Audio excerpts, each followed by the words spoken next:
Chapter 1 Retribution. On the night of September 19th, 2019, a small asteroid carrying a devastating virus veered off its course and collided with Earth, unleashing a terrifying viral storm. In the blink of an eye, countless individuals became infected, transforming into soulless, bloodthirsty creatures living dead.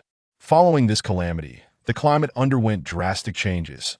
Natural disasters became rampant, and the environment suffered severe pollution, leading to the death or mutation of countless flora and fauna. The Earth's ecological system collapsed entirely. Humanity faced the apocalypse.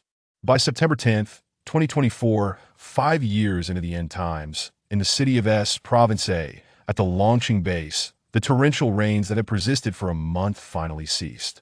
The winds scattered the clouds, revealing a radiant full moon hanging in the sky. Due to excessive rainfall, the Min River, less than 30 kilometers from the base, overflowed, and the number of zombies streaming down from upstream increased daily. To prevent a zombie tide from forming, the base organized hunts during the day, while all city gates were shut by 7 in the evening to guard against nighttime attacks.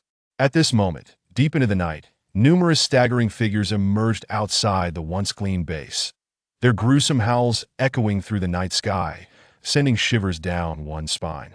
Lin Luan struggled to climb atop the city wall's railing, her emaciated form trembling as if the chilling night wind could sweep her off at any moment, with 3 others pressing in behind her. Breathless, she managed to steady herself, looking down to see that the refugees who had once huddled at the base of the wall had fled in the wake of the heavy rains, leaving behind only a ruin of tattered shelters. There was no escape. This formidable wall, constructed of steel and concrete and towering 20 meters high, not only barred the advance of the zombies, but also severed her path to survival. Stupid girl, why don't you just try to fly? You really think you're some kind of bird? I suggest you come down quietly before you end up losing your life. Wei Minghui shouted from behind, his scornful gaze treating her like a mere jester, his imposing figure completely blocking her retreat. Beside him, Bai Yi and Gu Xinya did not utter a word of insult, but their indulgent demeanor spoke volumes. Once familiar companions, they now felt utterly alien to Lin Luan. Why? She rasped, her cracked lips forming the question, her voice hoarse like gravel from prolonged dehydration. Had she not awakened by sheer chance, she would undoubtedly have been sent to the Ability Research Facility to trade her existence for a new drug that could enhance their powers. In this world where humanity devours humanity, betrayal and abandonment played out at every moment, she should have been desensitized to it all by now. Yet she still yearned for an explanation, at least to understand the reason for her impending demise. Lin Luan, don't blame us, Bai Yi said slowly, the warmth once present in his handsome features now entirely absent. Over the years, your spatial abilities have shown no improvement. You could be easily killed by a mere second-tier zombie. Who would dare to take you on missions? Without any storage value, your spatial ability is worthless. It would be better to contribute your crystal core for the benefit of us all. To sacrifice oneself for the greater good? What a grandiloquent justification. Lin Luan curled her lips in derision, a bitter self-mockery. Had she not given them enough over the years? Now that she had fallen from grace, they were still intent on draining her of her last vestige of worth. She must have been blind to consider them her allies in life and death. What they did not know was that her unique spatial ability was not a mutation at all. Even if they dissected her, they would find no crystal core of space to satisfy their greed. Lin Luan, don't fret. The experiments on abilities have matured significantly. A simple craniotomy will allow us to extract the core from your brain without risking your life. With me here, I promise you won't be left with a single scar. Gu Xinya spoke soothingly, her gentle voice reminiscent of the persistent spring rains in Jiangnan. She still maintained that sweet and charming demeanor, as if the hardships of the apocalypse had left no trace upon her. And what of herself? Lin Luan glanced at her scarred, calloused hands, a silent laugh escaping her lips, her sunken eyes burning with a poignant sorrow, yet no tears remained to be shed. For the past 6 months, to avoid being a burden, she had performed the dirtiest and most exhausting tasks, even enduring a week of illness without anyone inquiring after her. Though they were all part of the same team, all possessing abilities, they had lived out 2 starkly different realities. How ironic. Lin Luan raised her gaze to the sky. Tonight's moon was round and beautiful, illuminating the heavens with a brilliance that almost made one forget the hellish apocalypse that had befallen them. In a daze, she heard her own voice asking, infused with the last remnants of hope and struggle, "Could you let me go for the sake of our past friendship?" Friendship? You, selfish as you are, dare to speak of friendship? Almost as soon as her words fell, scornful insults erupted anew in her ears. Wei Minghui spat vehemently, his eyes filled with derision. "In all these years, who has met a good end after speaking of friendship to you? Uncle Qin, Lei, Wu Yihao, haven't they all perished because of you? Don't you think that if you hadn't foolishly provoked Jiang Shao, Uncle Qin would still be alive? Why do we have to endure the oppression of others, living worse than dogs?" As those long-forgotten names echoed in her ears, Lin Luan could no longer hear the rest of his vitriol. Her mind churned violently, vivid faces flashing before her, an overwhelming sense of guilt and sorrow flooding her heart. Indeed, all those who had cared for her had perished, all victims of her selfishness, weakness, and incompetence. So now, her retribution had arrived. It had finally come. Ha! Lin Luan suddenly burst into uncontrollable laughter, as if the emotions she had suppressed for so long had finally found an outlet, her laughter tinged with both sorrow and relief. So be it, rather than continue to exist in this wretched, half-alive state, it would be far more liberating to embrace death at least than she could apologize to them in the afterlife. Once the thought of ending her life took root in her mind, it lodged itself there, refusing to be dislodged. Lin Luan relaxed her grip, prepared to leap, when suddenly a sharp sound of slicing air pierced her ears.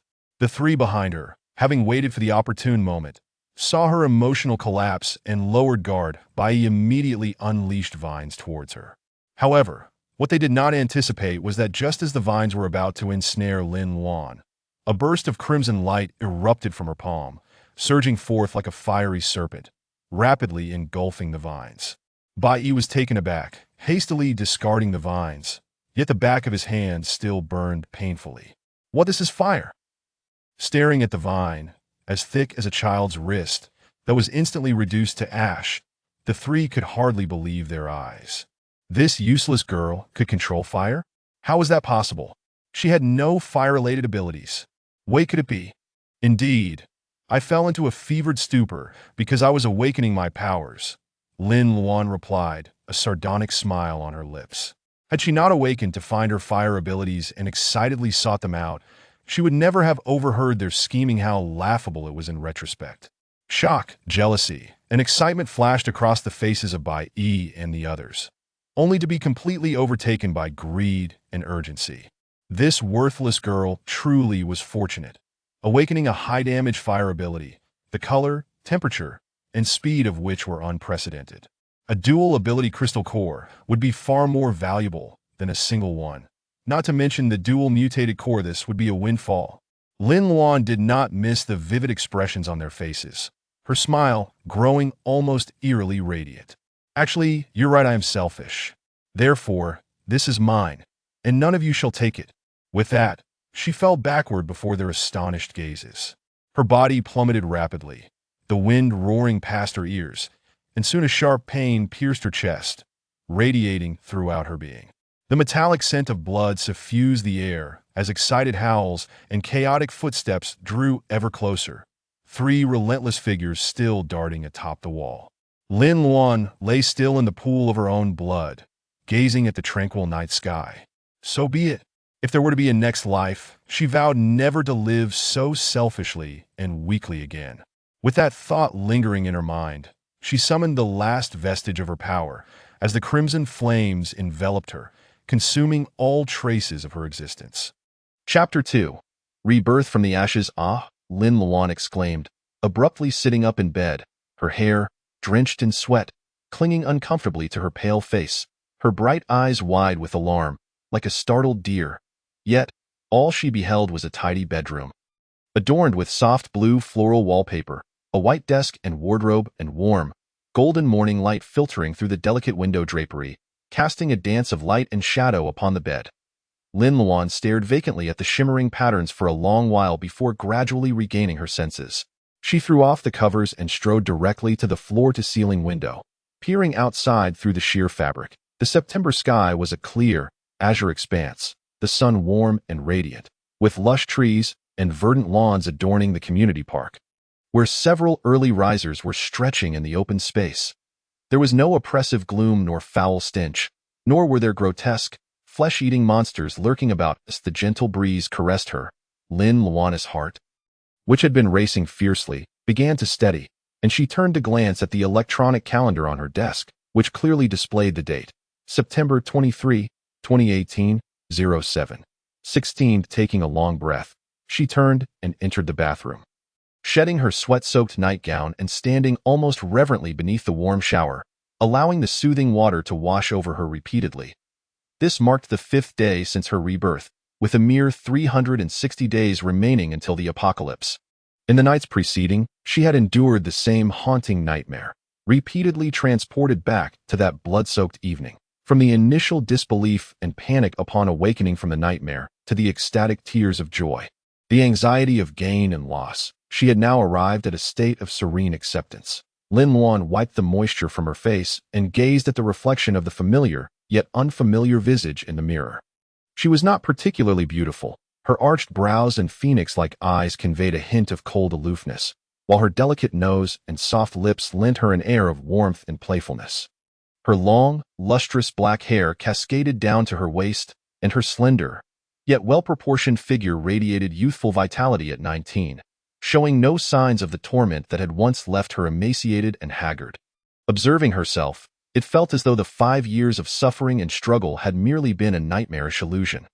However, Lynn Luan slowly raised her hand to her chest, where the agony of being pierced in her past life seemed to resonate within her. Though the wound had been replaced by a vibrant red tattoo, it depicted a phoenix rising from the flames, its head and wings extending along her gently curved chest to her collarbone.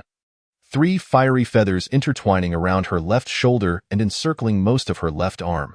The vivid crimson against her fair skin was striking, imbuing her slender, youthful form with an eerie, wild allure. Strangely enough, the design of the phoenix mirrored the patterns on the jade pendant she had worn since childhood. The pendant was a treasured heirloom, passed down through the women of her family. And, as her mother had told her, their ancestors held a profound reverence for the phoenix. Thus, every daughter was named with a bird-related moniker to symbolize the aspiration of myriad birds flocking to the phoenix, with her name Luan deriving from this tradition. Yet, her mother had never revealed to her that the pendant concealed a vacuum chamber for storage, a fact she had only discovered post-apocalypse, that time. Only one other person knew of it, and she had kept it a secret from everyone else, who believed she had awakened a spatial ability. In the early days of the apocalypse, spatial abilities were exceedingly rare, and hers was significantly larger than others. Endowed with preservation capabilities that prevented food from spoiling, no matter how long it was stored. For 2 years, she had flourished thanks to that jade pendant, until more people began to awaken spatial abilities and enhance them, expanding their storage capacities and extending preservation times, even allowing for self-defense and attacks. Before long, she, a seemingly powerless spatial ability wielder, became a burden, with no teams willing to take her on missions apart from that one person. During those 2 years, she was torn between hatred and dependence on him for survival. Eventually, he too met his demise, and she survived for half a year on the scant resources in her space and by toiling for others, until her supplies ran out, and she fell ill. Her former companions sought to send her to an ability research facility in exchange for new drugs to enhance their powers. Fortunately, she awoke just in time, unexpectedly gaining fire abilities, and although she could not escape death, at least she did not fall prey to those beasts. Yet, she never anticipated that she would rise again. Upon opening her eyes, she found herself reborn 6 years in the past. The jade pendant vanished, but a phoenix tattoo now adorned her chest. The phoenix, reborn from flames, had miraculously manifested in her life. Lynn Luan turned off the shower, wrapped herself in a bathrobe, and casually twisted her damp hair into a bun. With a thought, she found herself in an isolated desert. This personal sanctuary spanned the size of an international football field, with a chaotic, cloud-wreathed canopy above, merging with the surrounding fog. Below her feet lay scorched and cracked earth, a barren expanse stretching out before her. This space had only appeared after her rebirth, Upon entering it by chance, she discovered it in its current fire-ravaged state. Along its edges, hidden within the dense fog, were two small compartments, one of which was her previous life's storage chamber, roughly the size of a basketball court, endowed with preservation capabilities, although living beings could not enter, resembling a vacuum environment where time stood still. The other was a small cave, no larger than 10 square meters, containing a pond fed by a spring. Here, there was no distinction between day and night, the temperature consistently hovering around 25 degrees Celsius. Despite the absence of sunlight, the light was ample, and she could feel the gentle breeze weaving through her hair, her mental energy perceptibly attuned to every detail within this space. This new sanctuary undoubtedly provided her with an added layer of security for survival in the impending apocalypse. Lin Luan approached the edge, accurately navigating through the fog into the cave. Within the mist, only a narrow passageway of about a meter allowed for passage, while elsewhere stood an invisible wall, completely obstructing entry. Inside the cave, the spring flowed gently, the pond's water crystal clear. Chapter 3. The anniversary of her mother's passing. Lin Luan glanced at the markings etched by the pond's edge. The water remained undisturbed, the previous scratches unchanged in number. It seemed worth attempting to use the spring water to irrigate the land outside, she mused, as she took a cup and filled it with spring water. Bringing it to her lips, the crystal-clear, sweet water glided smoothly down her throat, quenching her thirst and alleviating her fatigue, the weariness wrought by nightmares dissipating entirely. Lin Luan exited the cave with the remaining spring water. Making her way toward the center of the desert, before long, a massive, charred tree stump loomed before her. At her height of 1.75 meters, she would need at least 5 of herself to encircle it. The stump had been burned beyond recognition, its original species indiscernible, yet, amidst the jagged remnants, a 2-inch-long green sprout emerged, its 3 fragile leaves swaying gently in the breeze, offering a glimmer of life amidst desolation. Observing the delicate sprout, Lin Luan furrowed her brow. Time flowed differently within the space. She had specifically measured it with a timer, discovering a ratio of nearly 10. In other words, spending 10 hours within this realm equated to merely 1 hour in the outside world. A delightful surprise given her urgent circumstances. However, it had been 20 days since she had first spotted the sprout, yet it remained unchanged, still bearing 3 leaves. She wondered if the sprout would survive. Her anticipation mounting.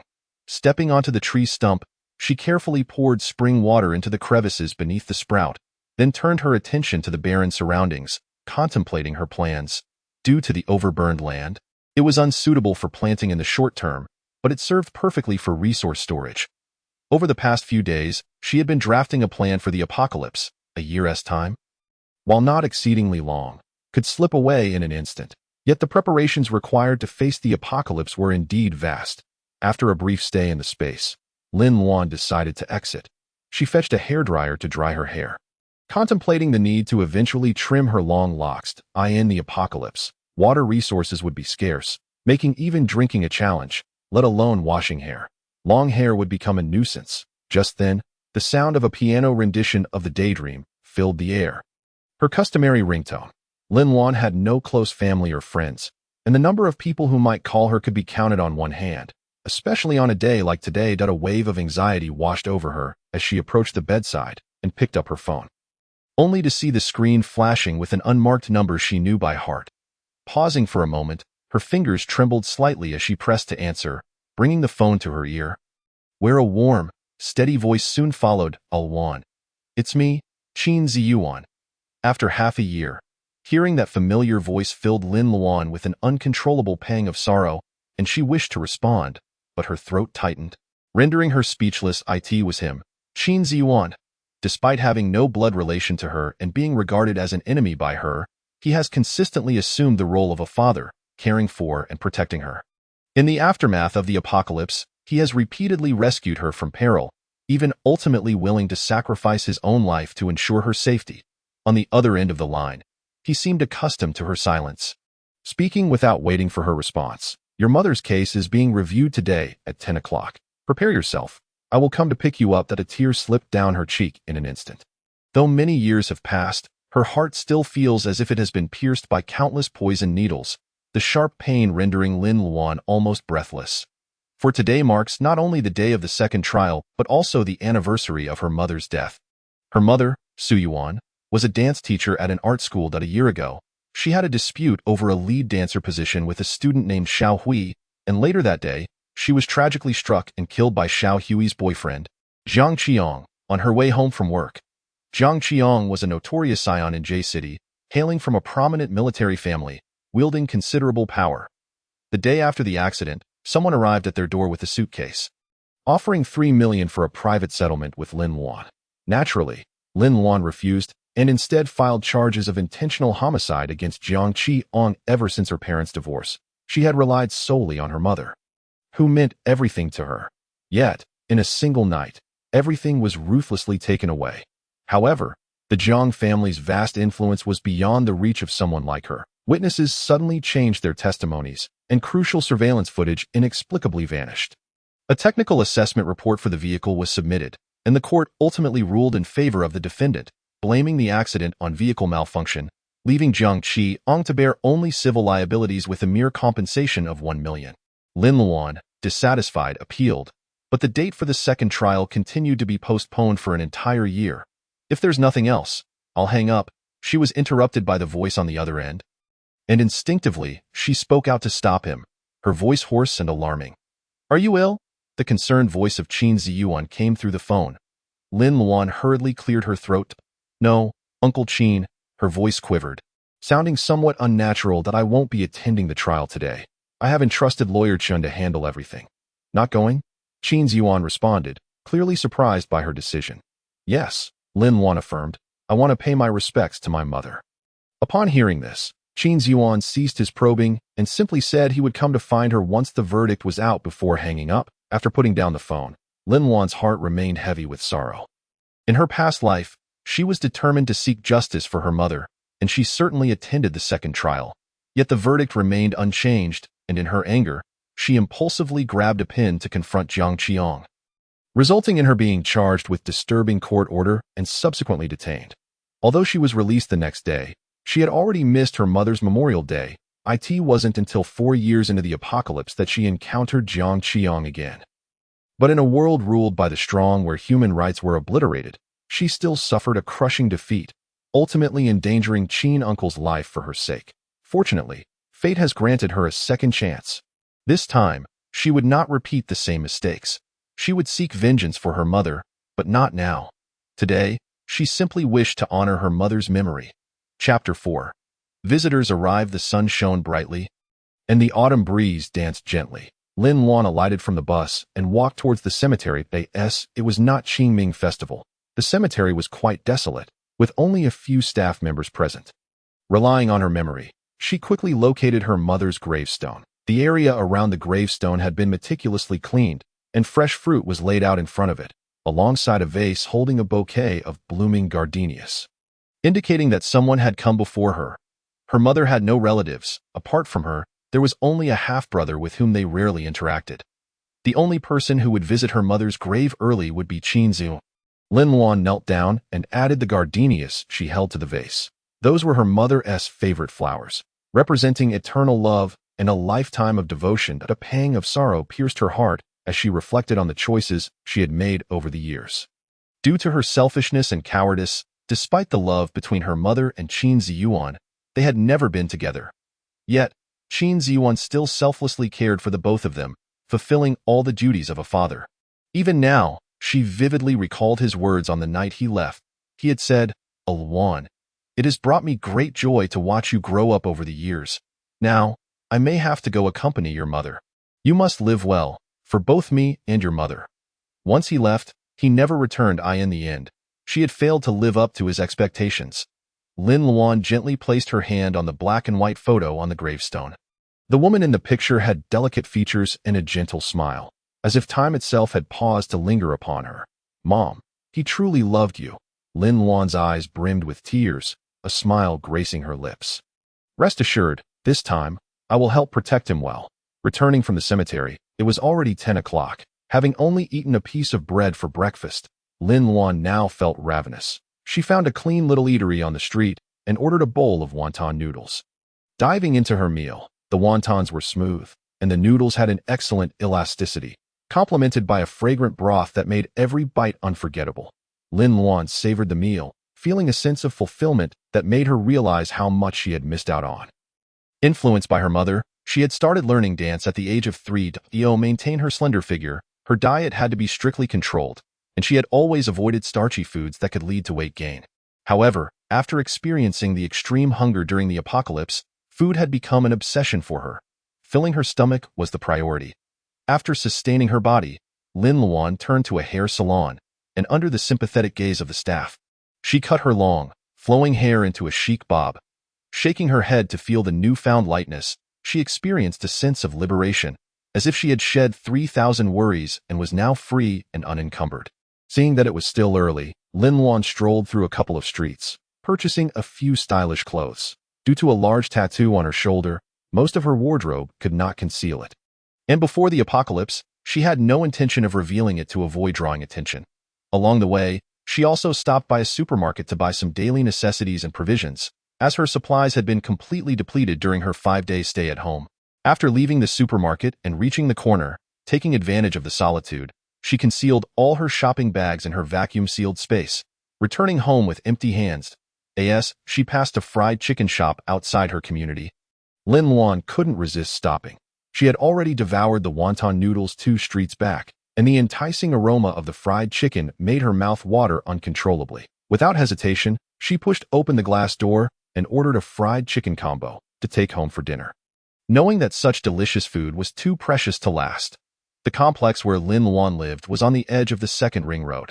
Although it lacked the vibrancy and convenience of the city center, the relocation of the prestigious No. 1 high school nearby had inflated property values in the area at a 6-story garden apartment like hers. A roughly 80 square meter 2-bedroom unit would cost at least $3 million for the bare structure, not to mention the fully renovated options.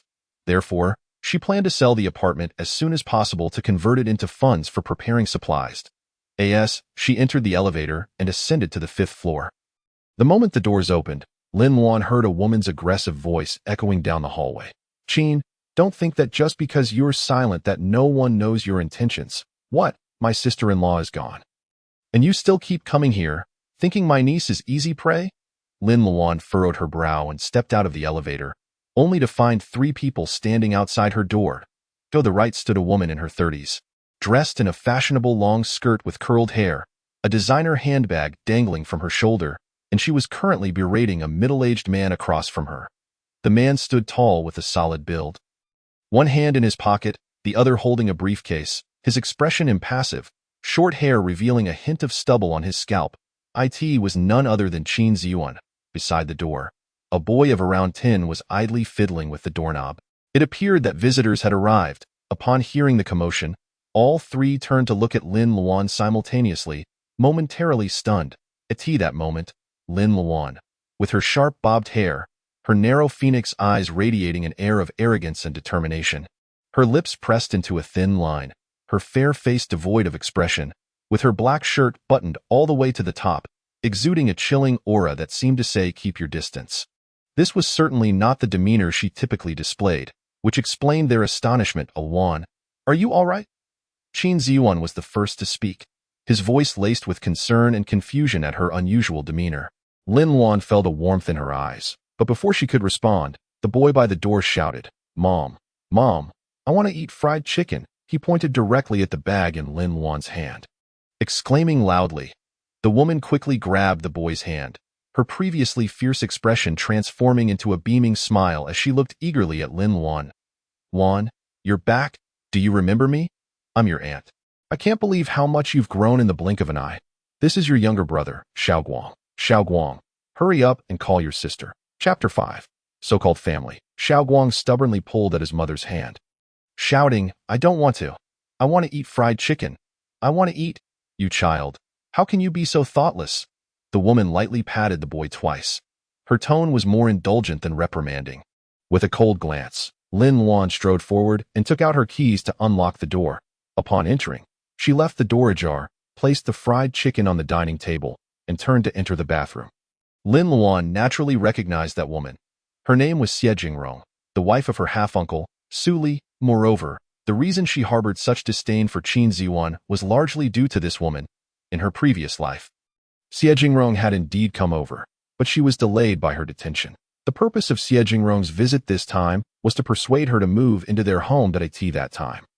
Lin Luan was emotionally fragile due to her mother's situation and was exceedingly sensitive, coupled with her desire to avoid Qin Ziyuan. Since Xie Jingrong came under the pretense of familial affection, she had readily agreed without hesitation. Initially, aside from Xiao Guang's lack of decorum, Xie Jingrong and her husband treated her quite well, inquiring after her well-being daily, providing for her needs, making her feel the warmth of home. However, after a few months, Xie Jingrong began to wear a worried expression, often sighing in her presence until Lin Luan took the initiative to inquire. Only then did Xie Jingrong reveal that her uncle's business had encountered financial difficulties, advising her not to concern herself with it, as they would manage. Yet soon after, her uncle Suli approached her to borrow money, and upon learning that she had not received compensation from Jiang Chong, he urged her to mortgage her house for a bank loan, promising that they would repay it as soon as funds were secured at that time. She was naive and grateful for their care, not suspecting anything, and gave them the property deed without hesitation. However, once the loan was acquired, their demeanor changed drastically. Their expressions grew increasingly grim, and eventually, they outright ignored her. She foolishly thought it was due to business pressures, believing that once they overcame their difficulties, everything would return to normal. To avoid being a burden, she even voluntarily moved into the school dormitory, only returning home on weekends and during holidays. Yet in the end, Lin Luan did not wait for the day they would treat her kindly, but instead encountered the apocalypse. After washing her face, she emerged to find Xiao Guang, who had somehow snuck into the house, sitting at the dining table, devouring a piece of fried chicken leg. Lin Luan's expression darkened, and she stepped forward, raising her hand to strike. Slap, with a crisp sound, Xiao Guang's hand instantly turned red, and the piece of chicken flew from his grasp, landing with a thud on the table. Taken aback by the sudden blow, Xiao Guang stood frozen for a few seconds before bursting into tears. The piercing noise immediately drew the attention of the two people in the living room. "Oh dear, Xiao Guang, why are you crying?" Xie Jingrong hurried over and enveloped the sobbing boy in her arms. "Mom, she hit me and won't let me eat," Xiao Guang cried, pointing an accusing finger at the source of his misery while lifting his reddened hand for his mother to see. Upon seeing her son's injured hand, Xie Jingrong felt a pang of sympathy but refrained from expressing her anger, instead cradling his hand gently. "Xiao Guang, be good. Mommy will make it all better." Lin Luan, expressionless, reached for a tissue, picked up the half-eaten fried chicken leg that had fallen on the table, and tossed it directly into the trash. Upon seeing this, Xiao Guang protested vehemently, pushing his mother aside in an attempt to seize the chicken bag from the table. But Lin Luan swiftly lifted it first. "Wah, Mom, that brat stole my fried chicken. You have to punish her," Xiao Guang cried out, pounding on the dining table, his wails echoing through the room. "Oh dear, sweetheart, stop hitting. Your hand must be hurting." Xie Jingrong quickly pulled her son into her embrace and turned to Lin Luan with a forced smile. "Awan, Xiao Guang is still just a child, spoiled by us, and speaks without thinking. Please don't hold it against him. A child?" Lin Luan scoffed internally. It was this very child who had pushed her off a moving car during their escape in the apocalypse. Fortunately, she had been lucky enough not to hit her head, but she was injured all over and had even broken an arm. Had it not been for Uncle Qin finding her in time, she would have been torn apart by zombies. What manner of parents raised a child with such a malicious heart? Lin Luan glanced at Xiao Guang, who was still struggling and crying in his mother's arms, and coldly remarked, "To take without asking is akin to theft. It indeed reflects a lack of upbringing." Xie Jingrong's smile instantly froze at her words, resentment flashing in her eyes. Yet, thinking of her purpose for this visit, she suppressed her anger, straightened her face, and firmly turned to her son. "Xiao Guang, you need to apologize to your sister right now." Perhaps taken aback by his mother's anger, Xiao Guang quieted down considerably but still refused to apologize. Glaring at Lin Luan before burying his face in his mother's arms, sniffling, Lin Luan had no desire to linger with them, so she took the fried chicken bag and headed to the living room. Xie Jingrong, feeling the cold shoulder, bit her lip and gave Xiao Guang's bottom a couple of hard slaps while scolding. "Xiao Guang, you have truly disappointed your mother. Sit here and reflect." After chastising him, She ignored his cries and followed Lin Luan into the living room. Noticing Lin Luan seated on the sofa, she sat beside her, reaching out to pull her closer while smiling apologetically. Luan, please don't be angry. It's just that your aunt has not raised Xiaoguang well, and I apologize on his behalf. Lin Luan subtly evaded her hand and opened the fried chicken bag, raising her eyes to inquire, "What brings you here to see me?" Under the weight of Lin Luan's indifferent gaze, Xie Jingrong felt a shiver run down her spine, inexplicably chilled. She couldn't help but wonder why this girl, whom she hadn't seen in a while, now possessed such a sinister look in her eyes, making her feel uneasy. Yet upon seeing Lin Luan's youthful face, she dismissed her concerns, thinking it was merely an illusion. After all, she was still a naive girl. How could she pose any threat? With a forced smile, she continued, "Here's the thing. Your uncle's business has been relatively stable over the past 2 years, and they've made some profits. Recently, we just acquired a 3-bedroom apartment, and your uncle and I were discussing having you come live with us, so you would have someone to look after you." Chapter 6. A Slap in the Face. Lin Luan casually picked a chicken wing from the bag, munching away while listening attentively. She had heard this line of reasoning before. There was nothing novel about it. The fried chicken was far more enticing, with its crisp, golden brown exterior enveloping tender, juicy meat. Biting into it produced a satisfying crunch, leaving a delightful taste lingering in her mouth, with Xiaoguang being the only child at home. It is quite quiet that if you move in, it would liven things up a bit. Plus, the new house is near the university town, making it convenient for your commute. You can pack your things, and I'll have your uncle come pick you up. After a lengthy monologue, Lin Luan had finished her chicken wing, wiped her mouth with a tissue, and replied, "Thank you for your kindness, but I'm used to living alone, so I wouldn't want to impose." Saying this, she picked up another chicken wing to eat. Xie Jingrong didn't expect her to decline so decisively, but she had prepared for this and was not about to give up easily. "You child, how could you say it's an imposition? In terms of blood relations, aside from your uncle and Xiaoguang, who else is closer to you? It's only natural for family to look out for one another. This way, your mother can rest in peace, knowing you are taken care of." As she spoke, she feigned a sniffle, theatrically dabbing at the corners of her eyes with a tissue. Lin Luan felt a surge of disgust at her invoking her mother. If she truly cared, why hadn't they reached out when her mother was in trouble? Over the past year, they had been nowhere to be found, only appearing once the court case was concluded and the compensation was awarded. Was this what they called family? In her previous life, she had been blinded by hatred and failed to see their hypocrisy. This time, however, she saw it all too clearly. Yet, having experienced the apocalypse, she was no longer the rash and naive girl she once was. Though she felt revulsion, her face remained composed. Finishing her chicken wing, she reached for a can of soda to cleanse her palate, completely ignoring Xie Jingrong's words. The sound of the can popping open made Xie Jingrong's eyelids twitch. She thought to herself how this girl had become increasingly difficult to manipulate. Back when Lin Luan had stayed in their home, it had taken just a few words to make her wary of her mother's new boyfriend. Yet now she seemed impervious to her influence.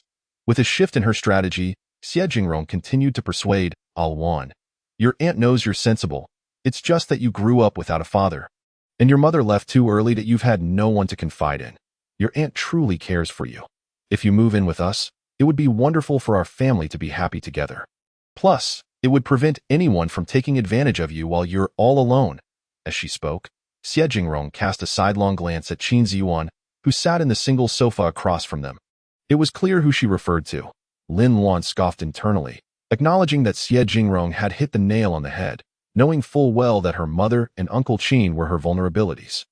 She had set a trap for her to fall into. Unfortunately, she was no longer the same person. Extending her hand, Lin Luan pushed the fried chicken bag forward with a smile. "Uncle Qin, why don't you try some? It tastes quite good." In the eyes of Xie Jingrong, this scene rendered her utterly speechless. If Lin Luan had previously dismissed her with indifference, then now it was a complete slap in the face. A resounding one at that. Just moments ago, she had played coy over a piece of fried chicken, yet when Lin Luan hinted at her intentions, she had taken the initiative to invite Qin Ziyuan to partake in the same. The contrast was glaringly evident, making it clear that this was an intentional attempt to leave her in a compromising position. As an observer, Qin Ziyuan stifled a chuckle, unable to suppress the smile that tugged at the corners of his mouth. Having watched this girl grow up, he had never before witnessed such cunning in her demeanor. nor had he imagined she would stand up for herself in this manner. Her unexpected assertiveness both surprised and bewildered him. Yet it did nothing to dampen his spirits. Lin Luan, sensing the inquisitive gazes lingering upon her, felt a twinge of urgency. She decided to be direct, furrowing her brow and addressing Xie Jingrong. "Do you have any other matters to attend to?" The implication was clear. She was issuing an invitation to leave. Xie Jingrong, taken aback by this unexpected turn of events, felt a flutter of panic. Perhaps it was best to retreat and confer with her partner before proceeding. Thus, she feigned nonchalance. "Very well, it's getting late. Your aunt needs to return home to prepare dinner for your uncle. I shall take my leave, but will visit you again in a couple of days." As she spoke, she rose and beckoned Xiao Guang to follow. Lin Luan showed no inclination to see her off. After Xie Jingrong had passed through the entrance and opened the door, she suddenly called out, "Wait. What is it, Aoyuan?" Xie Jingrong turned around, her heart racing with anticipation. Leaning back against the sofa, Lin Luan adopted a casual demeanor. "Since you have some financial flexibility now, could you bring back the 100,000 my mother borrowed from you a few years ago when you next visit? It would save you the trouble of making multiple trips." Upon hearing this, Xie Jingrong felt as though a breath had caught in her throat. She found herself at a loss for words. Unable to respond positively or negatively, her frustration boiling over in a fit of anger, she yanked Xiao Guang, exclaiming, "What are you staring at? Hurry up and come home with me." With that, she stormed out, slamming the door behind her with a resounding crash. Within the room, the two remaining individuals exchanged amused glances and soon erupted into laughter. Lin Luan's south eyes sparkled like crescent moons, as if all the gloom of recent days had dissipated into thin air. As her laughter gradually subsided, she turned her gaze toward the man across from her, who had been watching her with a warm smile that a mixture of sorrow and relief washed over her. In the years since her mother's passing, he had aged considerably. At just over 40, he appeared weary, with strands of gray beginning to pepper his hair. In her own grief, she had failed to recognize that he too had lost someone dear and was suffering in silence. "Uncle Qin, I am truly sorry for the past years," she offered sincerely. Qin Ziyuan, taken aback, immediately lost his jovial demeanor, his brow furrowing in concern.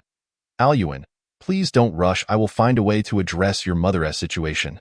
Lin Luan shook her head. "Uncle Qin, let us put my mother's affairs to rest. There is no need for you to seek further assistance." His expression darkened further. This girl had always been stubborn. Once she set her mind on something, she would not relent, regardless of the obstacles. Whether it was her dance training or her mother's situation, she bore her hardships in silence, never allowing anyone to witness her vulnerabilities. Why then, had she suddenly expressed a desire to give up? Chapter 7. Confession. As these thoughts swirled in his mind, Qin Ziyuan felt an unsettling sense of urgency. "Aoyuan, whatever it is, you must tell me. Let us find a solution together. Do not act rashly." Lin Luan fell silent, realizing he had misconstrued her intentions. It was no surprise, considering that over the years, she had either spoken harshly to him or ignored him entirely. This was the first instance she had spoken to him in such a cordial manner, let alone offered an apology.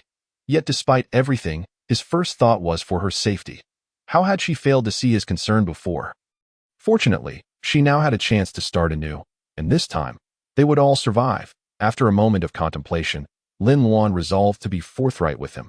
Facing the impending apocalypse alone would be an insurmountable challenge. Qin Ziyuan, as the person she trusted most, was undoubtedly her best ally. "Uncle Qin, please listen to me first," she interjected, organizing her thoughts before continuing. "In a year, the apocalypse will arrive.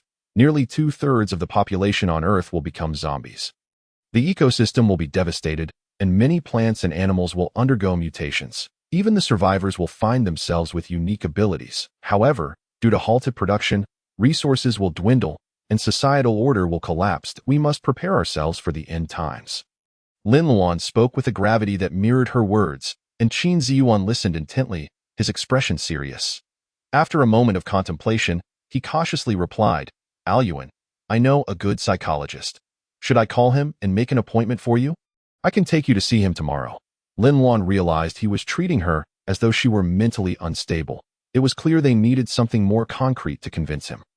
Without further ado, she unbuttoned her shirt, revealing a crimson tattoo that adorned her skin. In an instant, Qin Ziyuan stood, his face paling as he struggled to contain his rising fury, taking a deep breath. He clenched his fists and exclaimed, "Aluan, this is outrageous. You are so young. How could you get a tattoo? Have you considered the consequences? Even if you no longer dance, will you not seek a respectable job in the future? Your body is a gift from your parents. How would your mother feel about this?" Realizing the gravity of her actions, Lin Luan quickly grasped his arm, imploring, "Uncle Qin, please calm down and watch." With a flicker of determination, she attempted to transport them into her space. Yet, in the next moment, they remained rooted in place, staring at one another in confusion. Why isn't it working? She pondered, her thoughts racing. Was it that only she could access the space? Qin Yuan, consumed by anger, had no patience for her antics.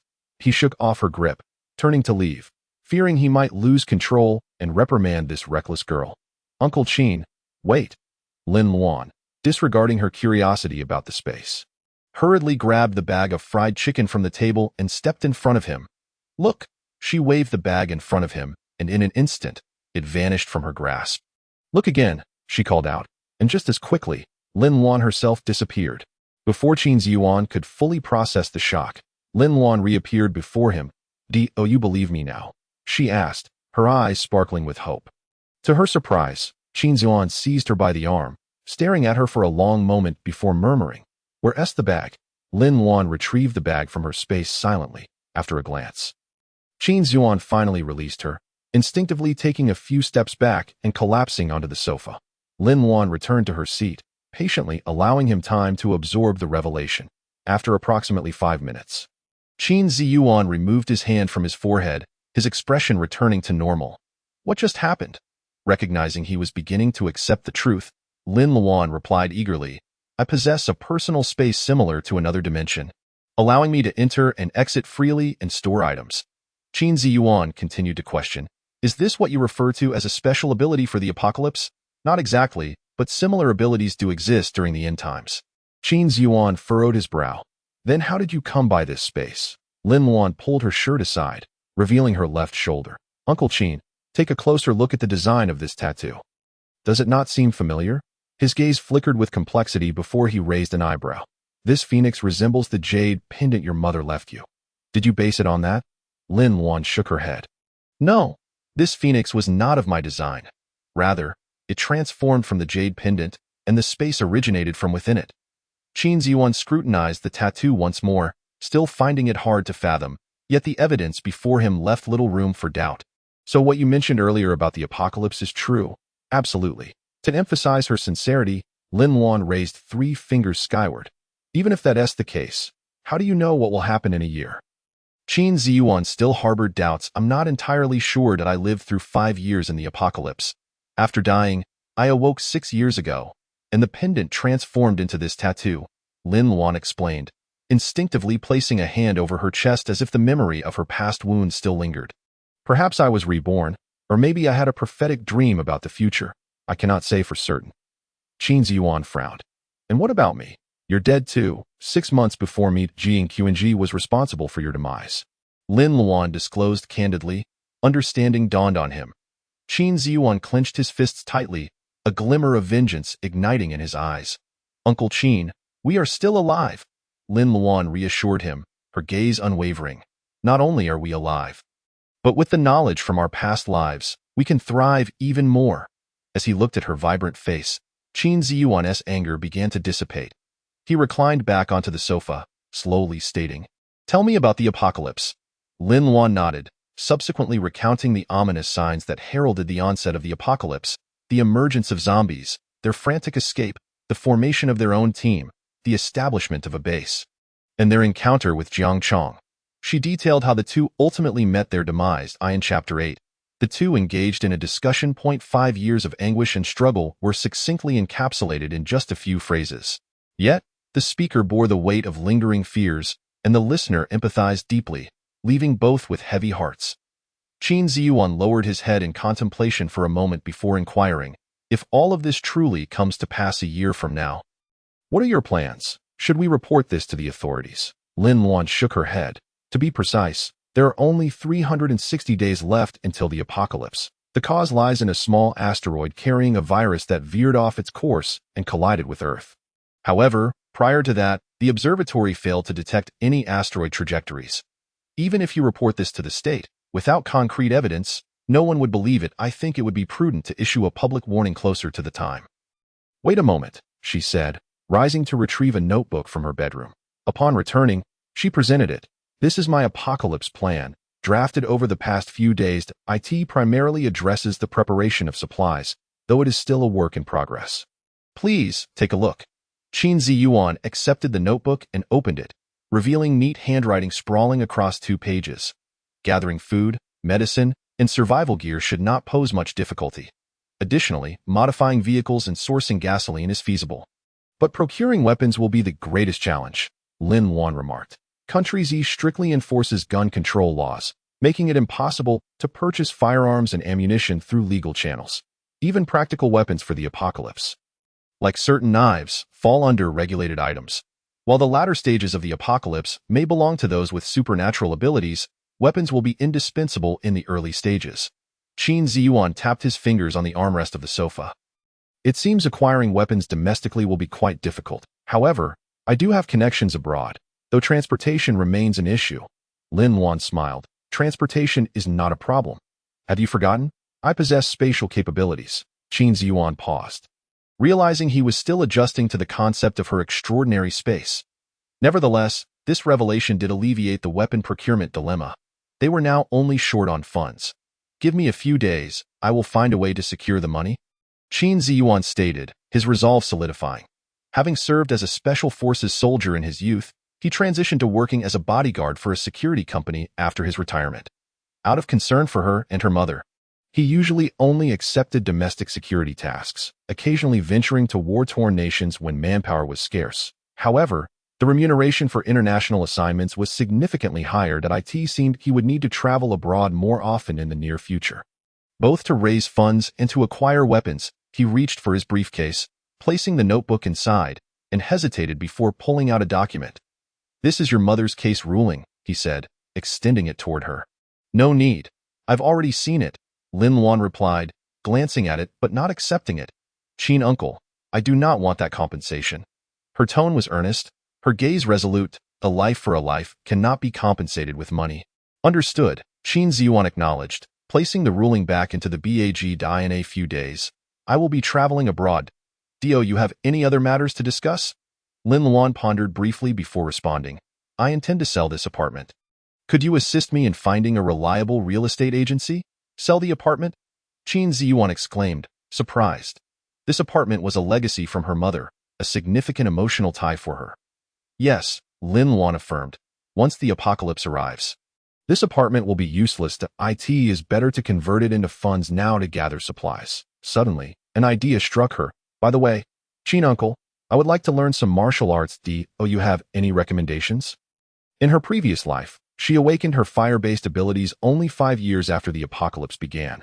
Thus, she must find ways to ensure her own survival before relying on Qin Ziyuan to protect others. She first needed to safeguard herself. Qin Ziyuan appraised her thoughtfully. He excelled in grappling and had some knowledge of hard qigong, but his time was limited and martial arts required long-term practice. Moreover, her physique, honed through years of dance, was not ideally suited for hard qigong, which emphasized rigidity, while dance focused on grace.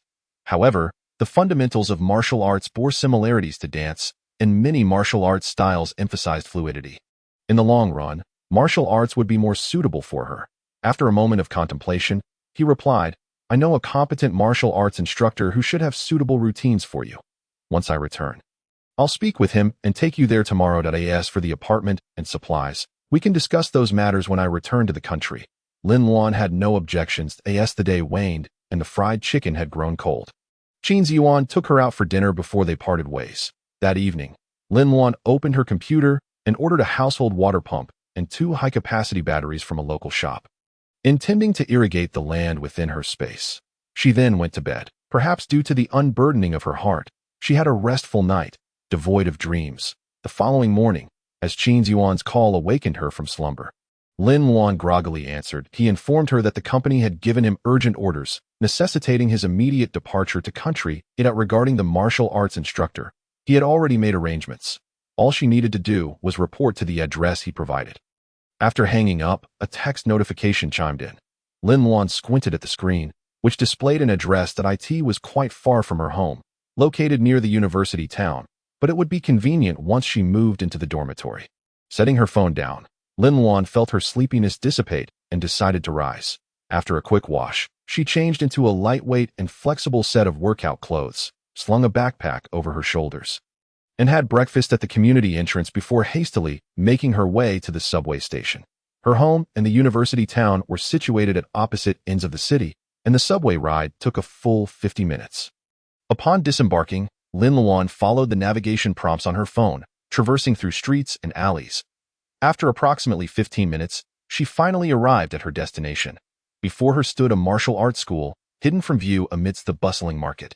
A rather unassuming warehouse, a large, rusty sign hung above the entrance, inscribed with the words He Family Martial Arts School. The iron gate swung open.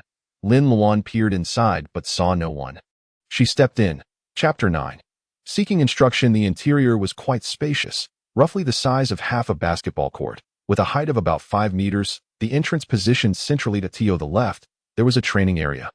Its floor covered in worn-out sponge mats, the original color obscured by age. Various training equipment lay haphazardly scattered around, and a broken weapon rack stood neglected in a corner, with swords, spears, and staffs strewn about. On the right side was a suspended loft approximately 3 meters high, with a row of railings at the front that a few wooden sofas and a coffee table were positioned there, leading to a corridor lined with closed doors. Beneath the loft, the area of about 100 square meters was cluttered with assorted junk. Looking around, Lin Luan would have thought she had stumbled into a junkyard were it not for the sign outside. "Who are you looking for?" a voice suddenly inquired from behind her. Startled, Lin Luan turned to find a young man standing there, having approached unnoticed. He was of similar height, in his early 20s, sturdy in build, with dark skin and bright eyes, holding a bowl of congee and oil sticks. Lin Luan smiled at him.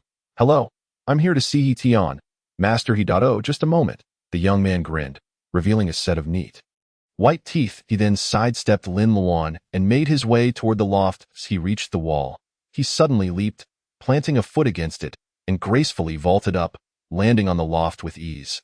Lin Luan was momentarily taken aback. Oh, that was how one ascended to the loft. What amazed her further was that not a drop of congee had spilled from the bowl in his hand during such an acrobatic feat. Impressive agility. The young man placed the congee and oil sticks on the coffee table before striding into one of the rooms, calling out, "Master, I've brought breakfast, and the student has arrived." A moment later, a middle-aged man emerged, his hair disheveled and his attire unkempt, slightly overweight, his slippers slapping against the floor as he walked. He approached the table, grabbed the congee and oil sticks, ate a few bites, then leaned against the railing, holding his food while scrutinizing Lin Luan from above. "Is it you? Where's Qin?" he queried, his tone lacking preamble. Lin Luan replied, "Qin uncle had an urgent matter to attend to abroad." "Abroad? Quite the timing."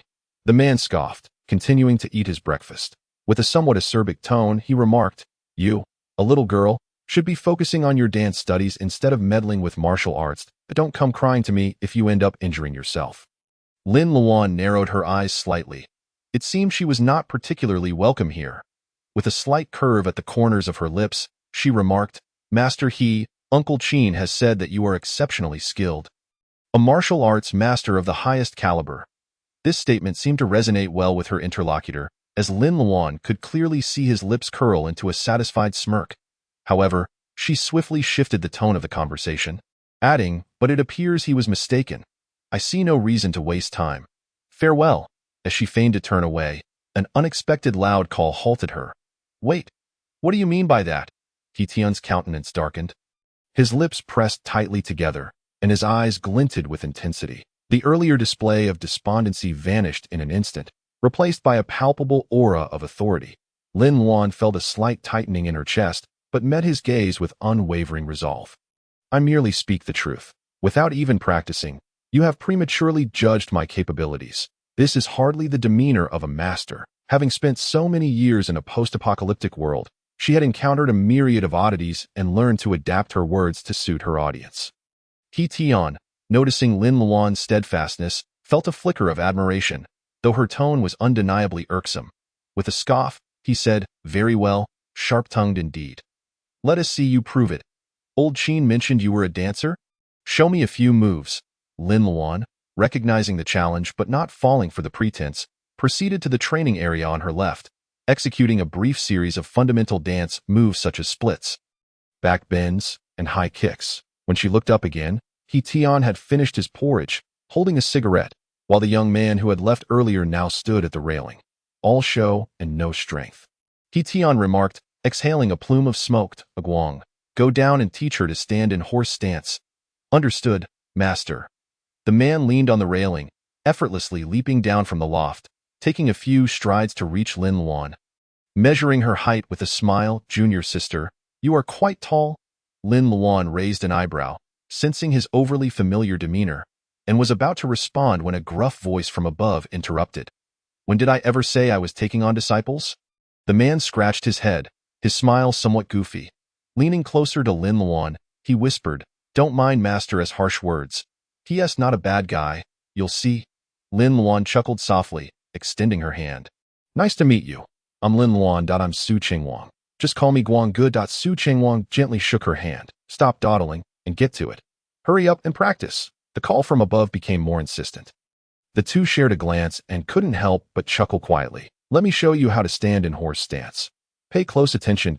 Su Qingwang stepped forward, bending his knees, his fists resting at his sides, demonstrating the proper stance. The essence of the horse stance could be summed up in 20 words. Head held high, standing upright, shoulders relaxed, chest in, back straight, waist loose, and hips tucked. This stance not only strengthens the legs but also cultivates internal energy. Now, you try. Lin Luan nodded and mimicked the stance. Su Qingwang guided her.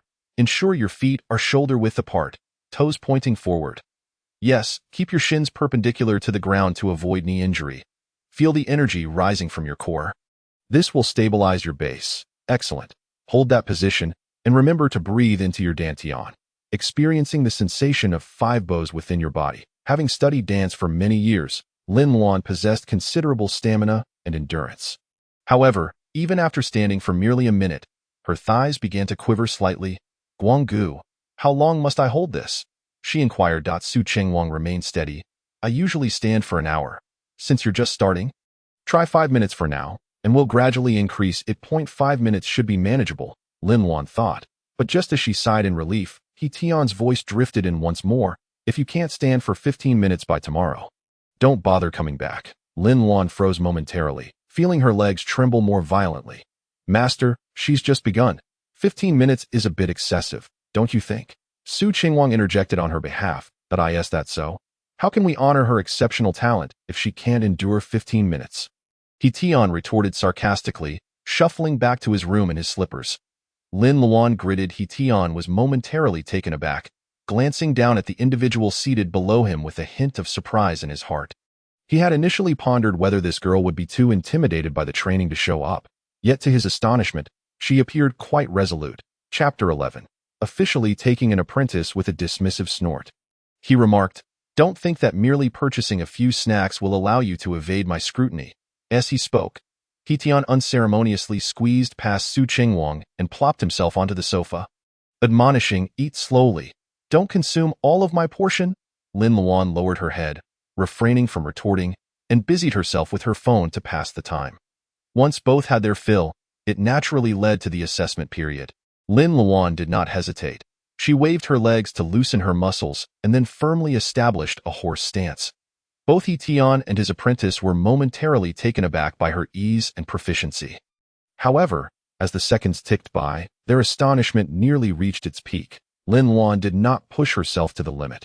Upon noticing that 15 minutes had elapsed, she exhaled and retracted her stance, yet her performance elicited an involuntary exclamation from Su Qingwang. Sister, what miraculous elixir have you consumed? In just one night, your progress is astounding. Observing her relaxed demeanor, it was evident that she still had energy to spare. Lin Luan smiled and replied, no miraculous elixir, just a full belly of water. She lifted her gaze to He Tian, her eyes serene yet shimmering with an undeniable brilliance. He Tian found himself momentarily speechless, finally managing to utter, continue, as he shuffled back to the sofa in his slippers. Sister, don't be misled by the fact that the master hasn't voiced anything. He has indeed acknowledged your efforts, Su Qingwang whispered, patting Lin Luan on the shoulder. It's not easy for the master. This martial arts school has been open for 7 or 8 years, with many students coming and going. Yet the current generation, coddled by their parents, cannot endure such hardships. None have persevered to the end. The master has grown disheartened, fearing that investing hope in you would only lead to disappointment. The desire to promote martial arts, yet facing a lack of successors, was indeed a bitter experience. Lin Luan felt a pang in her heart as she observed He Tian, who was silently smoking on the upper floor. The swirling smoke enveloping him in a veil of solitude. She said, Guanggu, rest assured, I will persist until the end. All right, Guanggu believes in you, Su Qingwang grinned, revealing a dazzling set of white teeth. The following days were filled with monotonous foundational training, shoulder opening, leg stretching, and horse stance practice, repeating the exercises for 5 days. After Lin Luan was able to comfortably maintain her horse stance for half an hour, He Tian finally decided to personally join the training session. This moment, he donned a neat white training outfit, his hair meticulously styled, his expression stern yet imposing. He strode in with an air of mastery that made both Su Qingwang and Lin Luan's eyes light up. Master, you look exceptionally spirited today, Su Qingwang sincerely praised. Indeed, He Tian waved his hand dismissively, indicating Su Qingwang to stand aside, then turned to Lin Luan. Your foundational training has been satisfactory over these past few days. And considering you already possess some skills, you may commence learning techniques. With that, he clenched his fists, opened one leg, and assumed a stance. Today, I will teach you a set of martial arts known as Ero. Within the softness lies the technique. Watch closely, as I will demonstrate it only once. Without waiting for Lin Luan's response, he began moving fluidly, his punches and palm strikes flowing like water, each movement seemingly gentle, yet unleashing tremendous power upon reaching the wrist.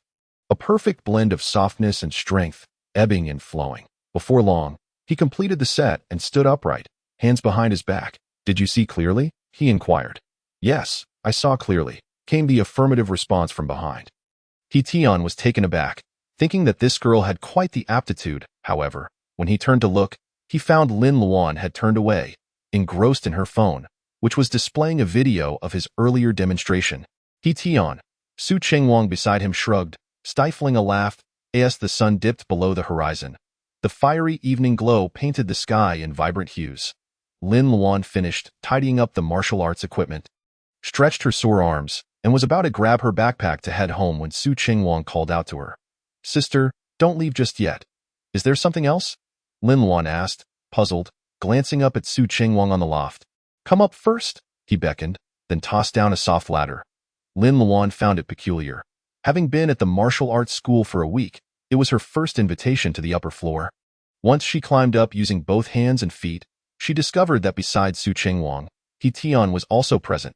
He still wore the same training outfit from earlier, seated regally in a grand chair that seemed to have been moved from somewhere. Sister, come here quickly, Su Qingwang urged with a smile. The master has agreed to accept you as his apprentice. Caught completely off guard, Lin Luan stood there, staring blankly at He Tian, unable to move for a moment. What? You've entered the school. I've taught you the techniques. Must you still refrain from offering your tea? He Tian could not help but interject. Lin Luan tugged at the corners of her mouth, quietly asking Su Qingwang beside her, how do I offer the tea? She lacked experience. Su Qingwang leaned closer to her ear and whispered, we don't have many formalities here. No need for formal invitations or red envelopes. Just kneel and bow 3 times to the master, then present him with a cup of tea. Understanding. Lin Luan bent her knees and knelt respectfully before He Tian, bowing 3 times, then accepting the tea from Su Qingwang and presenting it to He Tian with a tone of reverence. Master, please enjoy your tea. He Tian was delighted by the address of master, though he maintained a composed demeanor, accepting the teacup and taking a sip. He then retrieved a book from the coffee table and handed it to her. Take this. Don't think that entering the school means it's all over. You must continue to study diligently.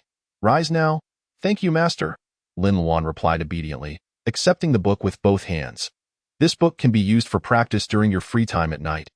It will help you focus your breath as you practice Ero. He Tian sipped his apprentice's tea, feeling exceptionally content. I will remember, master. Lin Luan flipped through the book, which appeared quite aged, the pages slightly yellowed yet pristine. The cover bore the 5 characters in cursive, Ichi Tuana Fa, with a plethora of traditional characters within. Master, you truly care for you. This is a treasured internal cultivation manual. Make sure to practice it well at home. Su Qingwang peeked over with a grin. Lin Luan shielded her face with the book and quietly inquired, "Have you ever seen the master practice?" Chapter 12. A sudden change in space after some contemplation. Su Qingwang shook his head. "It seems I have not. Ha. I knew it." Lin Luan smirked. The book appeared untouched, as if no one had ever flipped through its pages that evening, after much insistence from Lin Luan. The 3 of them found a nearby restaurant to celebrate her apprenticeship with a meal. He Tian, in a moment of exuberance, drank quite a bit, and on the way back, his steps were unsteady as he insisted on teaching Lin Luan a few more formidable techniques. Lin Luan, both amused and exasperated, entrusted He Tian to Su Qingwang and took a taxi home. Upon returning, she took a quick shower to wash away the thin sheen of sweat as she entered her room. She noticed a suitcase at the foot of her bed, half-packed, which caused her to frown. She was a freshman in her first year. Her school was supposed to commence on September 15th. Due to her mother's case, Lin Luan had applied for a leave of absence after enrolling, thus avoiding military training, and planned to report for classes when they officially began. Having been reborn, it was now September 19th. Logically, considering her second chance at life, attending school seemed unnecessary. Yet for Lin Luan, there remained a compelling reason to go, because there, she would encounter the individuals she could not afford to miss. Moreover, once she sold her house and rented a place, it would incur expenses. Since her tuition was already paid, she might as well not waste the dormitory. With a few days to spare, Lin Luan decided to rest for the night and continue packing the following evening. Grabbing a fully charged power bank, she swiftly entered the space. However, upon entering, she was startled by a thunderous roar that echoed in her ears, akin to a thunderclap.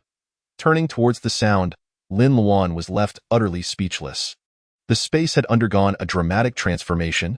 Near the cavern, a waterfall had inexplicably materialized, cascading down from the chaos above, while around the edges of the space, mist gathered into a winding stream. The previously cracked ground had returned to its smooth state, blanketed by lush green grass, with several unknown flowers adorning the landscape. "What on earth is happening? It was desolate this morning," Lin Luan exclaimed, rushing into the cavern, only to discover that the water pump had ceased operation due to a power outage. Yet the water in the pond remained clear and abundant. Calculating the time, the pump had been operating in the space for about a month. Could it be that the space had revived to its original state due to the irrigation? Lin Luan pondered, eager to see if the young saplings in the center of the space had also grown. Yet, as soon as the thought crossed her mind, the scenery before her shifted dramatically. One moment she was standing in the cavern, and the next, she found herself beside the tree stump at the center of the space. What in the world was happening? Could it be that with the restoration of space, the owner's ability to control this very space has also increased? Lin Luan felt an overwhelming sense of disbelief. She pondered the idea of a cave, and indeed, in the blink of an eye, she found herself once again by the pond. As she thought of the waterfall, a sudden surge of water mist splashed across her face. Lin Luan's eyes sparkled with excitement as she waved her hand towards the waterfall. However, the waterfall continued to cascade downwards, utterly unaffected by her gesture.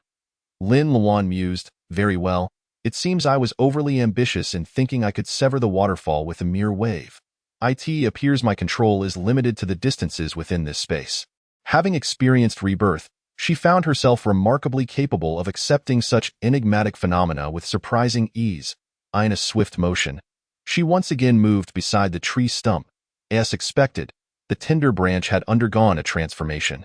It had grown 2 to 3 centimeters taller, adorned with a new tender leaf the size of a melon seed. Its vibrant green hue enveloped in soft white fuzz, quite charming. The other 3 leaves had also expanded significantly, their tips elongated, and each side had split into 2 lobes, the color deepening noticeably at this moment. Lin Luan was unable to identify the species of the tree, yet the changes in the tender branch filled her with delight.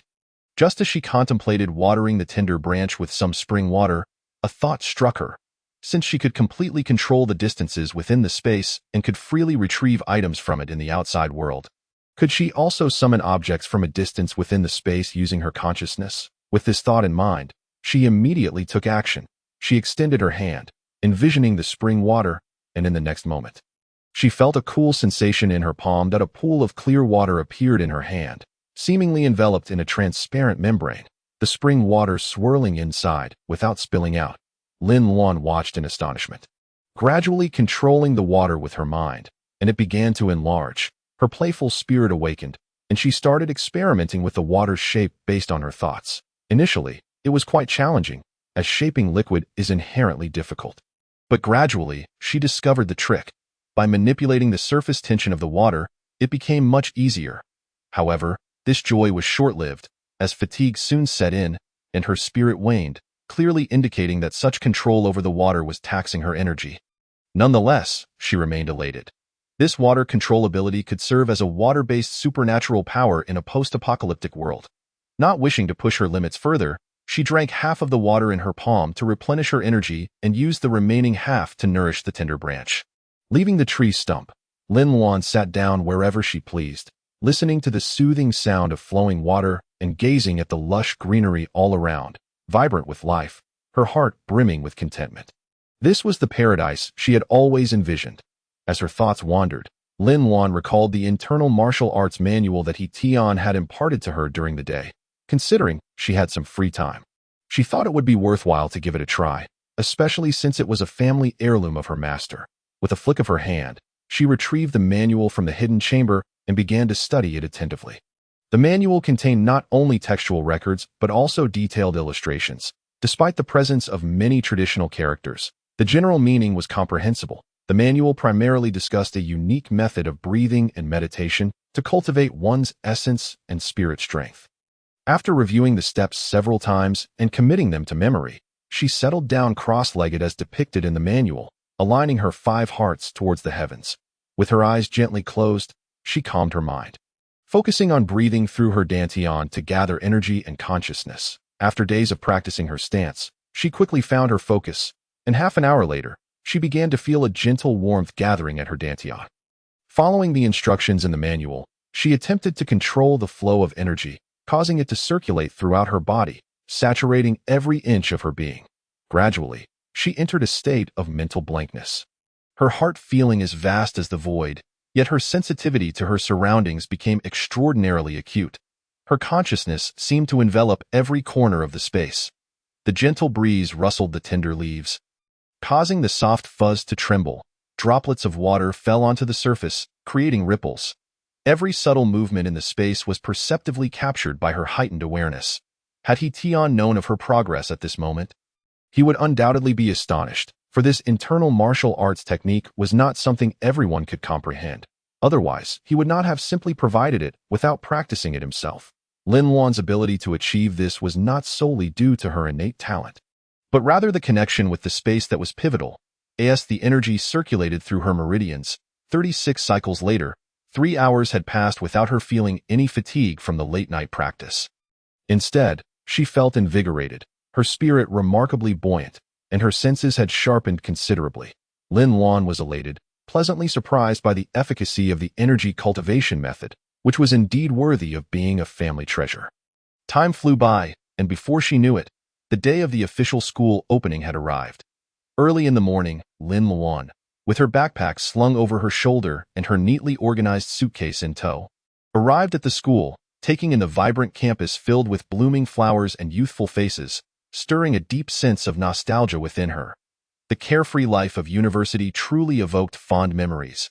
The dormitory assigned to her was a newly constructed apartment building, boasting pleasant surroundings and facilities. That it was a standard 4-person room equipped with air conditioning, an independent bathroom, and a small balcony. The beds were uniform bunk beds, with the upper level designated for sleeping and the lower level comprising a wardrobe, bookshelf, and computer desk, all brand new. However, the accommodation fees were double that of regular dormitories. Navigating her way to dorm room 502 with familiarity, she knocked and entered to find only 2 girls inside. One was having breakfast, her hair tied in a ponytail, looking quite fresh-faced. The other was engrossed in a phone call, her curly hair styled high. Adorned with exquisite makeup, dressed fashionably, Lin Luan nodded towards them and smiled. "Hello, my name is Lin Luan. I'm here to check in." The girl with the ponytail set down her milk and smiled back. "Hello, I'm Sun Weiwei. The other girl merely glanced at her before turning away to continue her conversation. Lin Luan paid her no mind, nodded at Sun Weiwei, and proceeded to the only vacant bed. The bed linens were provided by the school, and she merely needed to retrieve them from the wardrobe. Just as she laid the quilt on the bed and tidied her clothes into the wardrobe, the door swung open again, and a girl burst in with exuberance. Weiwei, let me tell you, the meat buns in the second cafeteria are absolutely delicious. The skin is thin, and the meat is incredibly fragrant. Although they are a bit small, upon seeing Lin Luan, the girl paused for a moment, exclaiming, "Oh, another newcomer." She walked a few steps to Lin Luan's bed, looking up with a smile. "Hi, I'm Lele, the character for music. You can call me Yeye or Lele. I'll be sleeping in the bed next to yours." With the same radiant smile and self-introduction, Lin Luan felt a rush of emotions. Lele was her only close friend from her previous life, who had awakened her powers in the post-apocalyptic world and had always protected her with her strength. 2 years into the apocalypse, during an escape, she lost her life protecting Lin Luan from a horde of zombies. Even now, recalling those events filled Lin Luan with a profound sense of guilt. At this moment, Lele still sported her fluffy mushroom-like curls, her fair face exuding a playful charm, with large, lively eyes sparkling with energy. When she smiled, 2 sweet dimples graced her cheeks, and standing at just 5 feet 5 inches, she looked like an adorable little girl. Yet, who would have imagined that in the post-apocalyptic world, her delicate fists could smash through a wall? Earning her the nickname Violent Loli, Lin Luan. I took a leave of absence due to family matters, and just arrived today, Lin Luan replied with a smile. In her previous life, she had mostly stayed at Xiejingrong's house, with the dormitory merely a nominal arrangement. Thus, she and Lele had not been close initially. It was only later, when she moved back into the dormitory, that they became inseparable friends. In this life, she believed they would surely get along splendidly.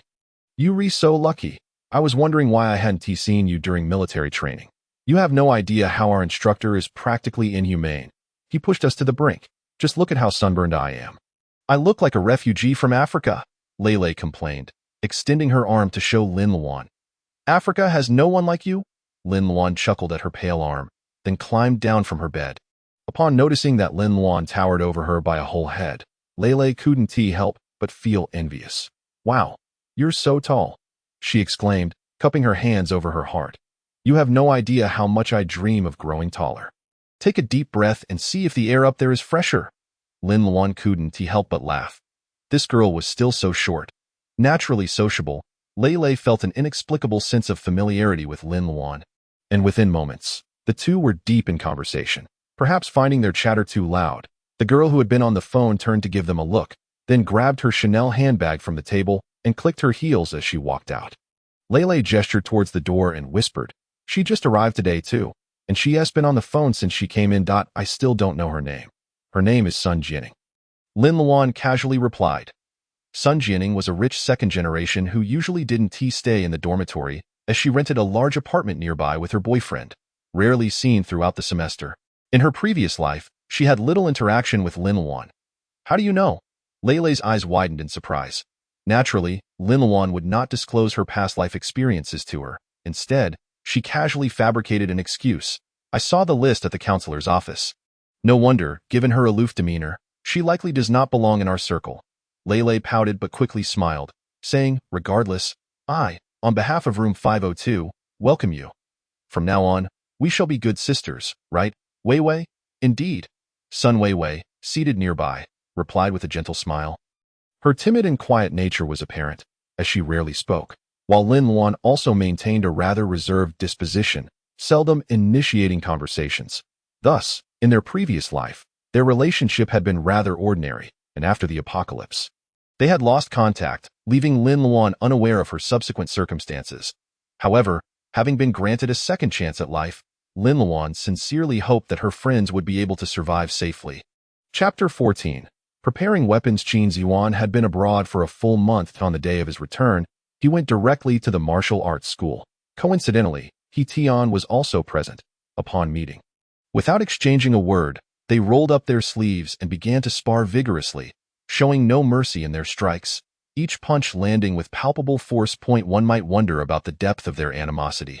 Lin Luan stood on the balcony, her eyes dazzled and her heart racing in trepidation. "Junior sister, Do not fret. Su Qingwang, watching with great interest, chuckled to reassure her. They always engage like this upon meeting. And they won't cease until they are exhausted. Lin Luan raised an eyebrow, pondering their relationship. If they were friends, it was peculiar for friends to engage in such brutal combat upon greeting. Yet, if they were enemies, Qin uncle would hardly entrust her to his master. I am not quite sure myself. Su Qingwang scratched his head, adding, however, master mentioned that Qin uncle once saved his life. Saved his life? Lin Luan observed the two men fighting fiercely below, her eyelids twitching slightly. Their manner of treating a benefactor was indeed unconventional. The bout lasted nearly an hour, ultimately concluding with He Tian's narrow victory.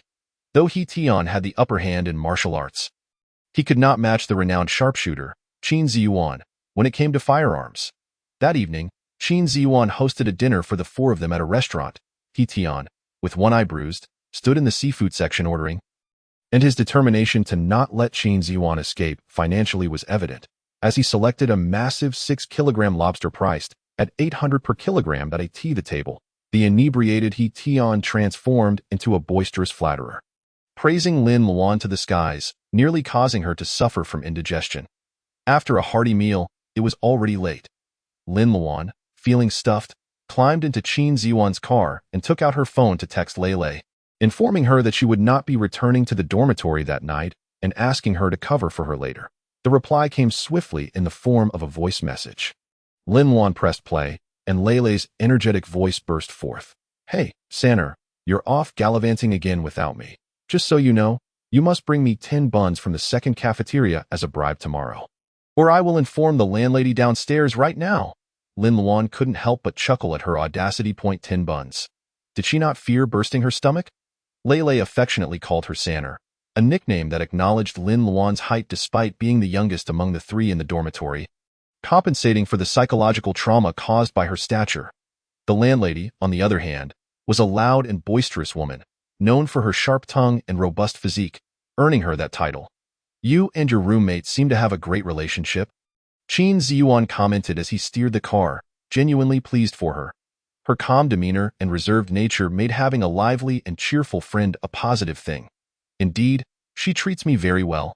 Lin Luan nodded, promising Lei in return, before inquiring, Qin uncle, how did you come to know master? Her curiosity about their relationship was piqued.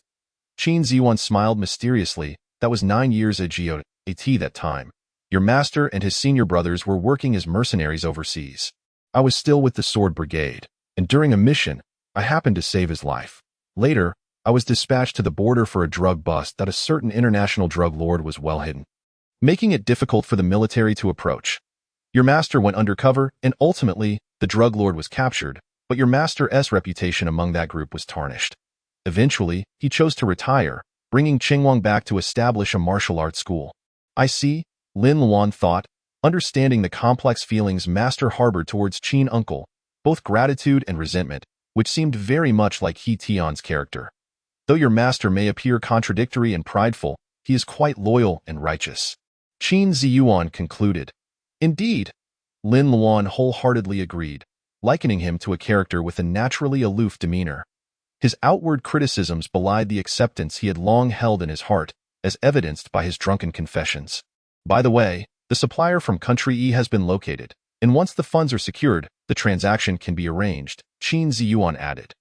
That's splendid news, Lin Luan exclaimed with delight, having not anticipated such a smooth resolution to the most troublesome aspect of their preparations for weapons. Once the weapons were secured, other essential supplies would pose no problem. I will hand over the house documents to you upon my return, Lin Luan stated, her mind already set on tidying up the house this weekend.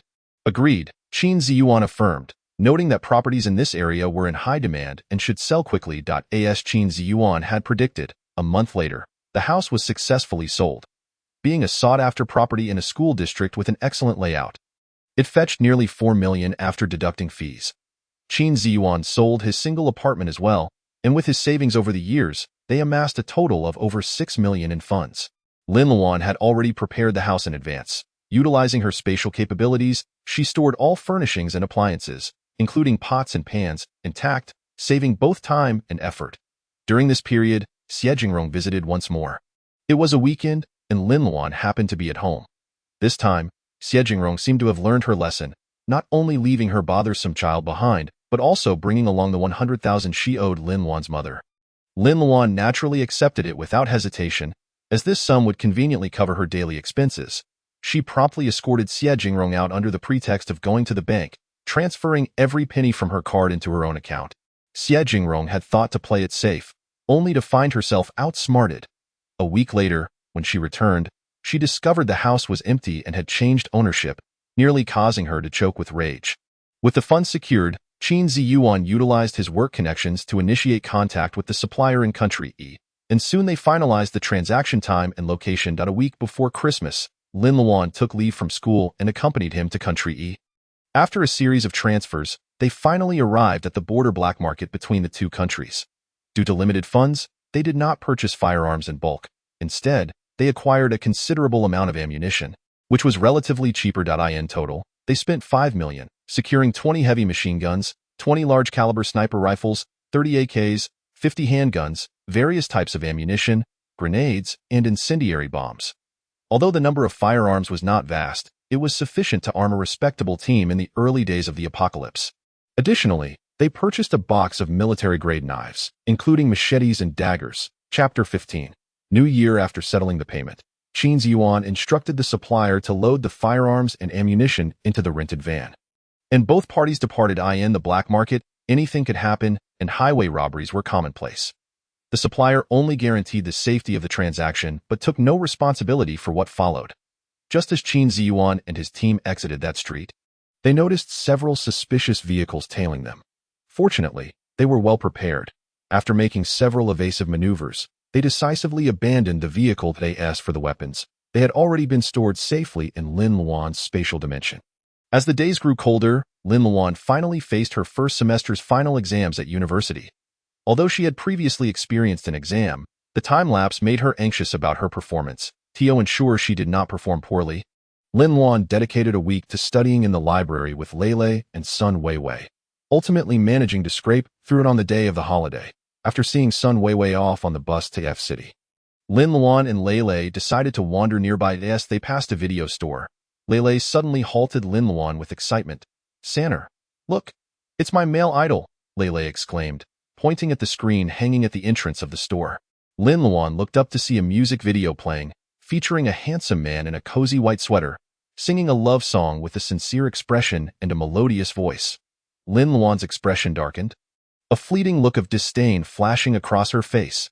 She recognized this man. He was Bai Yi, who had accompanied her for 5 years during the apocalypse until her final moments in her previous life.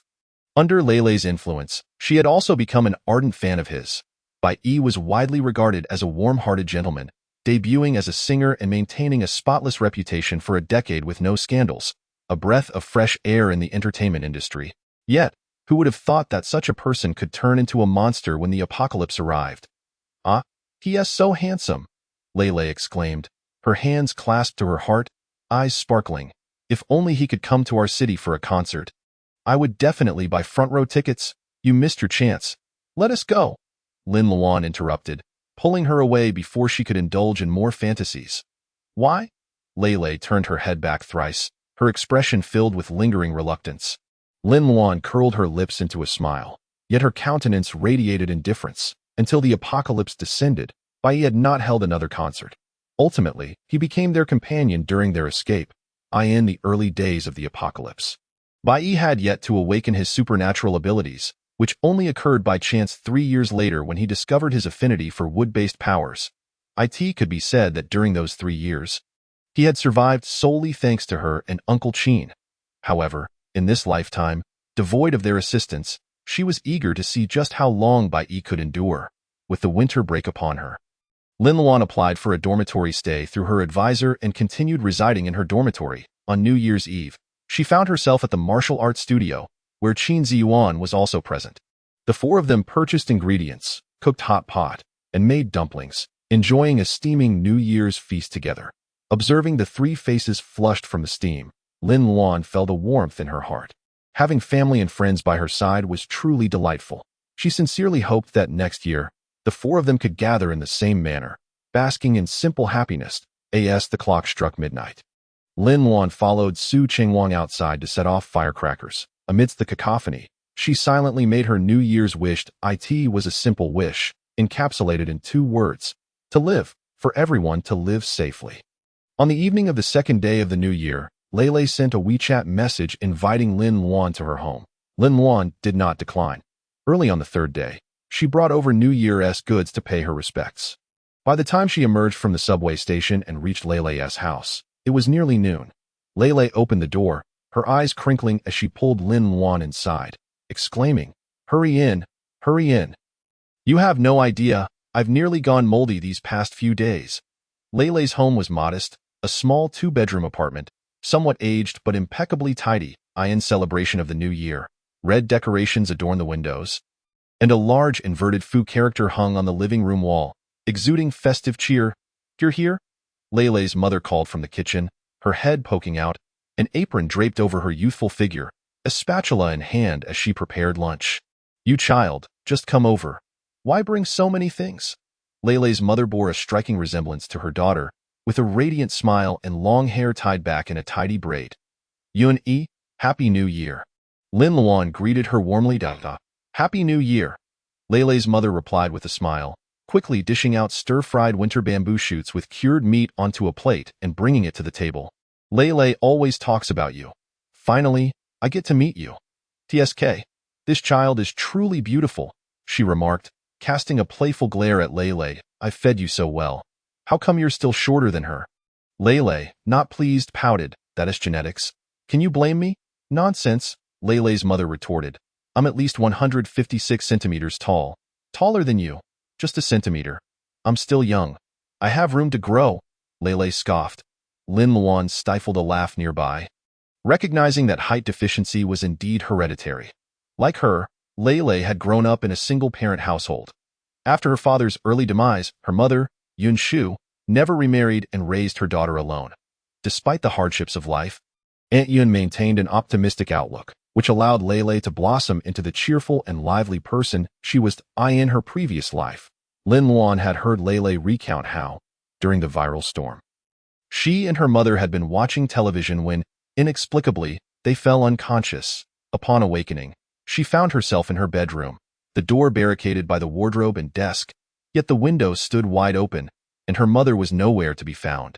As she rose to investigate, she discovered a bottle of water, 2 packs of biscuits, and a note that read, "Lei, Mommy loves you. You must be brave." Alongside this, there was nothing but a bloody handprint on the windowsill. Thus, Lei speculated that her mother had not been infected by the virus and transformed into a zombie, but rather had been bitten by one. Aware that she would soon become a monster herself, her mother had taken her own life by jumping from a building to protect her. Chapter 16. Encountering danger. This event had a profound impact on Lei, leading her to feel that she had been a burden to her mother. Drowning in guilt, Lin Luan, having experienced the pain of losing a mother herself, understood how deeply it could wound one's heart. Therefore, in this lifetime, she was determined to find a way to protect Aunt Yun for Lei's sake. This was indeed the reason for her visit, to establish a solid relationship. Aunt Yun was an excellent cook. They say 3 women create a play, and though Lin Luan often played the role of spectator, the meal was filled with warmth and joy. Lin Luan stayed at Lei's home until the 6th day of the new year before returning directly to school. Although Lei and her mother urged her to stay, she needed to practice her punches and breathe work daily, which had become somewhat inconvenient over time. Perhaps due to her training in breathing techniques, Lin Luan had made rapid progress in her martial arts. Now able to spar with Su Qingwang, she believed that if she continued to persevere, in a few months, she would be able to hold her own against him. Of course, all these achievements were thanks to the advantages provided by her space and the spring water. Qin Ziyuan continued to travel abroad frequently after the new year to gather more resources. During his leisure time, he would teach Lin Luan some combat techniques, instructing her on how to swiftly and accurately take down an opponent. On weekends, he would take her to shooting ranges to practice marksmanship and even secured her a membership at a wilderness survival club, where she could learn various outdoor survival skills. Time swiftly passed amidst their bustling lives. And before they knew it, it was mid-April. G City, situated in the southern region, was perpetually shrouded in rain during spring. On this particular day, after completing a set of knife techniques, Lin Luan, in a fit of inspiration, invited Su Chengwang to spar with her. When they finally ceased their practice, the outside world had descended into darkness. "Junior sister, it's quite late. Why don't you stay the night?" Su Chengwang suggested, wiping the sweat from his brow. There were vacant rooms in the attic, and sometimes, when it got too late, Lin Luan would stay over. Glancing at the time, which was only 9 o'clock, she shook her head. "No, I have an early class tomorrow, and I promised my roommate I'd accompany her for breakfast. Is it that girl who looks like a doll?" Su Chengwang inquired, a faint blush creeping onto his dark face. Lin Luan, busy packing her belongings, was oblivious to his curiosity. "Yes, she is a devoted fan of the buns from our school's second cafeteria. Is it really that delicious? Then you must bring me some tomorrow." Su Chengwang suddenly found himself craving buns. "Sure," Lin Luan readily agreed, slinging her packed bag over her shoulder. "I'll be on my way now. See you tomorrow." "Hey, aren't you taking an umbrella? It's raining outside." Su Chengwang reminded her, "It's fine. It's not pouring, and it's just a short walk," Lin Luan replied, pulling the hood of her oversized sweatshirt over her head and sliding her hands into her pockets as she stepped into the night. The April air was still a bit chilly, especially in the early morning and evening. Dressed in a sports outfit with a large cardigan over it, Lin Luan felt the cool breeze. The path from the martial arts studio to the school was a secluded one, taking only 10 minutes to traverse. However, it was quite remote, flanked by tall walls, with abandoned factories lining either side. Additionally, the absence of streetlights made it nearly deserted at night. Lin Luan, skilled and fearless, had little to worry about. She had previously encountered a couple of small-time thugs and had easily dispatched them with a few well-placed strikes. To avoid unnecessary trouble, she typically dressed in a more androgynous manner, and given her height and slim build, along with her short hair, it was easy to mistake her for a boy if one did not look closely. The night was serene, with a light drizzle falling as Lin Luan walked alone. Her sneakers created a steady rhythm on the pavement, her mind occupied with planning her next steps. With just over 4 months remaining until the apocalypse, she had already gathered a stockpile of weapons, food, and medicinal supplies, all stored in her vacuum-sealed chamber. What she lacked now were modified vehicles, gasoline, and some machinery. Her space's ecosystem had already been restored, and the land was ready for cultivation. Thus, she needed to acquire seeds for crops and perhaps some fruit trees as well. Once the apocalypse struck, the soil would be severely contaminated, and many plants would mutate, posing a risk of poisoning for anyone who consumed them. Additionally, it would be prudent to procure some livestock and poultry. When the viral storm hit, even pigs could mutate and climb trees to devour humans. Her space contained a small stream, so she could also purchase fish and shrimp. Just as she was lost in thought, a sudden chill swept past her ear, causing every hair on her body to stand on end, a clear sign of impending danger. However, before she could react, she felt a bone-chilling pressure against her neck. "Don't move," a deliberately lowered voice whispered in her ear. "Take off your clothes." In an instant, a crisp male scent invaded her nostrils, reminiscent of winter pines. Lin Luan did not resist, her mind racing to assess the situation. This individual was a master. Having trained for so long, she believed her senses were sharper than those of an average person, yet it was only upon his close approach that she sensed something amiss. Thus, this person was undoubtedly superior in skill to her. Moreover, he was quite tall. As she conversed with him moments ago, she sensed that he was in a lowered posture, his height likely exceeding 185 centimeters. Ultimately, this individual did not intend to take her life, for what pressed against her neck was the back of a knife. With this information in mind, Lin Luan felt a surge of determination. She obediently unzipped her hoodie, allowing her backpack to slip down to her elbows, feigning the act of disrobing. Indeed, the blade at her throat shifted slightly outward. In that very instant, Lin Luan abruptly twisted to the side, evading the sharp edge, while her elbows swiftly shot upward, forcefully swinging the backpack toward the man's face. Bang! The man reacted with remarkable speed, raising his knife-wielding arm to block the bag, while his other hand swiftly reached for Lin Luan's neck. She leaned back to evade, but those long fingers brushed past her chest. "The woman!" The man's voice was cold, laced with incredulity. As he spoke, Lin Luan had already leaped to a position 3 meters away. Her hoodie wide open, her fitted sports top accentuating her feminine curves. She regarded him with a steely gaze, her hand concealed behind her back, tightly gripping a silenced pistol. The man remained shrouded in shadow beneath the wall. His features obscured, yet his black attire enveloped his tall and imposing figure, failing to conceal the formidable aura he exuded. Chapter 17. This man was utterly terrifying. Lin Luan locked eyes with him, believing he would press his attack. But he merely twisted his wrist, sheathing the dagger, and muttered a low apology. Yet Lin Luan discerned no sincerity in his words. In the next moment, the man surged forward, vaulting over the high wall with agility, quickly vanishing into the night. Simultaneously, a rustling sound of footsteps approached from a distance, indicating that more than one individual was arriving. Lin Luan's gaze darkened, her mind racing. She vanished from her spot, returning to her space. Lin Luan quickly focused her mind, extending her mental prowess toward the misty perimeter. Through diligent practice, her mental strength had grown sufficiently to penetrate spatial barriers, enabling her to sense the external situation even while in her own realm. Soon, 5 individuals appeared on the road outside, all clad in tactical gear. Each was agile, moving swiftly and in unison, clearly having undergone professional training. Furthermore, their garments bulged at the waist, hands poised protectively at their sides. Evidently armed. Lin Luan furrowed her brows. It was evident that the man in black had been evading these individuals, and his demand for her to disrobe was likely a ploy for disguise. Yet, who were these people, and why were they present here?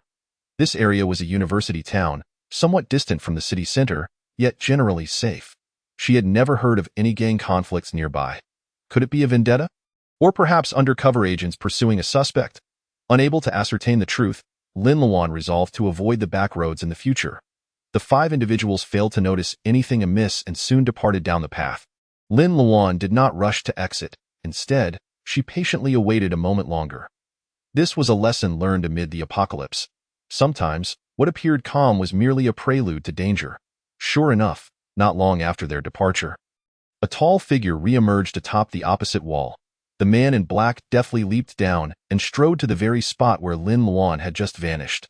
This time, she finally caught a clear glimpse of his visage.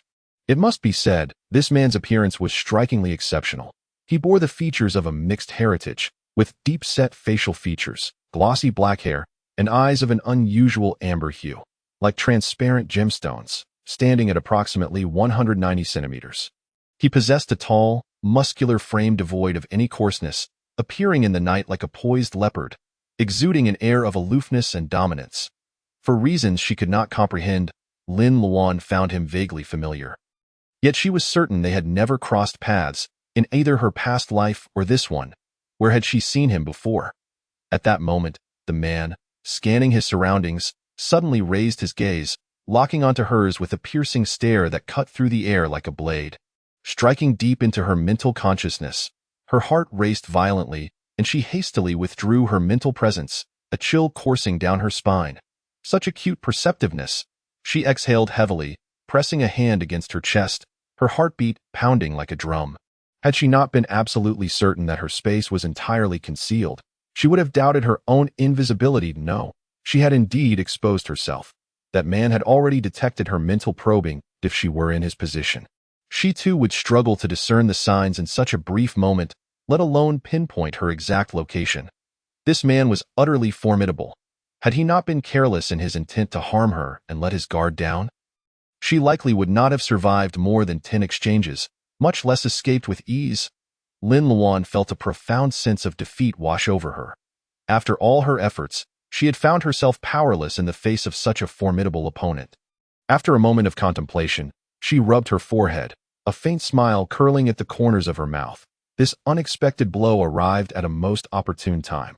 Her recent streak of good fortune had inevitably led to a sense of complacency. But this encounter had firmly grounded her heart once more.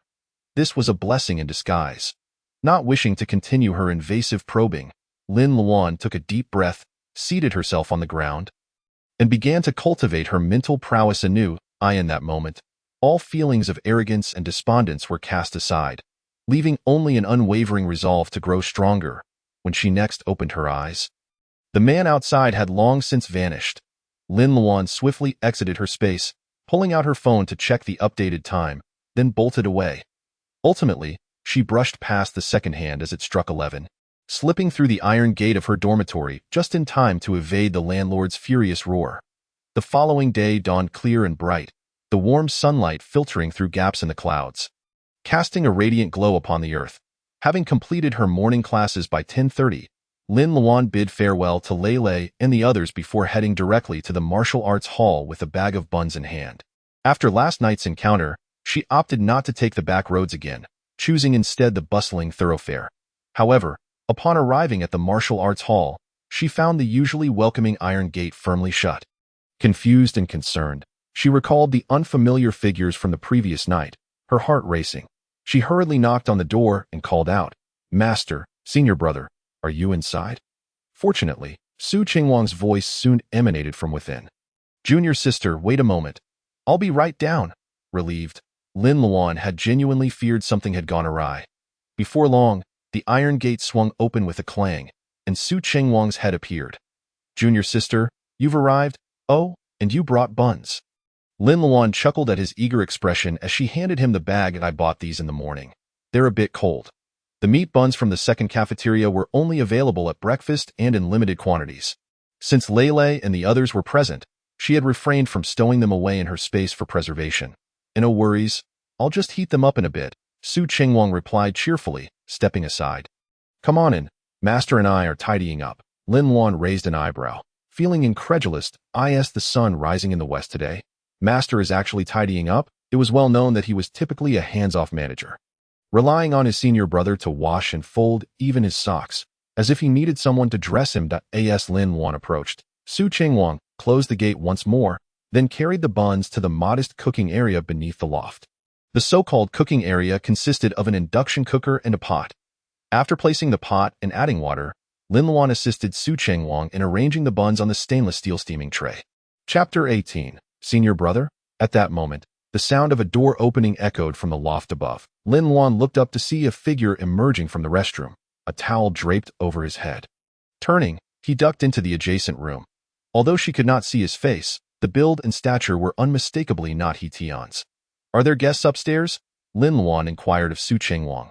She had been attending the martial arts hall for over half a year, and visitors were a rare occurrence, especially in such an important area as the loft. Her curiosity was piqued. "Yes." Su Qingwang placed the steaming tray into the pot, covered it, and pressed the switch while explaining. "That's Liu Shibua's disciple, Lian Feng. Do we need to refer to him as senior brother?" "Lian Feng. Senior brother?" Lin Luan raised an eyebrow, astonished to learn there was indeed a senior brother, and that the name sounded particularly familiar. Suddenly, a thought struck her, and she hurriedly asked, "Which Lian and which Feng?" Though Su Qingwang was puzzled by her question, he answered truthfully, "Lian from the Flames of War, and Feng from Beacon Fire." "Why? Do you know him?" Lin Luan's heart skipped a beat as she shook her head. "No, just curious. Is he also a mercenary?" "Indeed." Su Qingwang's lips curled into a smile. "That guy is a mixed blood, incredibly handsome. Just don't get too starry-eyed when you see him, or Master will surely lose his temper again." Lin Luan laughed lightly, choosing not to respond, yet her mind was in turmoil. A mercenary named Lian Feng. Such a coincidence of names, professions, and backgrounds was exceedingly rare. It had to be him. Just then, He Tian emerged from the room, dressed neatly in casual attire, his hair meticulously styled, a stark contrast to his usual relaxed demeanor. Upon spotting Lin Luan, he waved her over, saying, "Girl, come upstairs. Master wants to introduce you to someone." "All right," Lin Luan replied, nimbly climbing up to the loft. During this time, her skills had improved modestly, and scaling the 2-meter-high loft was no challenge for her. "Come over and sit." He Tian beckoned her to sit on the sofa, then turned his head and shouted inside, "Fengzi, stop hiding in your room and come out." The door swung open, revealing a tall, slender figure stepping out.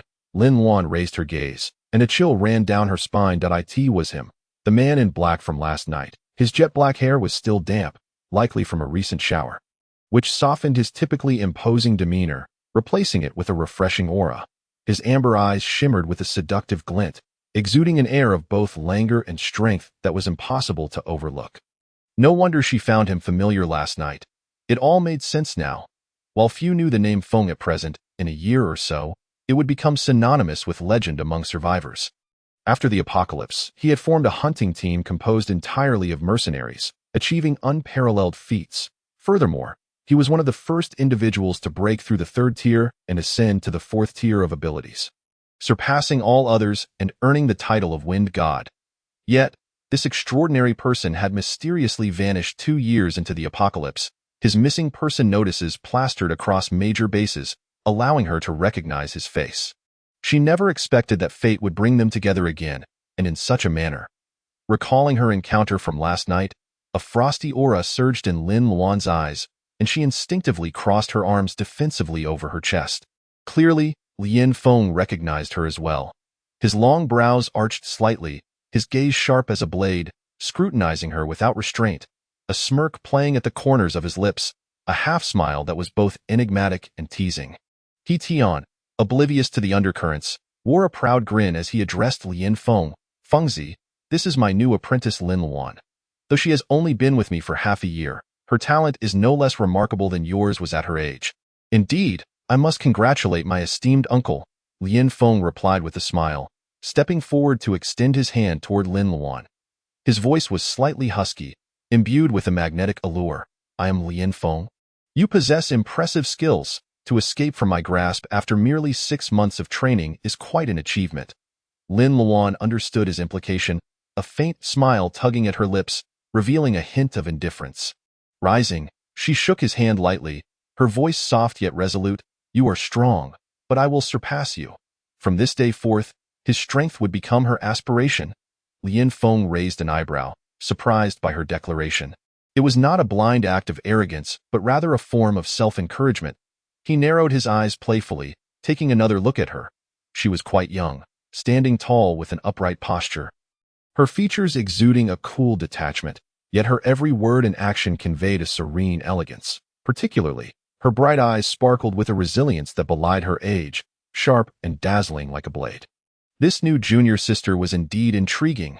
Very well, I shall look forward to it, he said, a smile gracing his handsome face, enhancing his already striking charm. He Tian, observing from the side, was perplexed yet realized that his charming nephew seemed to be somewhat unfavored by his obedient disciple, which lifted his spirits. He cheerfully urged Lin Luan, girl, practice diligently with your master. Steaming buns for us. Let's strive for excellence. Ah, the buns are coming. Just as He Tian was speaking enthusiastically, an odd voice interrupted. Causing his face to flush with embarrassment, he shouted at Su Qingguang, who was heading upstairs, you and your eating. Go hide and eat in peace.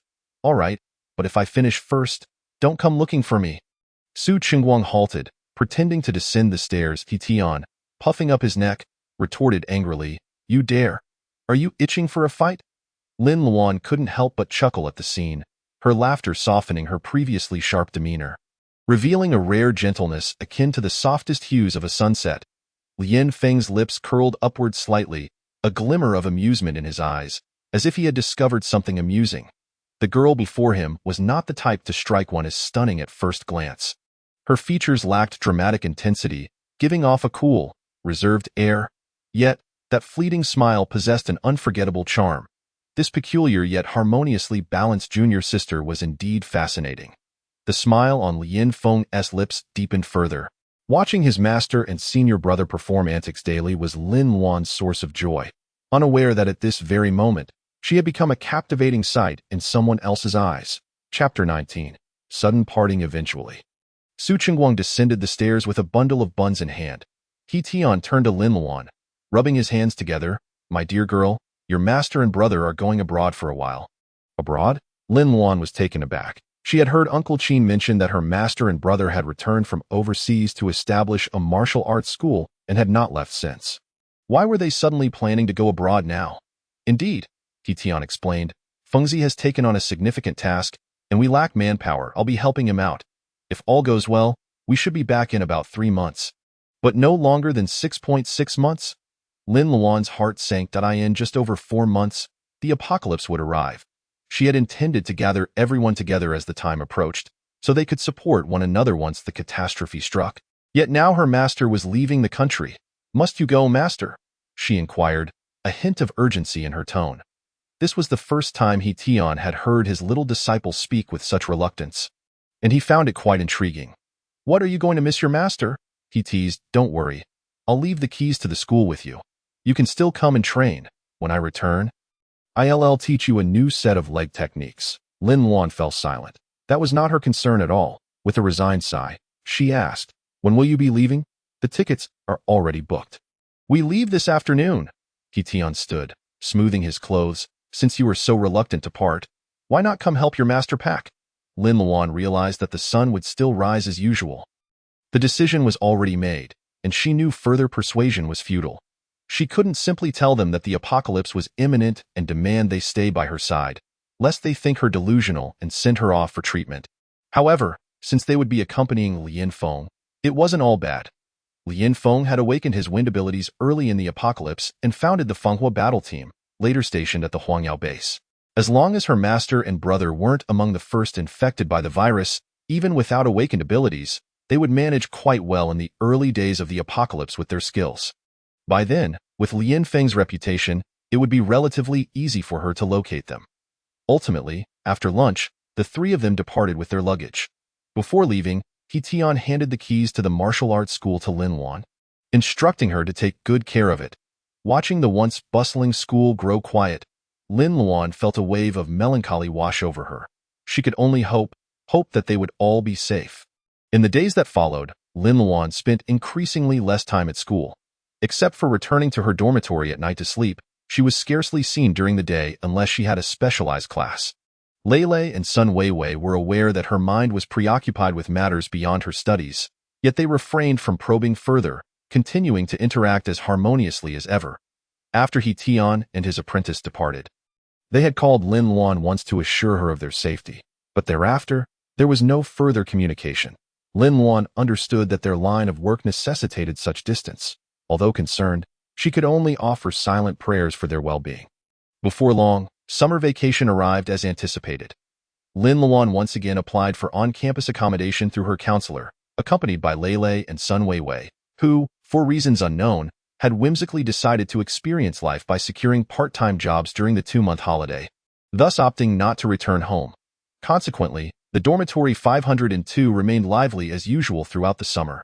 However, ideas, while splendid, proved challenging to implement. Lei and her companions spent a week scouring for suitable part-time work, only to return suntanned and empty-handed. Eventually, unable to bear their fruitless endeavors, Lin Luan introduced them to a temporary assistant position at the survival club she frequented. Yet their enthusiasm for work dwindled after merely a month, leading them to resign en masse. The reason was simple. Both had developed a profound interest in the survival projects they encountered, and before they could even warm their hands around their earned wages, they had transferred the entirety to the club to enroll in a month-long wilderness survival training camp. Lin Luan expressed her understanding and support, secretly wearing a smirk of satisfaction. With less than 2 months remaining until the apocalypse, Qin Ziyuan requested an extended leave from his company to focus on gathering supplies, food, clothing, shelter, transportation, medical supplies, outdoor survival gear, and every conceivable resource he could think of were amassed, all delivered to the martial arts school for unloading. Later organized by Lin Luan into her spatial realm. With her spatial ecology restored, she procured various seeds for fruits and vegetables, even buying some mature fruit trees to transplant into her space. Although she could not bring humans into her realm, all other living creatures could be admitted at her discretion. She even designated a portion of land downstream along the creek specifically for raising poultry such as chickens, ducks, and geese, while also introducing live fish and shrimp into the creek. She chose not to rear larger livestock like pigs, cattle, or sheep due to the complications involved, but instead, she allowed a few rabbits to frolic freely. As her spatial realm could be entirely controlled by her mental energy, the tasks of planting and raising animals were accomplished through her mental manipulation, without necessitating her physical involvement. She could even regulate the growth rate of these plants and animals according to her needs. Otherwise, given the time disparity between her space and the external world, allowing them to grow unchecked would be a terrifying prospect. The tender sapling at the center of her space had finally grown to her knee height. Resembling a phoenix tree, not much different in appearance from the ones outside, albeit with a considerably slower growth cycle. Nevertheless, Lin Luan felt a sense of satisfaction. Whether it was mere imagination or not, she always sensed a profound connection between this tree and her entire spatial realm. In the final month, Qin Ziyuan somehow acquired 5 million dedicating the entire sum to the purchase and modification of vehicles. He procured second-hand military vehicles from his previous military connections, a Humvee and a Predator. Subsequently, he sought out an auto modification shop, spending over half a month refurbishing both vehicles. The chassis were reinforced with 3 layers of steel plating. Protective railings were welded around the periphery, windows were replaced with bulletproof glass, and reinforced railings were added. Additionally, the tires were swapped for the best off-road tires available. He also installed an electric system in the Humvee, converting it into a hybrid vehicle. Chapter 20. Delivering takeout. Once the modifications were completed, the vehicles bore little resemblance to their original forms, appearing massive and cumbersome, exuding a ferocious beastly aura that was almost comically unsightly. Yet Lin Luan was quite pleased. Such a sturdy vehicle would certainly withstand the claws of even a level 3 zombie. Ultimately, it was Qin Ziyuan who had the vehicles painted in a dark green camouflage, restoring some semblance of dignity to them. However, in the face of the impending apocalypse, vehicles became readily available while energy resources were increasingly scarce, prompting them to gradually stockpile gasoline and diesel. Half a month later, Lin Luan rented a 2-story villa in Qingxin Garden, located near the 3rd Ring South Road. The villa boasted 6 bedrooms, 2 living rooms, and 3 bathrooms, exquisitely decorated, complete with a garden and double garage, as well as a small attic. Due to its somewhat remote location, the rent was relatively affordable. She paid a total of 100,000 for a 6-month lease, with 1 month as deposit. Early the next morning, Qin Ziyuan arranged for someone to replace all the front and back doors of the villa with reinforced double steel doors, installing steel railings on all exterior windows, replacing the glass with bulletproof variants, and hanging heavy blackout curtains. Furthermore, they installed 3 large stainless steel water tanks and solar power equipment on the rooftop terrace. Their extensive renovations were motivated by their intention to establish this villa as their first stronghold after the apocalypse. The viral storm was a global phenomenon, with zombies rampant across the world, making escape impossible no matter where they went. Additionally, in the early days of the apocalypse, panic spread, with widespread looting and violence. Although safe bases were rapidly established in various locations, their facilities and management were far from perfect. Thus, after deliberation, Lin Luan and Qin Ziyuan resolved not to flee northward as they had in their previous lives, but rather to settle down in the familiar G City, honing their skills by combating zombies while gathering supplies, and only deciding their next move when the time was right. Time flew by. And soon it was September 12, 2019, marking the final week of humanity's impending calamity. On this day, Lin Luan rose early, shouldered her backpack, and boarded a train bound for L City. L City and G City both resided in F Province, with only an hour and a half travel time by train. Upon arriving, she took a taxi that maneuvered through heavy traffic, finally reaching the outskirts of the West City around noon. Lin Luan strolled through the streets until she found a noodle shop at an intersection, ordering a serving of cold noodles with shredded chicken. The cold noodles were made from smooth buckwheat, garnished with shredded chicken, egg crepes, cucumber, and blanched mung bean sprouts, all drizzled with a secret savory sauce. After mixing it all together, it transformed into a visually and gastronomically delightful dish. In the sweltering midday heat, such a refreshing meal was a welcome respite, instantly whetting her appetite. Lin Luan savored each bite with great enjoyment. The cool, refreshing noodles dispelled her fatigue in the summer heat, further complemented by the restaurant's complimentary chilled sour plum juice, creating an unparalleled flavor experience. Feeling satiated, Lin Luan requested the owner to pack a large portion of cold noodles to go, specifically asking for extra cilantro and red chili oil, and placed an additional order for 30 servings, agreeing to return in 2 hours for pickup. During this time, she began selectively storing prepared foods. Anything she found delicious was promptly packed away into her spatial vault. After the apocalypse, such delicacies would be worth their weight in gold. Carrying her packaged noodles, Lin Luan made her way to an old dock nearby. Relying on her hazy memory to locate a warehouse, the dock featured numerous warehouses for rent, all resembling one another with red brick and white tile rolling doors. However, only this particular small warehouse boasted a password-protected steel door and surveillance camera, making it relatively easy to identify. Pressing the doorbell, a man's voice soon echoed through the intercom. "Who is it?" The voice was cold and devoid of emotion. Lin Luan raised the bag she was holding toward the camera. "Hello, I'm the delivery person." After a brief pause, the voice responded, "You're early today. Yes, since I'm new, my boss asked me to come by earlier to familiarize myself with the route, Lin Luan replied, feigning earnestness. Silence fell within. But the camera suddenly shifted to scan her up and down. Moments later, the sound of a heavy door creaking open echoed, revealing a bespectacled man peering out.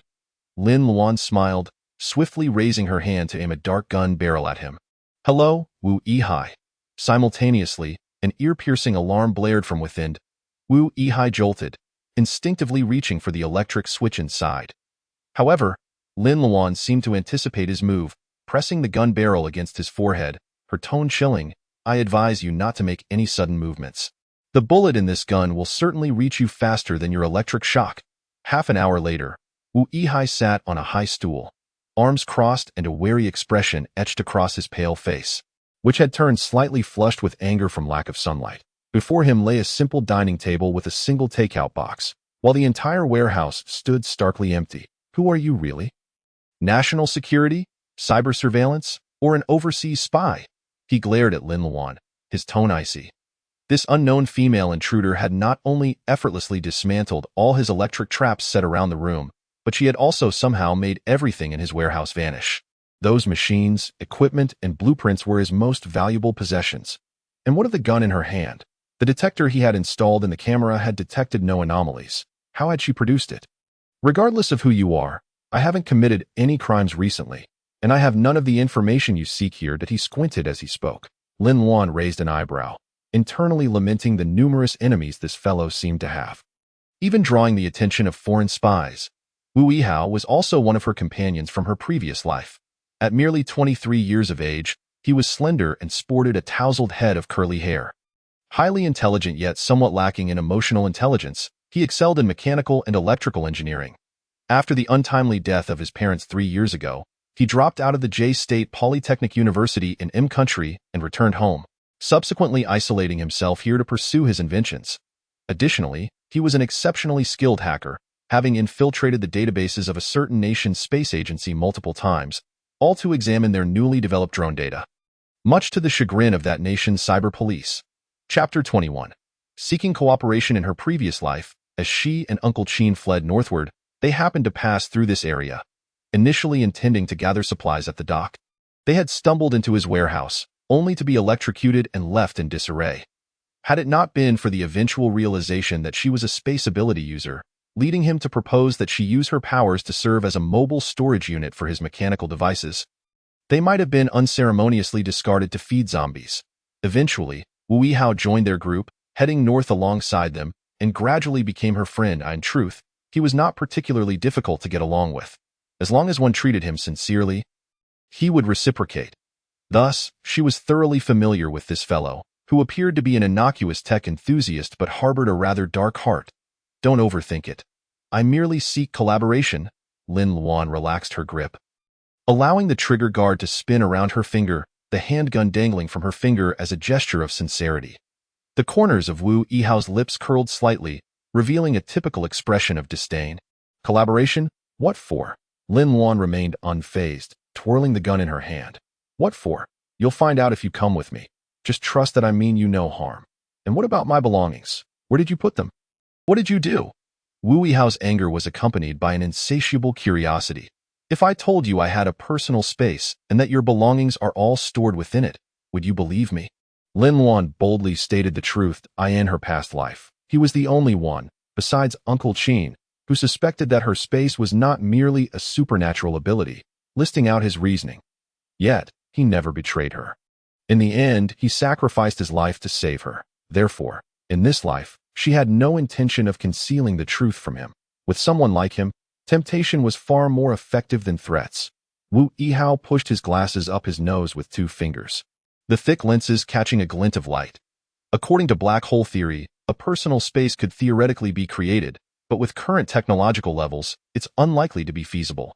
Seeing his reaction, Lin Luan couldn't help but chuckle. This fellow always adjusted his glasses whenever he launched into a theoretical discourse, and even after the apocalypse, with his vision evolved to handle both long-distance and microscopic sight, he still sported a pair of frames devoid of lenses. Simply because he couldn't articulate his thoughts without adjusting his glasses. However, the effect of having lenses versus not was distinctly different. Today, As he pushed them up, he appeared rather astute. Your scientific theories are about to lose their credibility. Now, quickly finish your meal and come with me. I assure you, your belongings will be returned intact. Not even a single screw will be missing. As she spoke, Lin Luan nudged the cold noodles closer to him. Wu Yihao sighed, seemingly resigned, as he stood up and shook his hands. I need to wash my hands first. Lin Luan cast him a sidelong glance, a smirk playing on her lips, and as her hand brushed against her waist, she tossed a disassembled taser gun onto the workbench, her tone turning serious. Don't get any ideas. The items you hid in the sink are right here. Wu Yihao's face darkened instantly, in addition to his anger. He felt a chill creeping up his spine, rendering him speechless as he looked at her. Lin Luan patted his shoulder, pushing him back into the chair. Stop dawdling and eat. Wu Yihao was no fool. He realized that his little tricks had long been seen through, and further resistance would be futile. Besides, he was indeed hungry, and it would be foolish to refuse food when it was offered.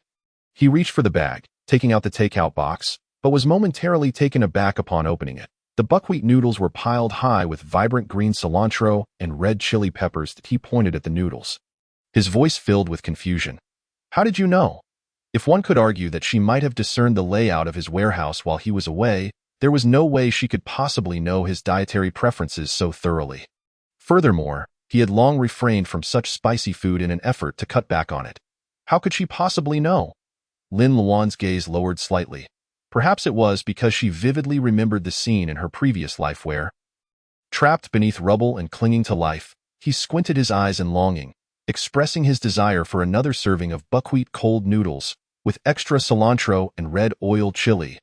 That moment had remained etched in her memory, prompting her to travel great distances to personally deliver a serving of cold noodles to him. In the afternoon, Lin Luan picked up the packed cold noodles from the noodle shop and returned to G-City with Wu Yihao. Upon arriving at the villa, night had already fallen, and Qin Ziyuan was yet to return. Lin Luan led Wu Yihao into the garage, where he placed all the mechanical parts from his original warehouse. Handing him the garage key, she then took him upstairs to select a bedroom, returning the remaining blueprints, instruments, and computer equipment to him. Throughout the process, Wu Yihao observed Lin Luan's every move as if he had discovered a new continent. His eyes glued to her actions, even neglecting to check whether his belongings were intact or if any crucial screws were missing. After returning everything to its rightful owner, Lin Luan produced a USB drive and handed it to him. First, review the documents inside, then help me edit this content into a post and ensure it occupies the top headline position on major forums for the next week. This shouldn't be difficult for you, right? Wu Yihao glanced at the USB drive, then countered with a question of his own. If I accomplish this, can I examine your personal space? Lin Luan chuckled. If, by then, you still have the interest to study it, you are always welcome. A promise is a promise. Wu Yihao adjusted his glasses and promptly sat down at the computer, inserting the USB drive into the port and immersing himself in the task. Lin Luan turned and exited the room, heading downstairs to prepare dinner. Her culinary skills were limited. Typically, Qin Ziyuan took charge of the cooking. With the head chef absent, she decided to whip up her signature dish, porridge. 5 minutes later, as Wu Yihao dashed down the stairs like the wind, Lin Luan had just finished rinsing the rice. Is the content on your USB drive genuine? Is the apocalypse truly imminent? Wu Yihao's eyes widened, waving the USB drive in his hand. Lin Luan glanced at him, continuing to pour the rice into the rice cooker, adding water and pressing the switch. Only then did she respond. Unhurriedly, do you believe me just because I say it's true? Why are you spreading alarmist rhetoric?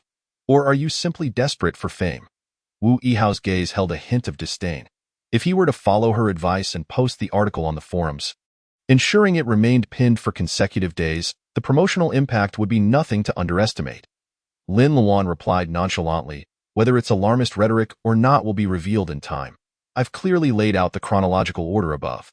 You can compare it at your leisure. Chapter 22. The Apocalypse Theory and Truth. The article did not overly promote various post-apocalyptic scenarios. It merely outlined important considerations before and after the apocalypse, including a powerful typhoon anticipated to hit the East China region in 3 days, serving as the final warning for the coming apocalypse. Wu Yihao opened his mouth, struggling to find a rebuttal.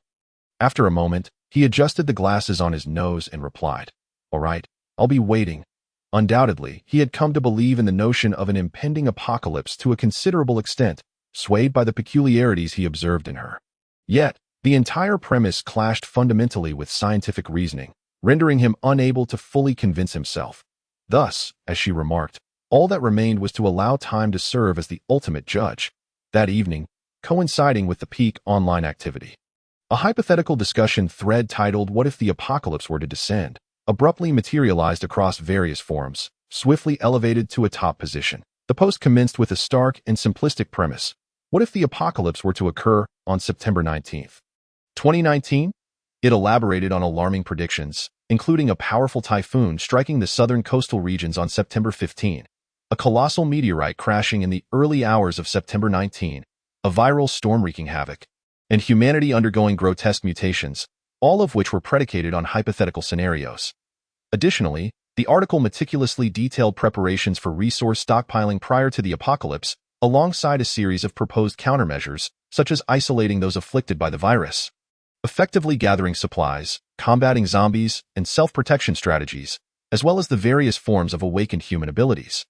Under the death manipulation of WuYiHao, a multitude of virtual IPs surged towards these forums, and within the span of a mere hour, the post's view count surpassed 3 million, with responses multiplying at an astonishing rate. Furthermore, platforms like WeChat, Weibo, countless marketing accounts, and an abundance of public accounts proliferated, with an incalculable number of fans fervently liking and sharing the content. Overnight, the post became a viral sensation, and terms related to the hypothetical apocalypse trended prominently across major search engines in this wake. Various discussions on apocalyptic themes sprouted like mushrooms after rain, igniting an unprecedented frenzy surrounding doomsday theories. Reactions varied widely. Some fervently believed and supported the discourse, while others derided and insulted it, with a plethora of onlookers merely spectating. Yet, it was undeniable that this doomsday theory had etched a lasting impression in their minds, leaving them better prepared to confront the unknown calamity when it eventually arrived. On September 14, the Meteorological Bureau of Province F issued an urgent red warning for a typhoon, serving as a formidable validation that propelled the doomsday narrative to its zenith. Coastal cities within the province began experiencing flight cancellations and train suspensions, while universities announced class suspensions. G-City, where Lin Luan resided, was no exception. By 9 a.m. on September 15, Typhoon Waisan made its approach to the South China Sea, with winds reaching a staggering force of 16, making landfall in City X of Province F at 8 p.m. that evening. The devastation wrought by the storm left City X in ruins. A scene of utter chaos and destruction. In no time, the doomsday narrative spread like wildfire across the nation. Signs of panic buying began to emerge everywhere, particularly in South China, where even the torrential downpour could not deter the populace from scrambling to stock up on provisions. Major supermarkets experienced shortages, and unscrupulous vendors seized the opportunity to inflate prices. During this period, WuYiHao's gaze towards Lin Luan shifted from skepticism to profound curiosity, persistently inquiring how she possessed such foresight, only to be met with her elusive responses of "I cannot divulge." However, any discourse inciting public panic regarding disasters would inevitably attract intervention and suppression from the government authorities. Soon, pressure mounted, with online surveillance intensifying, and forum administrators promptly began deleting posts and suspending accounts. The entire forum became devoid of related discussions, and many previously vocal keyboard warriors found themselves summoned for tea with officials. The provincial government also mandated that the media refrain from sensationalizing the disaster situation in the region to prevent public hysteria. Renowned experts appeared on television to disseminate scientific knowledge, while various astronomical observatories publicly stated that no meteorite trajectories had been detected, dismissing the notion of a giant meteorite falling as sheer nonsense. Yet, none of this occupied Lin Luan's concern. She was not a deity capable of saving the entire world, and with less than 2 days remaining until the apocalypse, there were numerous pressing matters still left unattended. That afternoon, Lin Luan dialed Leilei's number, and the call connected swiftly, though the voice that greeted her was tinged with weariness. "Sanner, I'm about to lose my mind," Leilei lamented. "What's the matter?" Lin Luan inquired. Chuckling softly, "It's my mom. At her age, she should be seeking companionship that I finally managed to set her up with a handsome uncle, and we had agreed to meet today. But she insists it's unsafe due to the typhoon and refuses to step outside." Yet she is not afraid of being swept away by the winds when she goes out to hoard supplies. Lele complained incessantly, exasperated by her mother's stubbornness. You'd think she'd realize that in a few years. When she is older, no one will want her. Lin Luan couldn't help but laugh at the role reversal. Is your family starting to stockpile food as well? She asked, noting the impact of the post. Absolutely. The internet has made the apocalypse sound all too real, and why Mom believes in it, saying it's better to be safe than sorry. She bought a mountain of food and drinks, and I'm nearly exhausted from hauling it all in. The living room is nearly overflowing. If she would just find a man. I wouldn't have to wear myself out like this. As Lele spoke, she circled back to her earlier grievances. Amused, Lin Luan pondered a sudden idea. Lele, what do you think of Uncle Qin? She asked. Qin Ziyuan sometimes picked her up from school, and Lele was familiar with him. Uncle Qin? He is fantastic, cool and manly with a great physique. What more could you want for security? But isn't he just a passing fancy for your mom? Lele realized her slip and quickly fell silent. Lin Luan smiled nonchalantly. I believe my mother would wish for him to find happiness as well. Besides, we're merely introducing them. Whether it blossoms into something more is up to them. That's wonderful. But my mom can be quite stubborn. If she finds out I arranged a blind date for her, she'll definitely bail on me. Lele fretted anew. Chapter 23. Special auction that's easily resolved. Just tell Aunt Yun that tomorrow is my birthday. Bring her over to my house for a celebration. Coincidentally, Wei Wei is still at school. Let us have her join us too. They can meet each other, and who knows, they might hit it off. Lin Luan continued to strategize. Her initial intent for the call was to invite both mother and daughter to the villa. And now she had the perfect excuse. Lele, thrilled by the suggestion, clapped her hands in approval, her voice loud enough for Lin Luan to hear clearly. That is a brilliant idea. It's settled. Oh, Sanner, I adore you. I have to rush and take my mom shopping for some beautiful clothes, and I need to do something with her hair. Bye. Without waiting for Lin Luan's reply, she excitedly hung up. Lin Luan chuckled softly, feeling no guilt as she thought to herself, sorry, Uncle Qin, but for their safety, you're being roped in. Subsequently, she called Sun Wei Wei. Although G-City is not a coastal city, the severe storm had caused all major universities to suspend classes, and flights and trains were rendered inoperative. Sun Wei Wei had been holed up in her dormitory for the past few days, making this the perfect opportunity to invite her over. As night fell, and the city lights began to twinkle. A high-end private club in G-City was ablaze with vibrant lights and the clinking of glasses. Despite the relentless rain, it could not dampen the revelers' desire to indulge in nightlife on a dazzling stage. Captivating dancers swayed sensuously, enticing eager souls. Jiang Qiangang lounged lazily on a leather sofa, casually swirling the amber liquid in his glass, its brilliance enhanced by the ice cubes within. He was handsome, exuding an air of arrogance typical of the privileged.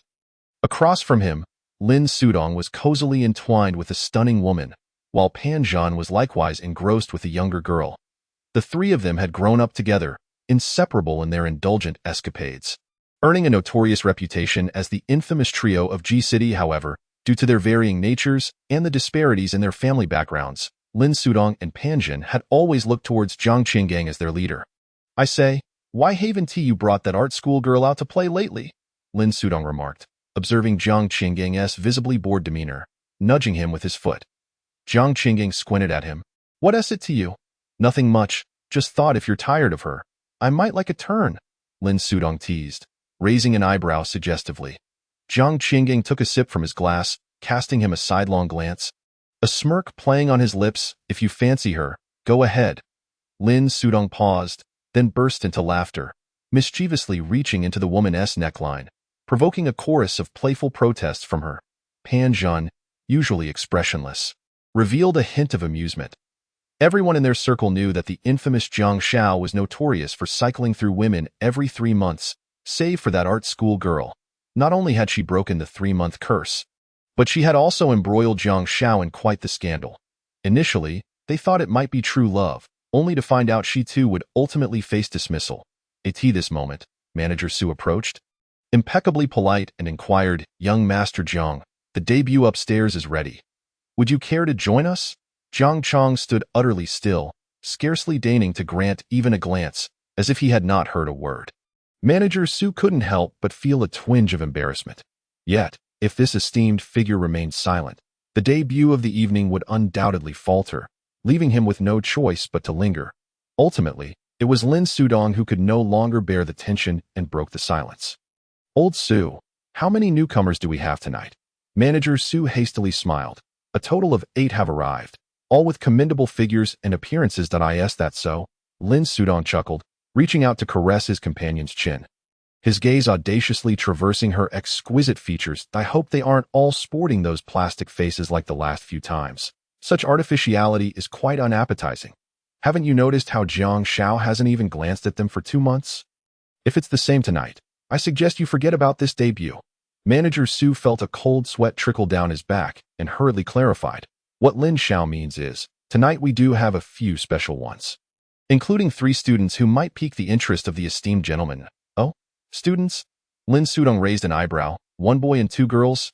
Indeed," Manager Su replied. Pansy, they might just be your type. Care to take a look?" Lin Sudong playfully nudged Pan Zhun, who was known for his affection for delicate, demure students. Pan Zhun displayed little emotion, instead glancing at Jiang Chong. "Brother Chong, shall we go?" "Of course. Why not?" Jiang Chong grinned, shrugging his shoulders, as he always indulged Pan Zhun. With that, he set down his wine glass and rose, followed by Lin Sudong and Pan Zhun as they parted ways with their companions. Manager Su, feeling as though he had been granted a reprieve, eagerly led the trio. Once in the elevator, they ascended directly to the top floor of the club, where Manager Su ushered them into a lavish private room. The opulent decor was replete with an array of alcoholic beverages, complemented by attentive servers. There were 12 such rooms, arranged in a circular fashion, with a grand stage visible through a full wall of transparent floor-to-ceiling windows. The so-called debut was, in truth, a modest auction. Featuring a collection of youthful and alluring individuals, the participants were given a stage to showcase themselves, after which bidders in the private rooms would place their offers, with the highest bidder granted the opportunity to spend a delightful night with the selected beauties. The club, acting as an intermediary, would extract a 30% commission from the proceeds, while the remaining auction funds would be awarded to the sellers. All participants in this self-auction shared a common trait. They were required to be pure. In other words, they had to be virgins, thus giving rise to the term debut. Before taking the stage, each auctioneer underwent a rigorous health examination to ensure their physical purity and well-being. However, all information regarding the auctioneers remained confidential throughout the process. In this transaction, neither the seller nor the buyer was permitted to return, refund, or renegotiate the price. It was a definitive, one-time deal that in this day and age, many were willing to sell themselves for money or fame. Consequently, such debuts were held 1 to 3 times monthly at the club, occasionally featuring lesser-known third-tier celebrities seeking a benefactor to elevate their careers. Chapter 24. The Dominatrix. Before long, the lighting in the private room dimmed, and a spotlight illuminated the stage as the first auctioneer was brought forth. She was a remarkably young girl, with lustrous, straight black hair and a pristine white cotton dress, her delicate features and slender form evoking a sense of vulnerability that stirred a protective instinct in men. She offered no performance, merely standing at the center of the stage with her hands clasped, anxiously awaiting appraisal like a commodity on sale. A gentle female voice emanated from the speakers in each room, detailing the girl's height, weight, measurements, and special talents. The bidding commenced, with a starting price of 300,000 yuan, and each subsequent bid must exceed 5,000 yuan. 300,000, 400,000, 450,000. The bidding calls soon echoed from various speakers in the private rooms. "Well, who would have thought we'd actually get some quality material tonight? What a pity, though. I only fancy ample bosoms," Lin Sudong remarked, stroking his chin with a grin. Jiang Chong swirled his drink, feigning disinterest. Having been exposed to women since the age of 16, he had seen enough of such wares. Initially, the innocence might have intrigued him, enticing a desire to ravage and crush, but over time, this kind of weeping, non-resisting flower became rather tedious. Nevertheless, there remained many who relished such offerings. Before long, the girl on stage was sold to the bidder from room 5 for a staggering 120,000 yuan. Tears streaming down her face as she was escorted off the stage and into the private room. The second auctioneer was also a woman. If the first girl epitomized purity, this one represented sultry allure. Adorned in a dazzling red dress embellished with sequins that hugged her curvaceous figure, shining brilliantly. The striking contrast effectively captivated the audience's attention as neon lights flickered and dynamic music played. The woman began to sway her body in rhythm. Performing a passionate samba dance, Lin Sudong immediately whistled, licking his lips as he seized the bidding device, declaring, "This one is mine." "Don't even think about contesting." Jiang Chong shot him a sidelong glance, neither affirming nor denying. As he took a sip from his wine glass, the rich aroma wafting through the air, but failing to cloud his judgment, as the performers came and went, each fetching different bids and being taken to various rooms. The sixth auctioneer took the stage, a student, much to Pan Zhan's delight, a fair-skinned young boy with an adorable visage. He appeared obedient and innocent, his age uncertain. He sat on a high stool, strumming a guitar while singing softly, his voice clear and enchanting. Jiang Chong had little interest in such displays, feeling increasingly bored. He tossed the bidding device into Pan Zhan's eagerly awaiting hands. "If you like him, bid for him and be done with it." In this era, societal norms had loosened considerably, and those inclined to indulge in such pursuits were no longer discreet. After a spirited competition, Pan Zhan ultimately spent 360,000 yuan to claim the charming youth. "Are you planning to play here or take him away?" Jiang Chong inquired. Lin Sudong lifted his gaze from the samba dancer. "I booked a room downstairs that I'm leaving," Pan Zhan stated. "All right, once he arrives, we shall take our leave." Jiang Chong replied, casually dismissing his wine glass, which a server promptly accepted. "There are still two more yet to appear," Lin Sudong protested, though the allure of the beauty in his arms did not dampen his enthusiasm for the show. "Boring." Jiang Chong impatiently closed his eyes, rubbing his temples. For reasons unknown, he felt inexplicably irritable that night. Before long, the young boy was delivered to the private room, prompting Jiang Chong to rise and prepare to exit. The stage had begun to resonate with a hauntingly slow and eerie piece of Gothic instrumental music as the seventh auctioneer approached. Just as the server opened the door for him, Jiang Chong took a step forward when a sharp crack echoed nearby, startling him to a halt. That sound, he was all too familiar with it. It was the whip slicing through the air. His heart raced as he turned toward the stage. A woman clad in tight black leather attire, wielding a whip, exuded an icy, forbidding aura. The only exposed skin was her left shoulder and arm, adorned with a vivid red phoenix tattoo that added an enigmatic allure to her presence. The striking contrast of black and red highlighted her porcelain skin, while her face was obscured by a black lace mask, revealing only her haughty, piercing eyes and fiery red lips. This paradoxical and captivating demeanor harmoniously blended within her. The red was sultry, the black mysterious, the white dazzling, though she lacked a voluptuous figure and seductive dance moves. Every backward arch, bend, and kick she executed was a display of exquisite grace, irresistibly drawing the attention of all. Jiang Chong's eyes narrowed slightly, his fingers trembling involuntarily. He felt an unexpected surge of interest. "Goodness, it's the dominatrix!" Lin Sudong exclaimed dramatically, reaching for the bidding device only to find it empty. He turned to Jiang Chong, who had snatched it up first. "Brother Chong, you weren't interested, were you? Let me have her. Get lost," Jiang Chong coldly uttered. Lin Sudong immediately curled his lips, wisely choosing to remain silent. Those familiar with Jiang Chong understood that while he could joke around casually, the moment his tone turned icy, it signified an impending fury. The bids on the stage began to escalate wildly, yet Jiang Chong remained resolute, refraining from pressing the auction button. As the performance neared its conclusion, accompanied by a slow and seductive musical finale, the woman on stage placed one hand on her hip and executed a high kick, deftly placing her toes on the chair. With a casual flick of her wrist, she sent a beautiful whip-like flourish into the air. At that moment, the aura of dominance and nobility emanating from her was so compelling that it sparked an almost involuntary urge to bow down and kiss the glossy tips of her shoes. Simultaneously, she slightly turned her head, her gaze locking fiercely with Jiang Chong's. Though their eye contact lasted but a few seconds, Jiang Chong felt as if his very soul had been ensnared. Her gaze, excessively frigid and brimming with provocation and a thirst for blood, sent a shiver down his spine, yet simultaneously electrified him, causing his very essence to tremble. Chapter 25. This woman, he must have her. Jiang Chong prided himself on having encountered countless beauties and had dealt with many fierce and bold women, yet most resembled little wildcats, sharp claws at times, indulging in playful antics, but ultimately retracting when their owner grew angry, exposing their soft bellies. However, this woman was altogether different. She radiated an air of defiance and mystery that significantly ignited a man's desire for conquest. That a wave of tumult stirred within Jiang Chong's eyes as he wickedly curled the corners of his mouth.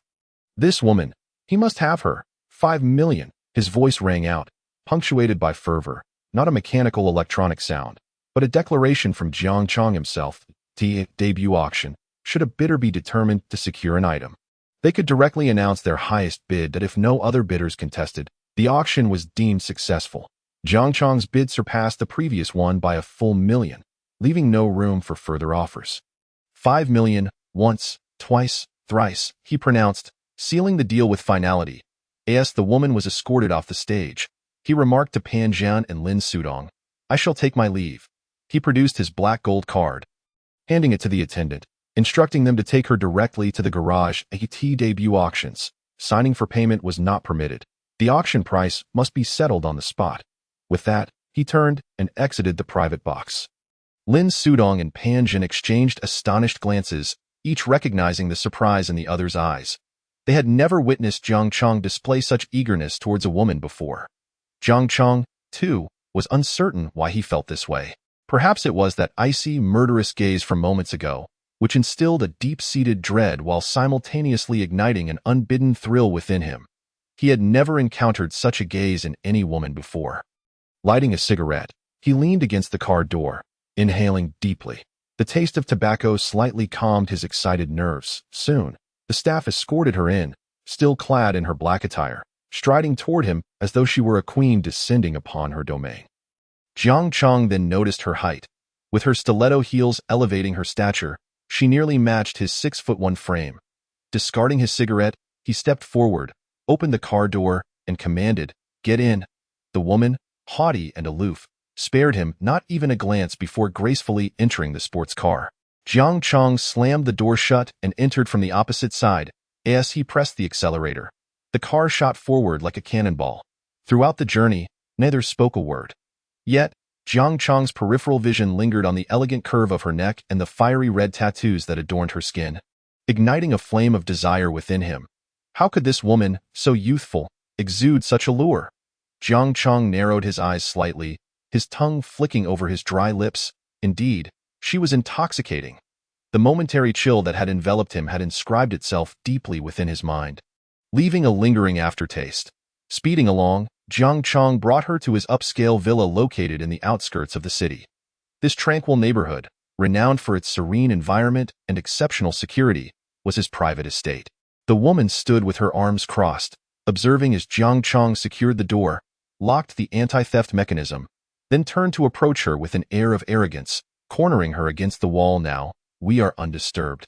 His tone was laden with innuendo as one hand pressed against the wall beside her ear while the other began to slowly remove the mask from her face.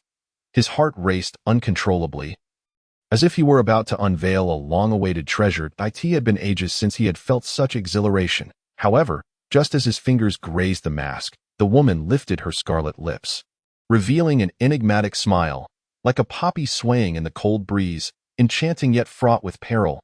"Very well," she replied, her voice as chilling and detached as her demeanor. In the next instant, she abruptly raised her right knee and forcefully struck him between the legs. A sharp pain surged through him. Jiang Chong, caught off guard, could only let out a cry of agony. A sudden stab of pain at his neck followed, and then darkness enveloped him entirely. The woman removed her mask, revealing her true identity, Lin Luan. Gazing at the unconscious figure on the floor, Lin Luan felt a wave of nausea wash over her. She kicked him in the abdomen twice with fervor before bending down to retrieve his phone from his pocket. Opening the contact list, Lin Luan swiftly located Xiao Hui's number, scrolling through their previous conversations before sending a message in Jiang Chong's tone, instructing her to come to the villa immediately. Lin Luan cast her gaze down at the motionless Jiang Chong, her expression fierce and menacing. "For a life taken, a life must be repaid. It is time to avenge my mother." Bending down, Lin Luan grabbed the back of Jiang Chong's collar, dragging him into a nearby guest room. She opened the wardrobe and pushed aside the clothing, revealing a hidden door. This secret passage led directly to a basement chamber. Lin Luan pulled him inside. The room was windowless and completely enclosed. Bathed in dim yellow light, with various ominous instruments hanging on the walls, handcuffs, whips, ropes, and an array of BDSM tools, all present.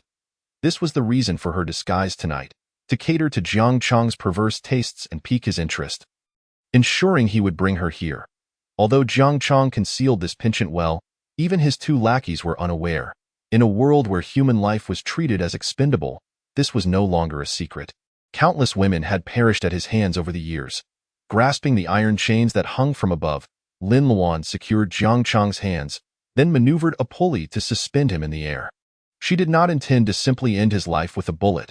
The witness had stated before their retraction that her mother had retained consciousness when first struck by the car, only succumbing after being run over a second time. While both Jiang Chang and Xiao Hui had been in the vehicle, the thought of her mother's inhumane suffering fueled Lin Luan's rage. She yearned to flay them alive.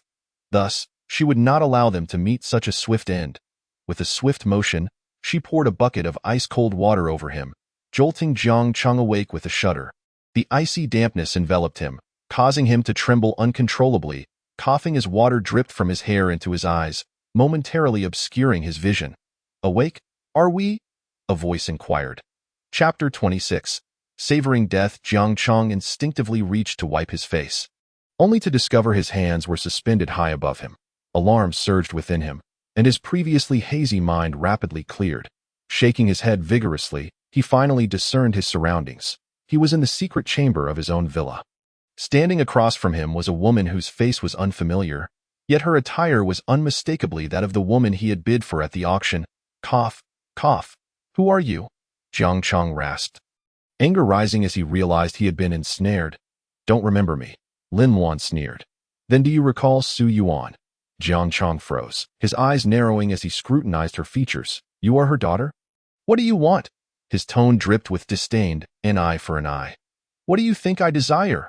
Lin Luan replied, her voice deliberate, laced with a chilling intent. She approached the wall, her gaze flitting across the array of tools, ultimately selecting a long whip woven from cowhide. "You intend to kill me?" Jiang Chang raised an eyebrow, his face betraying nothing but contempt. "With you? Do you believe I could be crushed by a mere finger?" With a swift crack, the whip sliced through the air, striking Jiang Chang's face with a resounding snap. He let out a pained scream, his body trembling as a crimson line blossomed across his cheek. "A stark and eye-catching mark. Just with me?" Lin Luan retorted, brandishing the whip menacingly. "Don't believe me? You can ask your little lover." Jiang Chang turned his gaze, his heart sinking. Lying on the floor beside her was a woman, curled up and twitching slightly, her ankles smeared with blood, seemingly unconscious. Upon closer inspection, he recognized her as Xiao Hui, a woman he hadn't contacted in ages. Panic seized him. When had she arrived, and how had she gotten in? He distinctly remembered having locked the anti-theft lock previously. Without his fingerprints and password, the villa's grand entrance could not possibly be opened. "What do you truly desire?" "If it's money, I can," with a sharp crack. Another lash whipped across, leaving a symmetrical mark of crimson on Jiang Qiang's other cheek. "Money?" Lin Luan let out a cold laugh, a flicker of madness flashing in her eyes. "For you, does money suffice to settle everything? Even a living, breathing life?" The pain of losing her mother surged within her, and Lin Luan lashed out with fierce intensity. The whip cracked loudly, drawing blood from Jiang Qiang, who cried out in agony. His skin torn. She wielded the whip with remarkable skill, targeting the soft flesh of his body, delivering excruciating pain while skillfully avoiding vital areas. This soundproof chamber was exceptionally effective. Even if Jiang Qiang screamed at the top of his lungs, no one would hear him. Thus, Lin Luan felt entirely unrestrained as she vented her pent-up resentment. "Stop, please." Jiang Qiang wept and howled in pain.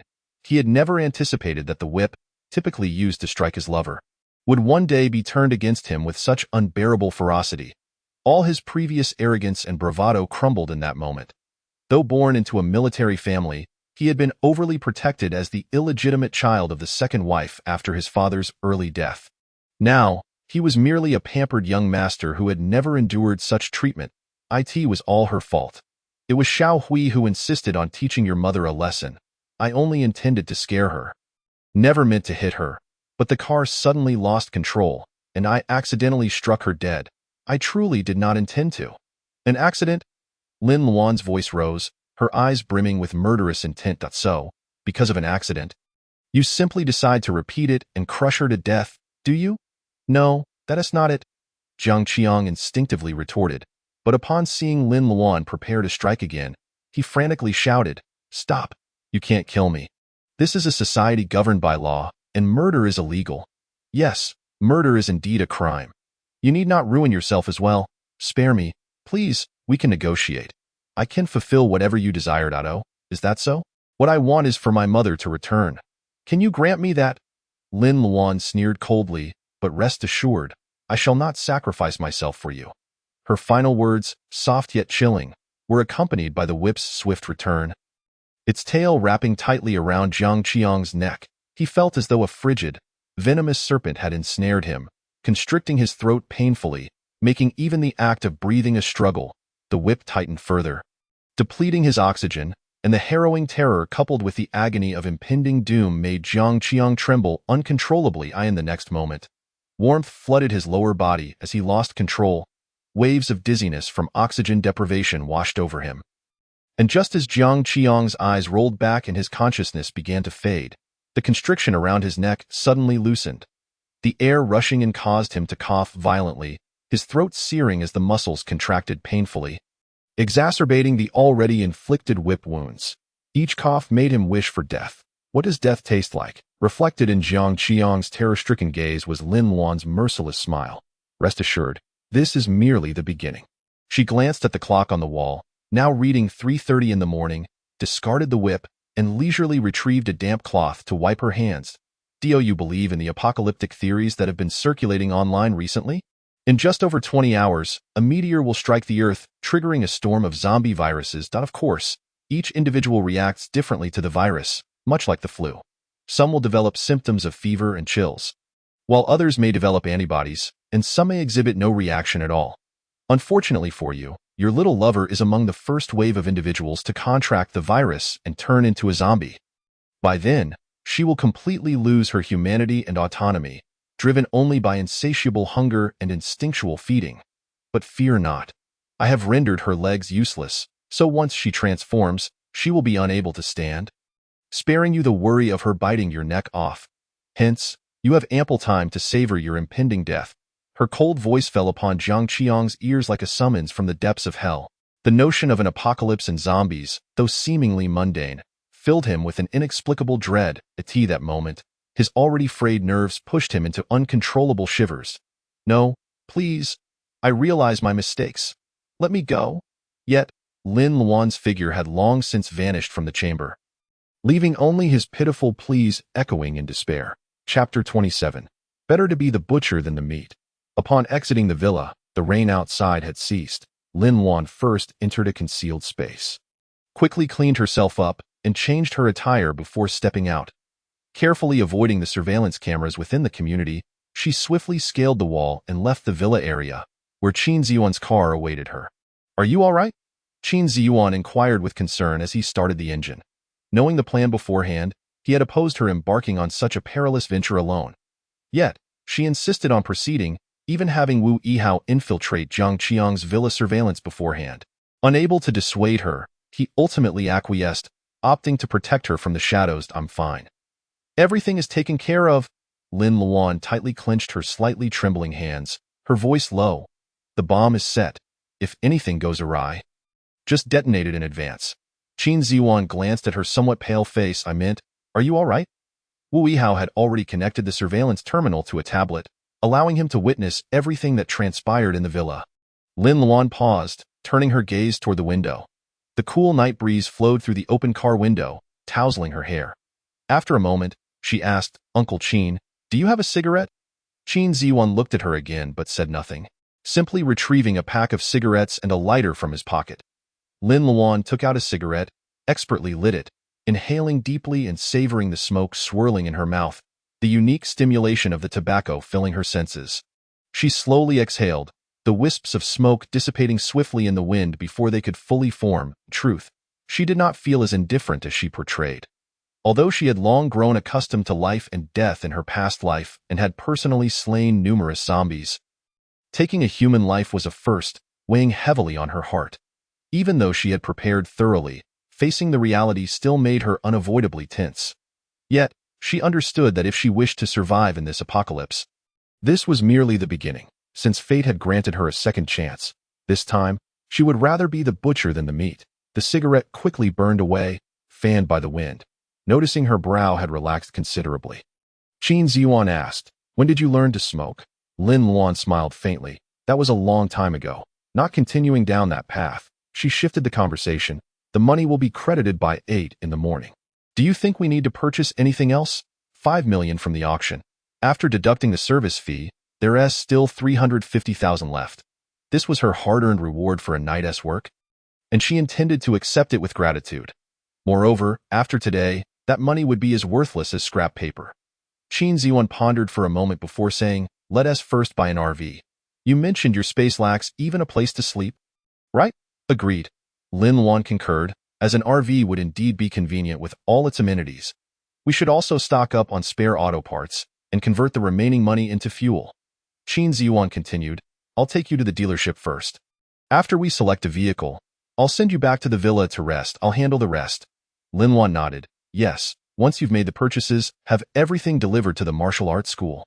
I'll go there in the evening to collect it, and then pick up Wei Wei from school. Lele and the others will arrive at the villa later by taxi." After reaching a consensus, the two embarked on a drive towards the largest car dealership in City G. Upon arrival, they found it to be merely 6 o'clock in the morning, and most dealerships would not open until 8:30. Consequently, Qin Ziyuan parked the car and led Lin Luan to a nearby morning market for breakfast. A steaming bowl of wontons paired with a freshly made egg pancake provided a delightful start to the day.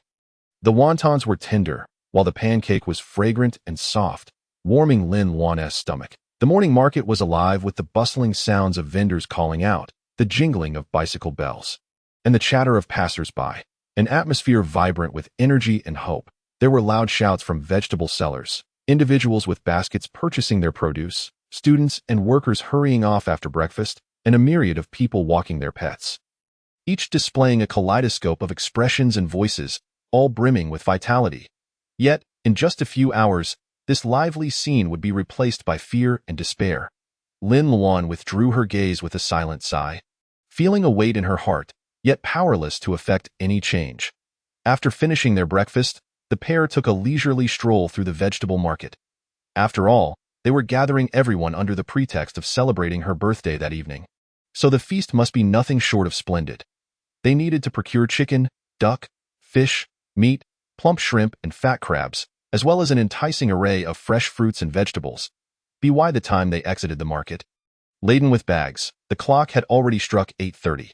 Finding a secluded corner, Lin Luan stored their bounty in a spatial chamber and then accompanied Qin Ziyuan to the dealership. Inside the dealership, the recreational vehicles were primarily divided into 3 categories: self-propelled, towable, and off-road vehicles, with the self-propelled models being notably more expensive than the towable ones of equivalent size. The off-road vehicles resembled robust armored trucks. After careful comparison, Lin Luan ultimately selected a towable RV priced at 300,000. Equipped with all necessary amenities, perfectly suitable for their needs while being economical. However, she found herself intrigued by another model, a large off-road RV dubbed the Ultimate War Machine. Standing nearly 4 meters tall, with tires close to a meter in diameter, its body was constructed of imported fiberglass from Country D, boasting a thickness of 80 mm, rendering it not only sturdy but also excellent in thermal insulation. The interior design was nothing short of opulent. After all, they could not remain in City G for eternity. Once on the road, food and accommodation would pose significant challenges, and having an RV would offer considerable convenience. Yet, the price of this off-road vehicle was exorbitant, still amounting to 8,800,000 even after discounts, far beyond their financial reach. Therefore, Lin Luan resolved to revisit after the impending apocalypse, hoping that the RV would still be available for a fortuitous acquisition.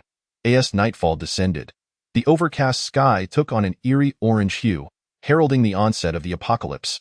Meanwhile, within the villa, Lin Luan, Lele, Sun Wei Wei, along with Qin Ziyuan and Wu Yihao, were gathered around the dining table.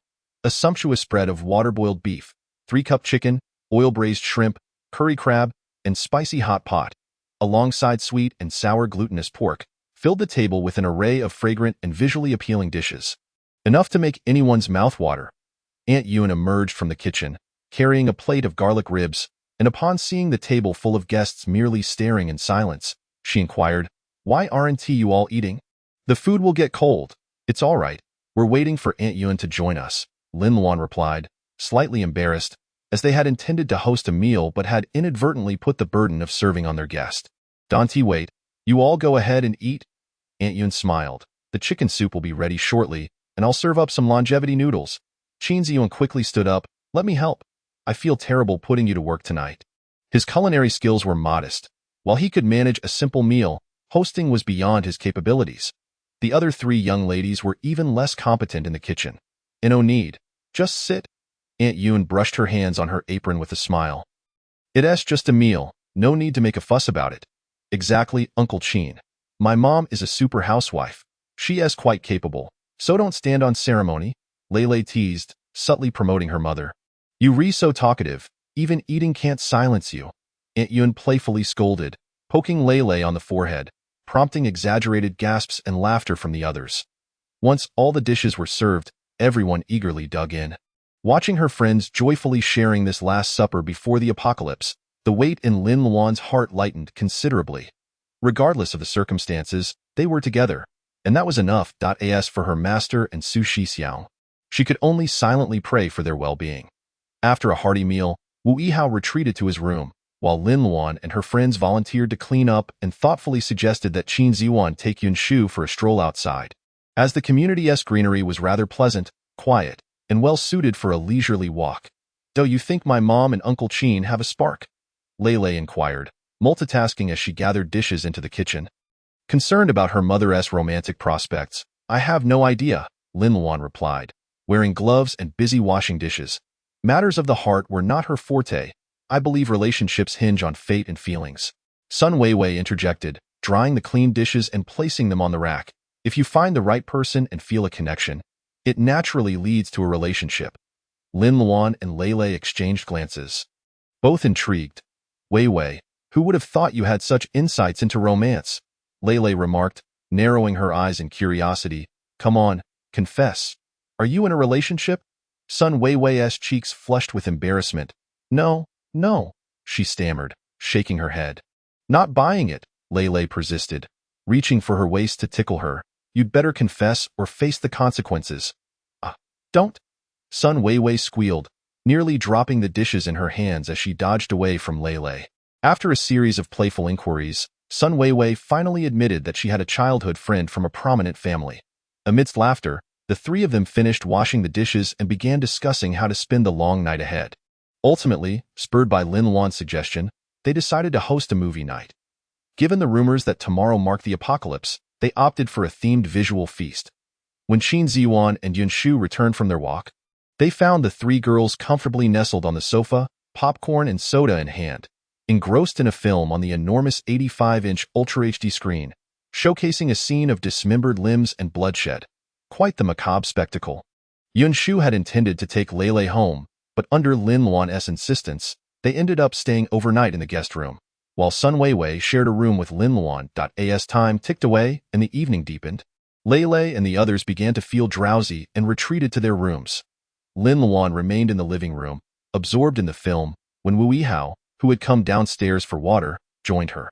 At that moment, the characters on screen were besieged by a horde of zombies, their milky eyes and decaying flesh emitting guttural growls as they relentlessly hurled themselves against the iron door. "Is this what zombies are like in the post-apocalypse?" Wu Yihao suddenly asked.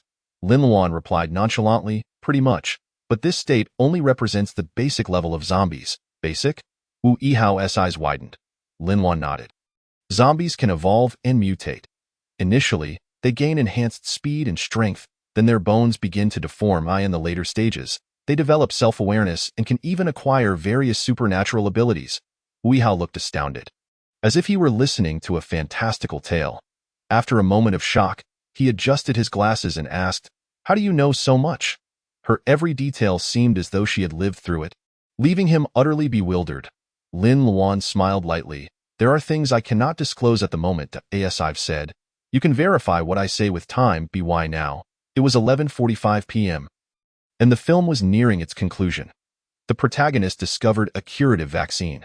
When injected into a zombie, it halted their decay and restored them to humanity. His own blood possessed this healing ability, and in a selfless act, he injected the vaccine into himself, allowing the zombies to consume him, thus spreading the vaccine. It's getting late. We should head to bed, Lin Luan remarked, switching off the television. If you hear anything unusual later, stay put. Upon finishing her words, she rose and ascended the stairs, eyeing the room. Sun Weiwei lay in tranquil slumber, her breathing steady and deep. Lin Luan retrieved her tablet and activated the surveillance terminal. On the screen, Jiang Chong was still suspended by his hands, the slight rise and fall of his chest confirming his continued existence. Meanwhile, the once unconscious Xiao Hui had managed to crawl to the door. Desperately pounding on the steel door, seemingly pleading for help, Lin Luan observed this scene with indifference.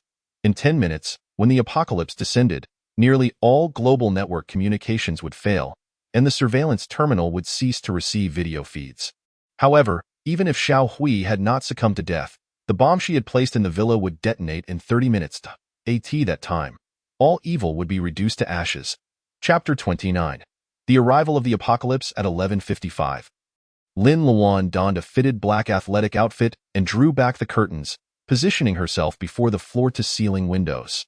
The sky, which should have been shrouded in darkness, was instead enveloped in an eerie orange glow. With the spectacle of swirling winds and clouds faintly visible, the air was thick with a stifling heat, as if a tempest were imminent. Each passing moment felt agonizingly prolonged as Lin Luan squinted toward the southern horizon. Her heartbeat quickening. She was exhilarated. Yes, exhilarated. A thrilling anticipation to showcase her abilities. A year of diligent effort awaited validation in the days to come. Yet, when both the minute and hour hands pointed to 12, the anticipated celestial event did not occur. Lin Luan's heart sank suddenly, her brow furrowing. In her previous life, the meteorite had fallen precisely at midnight. She recalled it vividly because school had been cancelled. And upon returning to Xie Jingrong's home, feeling neglected and restless, she had stood on the balcony, gazing at the sky, and witnessed the meteorite's descent. She had deliberately checked the time. It was exactly midnight. But why had it not happened now? Could it be that the so-called apocalypse was merely a figment of her imagination? Yet if it were indeed a fabrication, how could she explain the people and events she had encountered over the past year? Coincidence? Or perhaps, as this reborn Siberian butterfly, she had flapped her wings, dispersing the impending catastrophe? Lin Luan felt a sense of unease, unable to find an answer. Ding dong, ding dong. Suddenly, the notification sound of her phone pierced the silence. As both Qin Ziyuan and Wu Yihao sent messages simultaneously, Lin Luan glanced at them.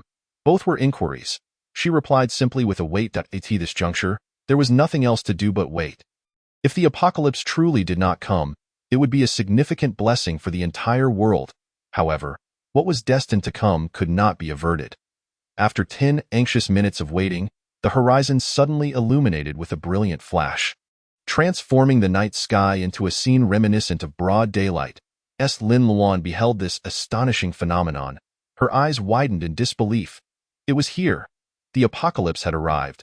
A colossal crimson and white fireball erupted with a thunderous roar, tearing through the clouds, rapidly igniting as it rent the heavens. Boom! Following closely was another deafening explosion, as the fireball detonated mid-descent, scattering fiery debris across the sky, rendering the entire firmament a dazzling spectacle that was both breathtaking and terrifying. What is happening? Sun Weiwei was jolted awake by the consecutive sounds, her visage clouded with confusion as she switched on the light. The sudden brightness caused Lin Luan to instinctively squint. The meteorite has fallen, Lin Luan exclaimed. Sun Weiwei froze for a moment, then recalled the recent popular discussions of the apocalypse circulating online, her face paling in shock. She hurriedly leapt from her bed and rushed to Lin Luan's side, staring in terror at the rain of fire cascading from the night sky, covering her mouth in fear. Lin Luan discreetly stepped aside, her hand quietly clutching a dagger. The meteorite's fall heralded the onset of a viral storm. The initial wave of individuals infected with the zombie virus would lose consciousness within 5 minutes and awaken, transformed into soulless, mindless creatures driven solely by the instinct to pursue the living. The pattern of infection was erratic, much like the flu virus. Some individuals would succumb to fever and chills, while others would develop antibodies, and some would remain entirely immune. The sole distinction lay in the fact that the flu virus could be eradicated by immune cells, whereas the zombie virus would lay dormant within the human body, awaiting a trigger to erupt, either resulting in zombification or mutation. And Sun Weiwei was the only person whose reaction remained uncertain, compelling Lin Luan to exercise caution. San Air, could it truly be the end of the world? Sun Weiwei's brows knitted tightly, her eyes filled with dread. It likely is, Lin Luan did not affirm, her attention fixed on the time. 2 minutes remained. Then what shall we do? Are we all going to die? Sun Weiwei's voice trembled, tinged with tears. Suddenly, a thought struck her, and she dashed toward the bedside. No, I must call my parents. Yet at that moment, the lights in the room extinguished abruptly, causing Sun Weiwei to emit a startled cry. Simultaneously, the lights throughout the entire city dimmed rapidly, as if retreating from the tide, extinguishing at a visible pace. Lin Luan quickly pulled out her phone. The time displayed 12:15, and there was no signal in the upper right corner. She promptly activated the flashlight function, directing it towards Sun Weiwei, who remained curled up in bed, conscious but not unconscious, and only then did Lin Luan's anxious heart begin to relax. Using the light, Sun Weiwei finally located her phone, fumbling to call her parents. However, the recorded message within the call left her ashen-faced. What do we do? The call won't go through. There's no signal. Sun Weiwei's tears could no longer be restrained, cascading down as her body trembled. Weiwei, you must calm down. Lin Luan sheathed her dagger, feeling a pang of compassion for her distressed friend. Yet the apocalypse was indeed merciless. Bang, bang, bang. A sudden knocking resonated at the door. Weiwei, San Air, are you all right? It was Lei and her mother, having come to inquire upon hearing the commotion. Lin Luan opened the door to let them in. Upon seeing Sun Weiwei's distraught state, Lei hurried forward to offer comfort. What on earth is happening? Yunshu asked, still shaken. I just woke up to see the sky ablaze. It was terrifying. The apocalypse spoken of online is indeed real. Lin Luan asserted. You should stay in this room. I will go check on Uncle Qin and the others. Be careful, Yunshu implored, aware of Lin Luan's capabilities, yet still filled with concern. Lin Luan nodded and turned. Exiting the room. At 12:25, screams began to echo from outside the villa. The first wave of infected individuals had already begun to transform into zombies. Chaos was about to ensue. Wu Yihao, despite being forewarned, was still taken aback when confronted with the reality of the apocalypse. Imagination was one thing, witnessing it firsthand was another. Lin Luan had no time to elaborate. She instructed him to secure the doors and windows and remain inside. For after half an hour following the meteorite's fall, the second wave of infected would lose consciousness, and he would be among them.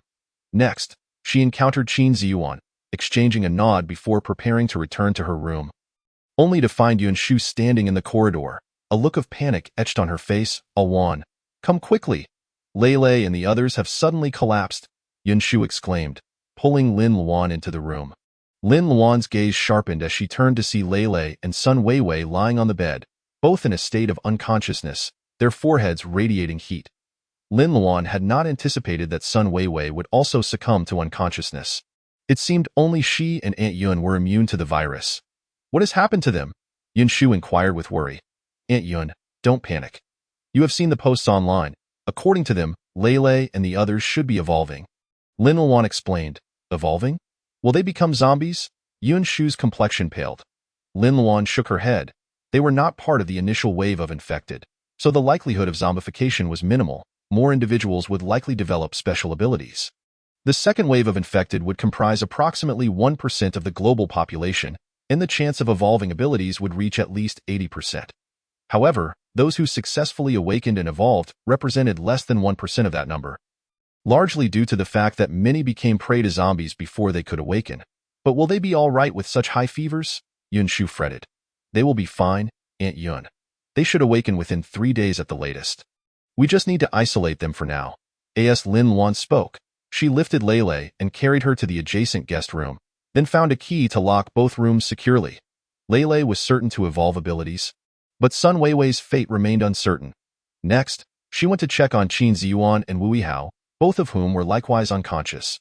Lin Luan led Yun Shu to the guest room downstairs, retrieving a bundle of candles and a flashlight. Handing them to her, "Aunt Yun, you should sleep here tonight." "And you?" Yun Shu asked. "I need to go out for a while," Lin Luan replied, intending to gather more supplies amidst the chaos. "Go out?" Yun Shu instinctively grasped her arm. "But there are zombies out there, Aunt Yun. The apocalypse has already begun. From now on, the number of zombies will only increase. We cannot remain confined within these walls forever." Lin Luan gently grasped Yun Shu's trembling hands, offering her quiet reassurance. Yun Shu, still in a state of panic, found it quite burdensome to remain at home with a room full of unconscious individuals. However, Lin Luan was reluctant to miss this rare opportunity. Once the public awoke from their terror, the first instinct would undoubtedly be to seize supplies. "Do not worry. I can protect myself. If you find it hard to sleep, head to the kitchen and prepare something to eat." "The gas is still functional," Lin Luan advised with great care, reminding her to move quietly, avoiding any loud noises, and to keep the windows and curtains firmly shut. "If anyone knocks on the door, no matter who it is, do not open." Despite the fact that the zombies had lost all bodily functions, their hearing and sense of smell remained alarmingly acute, capable of detecting the scent of living beings from kilometers away. Having endured the trials of society for years, Yun Shu understood the gravity of the situation and ceased her objections, repeatedly urging Lin Luan to exercise caution. Before departing, Lin Luan meticulously checked all the doors and windows of the house, locking the door behind her as she stepped outside. With a backpack slung over her shoulder, she donned gloves and a mask, pulling the hood of her sportswear over her head, and turned to walk into the night. Were it not for the large machete strapped to her waist, one might have thought she was merely going out for a late-night jog. Having been newly constructed, Qingxin Garden was situated in a remote area. Although half of the units had been sold, the occupancy rate remained below 10%, resulting in a sparsely populated environment. This was precisely why she had chosen this place as her stronghold in the apocalypse. At least during the viral outbreak, it would not succumb to a zombie invasion so swiftly. Lin Luan made her way along the driveway, intending to clear out any nearby zombies. After walking only a few steps, she spotted a car parked a short distance ahead, its interior lights still illuminating the darkness, making it particularly conspicuous. As she focused her gaze, she saw a man in the driver's seat leaning toward a woman beside him, his head buried in her chest, engaged in a rather inappropriate scene. If it weren't for the woman's bulging eyes, frozen in a state of terror, and the gaping wound at her neck, the situation might have appeared quite passionate. Drawing her machete from her waist, Lin Luan stealthily approached the vehicle. However, just as she neared the window, the man abruptly lifted his head, turning toward her. Instantly, a grotesque, decaying face with lifeless gray eyes met her gaze, its bloodied mouth gnawing on a chunk of flesh. A wave of nauseating stench assaulted her senses, but Lin Luan showed no hesitation. She raised her weapon and thrust it forcefully, with a horrific, inhuman growl. The sharp blade penetrated the man's rotting mouth. Though it was not her first encounter with a zombie, this was her most resolute and fearless moment. The sensation of being able to fight back was exhilarating. Lin Luan twisted the knife, pulling it free, as putrid, purplish-black ichor gushed forth from the man's mouth, causing his head to loll to one side as he slumped in his seat. The woman beside him was drenched in blood, her chest a mangled mess, revealing ribs and entrails. Without a flicker of emotion, Lin Luan plunged her knife into the woman's skull. Though deceased, both her head and spine remained intact, and it was only a matter of time before she would reanimate as a zombie. In fact, the initial wave of infected individuals was relatively small, but the terrifying aspect was the virus's rapid transmission. Anyone scratched or bitten by a zombie would quickly trigger the dormant virus within, transforming them into a zombie in a remarkably short time. It had been noted that, within just one night, nearly one-third of the global population had succumbed to zombification, and of course, there were instances where individuals, instead of becoming zombies after being injured, awaken latent powers. However, the probability of such occurrences was exceedingly low, almost 1 in 10,000. Continuing her advance, Lin Luan found the road devoid of both zombies and human figures until she reached the main gate, where the chilling sound of gnawing emanated from the open guardhouse, echoing unnaturally in the stillness of the night. The guardhouse was illuminated by emergency lights, and Lin Luan stealthily approached the tightly shut window. Observing three zombies in security uniforms hunched over, fighting over scraps on the floor. One of them clutched a blood-soaked organ, relentlessly shoving it into its mouth, splattering blood across its face, rendering its already grotesque visage even more terrifying. As if it had emerged from the depths of hell, the scent of living flesh emanating from Lin Luan quickly captured the attention of one of the zombies, which lunged toward her. Its bloodied hands frantically pounding against the window with such force that it cracked the glass within moments. Lin Luan narrowed her eyes, stepping back a couple of paces, and she sheathed her machete. With a swift motion, she retrieved a silenced handgun from her bag, chambered around, and aimed at the zombie's head, pulling the trigger. Bang! The bullet shattered the glass and swiftly pierced the zombie's skull.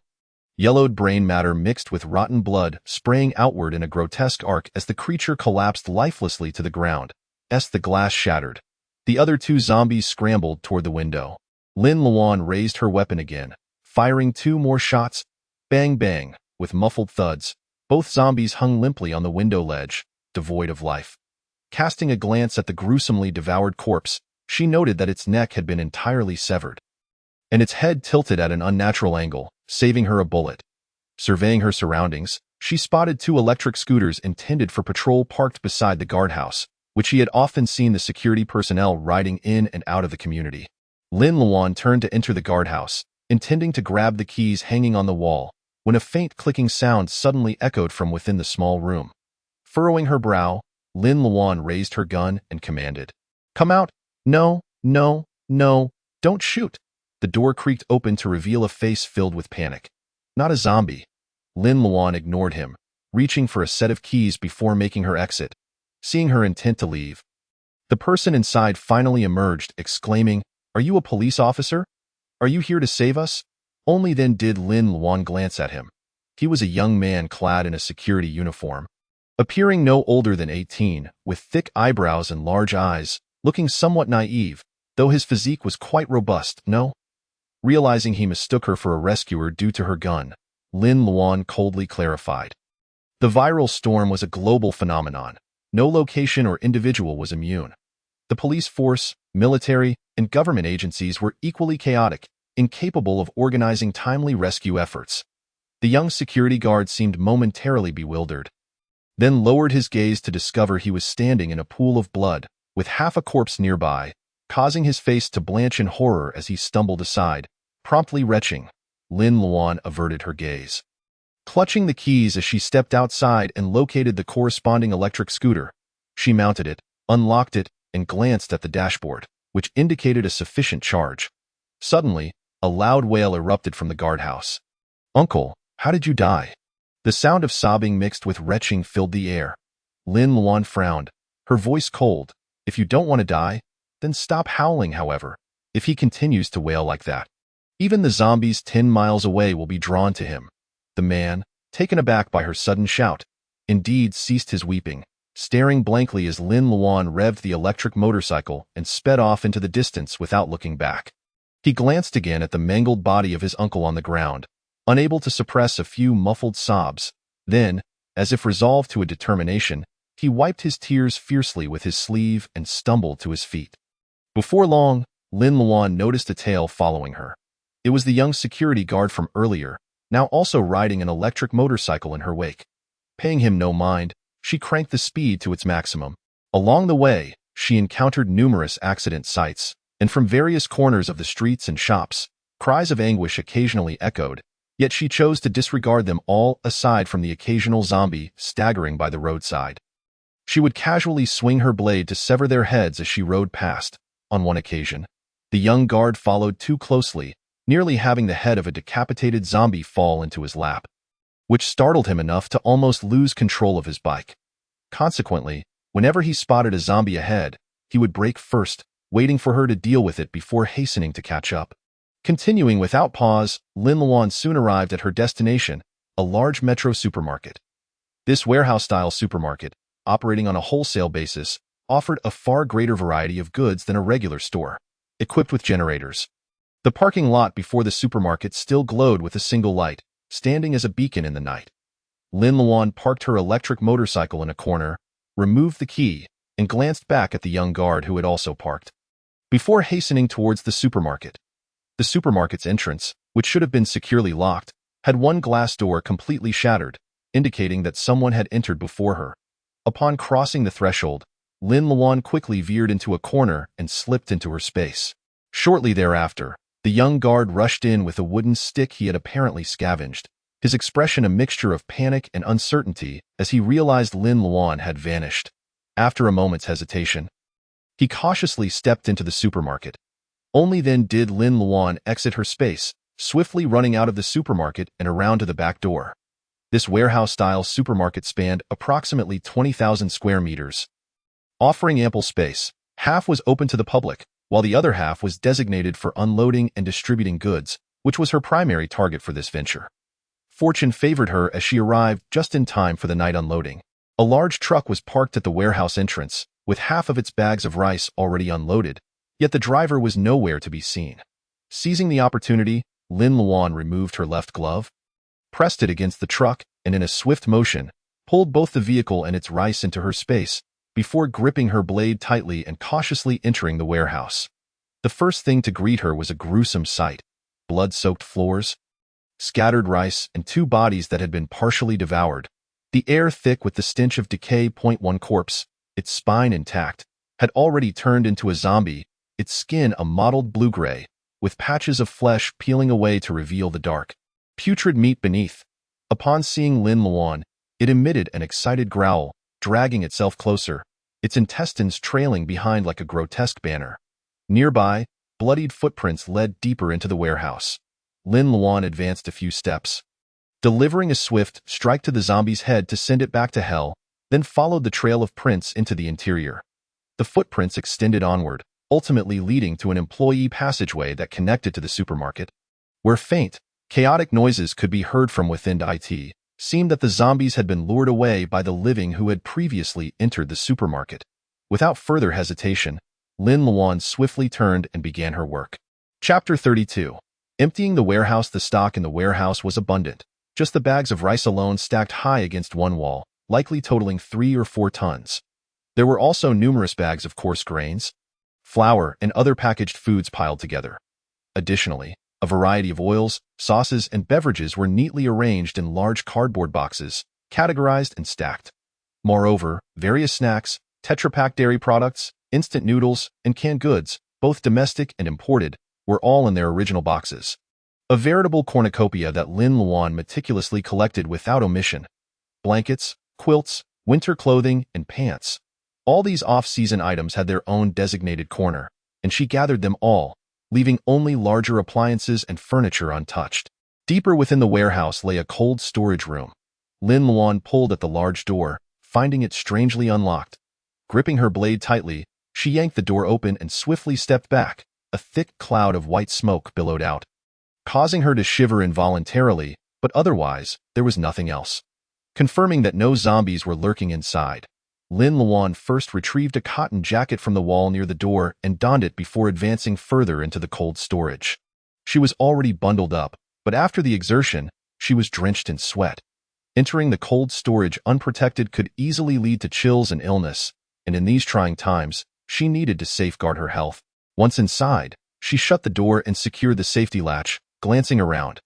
The cold storage was spacious, with a front section dedicated to refrigeration and a rear section for freezing, and the inventory was impressive.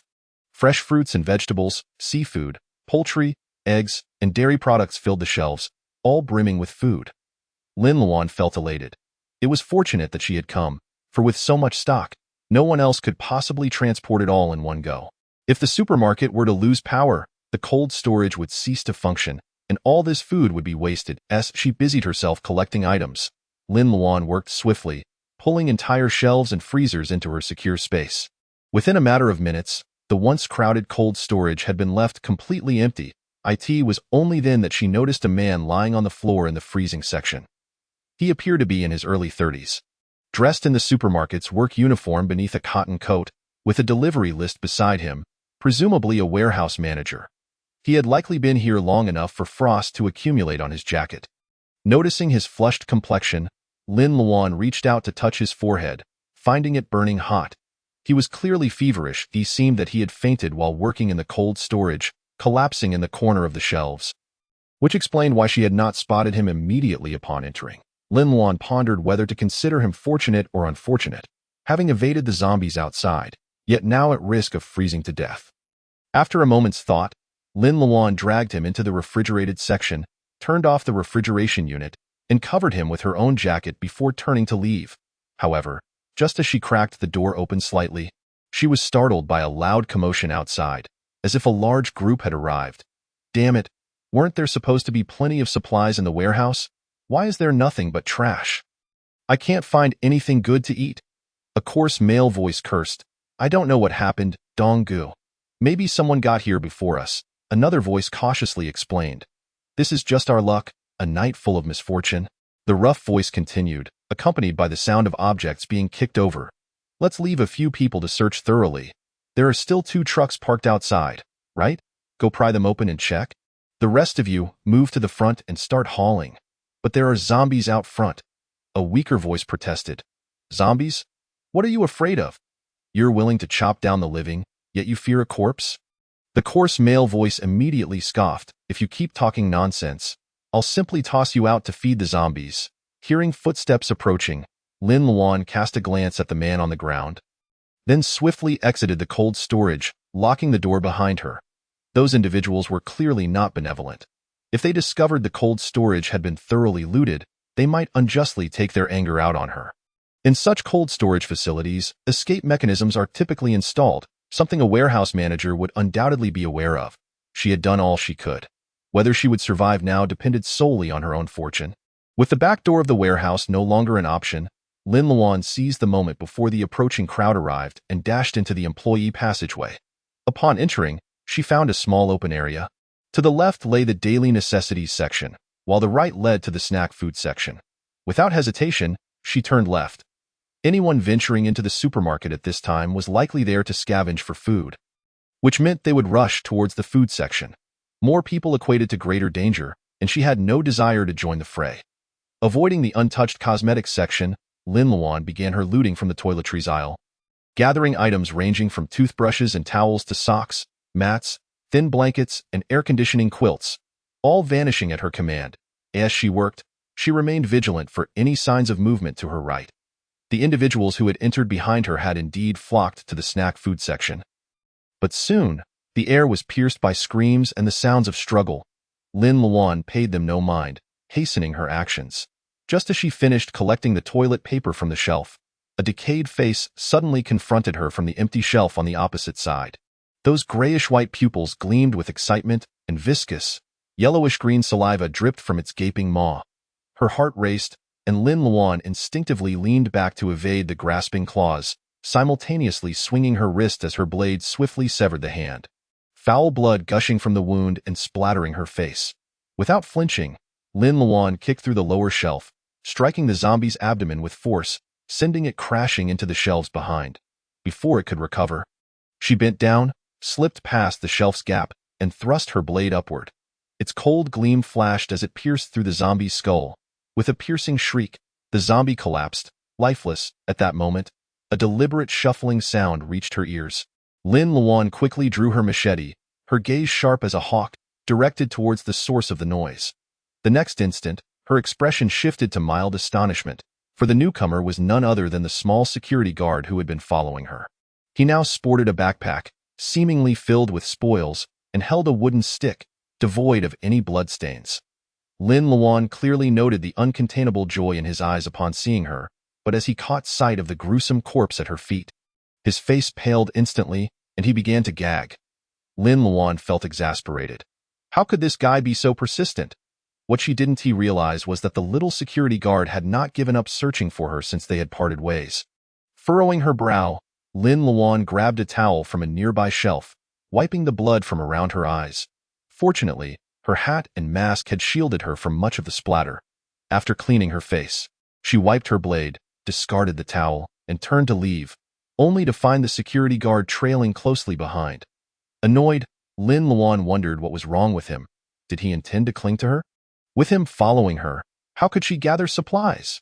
A surge of frustration ignited within her, and she halted abruptly, turning to glare at him with icy intensity.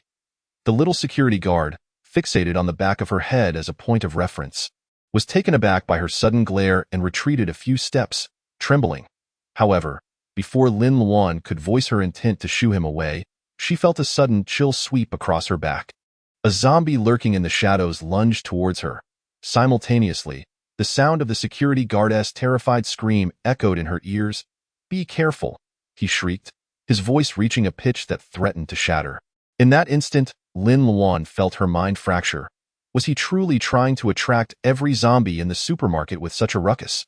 It was not the formidable opponent she feared, but rather the ineptitude of a teammate akin to a pig. And he was not even a teammate, merely a piece of gum stuck to her shoe. Consequently, Lin Luan's resolve to rid herself of him intensified. In less than a second, she pivoted, her right leg sweeping through the air in a graceful arc. The taut instep of her foot striking the zombie's neck with the force of a steel whip. A sickening crack resonated, the zombie's head snapping back with a force that defied belief. Before the echoes of the security guard's anguished cries had faded, the assailant had crumpled to the ground.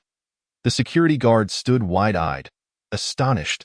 He glanced between the unscathed Lin Luan and the lifeless zombie sprawled on the ground. His previously terrified expression slowly morphing into one of clarity, his eyes shimmering with newfound resolve. When their gazes met, a shiver ran down Lin Luan's spine, an ominous premonition creeping into her thoughts.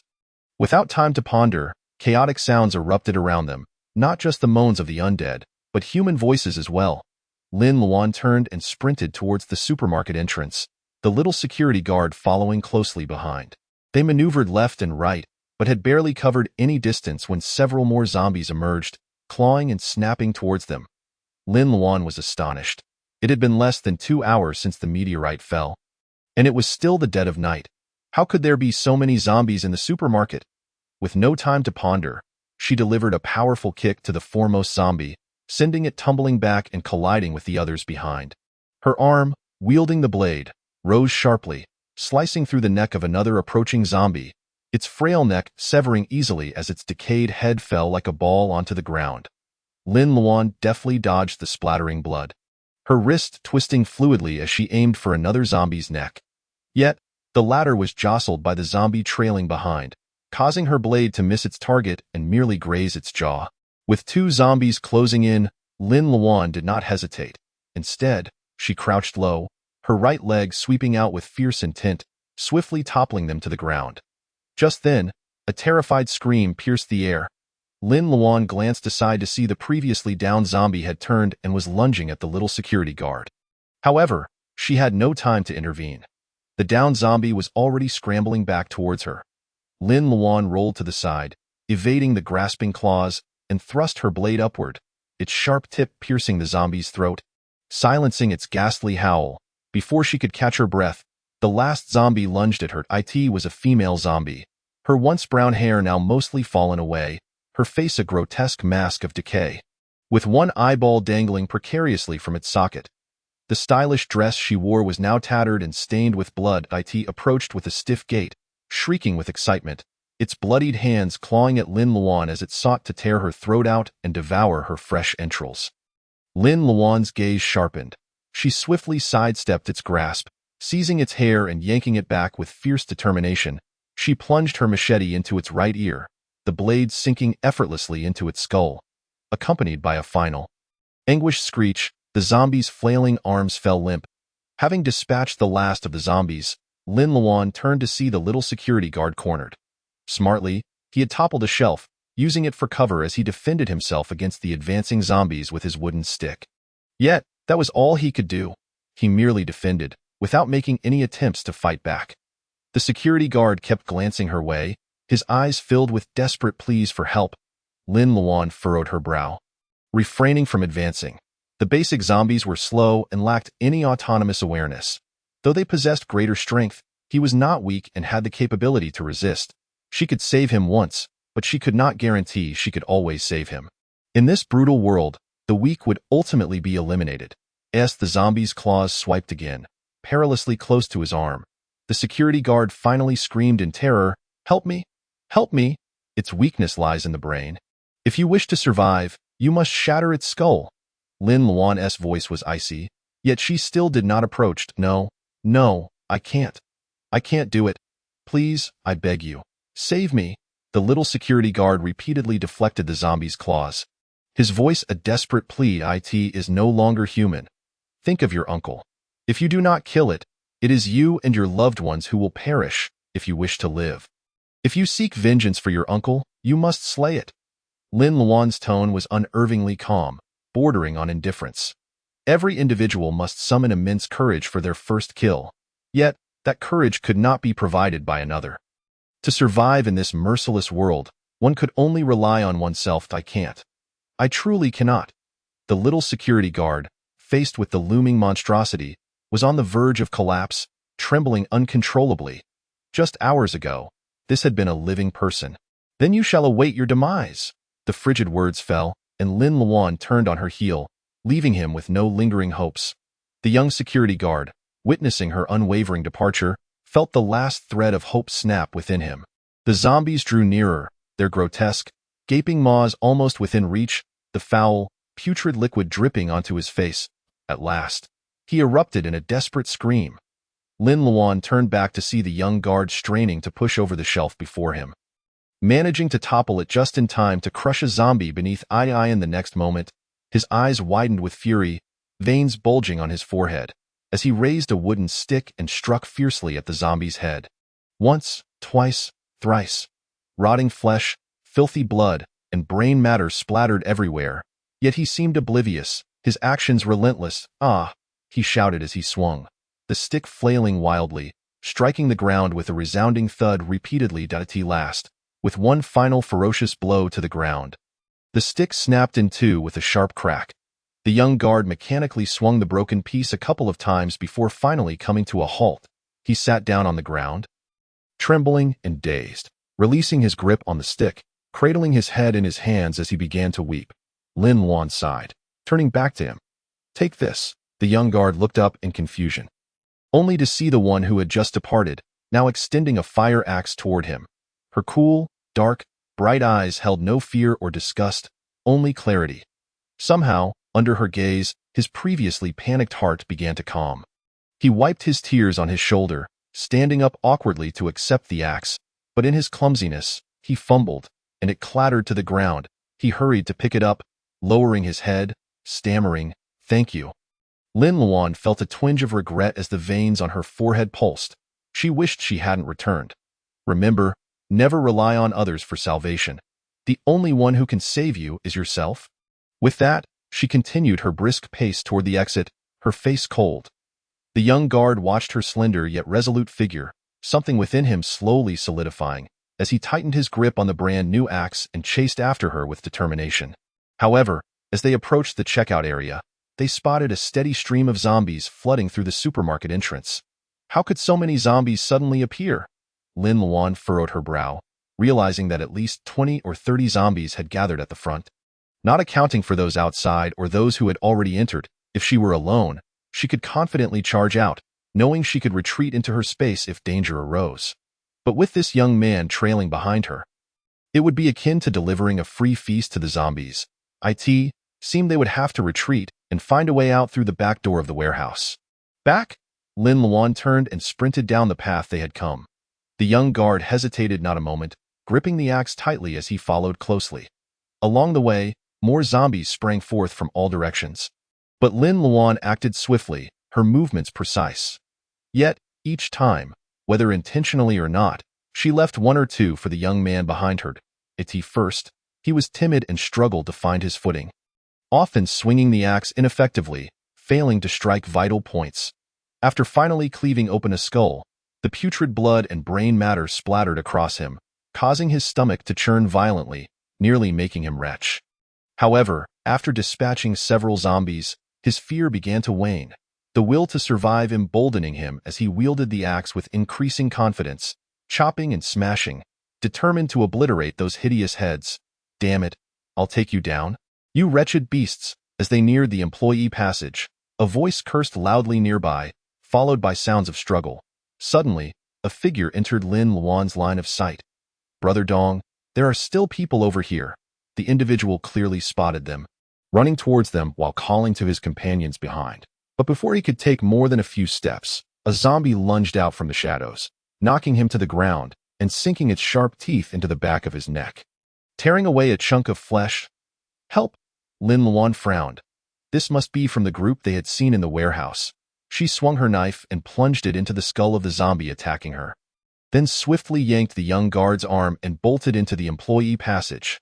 Yet, upon entering the warehouse, they discovered it was also teeming with zombies. They were hunched over, ravenously devouring 2 fresh corpses. Blood splattering across the ground, the sickening sound of chewing echoing throughout the warehouse. The young guard felt his stomach churn, but he knew he could not make a sound, hastily covering his mouth and grinding his teeth to hold back his nausea. However, a cacophony of footsteps soon approached from behind. The group of people had also entered.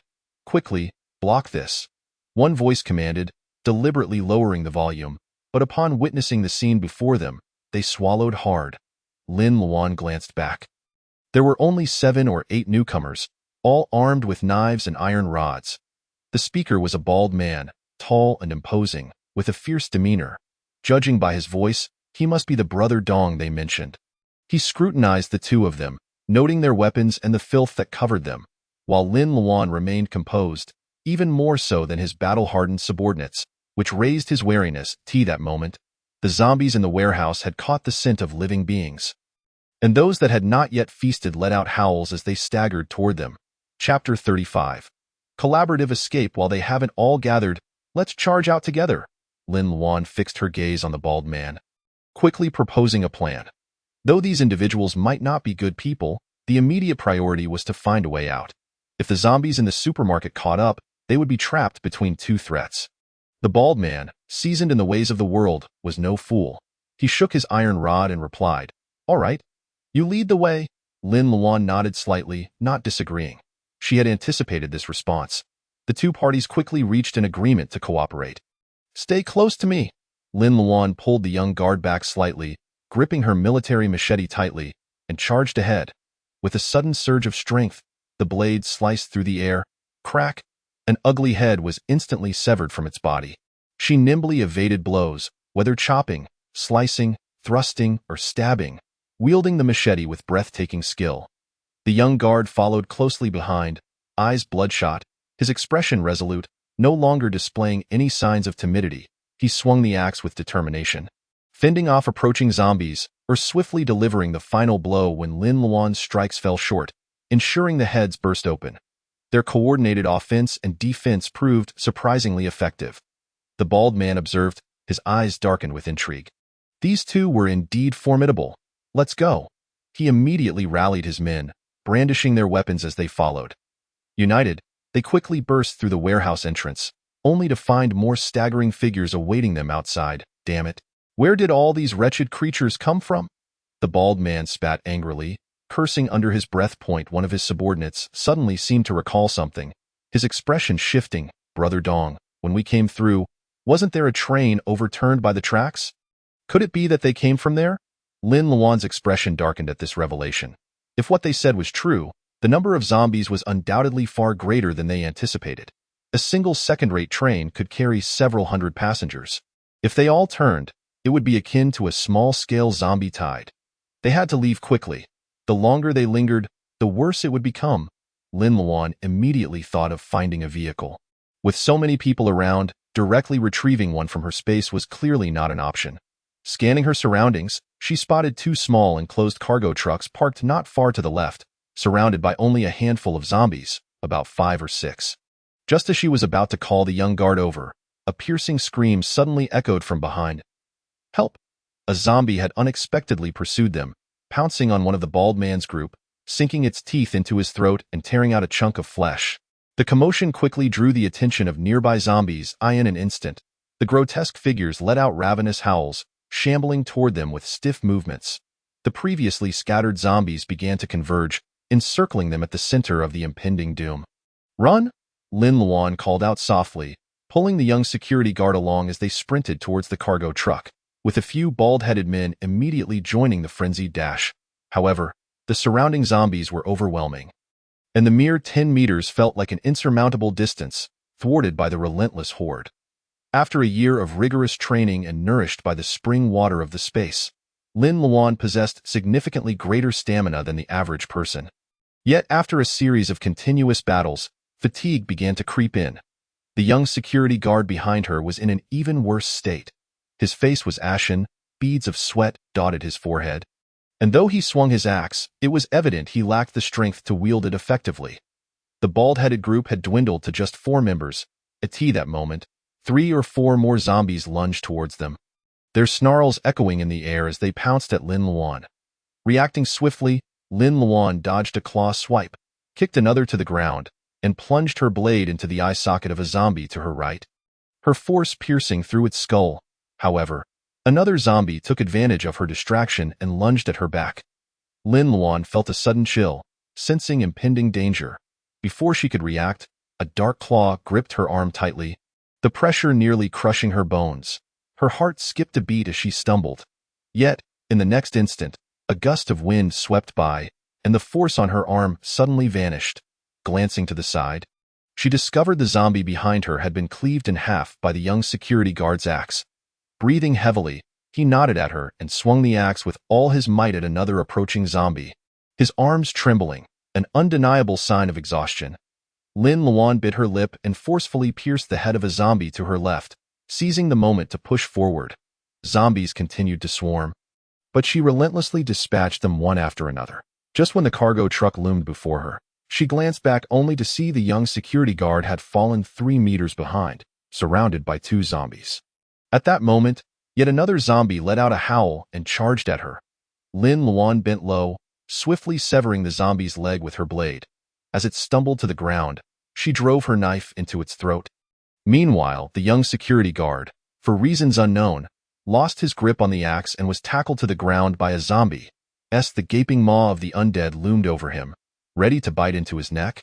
He did not cry out for help this time. Instead, he shut his eyes tightly in despair. Bang! A dull gunshot suddenly erupted in his ears.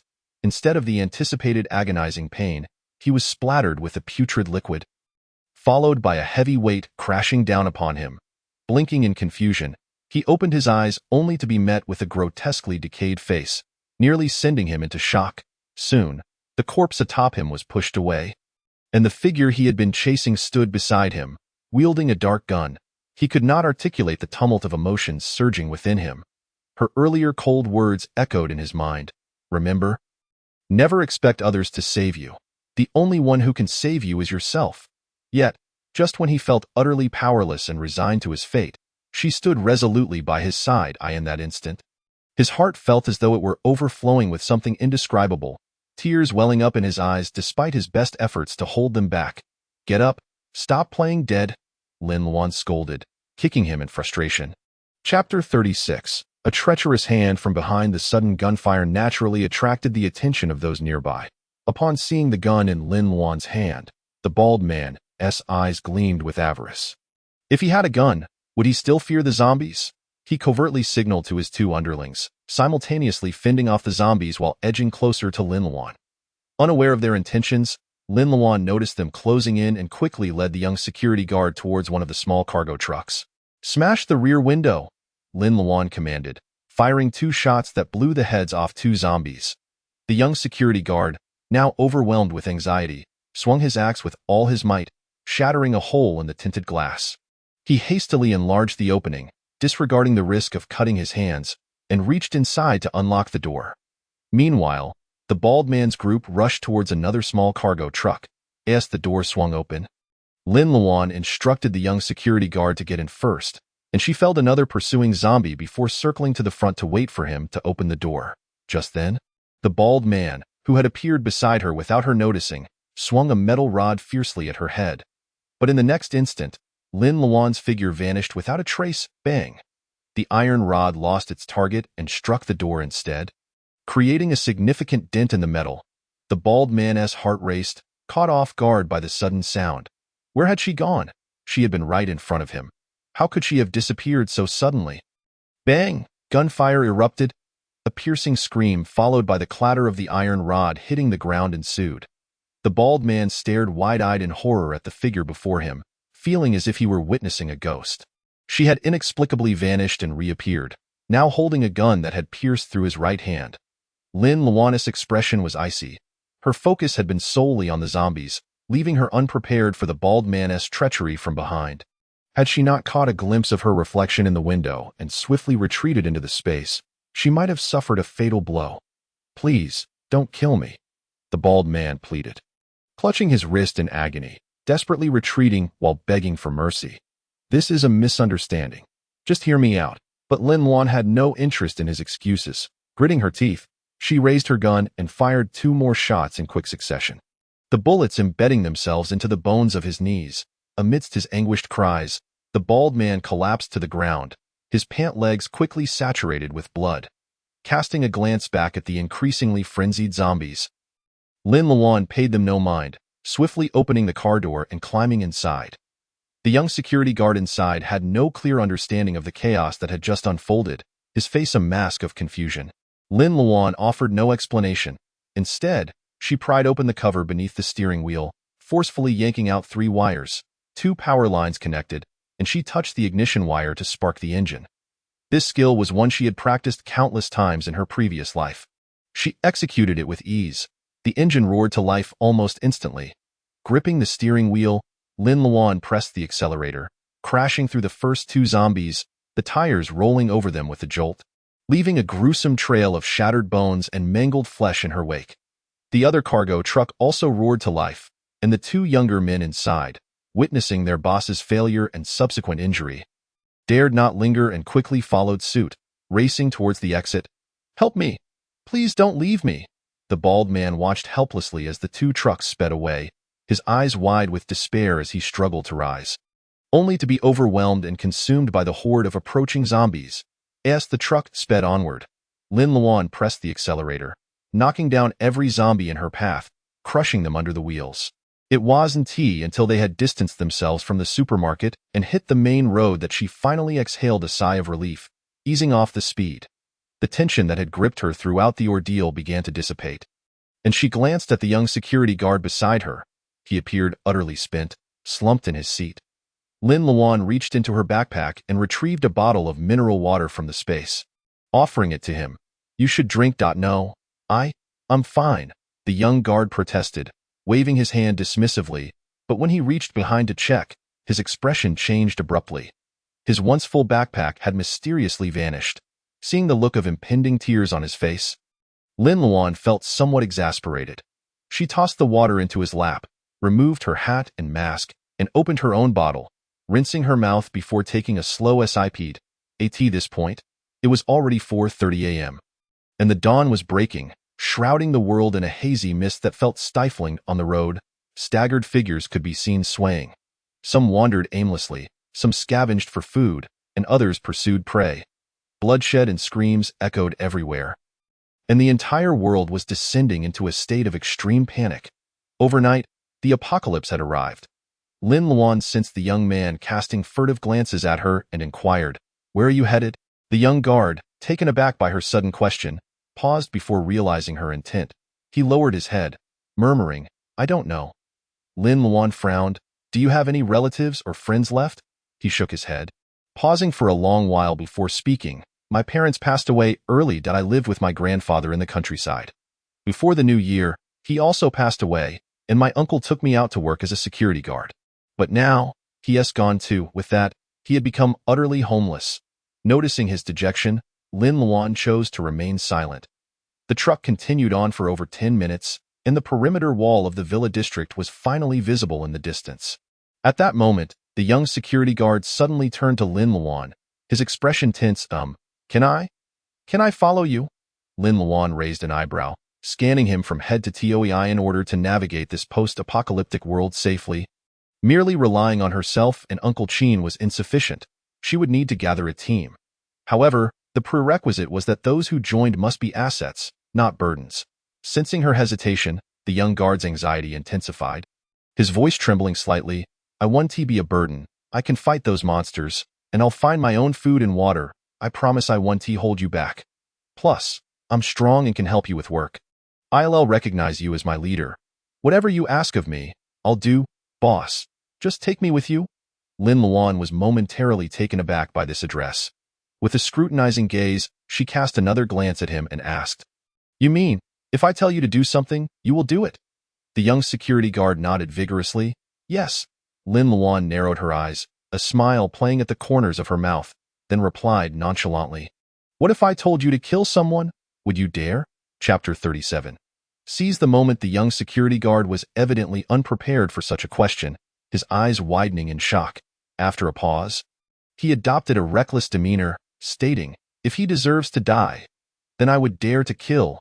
Lin Luan smirked slightly. Just now, that bald man intended to smash my head with an iron rod. Do you think he deserves to die? It suddenly dawned on the security guard why she had shot earlier. Recalling the sound of someone knocking on the car door, he realized that the bald man had indeed been quite ruthless. And he couldn't help but feel a twinge of fear. Thankfully, the boss was unharmed. He deserves to die. He nodded without hesitation. Lin Luan was somewhat satisfied with his response. Having a correct sense of right and wrong is commendable.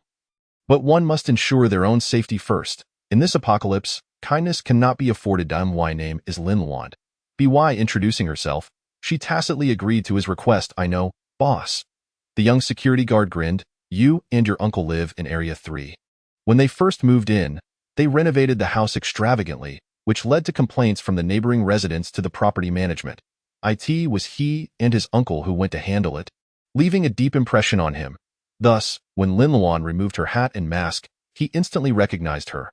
Lin Luan nodded. What is your name? My name is Li Mu, with Li meaning inside and Mu meaning tree. The young guard replied. Li Mu? Lin Luan raised an eyebrow in surprise upon hearing the name and turned to scrutinize him closely. In her previous life, while traveling north with Uncle Chin and the others, they had encountered a person named Li Mu. He possessed a mutated Earth-type ability and was ranked among the top 10 ability users in their base. They had even gone on missions together, witnessing him cause landslides with a mere wave of his hand, burying hundreds of zombies beneath the earth. However, at that time, she had only seen him from a distance, trailing behind the group. Now that she looked closely, his facial features did bear some resemblance, though he appeared youthful and inexperienced now. What should she do? It seemed she had inadvertently picked up a formidable ally. The truck rolled into the villa courtyard before coming to a halt. 2 zombies were wandering about, likely drawn by the presence of people in the villa. Lin Luan exited the vehicle first, luring the zombies outside the courtyard before swiftly dispatching them with her knife. As she entered the house with Li Mu, Yun Shu was still awake. She had been busy in the kitchen all night, steaming a batch of vegetarian dumplings. When she saw Lin Luan return safely, her anxious heart finally eased a little. After introducing the two, Lin Luan found some clothes for Li Mu and sent him to the first-floor bathroom to freshen up while she headed to the second floor. When she descended after washing off the grime and changing into clean clothes, Li Mu was already seated at the dining table, and Yun Shu had warmed up milk for them. After a night of hustle and excitement, both were now ravenous. Lin Luan took a sip of warm milk and noticed Li Mu sitting stiffly at the table, looking rather awkward. She picked up a dumpling with her chopsticks and offered it to him. Eat up. Thank you, boss. Li Mu quickly extended his bowl to accept it. Try to eat a bit. Don't leave your stomach empty, Lin Luan said, as she also took a dumpling for herself. In her previous life, she had become accustomed to gruesome scenes. Even surrounded by severed limbs and decaying corpses, she could eat bean cakes without flinching. Thus, facing the natural world again did not faze her. She ate and drank as needed. What surprised her was that Li Mu also had a strong stomach. She had expected him to be unable to eat due to disgust, yet he continued to devour dumpling after dumpling, quite unlike someone who had been vomiting the night before. Nevertheless, these vegetarian dumplings were indeed delicious. Though the filling was simply mushrooms and vegetables, they were fragrant, soft, and not greasy at all. Yun Shu had little appetite and only drank a bowl of milk. After they had eaten their fill, a wave of exhaustion washed over them, and Li Mu's eyelids began to droop uncontrollably. Lin Luan suggested he rest in another guest room on the first floor while she briefly informed Yun Shu about the situation outside, so she would be mentally prepared. Yun Shu was filled with worry and had not slept all night, her eyes already showing signs of redness. After much coaxing, Lin Luan finally persuaded her to lie down and rest. At 6 in the morning, the sky outside had brightened considerably. The September weather remained stiflingly hot, with the sun beating down fiercely on the ground, and a faint odor of decay lingered in the air. Lin Luan checked all the doors and windows upstairs and downstairs, ensuring they were securely shut before slipping into her space. Seeing the supplies piled high on the flatland, resembling a small mountain, and half of the vacuum chamber filled with food, she felt significantly relieved, at least in this lifetime. Neither she nor those around her would have to face hunger or cold. Setting a time for herself, Lin Luan climbed into the RV to seize the moment for rest. Before sleeping, she did not forget to drink a glass of spring water to rejuvenate herself. Yunshu woke up around noon, at which point Lin Luan had already taken her knife and cleared out the zombies wandering in the neighborhood. Upon seeing Lin Luan return, covered in blood and dirt, Yunshu felt a pang of concern and hurried to draw water for her to wash her face, while she herself went to the kitchen to prepare lunch. When Lin Luan emerged after washing up, she was greeted by the rich aroma of braised beef wafting from the kitchen. With the power out, Yunshu had turned all the remaining beef in the refrigerator into braised soup. When it was time to eat, all one needed to do was add some noodles, pour on the rich beef broth, add some vegetables, and sprinkle with scallions to create a bowl of flavorful braised beef noodles.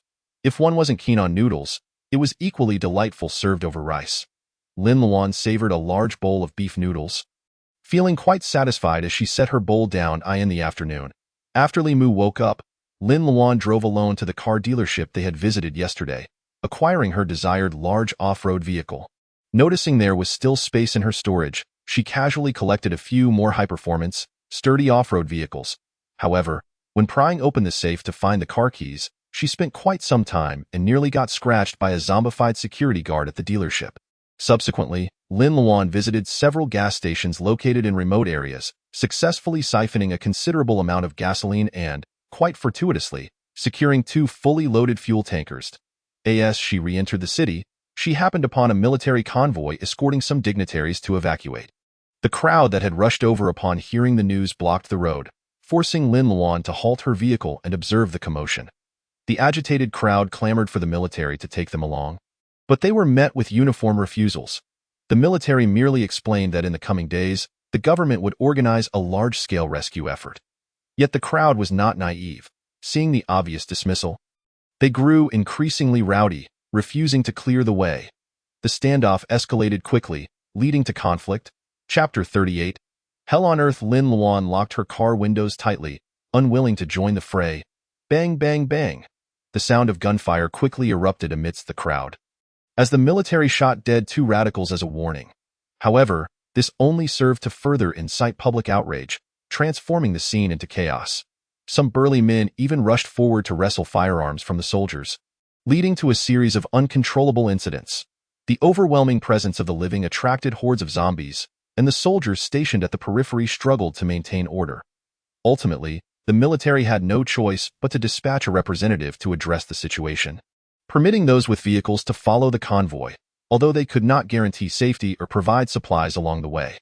Nevertheless, those paralyzed by fear of the undead hurriedly packed their families into their cars and joined the exodus. Lin Luan carefully scanned the throng and soon spotted the familiar figures of the Xie family in her previous life. She had also fled in a vehicle alongside them. However, it wasn't long before they realized that without military support, their meager provisions of food and water would be insufficient to reach their destination, and their fuel supply was rapidly dwindling. The vast convoy of private cars began to lose members one by one, either succumbing to the jaws of the undead or starving to death. It was at that moment that Lin Luan found herself among those abandoned. Yet fortunately, Qin Ziwan could not bear to leave her behind and continued to drive closely behind, ultimately saving her life. As history threatened to repeat itself, Lin Luan refrained from intervening. Not only was it uncertain whether anyone would heed her warnings, but this was indeed the last batch of military evacuations, and the promised large-scale rescue by the military would never materialize. G City was on the brink of complete downfall. Without the courage and capability to combat the zombies, remaining behind would lead to certain death. As evening approached, the sun dipped behind distant mountains, casting a vivid crimson glow across the sky. The return journey was punctuated by the cacophony of car horns, as the streets overflowed with vehicles clamoring to escape the city, careening and colliding with reckless abandon, with no regard for traffic order. Lin Luan navigated her vehicle slowly along the congested thoroughfare, the scenes outside resembling a hellish nightmare, in the face of the gruesome zombies. There were strong men abandoning their families to flee alone, frail girls fighting valiantly to protect their younger brothers. Women who, in their haste to evade danger, pushed their boyfriends into the throng of the undead. And elderly men, their hair white with age, trembling as they wielded wooden sticks in a futile attempt to fend off the zombies, striving to buy their partners a moment of escape. There was also a distraught mother tightly clutching her already zombified child, unwilling to let go despite the gruesome bites that had reduced her flesh to pulp in the face of life and death. Humanity's truest nature was laid bare. Some fought fiercely to survive. Others resorted to any means necessary, and some willingly embraced death to ensure the survival of those they cherished. Every turn down a street revealed blood, bodies, and utter devastation. People fell with cries of despair, only to have the undead rise again in less than a day. The once prosperous and beautiful city had transformed into a scene of desolation, the entire world resembling a living hell. The overwhelming blood-red hue was more vivid and blinding than the rosy clouds at sunset. And even though Lin Luan had become accustomed to such sights in her previous life, she felt an inexplicable heaviness in her heart, a profound sorrow that spread within her, indescribable yet powerless to change anything. The next day, following a power outage, the water supply ceased as well. Qin Ziyuan had previously installed 3 large water tanks on the rooftop, which would suffice for at least a week based on their daily consumption. And Lin Luan's storage still contained ample water resources, so water was not an issue for them. However, for the other survivors, this was undoubtedly a cruel blow. Even if the water continued to flow, it would soon become contaminated and unfit for consumption. Lin Luan chose not to venture outside but instead, alongside Limu, cleared the zombies that roamed their community. Occasionally, they spotted a few hurried escapees or residents peering cautiously from their upper windows. When the onlookers witnessed them dispatching the zombies, they regarded them with horrified glances, yet secretly felt relieved that someone else was confronting those grotesque and perilous creatures on their behalf. The community primarily consisted of standalone villas, with only 2 8-story apartment buildings. Being an upscale residential area, it was surrounded by high fences, and once the gate was secured, it effectively became a closed-off safe zone. After eliminating the zombies in the vicinity, Lin Luan gathered the corpses and transported them to the roadside outside the community for incineration. It was still September, and the sweltering weather would accelerate the decomposition of the bodies, if left unattended. The stench would be unbearable. Lei was among the first to awaken. When she came to, it was midday, and Lin Luan and the others were having lunch in the living room. Upon hearing the commotion upstairs, they found Lei propping up a dislodged door panel, looking utterly bewildered. Seeing this, aside from Lin Luan, who was already aware of the situation, the other 2 were taken aback. Lei, what are you doing? Why have you taken the door panel off? Yunshu rushed over, attempting to assist her, only for Lei to easily push her aside with one hand. Sanner, I think you might have bought a defective door, Lei said awkwardly, her cute little face scrunched up in confusion. She hadn't exerted much effort, so how could the door panel have come off so easily? Moreover, the wooden door felt remarkably light. You child. You broke the door and still talk nonsense. Yunshu scolded while anxiously examining Lei from head to toe. She had been worried sick over the last few days, relieved to see her daughter safe and sound. It's nothing, Aunt Yun. Lei must have suddenly awakened her strength-based ability, so she misjudged her strength. Lin Luan explained to them. Strength-based ability. The mother and daughter exchanged incredulous glances. They had read online posts mentioning that people might awaken various abilities after the apocalypse, but to experience it themselves felt surreal. So now I'm super strong? Lei exclaimed, clenching her small, delicate hand, feeling a surge of power. Lin Luan chuckled. That wooden door is solid and weighs around 50 kilograms. How did it feel when you were holding it just now? Very light. I noticed the door was locked, so I pulled a little, and the panel just came off. Chapter 39. Seeking water. Lei's earlier gloom dissipated, her large eyes sparkling with excitement. Is that strength-based ability really that powerful? Lin Luan nodded. Indeed. Strength-based and speed-based abilities are the only 2 that manifest immediately upon awakening, proving particularly significant in the early stages when zombies have yet to evolve. However, as time progresses and nature-based abilities increase in level, these 2 types may fall behind. Nevertheless, they remain exceptionally formidable compared to ordinary individuals.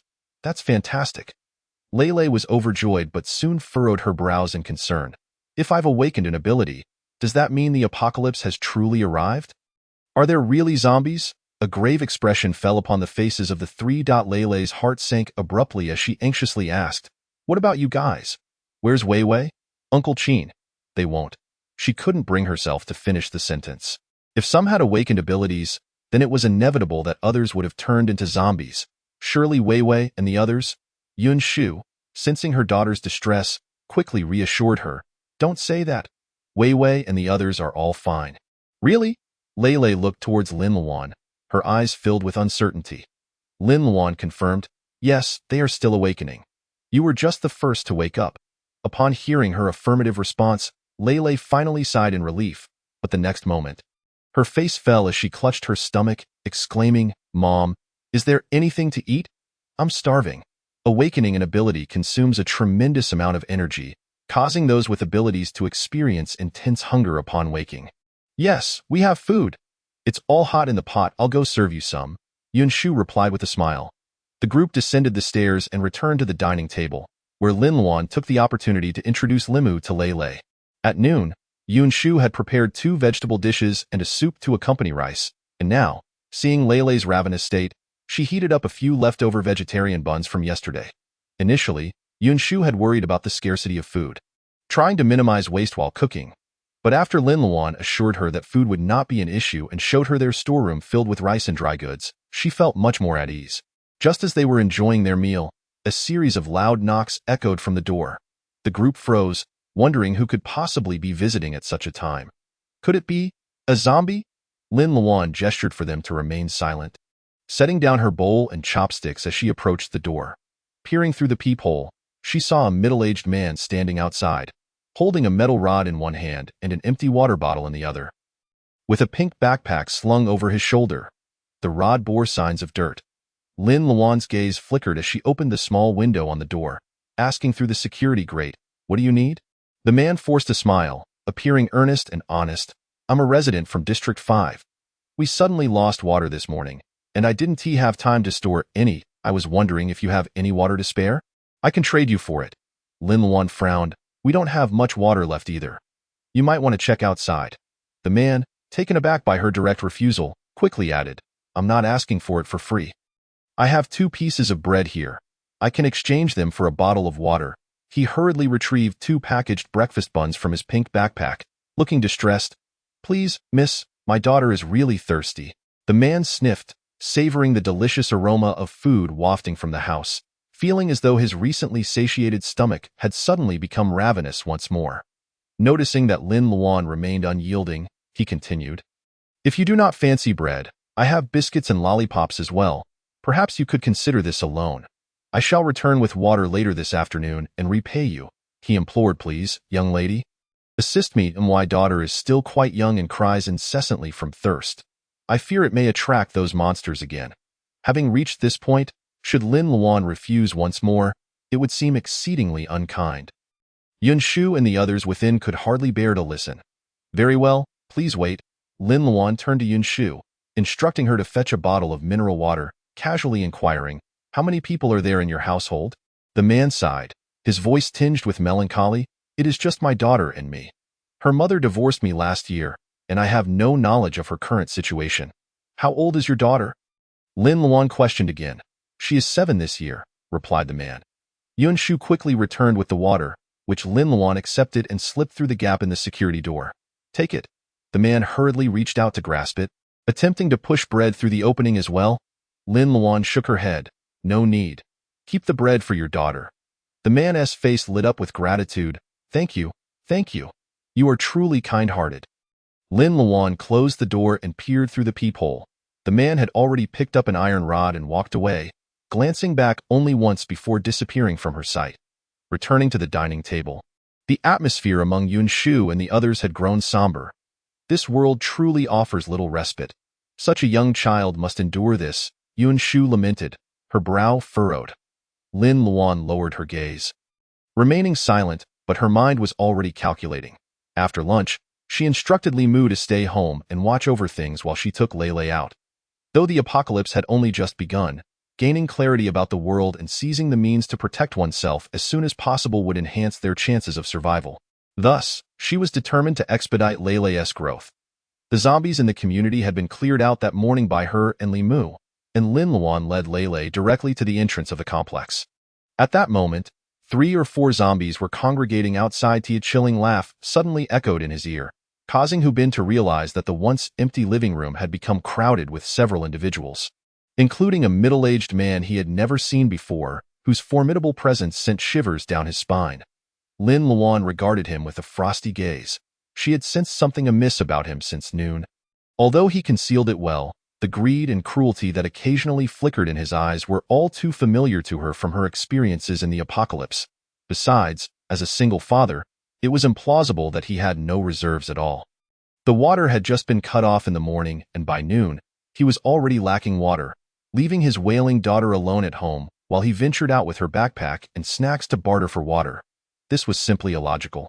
Fortunately, Qin Ziyuan had awakened that evening, and she shared her concerns to alert everyone. Thus, when Hu Bin attempted to pry open the security door, they were already aware of his intentions. Upon realizing his scheme had been uncovered, Hu Bin immediately began to plead for mercy. "Please, I have no choice. My daughter is desperately thirsty. I beg you, show some kindness and give me a bit of water." In the midst of his pleading, he suddenly lunged toward Lei, brandishing a boning knife high in an attempt to take her hostage. However, before he could get close, Lei reacted swiftly, delivering a powerful kick to his abdomen, sending him crashing into the sofa. Having resolved the dilemma surrounding the glasses, Wu Yihao's eyes suddenly lit up with excitement. He had always harbored a keen interest in firearms and promptly turned to Qin Ziyuan for guidance on shooting techniques. Meanwhile, Lin Luan observed Sun Weiwei, who was lost in thought nearby. After awakening, she had cried profusely, and now her eyes were still swollen and red, her expression one of utter dejection. Among those present, some were solitary figures while others had their loved ones by their side. Only she was separated from her parents, unaware of their circumstances, which inevitably led to her anxious state. Lin Luan spoke up to offer comfort. "Weiwei, try not to overthink it right now. Focus on honing your abilities. The power of wood-based abilities should not be underestimated. Besides relying on absorbing corpse crystals for evolution, mastering and skillfully utilizing your abilities is equally essential." "Indeed, Weiwei," Lei chimed in. "Your parents will be fine. Once you strengthen your abilities, you will be able to find them." Sun Weiwei nodded softly, picking a green bean from the platter and holding it in her palm. As she quietly channeled her abilities, the green shell split open, revealing a tender green sprout that trembled as it emerged. "Hey, this ability is impressive. Weiwei, keep it up. Grow some more bean sprouts so my mom can add them to dinner tonight." Lei's eyes sparkled with delight, her gluttonous nature fully revealed. Yun Shu, unable to contain her laughter, poked Lei on the forehead and playfully scolded. "All you think about is food. I wish I could awaken my abilities too." Li Mu gazed at everyone's varied abilities, his expression somewhat melancholic. "Little Mu can still go out and slay zombies, but I truly feel utterly useless." Yun Shu frowned, feeling as though she had become a burden to others. In a world ravaged by the apocalypse, strength was paramount. No one yearned for power more than they did. "Mom, please don't say that. I will definitely protect you," Lei declared, wrapping her arms around her mother and burying her head in her shoulder like a child who had yet to grow up. "Yes, Aunt Yun, you are our logistics minister. No one can claim you are useless," Lin Luan laughed, adding, "Moreover, everyone has a chance to awaken their abilities. Yours are merely dormant and await the right opportunity for activation." "You all?" Lei raised an eyebrow, seizing upon a key point. "Sanner, have you awakened your abilities too?" At this revelation, all eyes turned toward Lin Luan. She glanced around, smiling without elaborating, and then waved her hand over an empty cup in front of her, which was instantly filled with water. "Water-based abilities." Lei's eyes widened in astonishment as she tentatively inquired.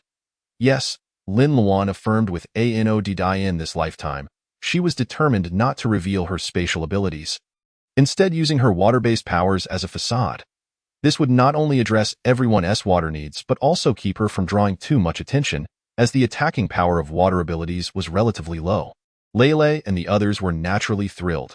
With water sources polluted, clean water had become a precious resource. Although Lin Luan's ability lacked offensive strength, her formidable combat skills more than compensated in their delight. No one questioned why she had awakened water abilities without falling unconscious. Subsequently, The group convened to discuss their future plans. Chapter 43. Divergence. As the apocalypse began, chaos ensued, and humanity faced threats beyond just zombies. Soon, the weather began to exhibit anomalies. The once distinct seasons of spring, summer, autumn, and winter gave way to a harsh cycle of frigid winters and scorching summers, making survival conditions increasingly dire. Moreover, flora and fauna would begin to mutate, and those who once stood atop the food chain would find themselves hunted. Lin Luan and Qin Ziyuan, adhering to their prior plans, persuaded everyone to take some time to rest and gather supplies while waiting for the zombies to evolve and produce corpse crystals. Once everyone's abilities had sufficiently advanced, they could reassess their strategy. The villa was well equipped, boasting an ample supply of solar batteries, making daily electricity usage a non-issue. Coupled with a bounty of resources, it truly served as a commendable refuge. Lei and Wu Yihao had no objections, while Sun Weiwei, though worried for her parents, understood that it was impossible to demand others accompany her into danger, leaving her to wallow in silent sorrow.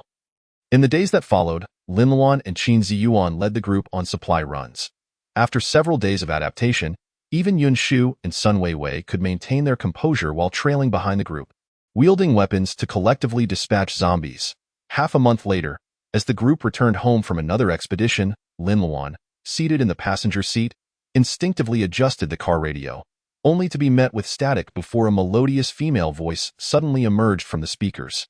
It turned out that after the collapse of major communication networks during the apocalypse, the government had swiftly implemented measures. Although internet communications could not be restored, the most basic radio broadcasts had returned to normal operation. Attention citizens of a city, T-City, F-City, S-City. Temporary safety bases have been established in these cities. Please relay this message to your fellow survivors and proceed to the nearest base for refuge, where safe housing and food will be provided. At that moment, the woman's voice announced the government's establishment of temporary safety bases in various regions, urging survivors to seek shelter.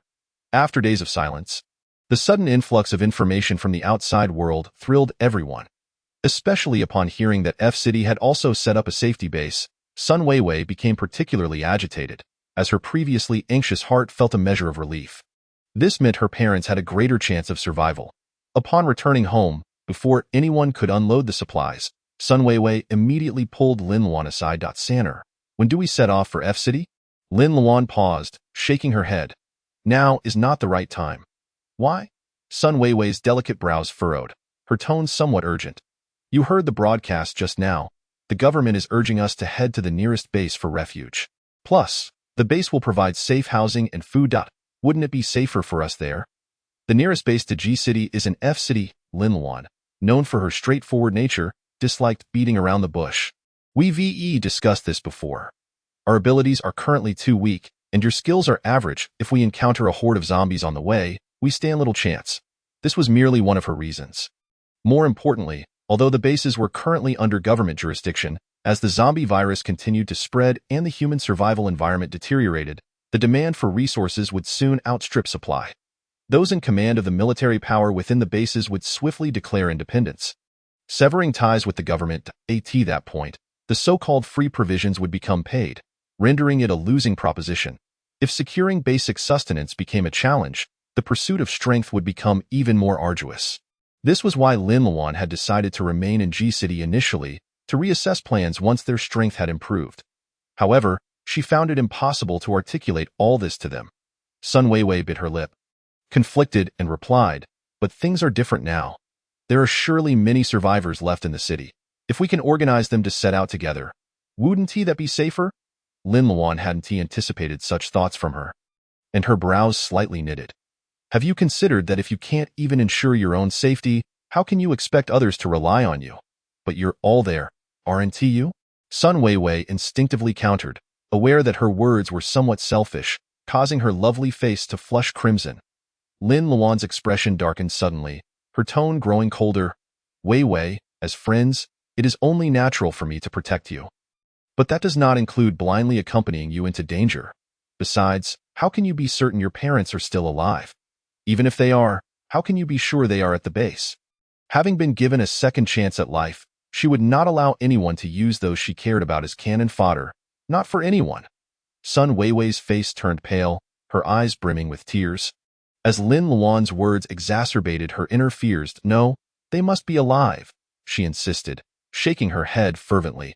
Observing her heartbreak yet resolutely holding back tears, Lin Luan felt her heart soften, realizing her previous words had been harsh. Although their relationship was not as intimate as that with Lei, Lin Luan knew that despite Sun Weiwei's gentle and reserved nature, she possessed a stubborn strength. Once she set her mind to something, she would not waver, making her the hardest to deal with. Fearing that her distress might lead to dire consequences, Lin Luan could not help but offer consolation. Weiwei, don't rush. Since the broadcast has resumed communication, it shouldn't be long before lists of survivors from each base are announced. Just wait a little longer. This was not merely a guess on Lin Luan's part. It had been the case in her previous life. Upon hearing this, Sun Weiwei felt a flicker of hope rise within her. Then, if I confirm that my parents are at the F-City base, as long as they aren't among the first to turn into zombies, given their status, someone will surely escort them to safety. Lin Luan reassured her. If they are confirmed to be at the F-City base, you needn't worry any longer. The base will certainly ensure their safety. And all we need to do is strengthen our abilities. When the time is right, I promise to take you to reunite with them. What are you two discussing? At that moment, Lei noticed that the two had vanished without a trace and approached. Chapter 44. Collecting Supplies.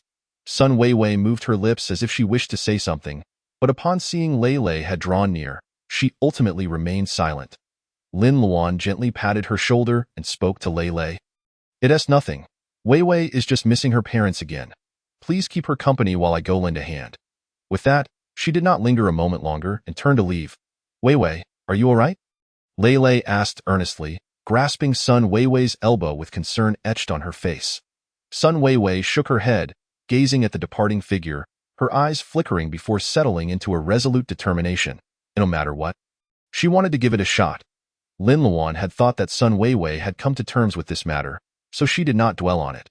Thus, when half a month later, the broadcast began to announce the list of survivors from various bases. Upon hearing her parents' names prominently featured, she felt a sense of relief for her but said nothing further. The weather in October remained oppressive. But Lin Luan was aware that a torrential downpour was imminent, and the harsh winter was not far off. That morning, Lin Luan and her group set off in a small truck towards the eastern part of the city. Before the apocalypse, there had been a bustling pedestrian street there, a straight thoroughfare stretching over 1,000 meters.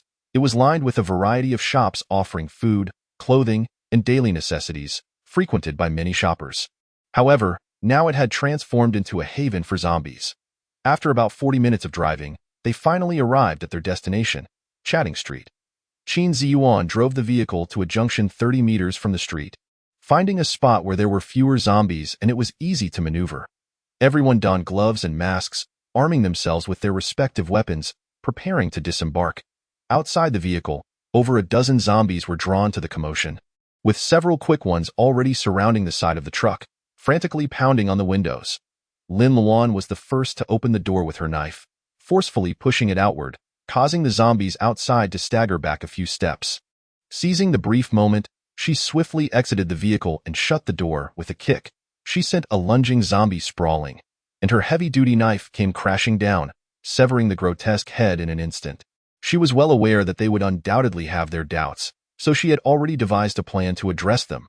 It was not the time to reveal the truth, at least not now. So she decided to cast a smoke screen first. Did someone tell you? Lei's eyes widened in surprise. Dio, you know the prophet? Ever since the apocalypse had truly begun, the mysterious figure who had posted about it online had been labeled a prophet, and the tales surrounding him had become almost mythical.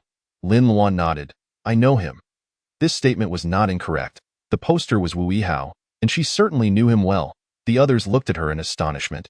Boss, you really know the prophet? What does he look like? How old is he? Is he male or female? Limu asked excitedly. Musi, are you checking the household register? Lei couldn't help but laugh at him. But her own curiosity was equally ignited. Sanner, who is he? Do I know him? I promised him I wouldn't, he say. Lin Luan frowned and said seriously. You can rest assured and tell us. We promise we won't tell anyone else. Lei hurriedly raised 3 fingers in assurance, and the others nodded along, their expressions filled with anticipation. Lin Luan chuckled softly. All right, I will tell you when the opportunity arises. turning to glance at the street behind her. She continued, "We have walked nearly the length of this street. The shops further down primarily sell home appliances. Since the zombies have evolved to possess corpse crystals, we should head back and check if there are any in the heads of the other zombies." Though they were playful, when it came to business, none of them hesitated. Lin Luan was the first to unsheath her knife and open the skull of a nearby zombie, the blade slicing cleanly through the skull and stirring the yellowish-white brain matter. Yet all that emerged was filth, nothing more. The others followed suit, wielding their weapons with similar precision. Although this task appeared straightforward, splitting open the skull and stirring the brain matter, the gruesome visuals overwhelmed the first-timers. A wave of nausea rising in their throats. Only Lin Luan seemed unfazed, her movements swift and efficient, not a speck of filth touching her eye in her previous life, as a space ability user with no combat prowess. She could only lag behind the team, digging for corpse crystals, having cut open countless skulls, naturally adept at it. They had dispatched hundreds of zombies along their journey, yet after an exhaustive search, they had only found a meager 12 corpse crystals. Including the one Li Mu had discovered first, it seemed the zombies had only just begun to evolve into corpse crystals, and the timing of their evolution likely corresponded with the duration of their zombification. With the corpse crystals, the abilities of the ability users could be enhanced, yet the zombies were also set to evolve. Lin Luan tucked her thoughts away, rinsing the collected corpse crystals in water before stowing them in her space. Shielded by her backpack, as the time agreed upon with Qin Ziyuan approached, they ceased their delay and began retreating towards the fork in the road they had come from. The street, which had been cleared, was now swarmed with zombies once more, seemingly drawn from some unknown source. Lin Luan signaled for herself and Lei Lei to handle the zombies, while Li Mu brought up the rear, with Yun Shu and Sun Weiwei tasked with gathering corpse crystals. Chapter 46. Mutated zombies with their roles assigned, Lin Luan was the first to sprint towards the area where the zombies were most concentrated. One staggering zombie, drawn by the tempting scent of food, lunged at her, eager for blood and flesh. Lin Luan deftly sidestepped its claws, her blade raised high, plunging into its eye socket, blood splattering everywhere. Her movements were fluid. She dispatched another clawing creature in a matter of moments, then spun around to kick a zombie attempting to ambush her from the left, sending it crashing to the ground, ready to pierce its skull.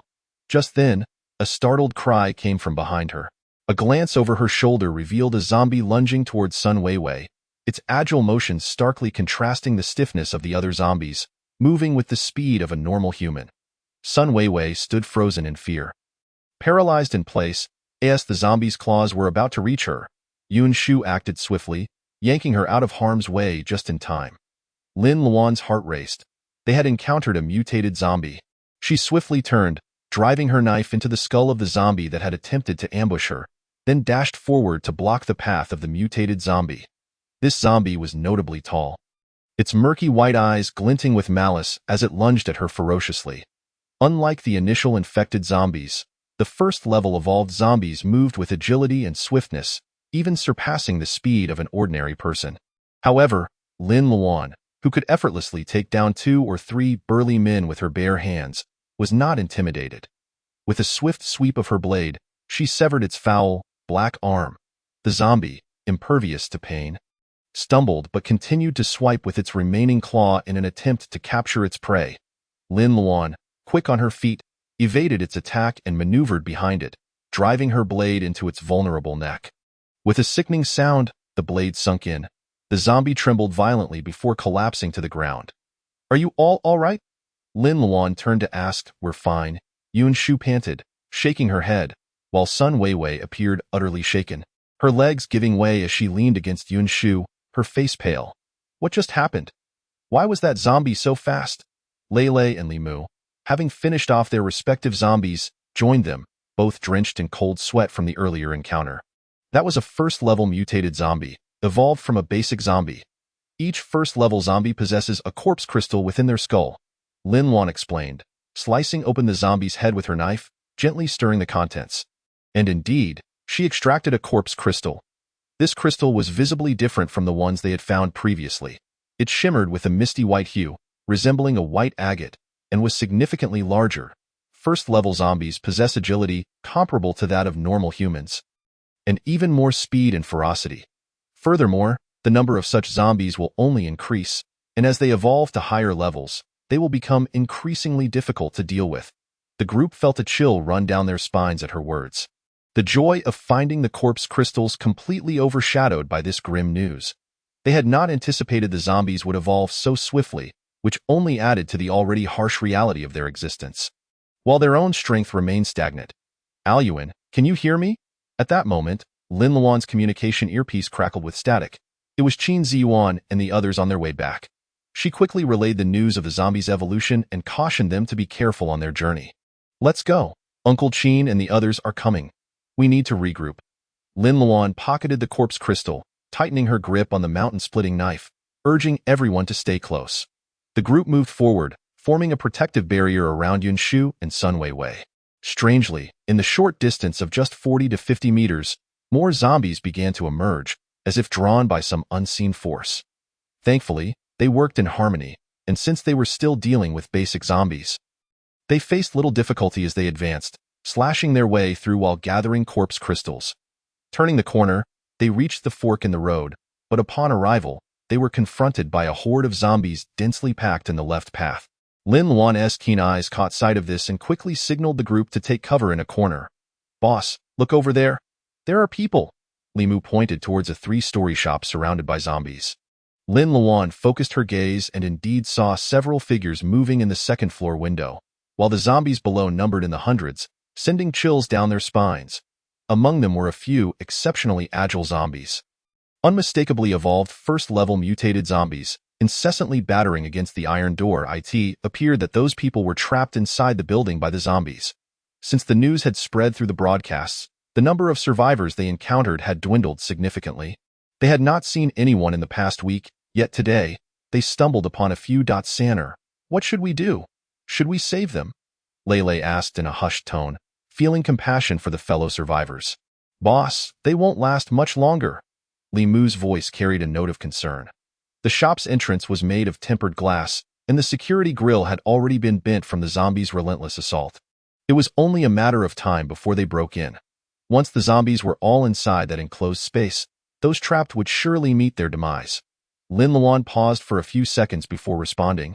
"Let's wait a moment." The apocalypse had only begun for barely a month, and remnants of humanity still lingered in people's hearts. It was natural for Lele and the others to feel worried and want to save those in distress.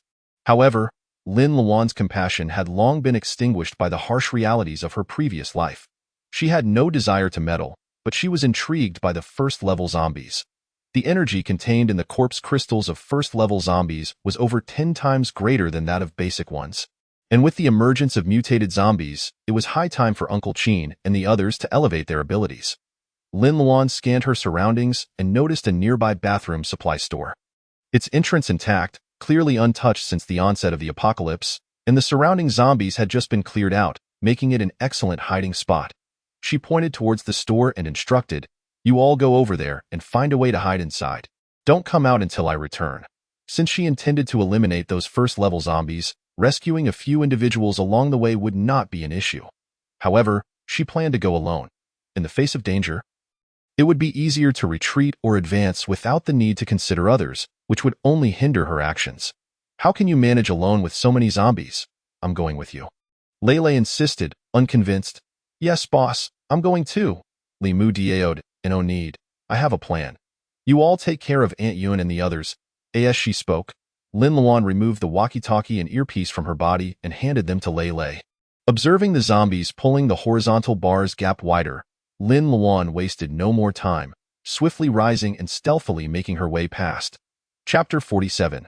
Rescue. She quietly circled behind the newsstand diagonally opposite the shop, sprinted forward, and with a powerful kick, leaped up, grasping the eaves with both hands.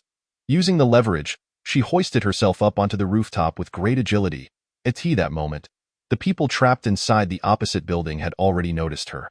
A young man leaned out the window, waving his hands frantically and shouting for help.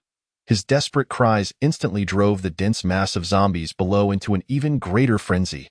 Lin Luan furrowed her brow. Lowering her body slightly to her dismay, she had encountered a fool. Fortunately, one of the man's companions quickly stepped forward to cover his mouth and pulled him back. The horizontal bar of the shutter door across the way had finally been torn open, and the zombies began to crash against the tempered glass door inside. Without delay, Lin Luan swiftly retrieved two small objects from her space, resembling cartoonish rubber doll charms, each smaller than half her palm. She held one in each hand, pressing her thumbs down sharply, unleashing two piercing sounds that reverberated through the air, startling the eardrums of those nearby. In the next instant, she sprang up, forcefully tossing the noise sources to the right, where they arced through the air and landed on the eaves several dozen meters away. Sure enough, the zombies across the way were drawn to the noise, scrambling eagerly towards its source. Those two devices were compact personal alarm systems that emitted a warning sound of 100 to 120 decibels when activated, commonly worn by many elementary school students and single women. After the apocalypse, she had scavenged quite a few from stores. Given the zombies' acute hearing, these devices proved effective for luring them. However, despite their efficacy, the tactic bore the risk of inflicting collateral damage, and she resolved to use only one next time. Lin Luan pressed her hand against her aching ear, silently grumbling. Though the noise had lured away most of the zombies, a dozen remained stubbornly crashing against the door, among them 5 first-level zombies. This shouldn't be happening, Lin Luan thought, her brow slightly furrowed. Zombies below level 3 lacked self-awareness. There was no way they could resist such high-decibel sounds. Was something inside the building drawing them in? Lin Luan, puzzled, swiftly flipped down from the newsstand. The alarm system had a limited battery life, capable of emitting sound for a maximum of 10 minutes. And she didn't want to waste time since her target was those first-level zombies. Meanwhile, individuals hiding on the second floor were peering through the window, observing the scene below. They watched as the woman clad in a tight black bodysuit wielded her short blade, fearlessly rushing towards the horde of corpses. Her agile speed and fierce combat skills elicited gasps of admiration, each strike drawing blood with effortless precision. Yet, her bloodthirsty demeanor carried a peculiar charm. Every dodge, leap, and slash was so varied and decisive, powerful yet graceful, that her elegant figure and nimble movements added an unexpected aesthetic to the gruesome scene. For a moment, the onlookers seemed to forget their dire circumstances, captivated by the shocking spectacle before them. Before long, over a dozen corpses lay sprawled on the ground below, limbs torn and blood splattered. "Quick, let us go downstairs." Finally, someone snapped back to reality and shouted, prompting the others to hurriedly rush down. Downstairs, Lin Luan continued to engage with the last 2 first-level zombies, while the distant alarm sound began to wane, and more zombies approached her. The mutated zombie before her was quite large, yet remarkably nimble, its face a grotesque mess, mere scraps of flesh clinging to its darkened bones, and its belly was mostly hollowed out, with intestines hanging loosely, swaying with its movements. Narrowly evading its clawed attack, Lin Luan slashed her blade diagonally, severing its arm. Just as she prepared to deliver a decisive blow to its head, a foul wind surged from behind her. Another mutated zombie was lunging at her.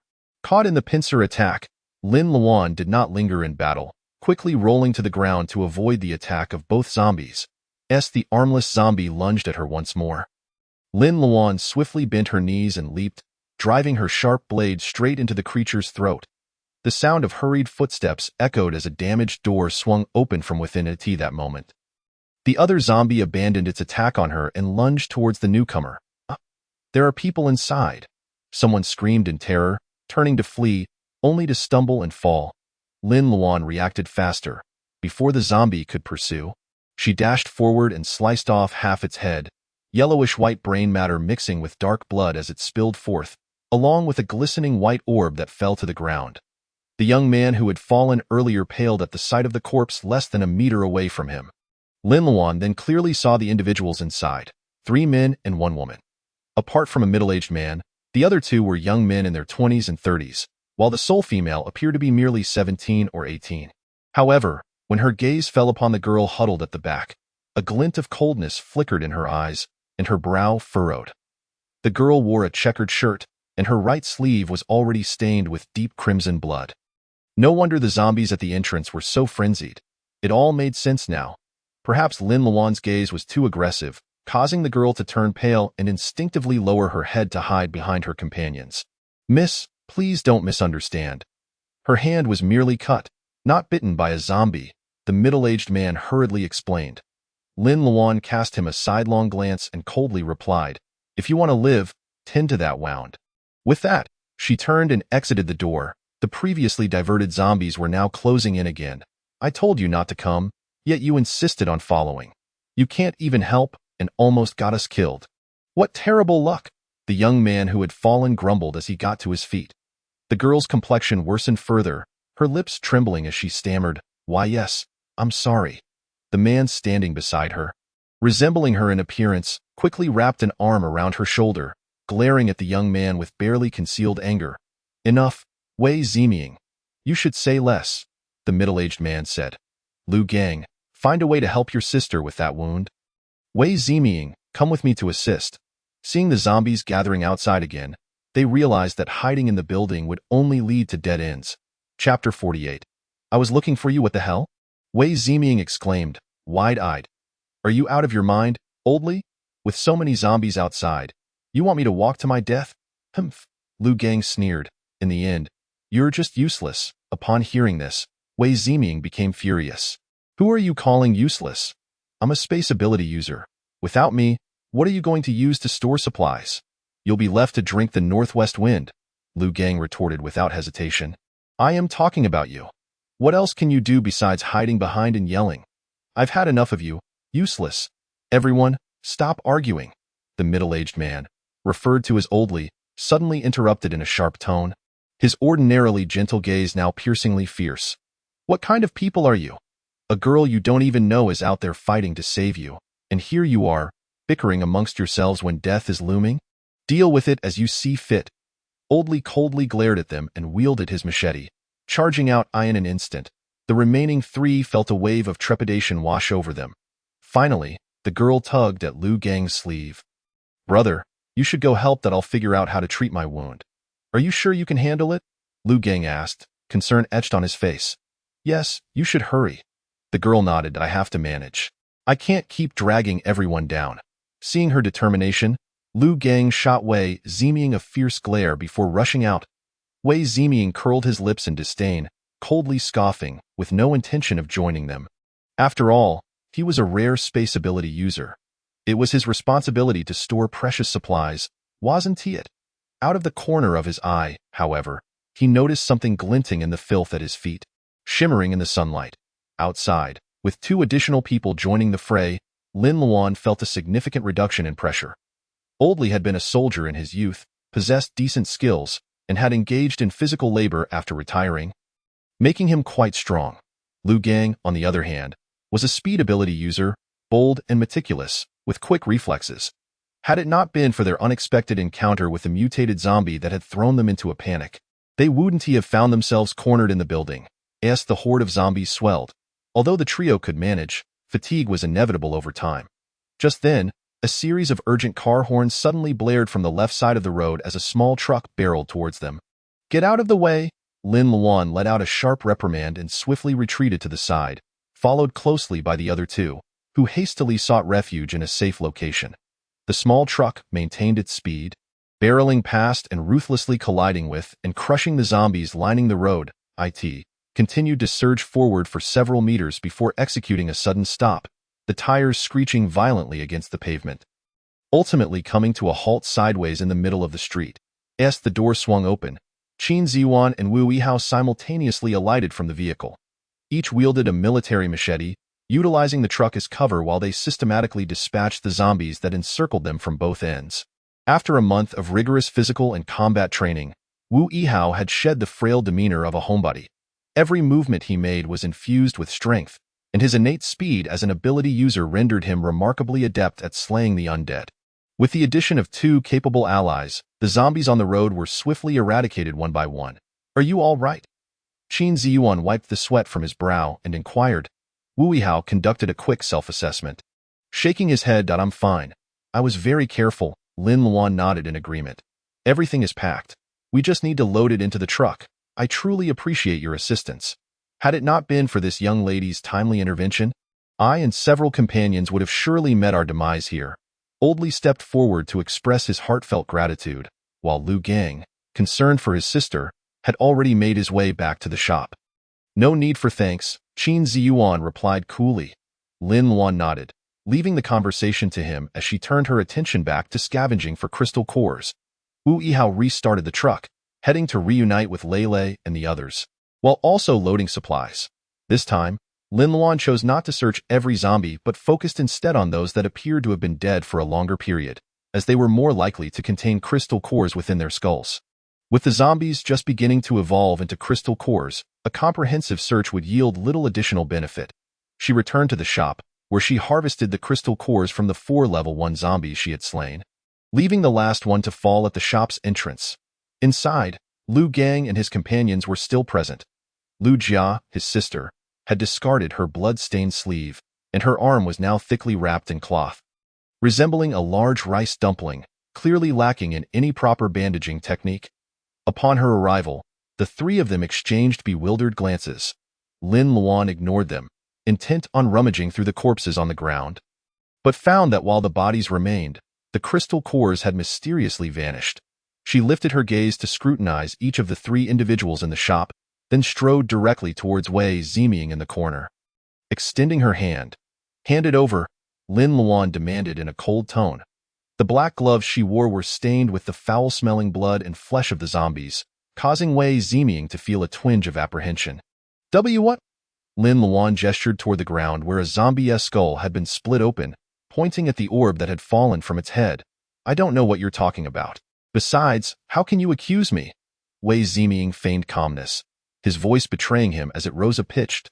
A glimmer of cold light flickered in Lin Luan's eyes as she swiftly reached out, gripping his throat with a lightning-quick motion, twisting her leg to sweep his feet out from under him, sending him crashing to the ground. Lu Gang and his sister could only blink in astonishment as Wei Ziming hit the ground hard. A knife pressed against his neck, immediately provoking a cold sweat. Wei Ziming, pale with fear, trembled uncontrollably, feeling warmth in his trousers. Old Li and Qin Ziyuan, hearing the commotion outside, rushed in. "What is going on?" Old Li immediately recognized the situation, knowing that Wei Ziming had likely caused trouble again, and quickly inquired. Yet, Qin Ziyuan showed no signs of intervention. His companion, Alwan, had always been one to maintain her composure, regardless of whether it was you or not. "I am holding you accountable. Produce it." Lin Luan ignored the others, her calm tone cutting through the air as she made her unreasonable demand. "Please, calm down," Old Li urged, growing increasingly anxious. "Wei Ziming, what did you take? Hand it over." At his shout, Wei Ziming snapped back to reality, hastily exclaiming, "I have it! I have it!" He opened his palm, revealing a lustrous white orb that appeared out of thin air. Lin Luan's eyes sparkled. It turned out he was a spatial ability user. Chapter 49. Recruitment. I was merely curious and wanted to see what it was. I didn't mean to take it. Wei Ziming continued to protest.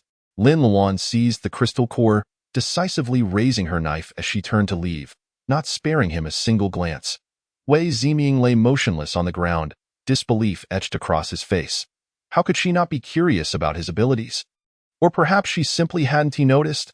As he watched her retreating figure disappear, he clumsily got to his feet, turning to Lu Gang and his sister, angrily shouting, "What is wrong with you? You just let her bully me." Lu Gang scoffed, his gaze laced with derision. "She came to save us, yet you stole from her and still have the gall to claim she is bullying you. How shameless. I'm embarrassed for you." Wei Ziming was immediately consumed by rage. "Say that again, and I swear I'll have my uncle take you out." "Enough! Silence!" Old Li bellowed, disappointment evident in his eyes. "Wei Ziming, you should start thinking about how to explain this to your uncle." Wei Ziming furrowed his brow. "What do you mean?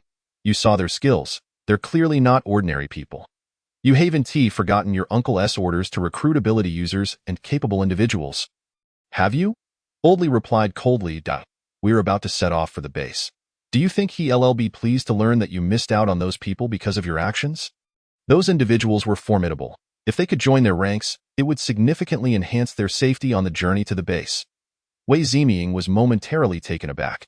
He had indeed overlooked that detail. Though his uncle was usually fond of him, he had a tendency to be ruthless when it came to serious matters. Panic began to set in. "What should I do? How would I know? I hadn't even had the chance to speak before you offended them," Old Li retorted, sitting down to take a rest. Lu Gang remained silent, watching with a cold gaze, secretly relishing the situation. He had long found Wei Ziming contemptible.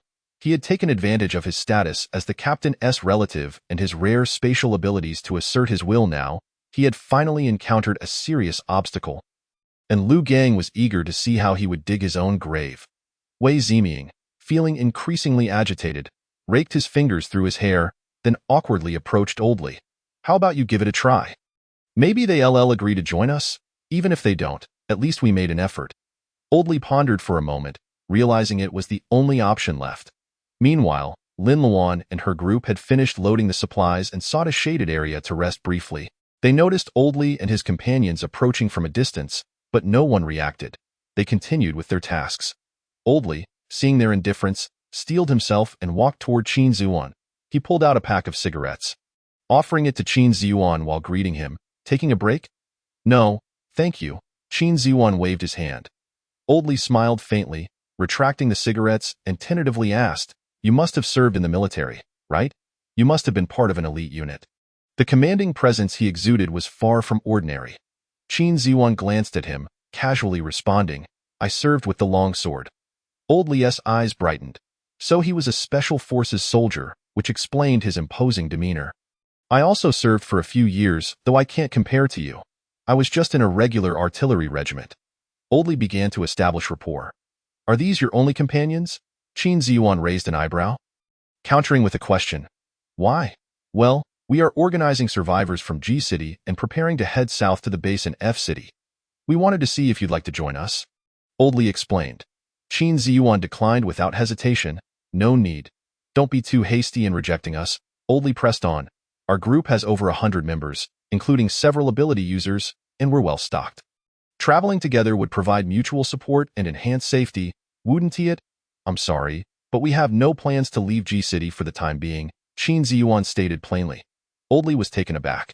He had assumed this was merely an excuse to decline their offer, but upon seeing Qin Zuan's serious expression, he realized he genuinely had no intention of leaving G City. With zombies rampant and survivors dwindling, it was unlikely any military would come to their rescue. Moreover, with the zombies beginning to mutate, it was only a matter of time before G City fell entirely. Why would they choose to remain here? Why? Oldly couldn't help but ask. There's no particular reason. Going to the base may not necessarily be better than staying here, Qin Zuan replied. Oldly was left speechless.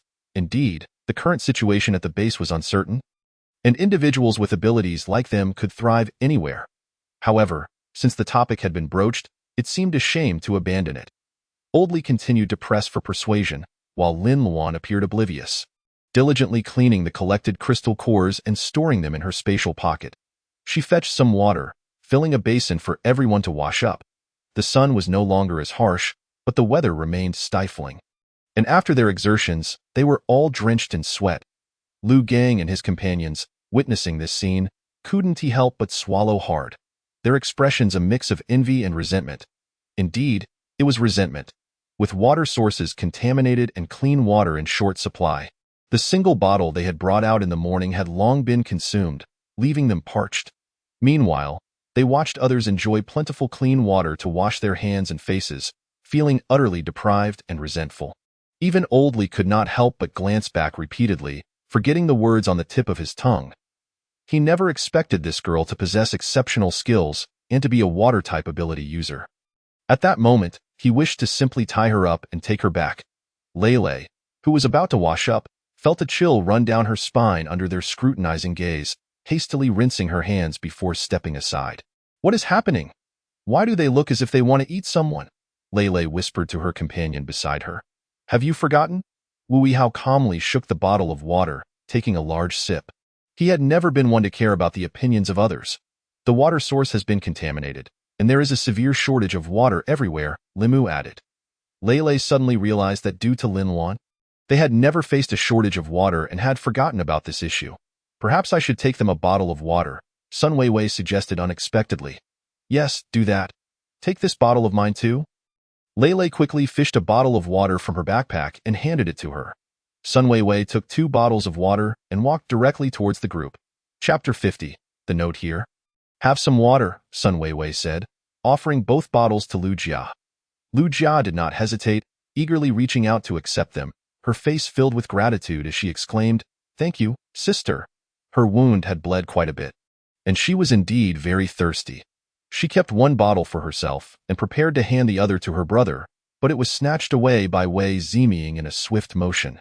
Lu Gang's face darkened, and he instinctively clenched his fists, but ultimately, he bit his teeth and restrained himself in front of others. "Brother, let us drink together." Lu Jia hurriedly twisted off the cap and took a couple of sips before offering it to him.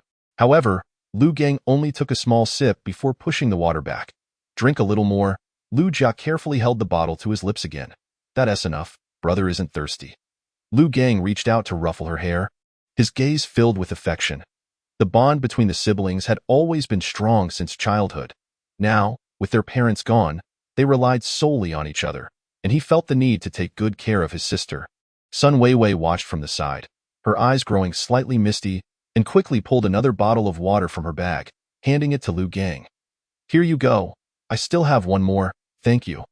"Thank you." Lu Gang met her sparkling gaze and momentarily froze, a blush creeping onto his face as he hurriedly accepted the water and stepped aside to sip it. Sun Weiwei smiled, casually asking Lu Jia, "Are you all planning to head south to City F?" "Yes," Lu Jia nodded. "We plan to leave in 3 days." Sun Weiwei's eyes flickered, and she inquired further, "Do you have many ability users in your team? Is your supply sufficient? Is it safe?" "Yes, we have quite a few ability users.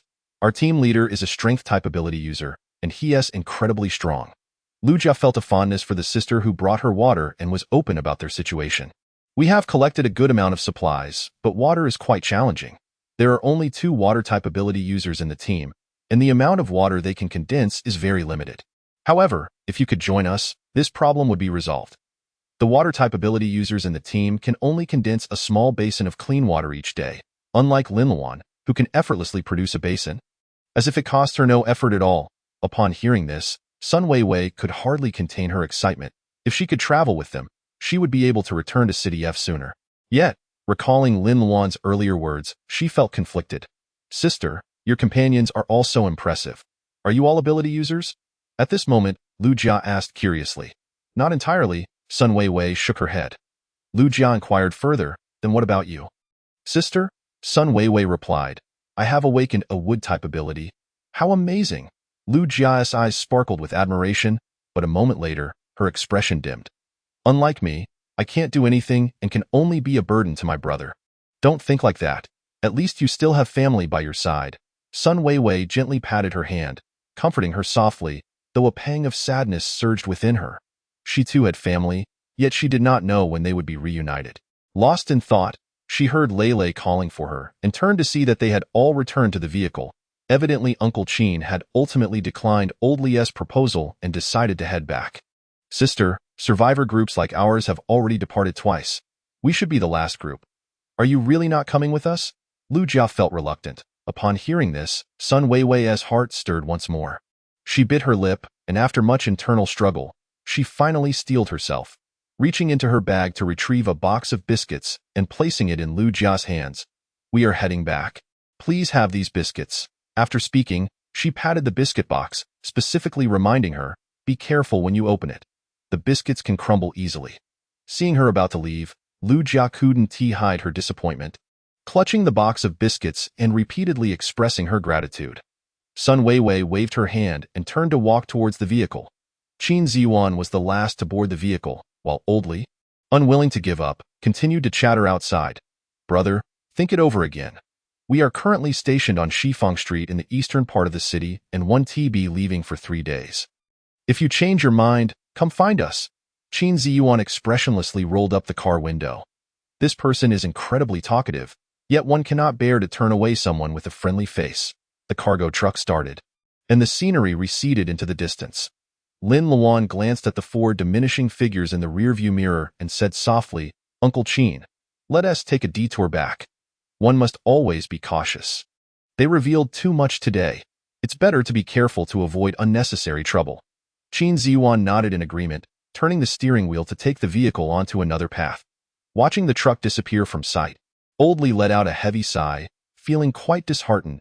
He had a premonition that if they had joined, the journey south would undoubtedly be much easier. What a pity. This cannot be blamed on me. You all heard it. They have no intention of leaving City G, Wei Ziming said, tugging at the corners of his mouth as he distanced himself from the situation. Lu Gang looked at his smug expression. Clenching his fists once more, "Uncle Li, look." At that moment, Lu Jia suddenly handed a piece of paper to Old Li. Old Li took it and saw an address written on it, located near the Qingxing Garden Villa area on South 3rd Ring Road. "Where did this come from?" he asked Lu Jia. "That sister gave me a box of biscuits when she left, and this note was inside the biscuit box." Old Li's eyes brightened, tightening his grip on the note, his voice filled with excitement. "Let us go back and tell the captain about this. Perhaps there is room for negotiation." When Lin Luan and the others returned home, it was already past 4 in the afternoon. They had only had a simple meal of milk and bread at noon, and their stomachs were now grumbling. Fortunately, before leaving in the morning, Yun Shu had already cooked a pot of rice porridge. Now, she reignited the stove, and as the porridge began to bubble, she added diced century egg and minced lean meat, letting it simmer for a couple of minutes before sprinkling it with chopped green onions and seasoning with sesame oil and salt. A pot of smooth, fragrant century egg and lean meat porridge was ready. Paired with 2 plates of pickled vegetables prepared in advance, dinner was served. Chapter 51. Disappearance. After finishing dinner, everyone resumed their respective tasks. Lei helped her mother clear the dishes. Limu and Wu Yihao went to the warehouse to sort through the spare parts they had brought back that day, preparing to assemble a few solar power generators.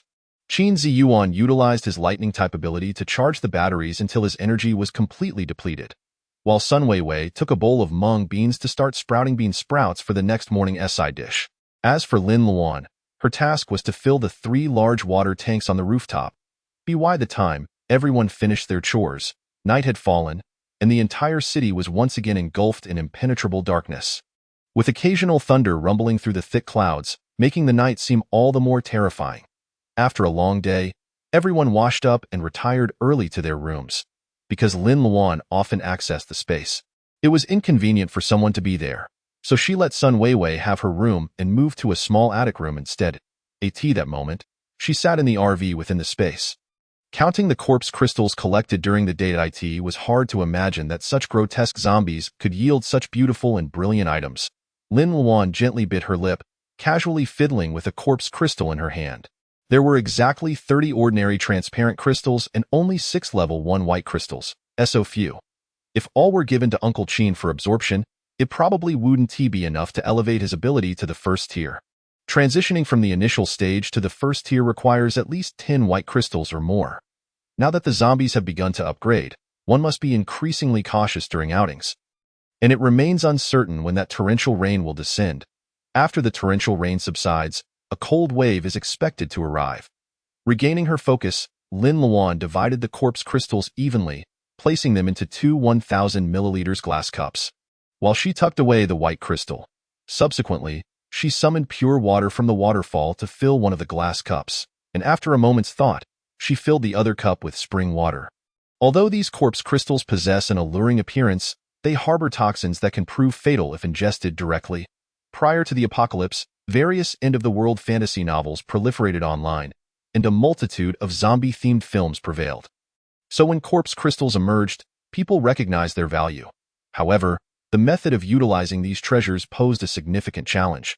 Many attempted to replicate the experiences depicted in those fantasies, and after sacrificing countless brave souls, they finally discovered a method to neutralize the toxins. The solution, surprisingly simple, dictates that regardless of the grade of the corpse crystal, soaking it in pure water for over 48 hours will completely expel the toxins. To expedite the detoxification process, one could soak the crystals in a saline solution of 1 part salt to 10 parts water for 12 hours, effectively eliminating the toxins as well. However, in the post-apocalyptic world, salt has become a scarce commodity, making such methods accessible only to the privileged and capable within the bases. Ordinary ability users would be reluctant to waste it, inadvertently exacerbating the disparity in power between the two factions. As a reincarnator, Lin Luan not only possessed prior knowledge of the detoxification method, but also was unburdened by time constraints, as the 1 to 10 spatial flow rate served as her greatest advantage. When she initially posted about the apocalypse, she merely noted the uses and dangers of the corpse crystals without divulging the specific detoxification method, a reflection of her slight selfishness. However, human ingenuity should not be underestimated. It would not be long before they unraveled the solution. Lin Luan's sole hope was to gather as many corpse crystals as possible before that time, enabling Qin Ziyuan and others to enhance their strength swiftly.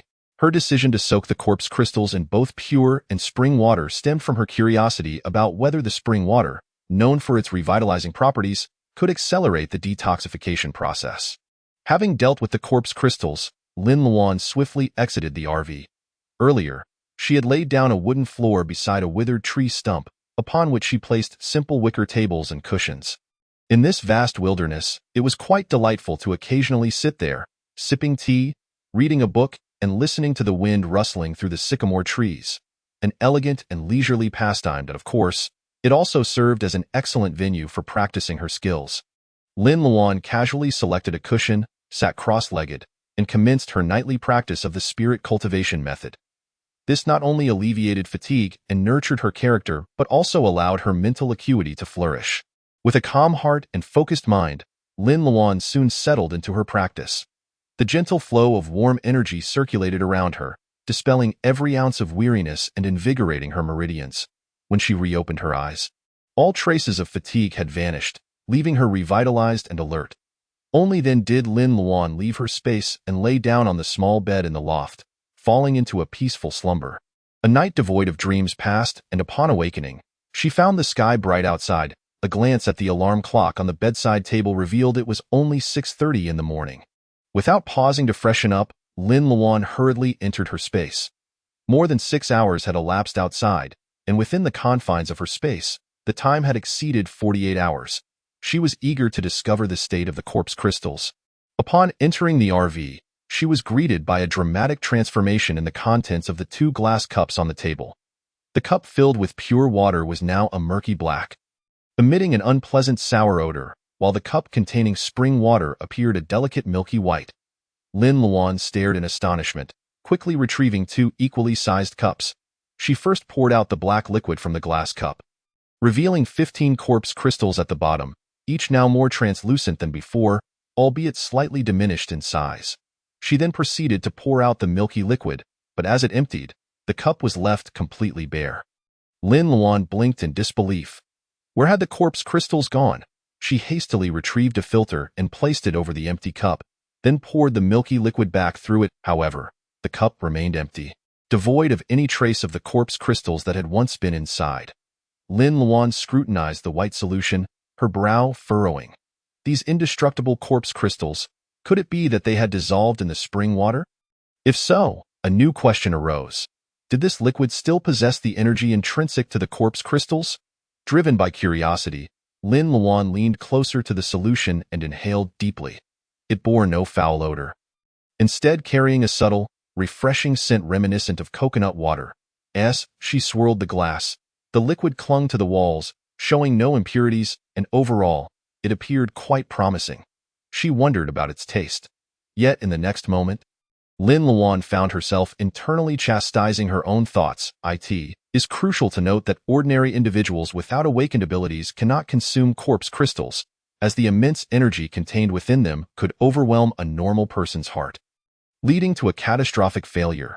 Those who had succumbed to this fate had their hearts shattered, rendering them nothing but a mass of flesh. But might this corpse crystal solution differ in nature? Chapter 52. Is this the end? Lin Luan was filled with curiosity. Compelled by her inquisitiveness, she resolved to experiment. If ordinary individuals could not withstand the tremendous energy of corpse crystals, could diluting it tenfold or 100-fold bring it within the realm of safety for absorption? With that thought, she promptly filled a cup with spring water and, using her mental power, located a small dropper from the medicinal supply area in her secret chamber. Next, she drew a tiny amount of the corpse crystal solution into the dropper and added a single drop to the spring water. The milky liquid stirred slightly, quickly dispersing into the spring water without a trace of anomaly. Taking a deep breath, she raised the cup to her lips and took a small sip. The taste was indistinguishable from the spring water. Remaining vigilant, she waited 10 minutes, and upon confirming that her bodily functions remained normal, she took a larger gulp. This time, she perceived a subtle warmth coursing through her limbs, a sensation of comfort as energy flowed within her. Without any discomfort, Lin Luan's eyes brightened. It seemed that the diluted energy from the corpse crystals could indeed be absorbed by ordinary people. Elated, She began to drink from the cup steadily. Concluding the drink took her a full 3 minutes.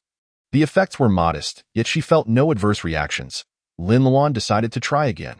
Increasing the dosage, she transitioned from a single drop to 10 ml, maintaining the 1,000 milliliters dilution with spring water, and then she slowly consumed the entirety of the cup. This time, the sensation was markedly different. She was filled to the brim. Having consumed 2,000 milliliters of liquid, she felt as though it were about to choke her, and with a slight exertion, she could have expelled it. Naturally, the energy coursing through her body had intensified significantly, leaving her enveloped in warmth, as if she were brimming with strength. Lin Luan attempted to throw a punch, feeling a discernible increase in force behind her strike. Yet now, she truly could not drink any more. Otherwise, she would have wished to increase the dosage further. However, no sooner had the thought crossed her mind than a violent burning sensation surged through her abdomen, akin to a searing fire spreading rapidly to her limbs, igniting excruciating pain along its path. Lin Luan could not suppress a groan as she collapsed to the ground, feeling as though she had been cast into a furnace. Every inch of her body ablaze with agony, the pain piercing to her very bones, and the sound of her bones cracking echoed ominously in her ears. An unending wave of heat and torment washed over her, compelling her to roll on the ground, her once pure skin now reddened, with fine blood vessels mingled with sweat seeping from her pores, quickly soaking her clothing, as if she had emerged from a pool of blood. Lin Luan gritted her teeth, involuntarily whimpering, as her strength gradually ebbed away, her consciousness beginning to blur. Am I to perish? As her body burned, a chill coursed through her heart. No, she refused to accept it. After all her efforts, everything was just beginning, and the people she cared for remained in peril. How could she resign herself to this fate? She could not die. In a moment of daze, Lin Luan instinctively began to practice the qi breathing technique, circulating the energy through her body in cycles. As the blood flowed and the meridians pulsated, the chaotic energy within her gradually began to operate in an orderly fashion. Each passage still felt agonizingly painful. Yet following the pain came an indescribable sense of relief. Gradually, she seemed to enter a state of self-forgetfulness. An hour later, Lin Luan finally opened her eyes slowly. At that moment, she felt an overwhelming surge of power coursing through her limbs.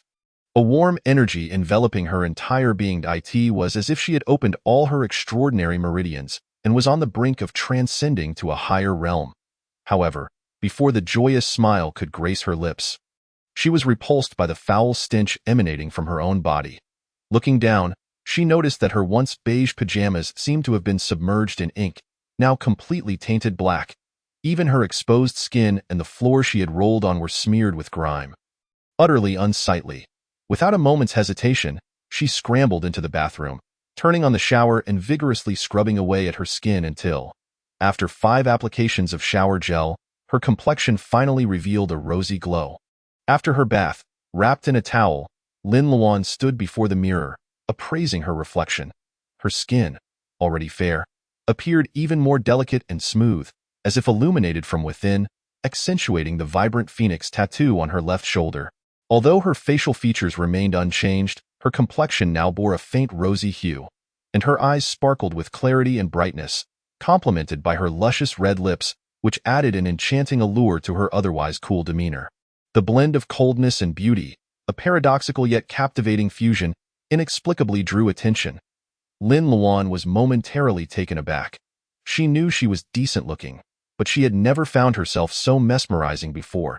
To her surprise, the solution had beautifying properties as well. As she moved her body, flexing her limbs, she felt a newfound vitality coursing through her. Though she had not yet evolved any extraordinary abilities, her physical constitution had undergone a significant transformation. With increased strength and speed, the ordeal, it seemed, had not been in vain. Yet she was acutely aware that her earlier recklessness and greed could have led to dire consequences. Had it not been for her prolonged consumption of spring water and her practice of the qi breathing technique, her heart might have shattered under the strain. Reflecting on this, Lin Luan couldn't help but feel a twinge of fear. It was clear that she needed to proceed with caution. Lost in thought, she suddenly heard a knock at the door from outside the space. A sweep of her mental energy revealed it was Lele. Lin Luan quickly exited the space and opened the door. Sanair? Lele froze upon seeing her. Why do you look particularly beautiful today? Lele's gaze was somewhat dazed. Lin Luan smiled and casually deflected. I just put on a face mask. What brings you here so early? Lele, reminded by her question, exclaimed, Oh right, you should hurry and see. A group of people has arrived outside. They seem to be the companions of the 4 you rescued yesterday. Lin Luan raised an eyebrow and walked over to the window. Drawing back the curtains to look down, she indeed saw around 20 people gathered in the courtyard. Apart from the injured girl from the day before, the other 3 men were among the crowd. What are they doing here? I'm not sure. Uncle Chin has already gone down and asked me to call you, Lele replied. Lin Luan frowned. It seemed trouble had come knocking once more. What puzzled her was how they had managed to find her. Let's go down and take a look. Chapter 53. Demonstration downstairs. Qin Ziyuan had already opened the door, and the others followed suit, standing behind him. Upon seeing them, Old Li and the others exchanged glances filled with bewilderment. Yesterday, they were all heavily armed and had fought the zombies for a long time, making it hard to discern any differences.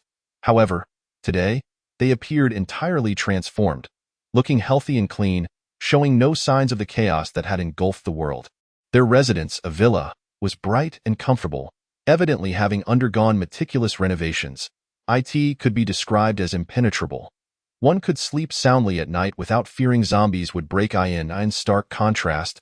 Their usual damp, dark, and cramped basement was a source of constant anxiety and sleepless nights, a life unworthy of living.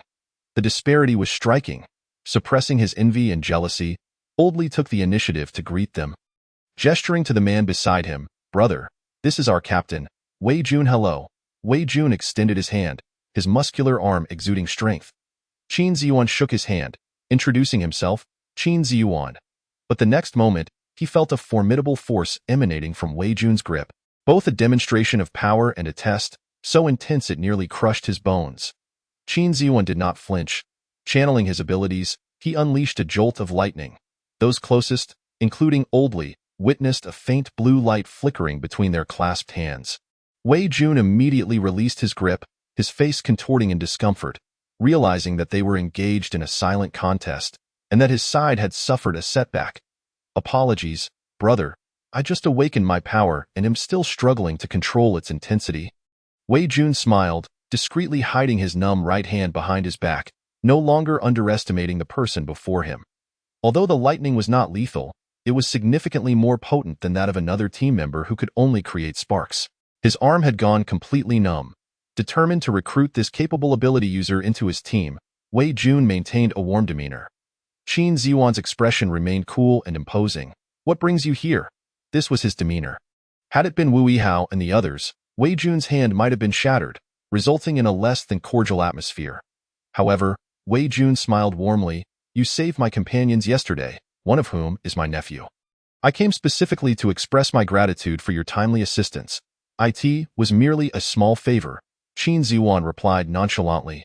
Moreover, I sincerely wish to invite you to join our team as we head south to the base. Wei Jun stated directly, seeing that Qin Ziyuan was not picking up on the unspoken hints. Qin Ziyuan furrowed his brow, glancing at Old Li. I made it clear to him yesterday. We do not plan to leave G-City for the time being. I understand that, but I hope you will reconsider. The zombies have begun to evolve, and remaining in G-City is not a sustainable option, Wei Jun continued. To be honest, brother, the people behind me are all ability users. Over 10 have awakened powers of strength and speed. A team like ours would undoubtedly find a place at the base. Wei Jun spoke with confidence, unabashedly revealing his pride. I heard your team has quite a number of members. At that moment, Lin Luan emerged, her inquiry interrupting the conversation.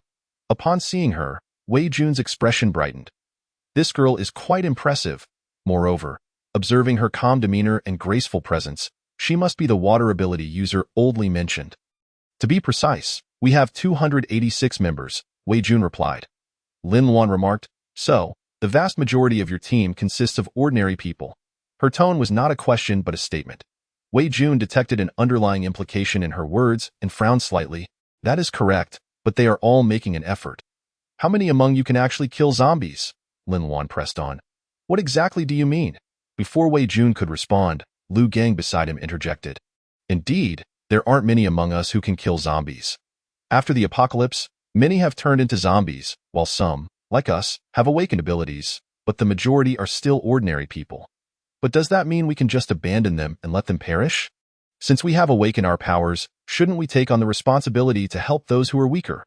Lu Gang's voice grew impassioned. Though he was a speed ability user, his sister Lu Jia was an ordinary person, striving each day to survive. Why were these capable individuals so heartless? Around him, many others shared his sentiments, their expressions reflecting a collective outrage. I wish to point out, Lin Luan interjected. On what grounds do you believe you can safely escort them all to the base without leading them to their demise? Everyone fell silent. Wei Jun frowned. What do you mean? Currently, the zombies have begun to mutate. You ability users might barely cope, but what about the ordinary people? That's the first point. Second, the highways heading south are no longer passable. You can only take the national roads, which will require detours, taking at least half a month. How will you manage food and fuel for that duration? Lin Luan, surprisingly charitable, began outlining her analysis. Third, even if you have ample supplies prepared, moving such a large group will inevitably create noise, drawing the attention of zombies. Although they are slow, they are tireless and will pursue the scent relentlessly. Humans, on the other hand, tire and hunger. Vehicles can break down. You cannot travel indefinitely. There will come a time when you must stop. If you are besieged by zombies, then how will you ensure the safety of the ordinary people if you ability users are barely able to protect yourselves? The group led by Wei Jun, who had initially seemed so confident, suddenly changed their expressions. They were solely focused on the notion that sheer numbers equate to strength, entirely neglecting the potential dangers that such a multitude could bring. Knowing full well that this is a dead end, why should we join you and march towards our demise? Lin Luan shot back coldly, her gaze sharp. Lu Gang furrowed his brow. So, according to your logic, we cannot leave and must remain in G-City, is that it? But G-City is overrun with mutated zombies. How do you propose we defend ourselves? Can you provide us with resources and protection? Exactly. If you want us to stay in G-City, can you guarantee our safety? Perhaps you should relinquish your houses to us, since you all seem so capable. Others chimed in, egging him on. Tio Lele and her companions. These remarks sounded utterly absurd. They regarded the speakers with scorn and disdain. Lin Luan sneered, whether you choose to stay or leave, whether you live or die, is entirely up to you. It has nothing to do with us. Lu Gang's face flushed with anger. In the end, you're simply shirking your responsibilities. You have the ability. Why won't you help those who are weaker? How can you remain at ease while witnessing their suffering? Have you lost your humanity? What distinguishes you from the zombies outside? Your selfishness and coldness will surely bring about your downfall. Lin Luan raised an eyebrow, bemused that they would attempt to impose a moral obligation after failing to persuade them. Why should we? Her gaze turned frigid. What are you to us? Family? Friends? Or do you have any ties to us? If none of these apply, why should we risk our lives to assist you? Precisely, why should we? Lele couldn't suppress her indignation, her youthful face flushed with anger. Do you dare claim that those ordinary people have no connection to you? Your protection of them stems solely from a sudden burst of kindness? Do you think us fools? You wish to take advantage while cloaking your intentions in the guise of morality, invoking notions of selfishness and humanity. Do you even have any shame? Her words struck a nerve, tearing away their facade. Some fell silent, while others seethed with rage. If they insist on this, then why should we hold back? Let us take their houses and speak with our fists, someone shouted impulsively, igniting a fervor among the crowd. Indeed, look at them, all plump and well-fed. They must be hiding plenty of good supplies. Yes, let us see how they fare without their houses and resources. Hurry, bind that woman. With her around, we won't have to worry about water again. The crowd stirred restlessly. Yet Wei Jun and his group merely watched with cold indifference, showing no intention of intervening, rather relishing the unfolding chaos. This way, they could test the strength of their opponents, and if they insisted on confrontation, it would not be without its merits. Just as the crowd was about to surge forward, a gunshot suddenly rang out, freezing everyone in place. Qin Ziyuan held his gun steady, frowning as he coldly declared, "If you wish to die, then come." The dark, gleaming metal of the gun shone ominously, and the chilling barrel sent waves of fear through the crowd, causing them to instinctively retreat. They had a gun. Although they were all endowed with abilities, even those with speed powers could not outrun a bullet. Wei Jun suppressed his shock, his expression a complex mask of forced calm. Let us talk this over, brothers. There's no need for rash actions. Z country had stringent regulations on firearms. Acquiring a gun was no easy feat, which explained why these individuals had appeared so unflappable from the start. Today, they had truly encountered a formidable opponent. Yes, it's all a misunderstanding. We genuinely intended to invite you. Since you are unwilling, we shall take our leave, Old Li added hastily. Qin Ziyuan remained expressionless. You come when you please and leave when you wish. Who gave you the authority? Everyone was taken aback. What did this mean? Were they to be killed? Someone, trembling with fear, stammered, Who gave you the authority? It was your people who provided us with the address and led us here. Qin Ziyuan and his companions paused, their gazes drawn to the speaker, none other than Wei Ziming, who had been present the day before. Lin Luan furrowed her brow. Who? Yet, despite her inquiry, she had a sinking feeling she already knew the answer. The only individuals who had interacted with them yesterday, aside from herself and Uncle Qin, were limited, and the one most eager to reach the F-City base was unmistakably singular. Even so, a flicker of hope remained. She wished to be mistaken. Wei Ziming, feeling the weight of her icy gaze, quickly stretched his neck and pointed at Lele. Its her. Don't you dare say that. I didn't do anything. Lele protested, her cheeks flushing in alarm. Lin Luan, however, maintained her stoic demeanor as she turned her gaze to Lele's back. It was only then that Lele realized, casting a glance behind her, disbelief flooding her eyes. Wei, is what he said true? Sun Wei, shrinking back, avoided eye contact, unable to utter a defense. Her demeanor spoke volumes. The others quickly grasped the situation. If you wish to leave, I won't stop you, Uncle Qin. Prepare sufficient supplies for her to head south. Let her go. Lin Luan's tone was frigid, disappointment etched across her face. In that moment, an overwhelming weariness washed over her. No, please don't make me leave.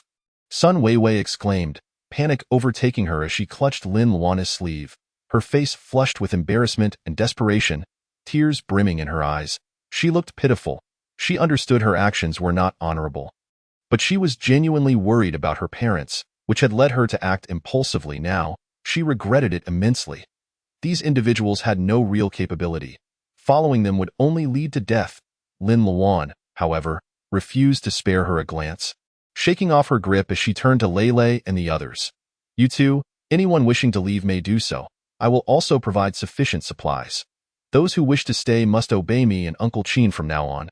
We hold absolute authority. If you cannot accept this, it is best to part ways now. With that, she offered no time for a response and strode into the house. For far too long, she had been overly confident, believing she was offering them the best choice without considering whether they were willing to accept it. In that moment, clarity washed over her. The regrets of her past life belonged to another time. In this life, she had already done enough for them, and how they proceeded from here on out was their choice. The atmosphere shifted abruptly, tension crackling in the air, and every face bore an expression of discontent. TSK, ungrateful wretch. Wu Yihao adjusted his glasses, casting a cold glance at Sun Wei before turning to enter the house. He had always been easygoing, and with his interest in studying Lin Luan's space, he had no intentions of leaving. Limu followed closely behind him. His life had been saved by the boss. Wherever she went, he would follow without a second thought. Why did you have to do this? Wei, Sanair has promised to take you back to F-City when the time is right. How could you act so recklessly? Lele's brows knitted tightly, struggling to comprehend. Lele, I truly didn't mean to. I was just too worried about my parents. Please, help me plead with Sanair. Sun Wei trembled uncontrollably, gripping Lele's hand as if it were her last lifeline. She was afraid, truly afraid. She had to admit that since the onset of the apocalypse, she had been cared for, and now, facing this terrifying world alone was an insurmountable challenge. At that moment, Wei Jun mustered his courage and called out, Hey, brother, since there's nothing more to discuss, can we leave now? Qin Ziyuan cast a cold glance at him before turning back to Sun Wei. Pack your things. Sun Wei shook her head vigorously. Uncle Qin, please don't kick me out. I truly understand my mistakes. Pleading with me is futile. Your presence here is solely due to Luan. Qin Ziyuan's tone was devoid of warmth. Though he was usually reserved, He couldn't bear to see the girl he adored suffer. In other words, if not for Lin Luan, they wouldn't have gone out of their way to care for her. Sun Weiwei was at a loss for words, biting her lip as she looked toward Lei and her mother for help. Lei opened her mouth, but before she could speak, Yun Shu interjected, Weiwei, have you considered that when Al Wan called everyone together to celebrate her birthday, it was truly a coincidence? Yun Shu, being older and more experienced, had a sense of the intentions behind Lin Luan's actions. Upon hearing this, both Lei and Sun Weiwei were taken aback. Indeed, San Er had mentioned knowing a seer. She must have foreseen the impending apocalypse, prompting her to gather everyone in advance. The sturdy house, filled to the brim with supplies, was the best testament to this. Thus, if it weren't for her, their survival in the early days of the apocalypse was uncertain at best. Lei fell into a profound silence, while Sun Weiwei was engulfed by an icy chill that penetrated her very bones. With a pallid visage, she leaned against the doorframe, a mixture of shame and fear etched across her face. After all, having spent so much time together, they had always regarded them as their own children. Yun Shu, unable to suppress her compassion, interjected, Brother Qin, this child understands her mistake. Perhaps we could consult Aoyuan once more? Indeed, Uncle Qin, if you could show a bit of leniency, it's possible that Sanner will calm down and change her mind. Lei chimed in, unable to restrain herself. She had always cherished Lin Luan and Sun Weiwei as her closest confidants, and she truly wished to avoid such an unfortunate outcome. Qin Ziyuan frowned slightly but ultimately chose silence, ignoring Wei Jun and his cohort as he retreated inside. Yun Shu sighed, suggesting they all enter first. When Lin Luan descended the stairs after changing her clothes, she found everyone gathered in the living room. Even Sun Weiwei was present. She frowned, and before she could speak, Lei stepped forward, pulling her aside. Sanner, I acknowledge that Weiwei has gravely erred this time.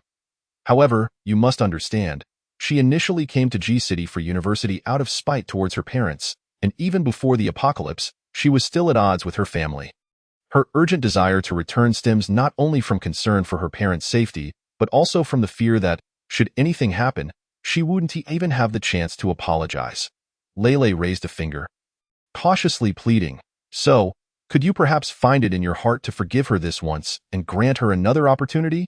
Lin Luan remained silent, casting a sidelong glance at Sun Weiwei, who was huddled on the sofa. Visibly restless, her gaze pleading. You have seen the character of those people. Weiwei's association with them is undoubtedly a path to ruin. If you feel the need to vent your anger, you may scold or punish her. But please, don't cast her out, I beg you. Lei's face was scrunched in earnestness, pressing on. Ultimately, Lin Luan sighed and approached Sun Weiwei. Her gaze was as sharp and frigid as ice, her voice cutting like a blade. If there's a next time, I will personally throw you out. Sun Weiwei felt a chill run down her spine, her entire body trembling in response. She recognized the seriousness of Lin Luan's words. Struggling to hold back tears, she hastily nodded. I understand. I am truly sorry. Do not offer me your apologies, for your selfishness has placed everyone in peril. I shall not forgive you. However, I will fulfill the promise I made to you. Lin Luan spoke coldly. She had vowed to return Sun Weiwei to F-City to reunite with her parents, and she would not go back on her word. Upholding her promises was her principle, but it was already a significant concession to allow her to remain. Treating her as before was utterly out of the question. Lin Luan's words left Sun Weiwei momentarily stunned, her eyes brimming with unshed tears, filled with a mix of indignation, fear, and unbearable shame. Yet there was also a quiet sense of relief. For the first time, she perceived Lin Luan as a stranger, her icy, distant demeanor devoid of the warmth of friendship, lacking the intimacy of a close bond, chilling her to the core. Yet, fortunately, Lin Luan still chose to keep her. Lin Luan turned her back on Sun Weiwei and addressed the others. I must step out for a while. During this time, do not wander far out Wuihao. Ensure that electric fencing is installed around the yard and that power is connected. After today, this place may no longer be safe, so you all must remain vigilant. She did not solicit their opinions but rather issued direct instructions. Their presence here indicated their acceptance of her authority. Lei and the others felt anxious and wished to accompany her, yet feared they might become a burden. Caught in a dilemma of unspoken words, it was Wuihao, who was aware of her capabilities, who calmly nodded. accepting the tasks assigned to him. Lin Luan then produced a small bag and handed it to Qin Ziyuan, containing 15 purified crystals. These crystals have been processed. Distribute 2 to each of Lei and the others. The remainder you shall keep for yourself. Understood. Take care. Qin Ziyuan recognized her decisiveness. Although he was concerned, he refrained from further inquiries, silently affirming her undisputed status within the group. Lin Luan nodded. Choosing not to elaborate further, she donned her hood, obscuring her short hair and half her face, and subsequently departed. Chapter 56. Venturing out alone upon reaching the entrance of the community in her off-road vehicle, Lin Luan discovered that Wei Jun and his group were still present, and their numbers had significantly increased.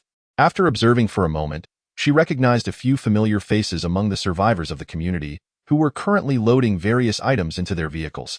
It appeared that Wei Jun had managed to persuade them to join him in his southern expedition. Not bothering to engage further, Lin Luan simply drove away. She had conveyed everything necessary, and if they chose to disregard her warnings, that was their own affair. Uncle, should we send a few people to follow her? Seeking an opportunity to capture her, Wei Ziming suggested, gazing at the receding tail lights of her vehicle. Wei Jun shot him a glance. Who would you send? You? Wei Ziming immediately chuckled nervously, waving his hands. Uncle, you jest. I'm not capable of such a task. If you can't, then stop wasting breath. If she dares to venture out alone, she must be well prepared. If you wish to court death, do so at your own peril. Wei Jun spat, his frustration boiling over as this fool approached him seeking a reprimand.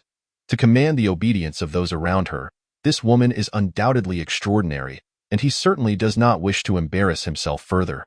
Wei Ziming has always been the type to fear strength and favor softness. Upon being scolded by Wei Jun, he immediately cowered and obediently stepped aside, his gaze lingering on the retreating silhouette of a vehicle. A flicker of malice flashing in his eyes as he secretly resented Lin Luan and her companions. Lin Luan drove her vehicle straight to Wuxi South Road, located in the city center. Before the apocalypse, this street, lined with office buildings, transformed into a vibrant nightlife hub at night, filled with colorful bars that attracted various office workers seeking relaxation after a long day. The virus outbreak struck at midnight, precisely when the bars were most bustling, and the throngs of people undoubtedly became fertile ground for the spread of the virus, swiftly turning the area into a gathering place for zombies. In the aftermath of the apocalypse, hardly anyone dared to return. Finding a secluded spot, Lin Luan parked her vehicle, ensured the surroundings were clear, and exited to store the car within her spatial realm. Outside, the streets were teeming with a mass of zombies, some already catching the scent of fresh blood and beginning to swarm toward her. Lin Luan did not rush into battle. Instead, she hastily entered a nearby bar, closed the door behind her to barricade the zombies outside, and slipped into her spatial realm. Afterward, she extended her mental energy through the spatial barrier, quickly assessing the situation inside the bar. The establishment was modest. Approximately 200 square meters, with only a dozen low-level zombies wandering about. Lin Luan did not hurry to eliminate the zombies. Instead, she teleported into her RV, retrieved a vial of corpse crystal solution, and used a dropper to extract 5 milliliters of the liquid. This time, she did not dilute it with spring water but ingested it directly. The pale blue liquid transformed into a surge of energy as it entered her system, flowing through her organs. Having prepared for this, she immediately began to circulate her energy, gently guiding the influx to cleanse her body. The pain she experienced this time was significantly less than before, remaining within her tolerable limits, and the absorption of energy was also notably smoother, though beads of sweat still formed on her brow. After circulating her energy for a full 36 cycles, she felt a marked increase in strength within her. With significantly less filth expelled from her body compared to the last time, it appeared that this solution not only replenished energy, but also possessed purifying properties. She reached this conclusion. She used the dropper to extract another 5 milliliters of the solution and continued her energy absorption. Her purpose for venturing out alone was to collect corpse crystals, for a torrential downpour was imminent. She recalled that in her previous life, the storm lasted an entire week, followed by a sudden drop in temperature, marking the onset of humanity's first harsh winter. Thus, she aimed to gather as many corpse crystals as possible before the rain arrived to enhance the abilities of Qin Ziyuan and the others. However, before attending to them, she needed to strengthen herself first. The process of absorbing energy was slow and tedious, yet Lin Luan remained diligent. She gradually increased the dosage of the solution, allowing her body to adapt until she had fully utilized and absorbed the entire 1,000 milliliters of quartz crystal solution, ceasing the expulsion of any impurities. Feeling an unprecedented surge of power coursing through her, Lin Luan finally smiled with satisfaction. At this point, 3 days and nights had passed in her spatial realm. While the outside world had seen more than half a day go by, after her cleansing ritual, she exited the RV and retrieved 2 steaming bowls of shrimp wontons from her hidden compartment. Savoring each bite, although she could maintain her bodily functions while absorbing energy, she still experienced hunger, albeit less intense. Thus, she felt it necessary to reward herself with a delightful meal, starting with the 2 bowls of shrimp wontons. The wonton wrappers were smooth, the filling tender, and the broth refreshing and fragrant, creating a delectable combination. A gentle breeze caressed the leaves of the parasol tree, making them sway softly and produce a rustling sound. As Lin Luan relished her food, she gazed up and observed the tree. Under the long-term nourishment of the spring water, this parasol tree had grown to shoulder height, its straight trunk now the thickness of 2 fingers. Though it still resembled a sapling, glancing at the charred tree stump below, she mused about how long it would take for this tree to grow back into a towering giant. Suddenly, a spark of inspiration ignited in Lin Luan's mind. Of course, in addition to watering, trees also require fertilization. Perhaps it was time to provide it with some nourishment, and the quartz crystal solution soaked in spring water would be an excellent choice. With this thought, she felt a rush of excitement. She was genuinely curious if the growth of this parasol tree would bring about changes in her spatial realm. Hastily finishing the last 2 wontons in her bowl, Lin Luan once again extended her mental energy outward. The bar's door remained firmly shut. Lacking the allure of living beings, the zombies outside had dispersed, leaving only the dozen or so still aimlessly wandering within the bar. Confirming the general positions of the zombies, Lin Luan donned gloves and a mask, retrieved her mountain-cleaving knife, and swiftly exited her spatial realm. Still at the same location as before, 3 meters away, a zombie was stretching its claws toward her like a marionette.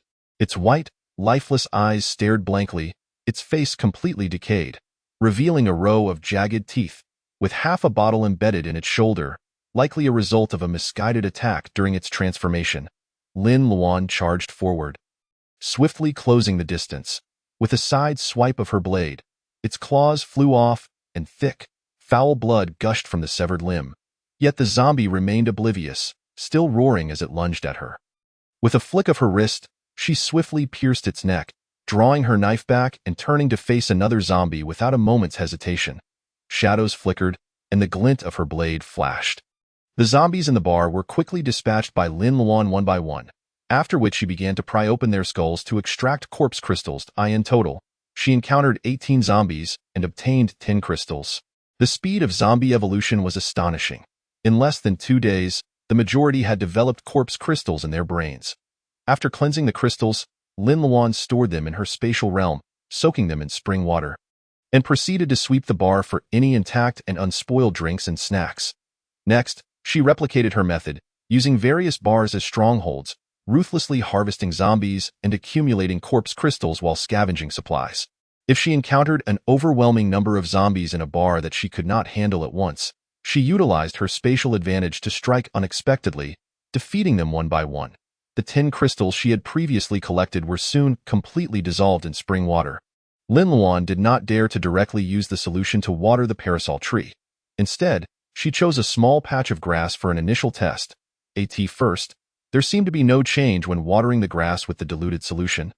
But upon returning after dispatching some zombies, she noticed that the wild grass in that area had flourished more than elsewhere, even blooming a few small flowers. Lin Luan was overjoyed. It seemed the solution indeed promoted plant growth. Without hesitation, she diluted the remaining solution entirely and began to water the parasol tree. To her surprise, the tree absorbed the solution at a much faster rate than the wild grass. After pouring a cup of the solution, it was rapidly absorbed by the charred wood stump below, and the tender leaves on the parasol tree visibly expanded, transforming into large, 5-lobed leaves. Even the sapling appeared to have grown taller. This left Lin Luan astonished. She calmed down only after confirming that the sapling was merely growing rapidly without any other abnormalities. It appeared that as long as there was an ample supply of corpse crystals, it would not be long before this sapling grew into a towering tree.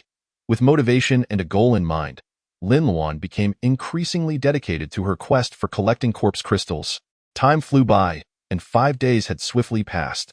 During this period, Lin Luan had effectively cleared the entire street, collecting over 60 white crystals and hundreds of ordinary transparent crystals among the spoils. She divided the crystals in half, soaking one portion in purified water to detoxify and dissolving the other in spring water.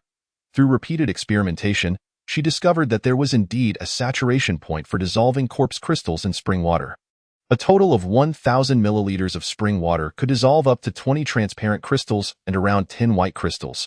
Yet the two solutions, aside from their varying colors, contained vastly different levels of energy. The parasol tree in her spatial realm had grown to about 2 meters high under her intermittent watering, its trunk upright, bark green, and branches lush, showing remarkable vitality. Even Lin Luan herself had experienced significant growth and strength. With her power and speed now comparable to that of an early-stage power-type or speed-type ability user, this outing had truly yielded bountiful rewards. As the objective had been achieved, Lin Luan prepared to depart. Having been away for quite some time, it was likely that Uncle Qin and the others were beginning to worry. The afternoon sun was obscured by thick clouds, rendering the atmosphere oppressively stifling. Lin Luan drove her vehicle swiftly along the second ring road, the scenery outside racing past in a blur, revealing a desolate and lifeless landscape. As she approached a three-way junction, two cars suddenly emerged from an adjacent path. Rapidly closing in from either side to box her in, Lin Luan cast a glance to her left and right. The windows of both vehicles were tinted and closed, obscuring the identities of the occupants within. In this post-apocalyptic world, with no governmental regulation or legal constraints, opportunistic criminals were rampant. So she was not taken aback, however. The timing of these two vehicles' appearance seemed too fortuitous, as if they had been lying in wait for her. Lin Luan furrowed her brow slightly. It seemed that the newcomers were not here with good intentions. Before long, a line of roadblocks appeared ahead, confirming her suspicions, with spikes glinting ominously in the muted light. Lin Luan gradually slowed her pace, ultimately coming to a halt just before the barriers, while the two vehicles that had accompanied her also came to a stop, trapping her off-road vehicle in between. The doors swung open, and 4 burly men emerged, wielding iron rods and machetes, 2 on each side, encircling her vehicle. Leading the group was a tall, lanky man in his 30s, with dyed yellow hair and an unscrupulous demeanor. Brandishing a firearm, he leaned down and rapped on the window, impatiently shouting, "Get out of the car!" Lin Luan did not comply, but merely lowered the window a third of the way. The yellow-haired man peered inside, his eyes glinting with greed. Well, this little lady is quite the looker. It's rare to see a woman so fair and tender in these times." Another man, sporting a tattooed arm, leaned closer, his gaze fixated on Lin Luan. His face twisted into a lewd grin, affirming that she was indeed attractive. With a flicker in her eyes, Lin Luan inquired, "What do you want?" The yellow-haired man exchanged glances with his companions, smirking in a mocking tone. "Don't be afraid, little sister. We are here to protect you." "I do not require your protection," Lin Luan retorted, frowning. "Oh, come on, don't be so polite. Just open the door." The yellow-haired man's tone was flippant. A smirk plastered across his face as he reached through the window, attempting to caress Lin Luan's face, only to be met with her swift evasion. "Oh, someone is shy." The men laughed. The yellow-haired man lewdly licked his lips, his eyes roving over her with increasing lasciviousness. He had not encountered such a stunning woman in quite some time. Merely gazing at her ignited a fire within him, and he deemed it a shame not to indulge. Chapter 58. Counterattack. Interrogation. "Since my little sister doesn't wish to step out, I'll come in and keep you company," the yellow-haired man declared, beginning to unbutton his shirt. The bald man across from him looked concerned and cautioned. "Is this really wise? The boss specifically said to bring her back." "Shut it. The boss didn't say we couldn't have a little fun first?" The yellow-haired man spat back, sneering. "If you're scared, just stay out of it." The bald man fell silent, visibly uncomfortable, while the other two appeared eager, knowing such a rare opportunity was unlikely to come their way again. The yellow-haired man continued to leer at Lin Luan, extending his hand back through the window. "Don't be afraid, little sister. I'll make sure you enjoy yourself." He soon reached for the door handle, preparing to pull it open when a sudden, fierce grip seized his wrist, causing excruciating pain to surge through him. "Let go, you filthy bitch," he cursed, instinctively trying to wrench his hand free, but found himself immobilized, pain forcing him to shout in agony. Lin Luana's expression hardened as she twisted his hand backward. A sickening crack echoed as his wrist was brutally broken. "Ah, I'll kill you," he howled, his eyes wild with rage and pain. Tears streaming down his face as he raised his firearm to shoot through the window. However, Lin Luan did not flinch. She yanked him forcefully towards the interior, colliding him violently against the car door with a resounding thud. The other 3 men stood frozen, shocked by the sudden turn of events, until they witnessed the yellow-haired man's arm dislocate upon impact, collapsing to the ground like a wounded animal. The tattooed man instinctively pulled him back, while the bald man and the man in black brandished their iron rods, preparing to smash the window. Unbeknownst to them, Lin Luan had already leaped into the passenger seat, flinging open the door with tremendous force, causing the 2 men to stagger backward. Seizing the moment, she bolted from the vehicle. The bald man managed to regain his balance, glaring at Lin Luan, swinging his iron rod down with the intent to crush her. In this post-apocalyptic world, he had awakened to extraordinary strength, convinced that this strike would either kill her or leave her gravely injured. Yet, to his astonishment, Lin Luan raised a machete to block the blow. The metallic clash resonating sharply. The jolt of force numbed his hands, filling him with dread. Before he could react, Lin Luan swiftly pivoted, delivering a powerful kick straight to his abdomen.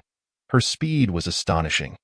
He had no time to respond before he was sent flying 3 meters away, the sickening sound of his ribs fracturing echoing in his ears, rendering him unable to rise in less than 3 minutes.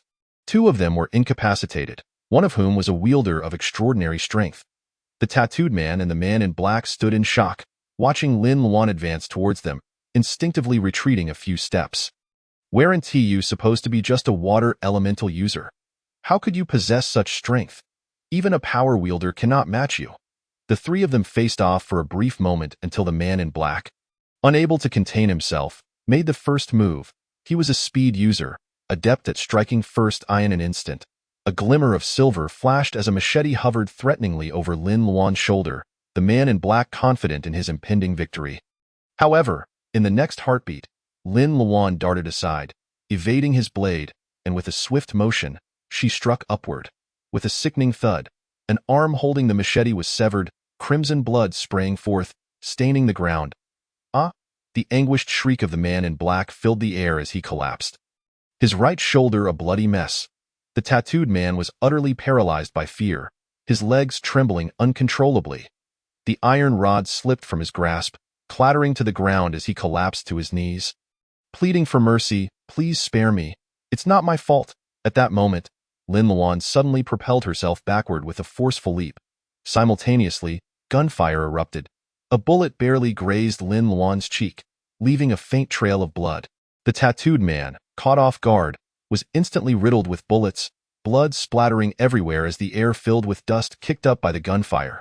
"I'll kill you, you filthy bitch," the yellow-haired man snarled, his voice dripping with malice as he pulled the trigger repeatedly until the gun clicked empty. The air thickened with the acrid scent of gunpowder and blood as Lin Luan's expression turned icy, brandishing a firearm that reflected the horror in the yellow-haired man's wide eyes, with a resounding bang. A gaping wound appeared in his right shoulder. "Ah!" he cried out, trembling in agony, the searing pain making him dizzy, drenched in sweat and blood. Lin Luan ignored his pleas, tucking the gun away as she picked up an iron rod from the ground. Advancing towards him with measured steps, "Speak. Who are you?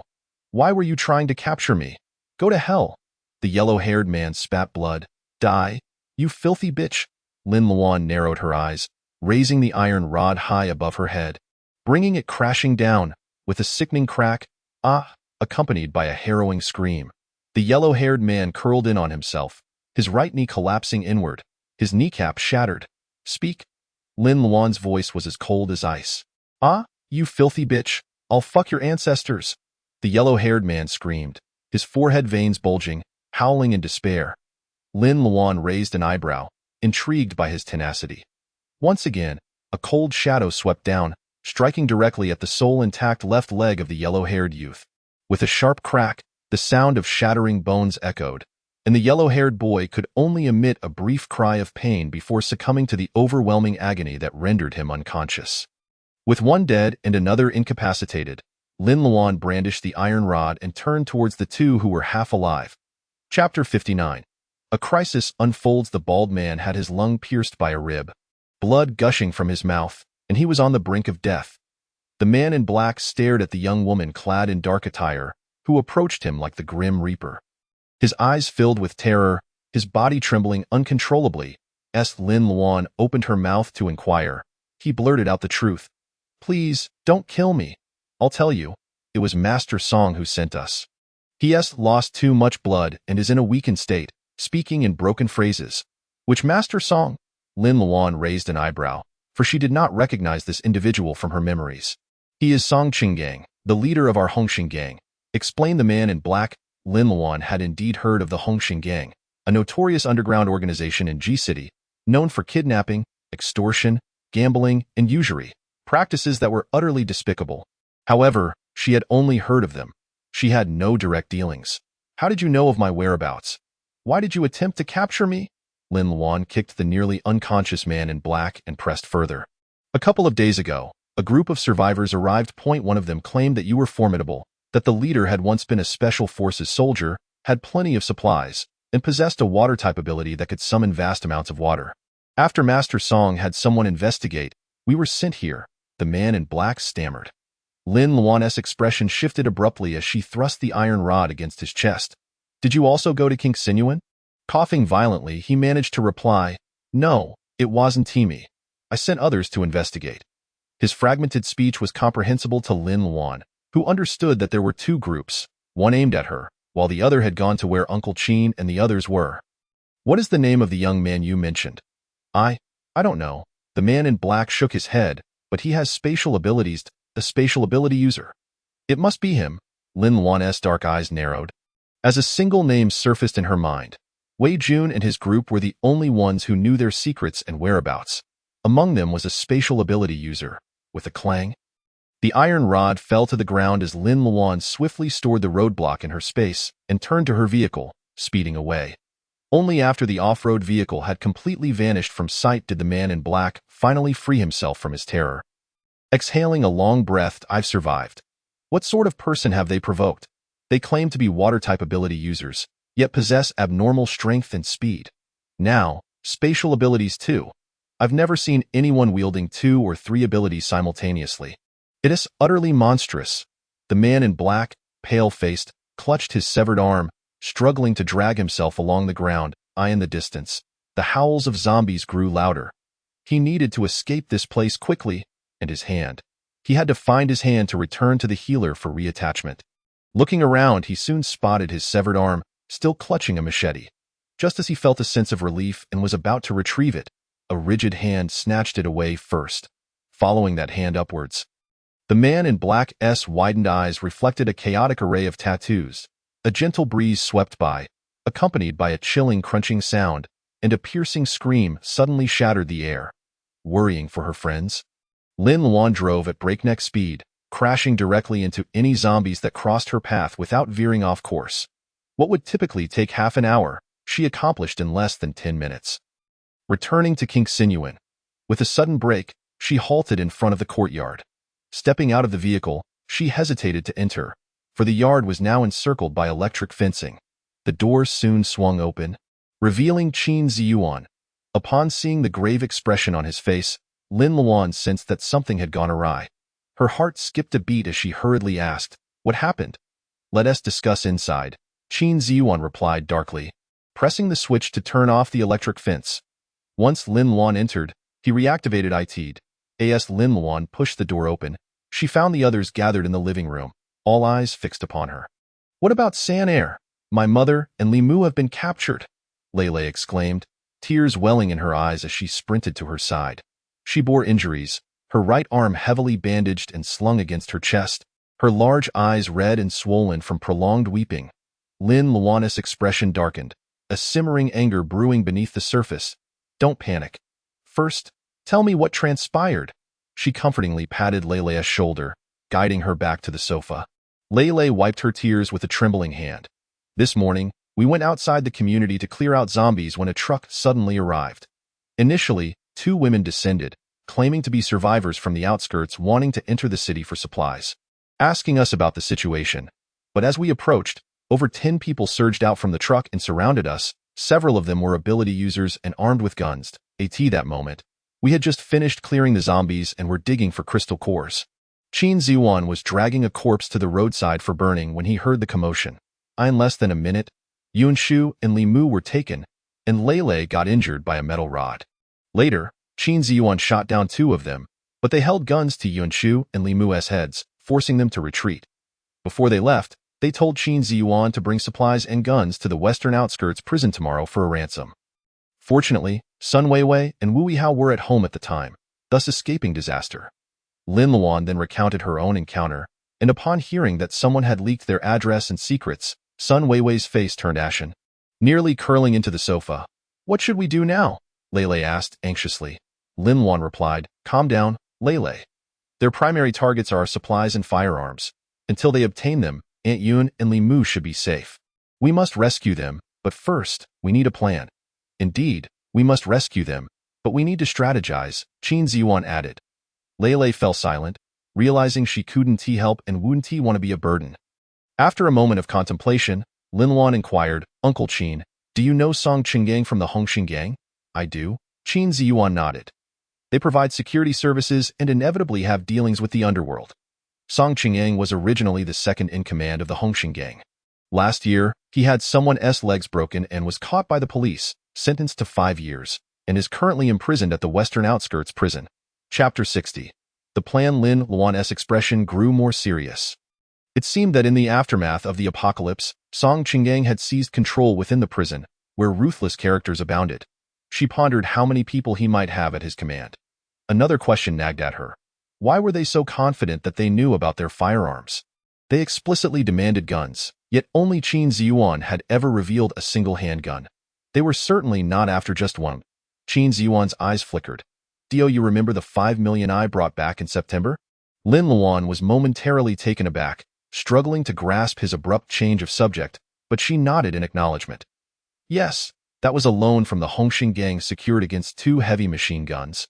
Qin Ziyuan explained. "2 heavy machine guns?" Lin Luan found it hard to believe. "What's wrong?" Qin Ziyuan clarified. "I was in a rush to raise funds." "That's not it." Lin Luan shook her head. "I just think you should have exchanged for 2 more. This is an incredibly advantageous deal. After all, their entire armament cost 5 million. They must have recognized me, which is why they're convinced we possess firearms." Qin Ziyuan stated. "But I'm unfamiliar with the western outskirts prison. Perhaps I should scout it out first?" Lin Luan was inclined towards this idea as well. Other details were secondary, but understanding the prison's geography and layout was essential. "I know about the western outskirts prison," suddenly interjected Wu Yihao, pushing up his glasses. "I have the floor plan saved on my computer." Upon hearing this, everyone turned their attention to him. "How do you have that?" Leilei asked, staring at him incredulously.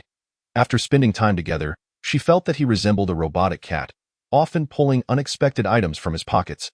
Wu Yihao merely shrugged and walked upstairs, presumably to print the floor plan. Lin Luan couldn't help but smile slightly, understanding fully. He likely had the floor plans for not just the western outskirts prison, but also for all the major prisons in G-City and even the province. Given his penchant for scouring the internet, he probably feared a day of reckoning and had prepared in advance. Perhaps he could even orchestrate a grand jailbreak. Subsequently, the group began discussing their rescue plan for the following day, ultimately deciding that Lin Luan and Qin Ziyuan would infiltrate the prison to rescue the captives, while Wu Yihao would remain outside for support, and Leilei, due to her injured arm, would stay home with Sun Weiwei to guard the house. Though worried, Leilei understood that her presence would be more of a hindrance than a help, so she silently accepted her role. With Yunshu absent, Lin Luan casually boiled a pot of plain porridge that night, opening 2 packets of pickled vegetables, and they all settled for a simple dinner. As they drank their porridge, Leilei's eyes brimmed with tears once more, and she murmured, "I miss my mother's sweet and sour fish." The crowd found the situation both amusing and absurd. After sipping a bowl of bland rice porridge, they felt that she had articulated their innermost sentiments, as if Aunt Yun had spoiled their appetites. Once the meal concluded, Lei and Sun Weiwei returned to their rooms early, while Wu Yihao, clutching a few white crystals he had acquired from Lin Luan, retreated to his quarters for further study. Meanwhile, Qin Ziyuan continued his usual routine, bringing forward a battery to commence the release of his electric abilities. Lin Luan produced a small glass vial and placed it before Qin Ziyuan, revealing a solution derived from corpse crystals. "Uncle Qin, you should drink this," she instructed. "What is it?" Qin Ziyuan inquired. "This is a dissolving solution obtained by soaking corpse crystals in spring water," Lin Luan explained. "Drink it and see if it differs from swallowing the crystal directly." Without hesitation, Qin Ziyuan unscrewed the cap and gulped down the solution. After savoring the faint, greenish taste left in his mouth, he remarked, "I feel nothing." However, before he could finish his sentence, his breathing became suddenly rapid. A pure and potent energy coursing violently through his veins, as though thousands of needles were piercing his flesh and arteries. Unable to suppress a groan, beads of sweat began to form on his forehead. "How do you feel?" Lin Luan asked, startled. Given that Qin Ziyuan was an ability user and had previously ingested corpse crystals, it was expected that the solution would pose no harm to him. Yet, his flushed face and profuse sweating indicated otherwise. Qin Ziyuan managed a weak gesture, gritting his teeth to endure the overwhelming pain flooding his body. Fortunately, this agony was fleeting, dissipating completely within 2 to 3 minutes. Nonetheless, he remained drenched in sweat. "How are you now?" Lin Luan asked anxiously. "Quite well." Qin Ziyuan exhaled with relief, clenching his fists, feeling a gentle energy circulating through his limbs. The energy he had expended in his previous electric charge had been replenished. Opening his palms, a fist-sized sphere of lightning manifested, vibrant blue and purple arcs dancing around the orb in a mesmerizing display. "How much corpse crystal does this represent?" he inquired. "1 piece of transparent crystal." Lin Luan replied.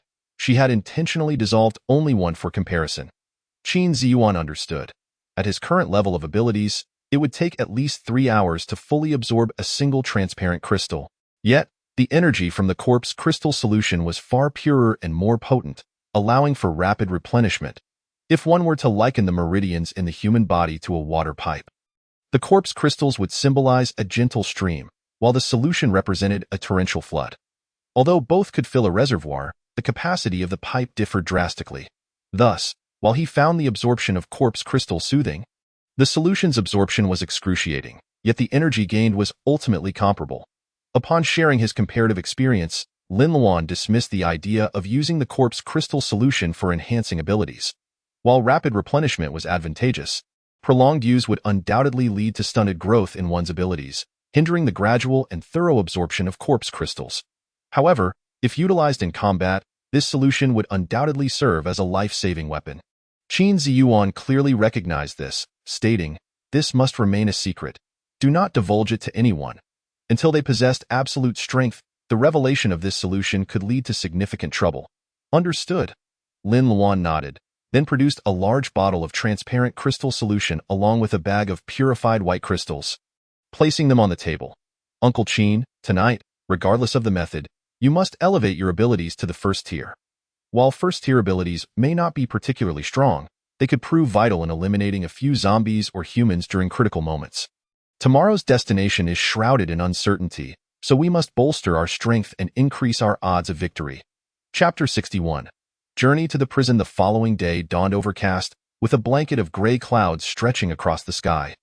Hinting at an impending thunderstorm, Lin Luan and Qin Ziyuan prepared early, opting to split from Wu Yihao for safety as they made their way to the prison. Before departing, Wu Yihao produced 2 sets of communication devices and 2 retractable stun batons, saying, "These communication devices have been modified to enhance transmission power and reception sensitivity. They should work within a 20-kilometer range. These stun batons can release up to 20,000 volts of electricity, sufficient to incapacitate several individuals, and the high voltage can disrupt the central nervous system of zombies.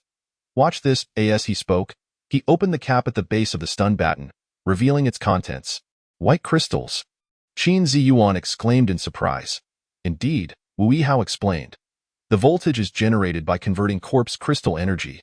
Initially, I experimented with transparent crystals, but their energy was too low to sustain multiple discharges. White crystals, however, can support approximately 10 uses, and once depleted, they can be replaced with corpse crystals, making them far more convenient than recharging. Unfortunately, I only managed to produce 2. Remarkable, Qin Ziyuan praised genuinely, accepting the baton and scrutinizing it.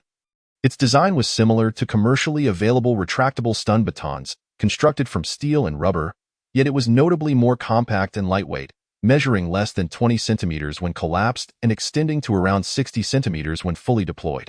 Most importantly, this weapon required no special skill to use, making it an excellent means of self-defense for ordinary individuals. Lin Luan was not surprised by this, recalling that in her past life, Wu Yihao had also conceived the idea of utilizing corpse crystals for energy conversion and had designed numerous formidable weapons. In comparison, this stun baton seemed relatively simple. Once prepared, the duo embarked on their journey in an off-road vehicle. The West Suburban Prison was located near the Lishan Forest Park, approximately an hour's drive away. Qin Ziyuan took the wheel while Lin Luan unfolded a map of the prison for examination. This prison was an older structure, classified as a medium-sized facility, with a capacity of around 2,000 to 3,000 inmates. The monitoring area was divided into 3 sections, A, B, and C, each equipped with an independent water pump and power station capable of generating its own electricity. Additionally, there was a production area, a dining hall, an administrative building, and staff quarters. It was undeniable that a heavily fortified prison could serve as an excellent stronghold in a post-apocalyptic world. The 10-meter-high walls alone provided a significant assurance of survival. Not to mention the numerous access control points scattered throughout. An hour passed swiftly, and by the time Lin Luan and Qin Ziyuan arrived at their destination, it was already 9:30 in the morning. Outside the prison, 4 or 5 zombies were aimlessly wandering. Qin Ziyuan parked the vehicle and turned off the engine, both remaining still inside the car. The prison's iron gate swung open rapidly, and a dozen individuals rushed out.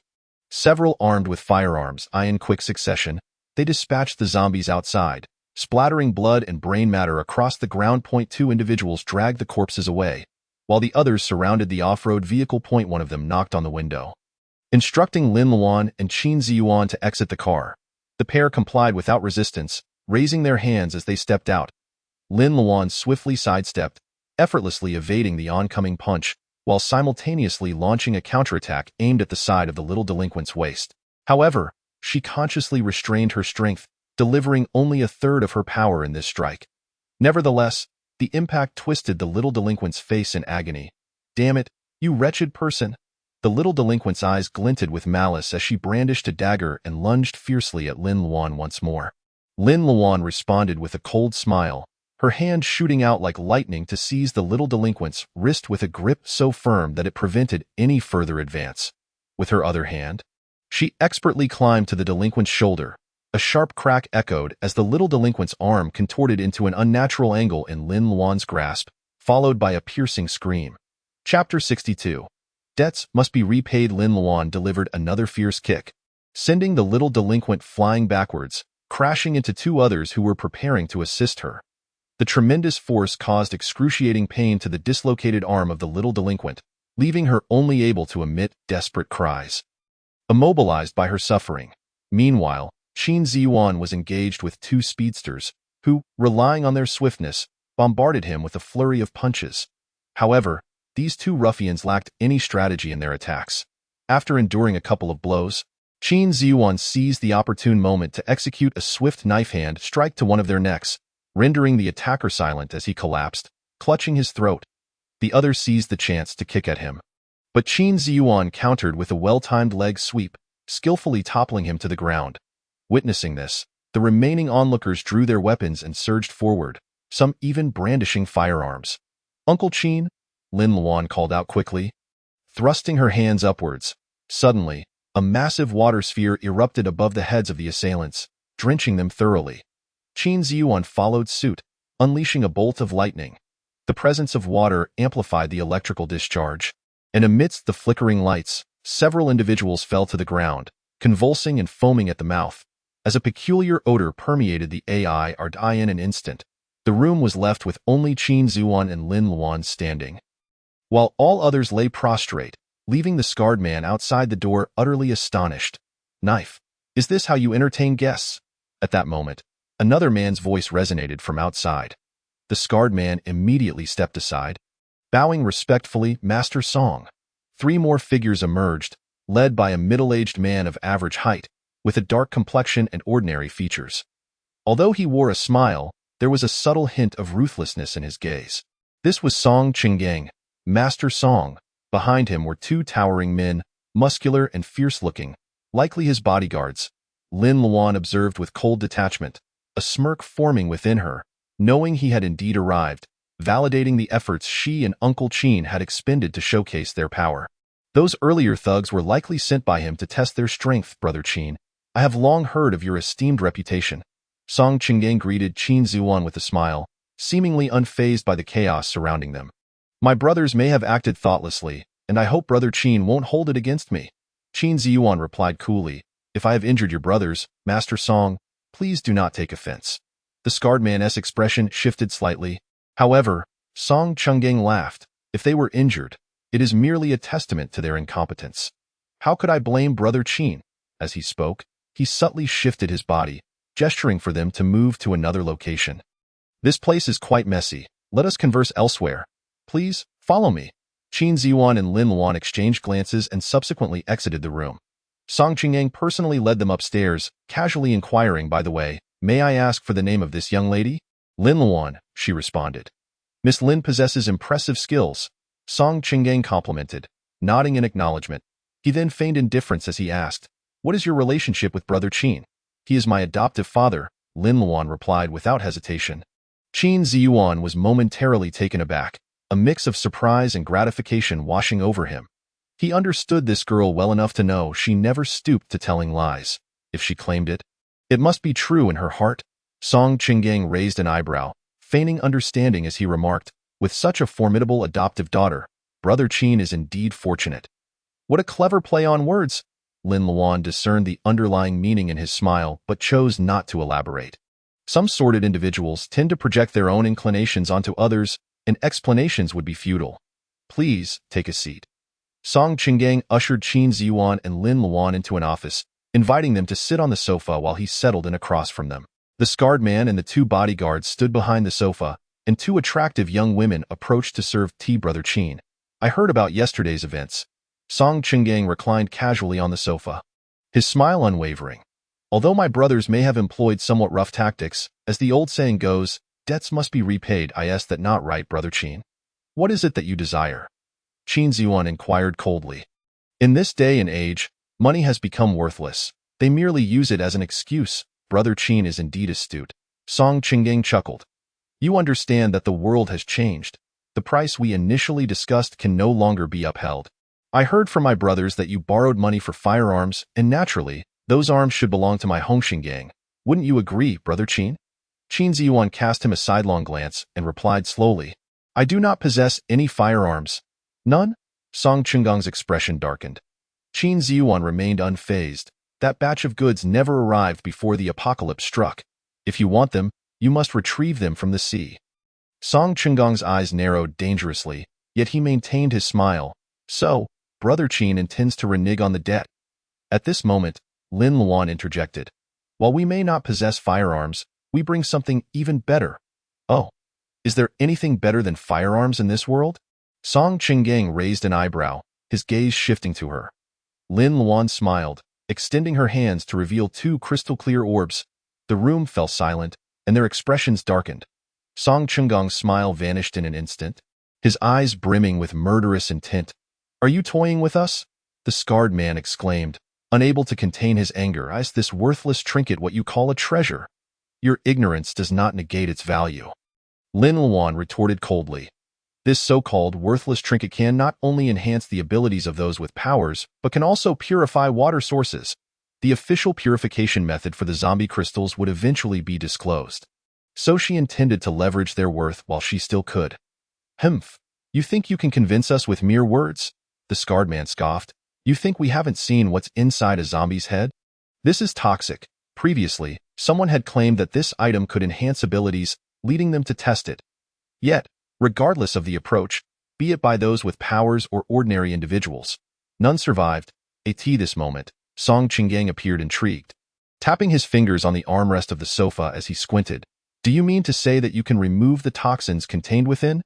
Qin Ziyuan smirked subtly, and without further ado, he casually took one of the transparent orbs and placed it into his mouth before the astonished gazes of all present. Chapter 63.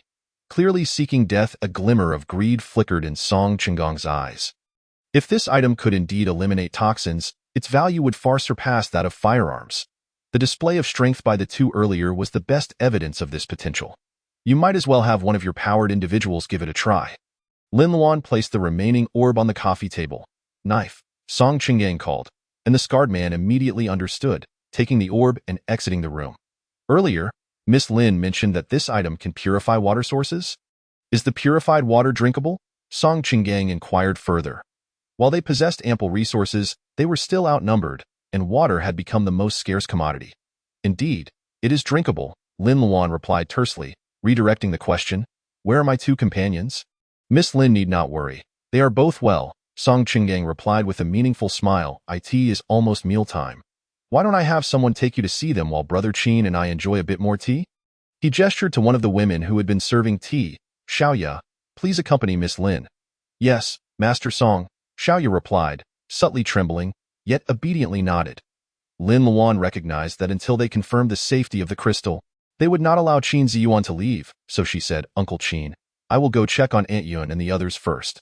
Qin Ziyuan nodded, go ahead. I will join you shortly. Lin Luan promptly rose and followed Xiaoya out of the office. Brother Qin, to be honest, I greatly admire your strength. Once the two had departed, Song Qinggong finally spoke freely. I heard your team consists of only a few members. Why not come join us? I assure you, you will not be treated poorly. Do you not plan to go to the government-established base?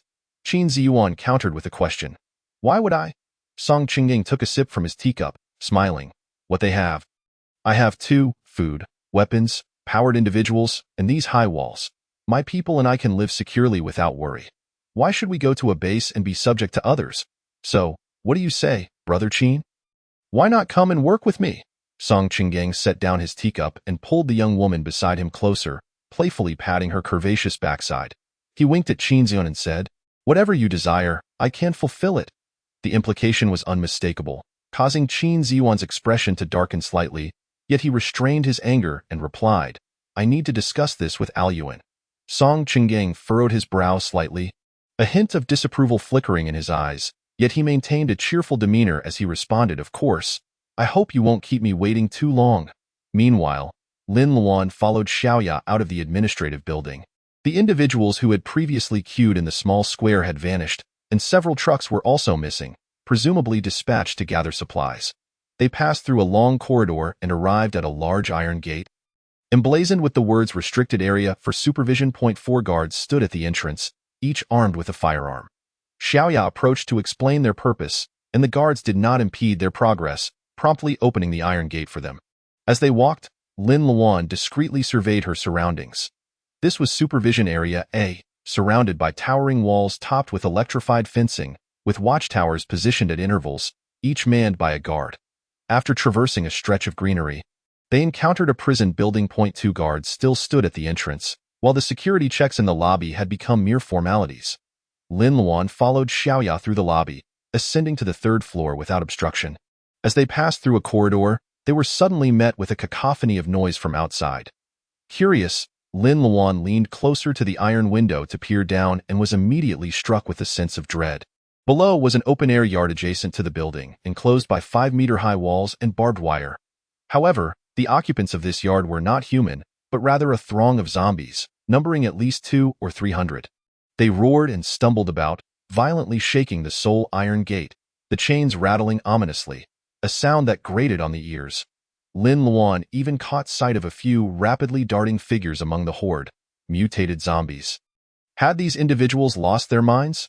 To corral such a multitude of zombies within a prison was nothing short of suicidal. Lin Luan furrowed her brow, perplexed.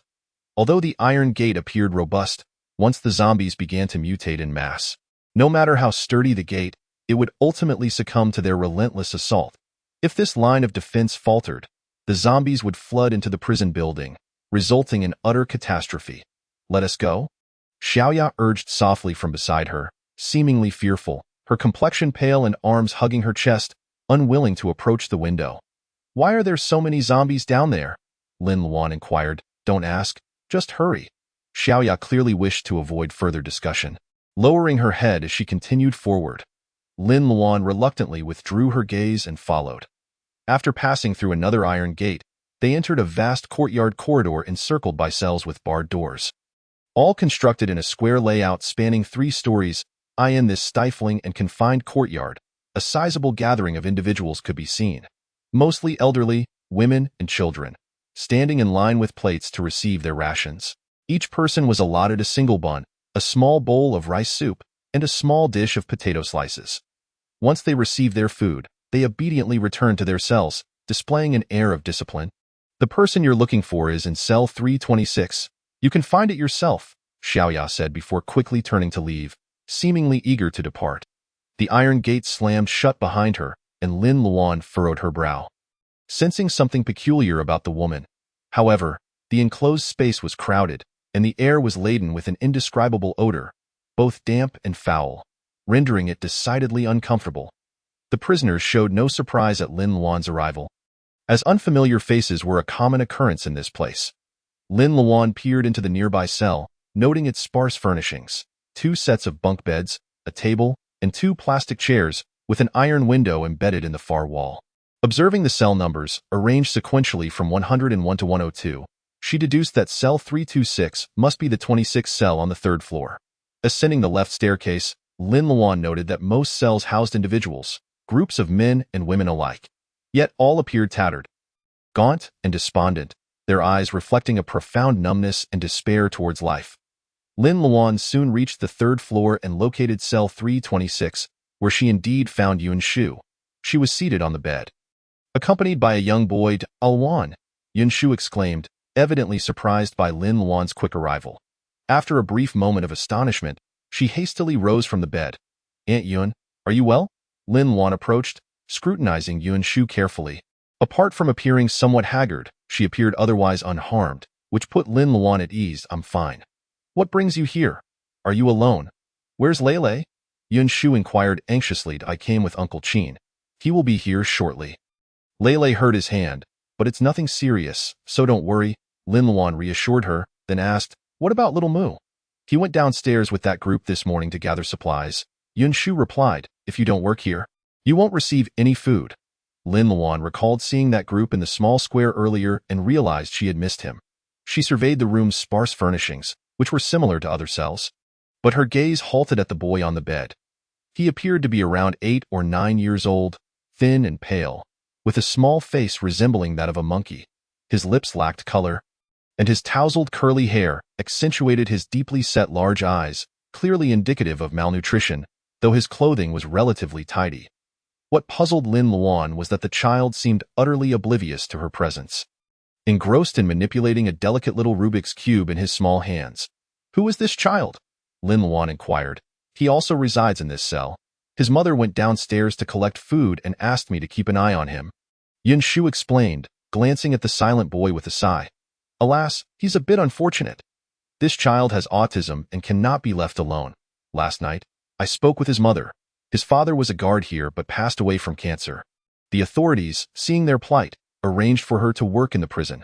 Before the apocalypse, they lived near the prison, and when the virus broke out, they sought refuge here, only to find themselves trapped. Lin Luan turned to look back at the boy, who was lost in his own world, and felt a weight settle in her heart, unsure of what to say. By the way, how did you manage to get in here? You didn't actually trade anything with them, did you? Yuan Shu suddenly realized, her expression shifting to one of concern. Lin Luan gently patted her hand, offering reassurance. It's all right, Aunt Yuan. Everything is under control with me and Uncle Qin. We will surely take you away from here. Just then, a gaunt and weary woman approached from the front, carrying the food she had gathered. Upon seeing Lin Luan, she paused momentarily, yet said nothing, quickly lowering her head as she entered the cell. Xiao Di, come, it's time to eat, she called to the boy. However, he appeared to ignore her completely, not even glancing her way. The woman seemed accustomed to this, placing the meal tray down and shoving the only bun into the boy's hands. Coaxing him to eat, the boy obediently began nibbling on the bun. The woman herself took a few spoonfuls of the rice soup and a couple of potato slices before resuming feeding the boy. Why do they only have one portion of food? Lin Luan whispered. Yun Shu sighed. It was the same yesterday. They said Xiao Di can't work, so he can't receive food. Lin Luan frowned, realizing that Song Qinggang was indeed oppressing and enslaving the survivors. Yet such circumstances were not uncommon in this post-apocalyptic world. In a realm overrun by zombies, where the strong prevailed, the weak were left with two choices. Either find a way to bolster their own strength or rely on the powerful to survive. Choosing to depend on the strong meant relinquishing dignity and status, living in a state of subservience and humility, and she, too, had once been among the weak. Suppressing her inner turmoil, Lin Luan reached into her pocket and retrieved 2 small packets of compressed biscuits. Although the texture was unremarkable, they were nutritious and filling, and most importantly, their compact size would not raise suspicion. Lin Luan handed one to Yun Shu and walked into the cell to offer the other to the woman. Here, this is for you. Is this for us? The woman exclaimed, her eyes widening in surprise and even a hint of fear. Lin Luan understood her apprehension. In times of such scarcity, the act of sharing food was indeed remarkable. Take it. I am a family member of Aunt Yun. My name is Lin Luan, she said with a smile, placing the biscuits beside her. She then pointed to a few plastic cups near the woman's bed and asked, Could I borrow a cup? The woman paused momentarily before quickly responding, Of course, and handed her a cup. Thank you. Lin Luan accepted the cup, rinsed it with some water from her palm, discarding the dirty water out the iron window before refilling it with clean water to offer to Yun Shu. Allowing her to quench her thirst, Dio, you need water. She turned her head and asked, Will this be too much trouble? The woman spoke with a hint of hesitation, yet her eyes betrayed an undeniable longing. It had been quite some time since she and her child had last tasted clean water. It won't be, Lin Luan replied, taking the initiative to reach for the water cup. After washing it, she filled it to the brim with refreshing water and handed it to her. Thank you so much. As she gazed upon the crystal-clear water, the woman's eyes glistened with tears, and she repeatedly expressed her gratitude. I am Lu Lanfang, and this is my son, Gaudi. He is 12 years old. Lu Lanfang wiped her tears and carefully accepted the water, bringing it to Gaudi's lips. Xiao Di, come, drink the water, and remember to thank the sister after you finish. Although Gaudi ignored others, he obeyed Lu Lanfang, opening his mouth and eagerly drinking nearly half the water in one go. Lu Lanfang did not drink the remaining small portion. Instead, she found a lid to cover it and gently placed it in the corner of the upper bunk, planning to give it to her child when he felt thirsty. This poignant scene tugged at the heartstrings, and Yun Shu, also a mother, discreetly turned away to wipe her tears. Lin Luan felt a slight sting in her eyes and said, Sister Lu, do you have a water jug or something similar? I can fill some more water for you. How could I impose? Lu Lanfang exclaimed, overjoyed yet feigning modesty, as she promptly crouched down to pull out a bag from under the bed and rummaged through it. In the end, she indeed found a medium-sized space bottle, the kind that holds 1200 ml. Watching Lin Luan effortlessly fill the bottle with water, Lu Lanfang's face was filled with envy. You ability users are truly remarkable. When Xiao Di had a fever and fainted for 3 days, he woke up with no reaction, strength unchanged, walking slowly, and he never played with fire or water. It was such an unnecessary ordeal. She sighed. Chapter 65. The current state of the prison. Lin Luan was somewhat surprised. She hadn't anticipated that the child was also an ability user. However, given their current circumstances, even if Gaudi awakened a formidable ability, it likely wouldn't change much. Lu Lanfang finally finished the small portion of water, swallowing the remnants of the clear rice soup and potato slices that Gaudi had left behind. For the first time in a month, she experienced a slight sense of fullness, even if her stomach was filled mostly with water. As for the small packet of compressed biscuits, she carefully stored it away for her child to eat when he was hungry. After finishing his meal, Gaudi took his Rubik's Cube and nestled in the corner of the bed, engrossed in twisting and turning it. His dexterous fingers moved with remarkable agility, the 6 colored squares flipping and spinning under his touch. And in just a few seconds, the once chaotic configuration was restored to its 6 faces, only to be scrambled again in the next moment. Repeating the cycle, he plays the Rubik's Cube exceptionally well. Lin Luan praised sincerely. She had noticed that even while eating his bun, Gaudi continued to manipulate the cube with one hand, never pausing. The ability to handle the Rubik's Cube in such a manner indicated that the child possessed strong cognitive, observational, and manual skills. Lu Lanfang turned her gaze towards her son, pride and satisfaction shining in her eyes. That was a gift from his father. No one taught him, and he doesn't remember when he learned to do it. His father even said he would take him to competitions in the future. Perhaps reminiscing about the past brought forth sorrow. Lu Lanfang's voice choked as she sighed. At least he has this. It keeps Xiaodi from crying or causing a fuss. All I hope for now is that he can live well. Lin Luan nodded. Living well was also her hope and goal. Is it all right here? I heard Aunt Yun say you previously worked in the prison? Lin Luan finally steered the conversation towards the main topic. Is there anything good about it? Lu Lanfang sighed, beginning to unconsciously pour out her thoughts. With a mere packet of compressed biscuits and a jug of clean water, Lin Luan effortlessly won Lu Lanfang's favor, and she willingly divulged the current state of the prison. It turned out that on the night of the apocalypse, Lu Lanfang had come to the prison seeking help while carrying the feverish and unconscious Gaudi.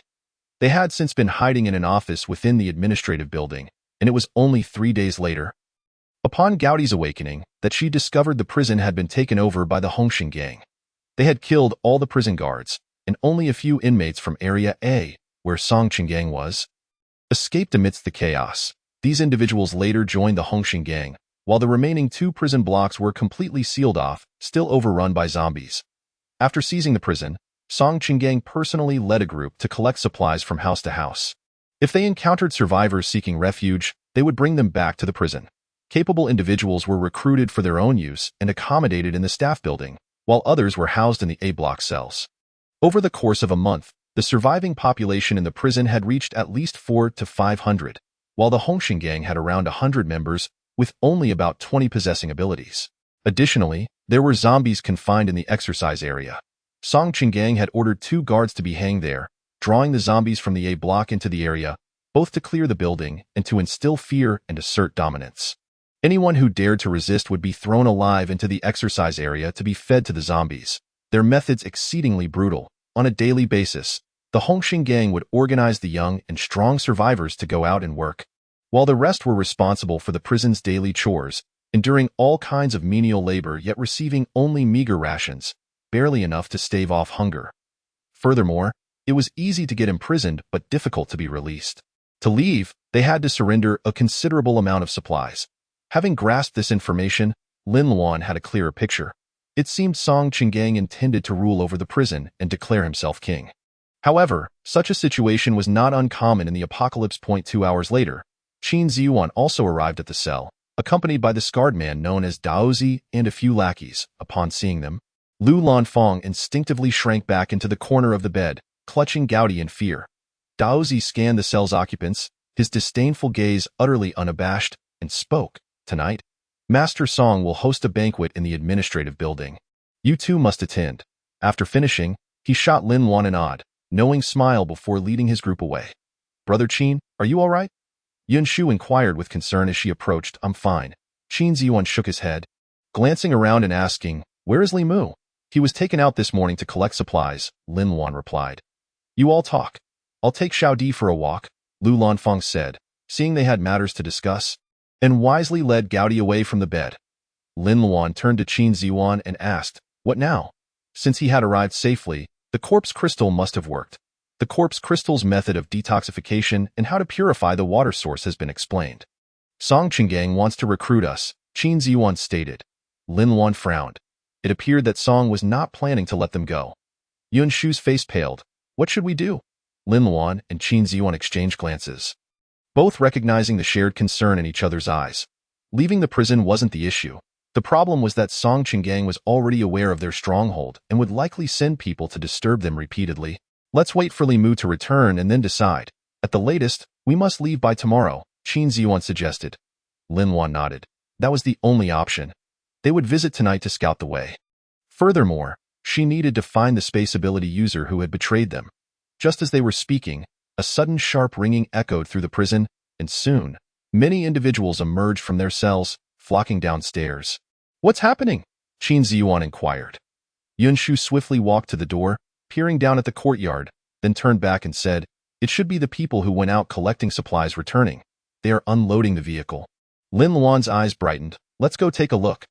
The 3 quickly made their way downstairs, following the crowd towards the prison building's exterior.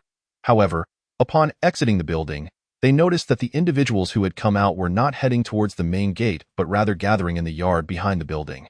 Lin Luan and the others were puzzled, and it wasn't until they squeezed into the crowd that they saw a few members of the Hongxing gang binding a man's hands on a platform ahead. Chapter 66. The erosion of humanity. Less than 5 meters from the platform lay the exercise area.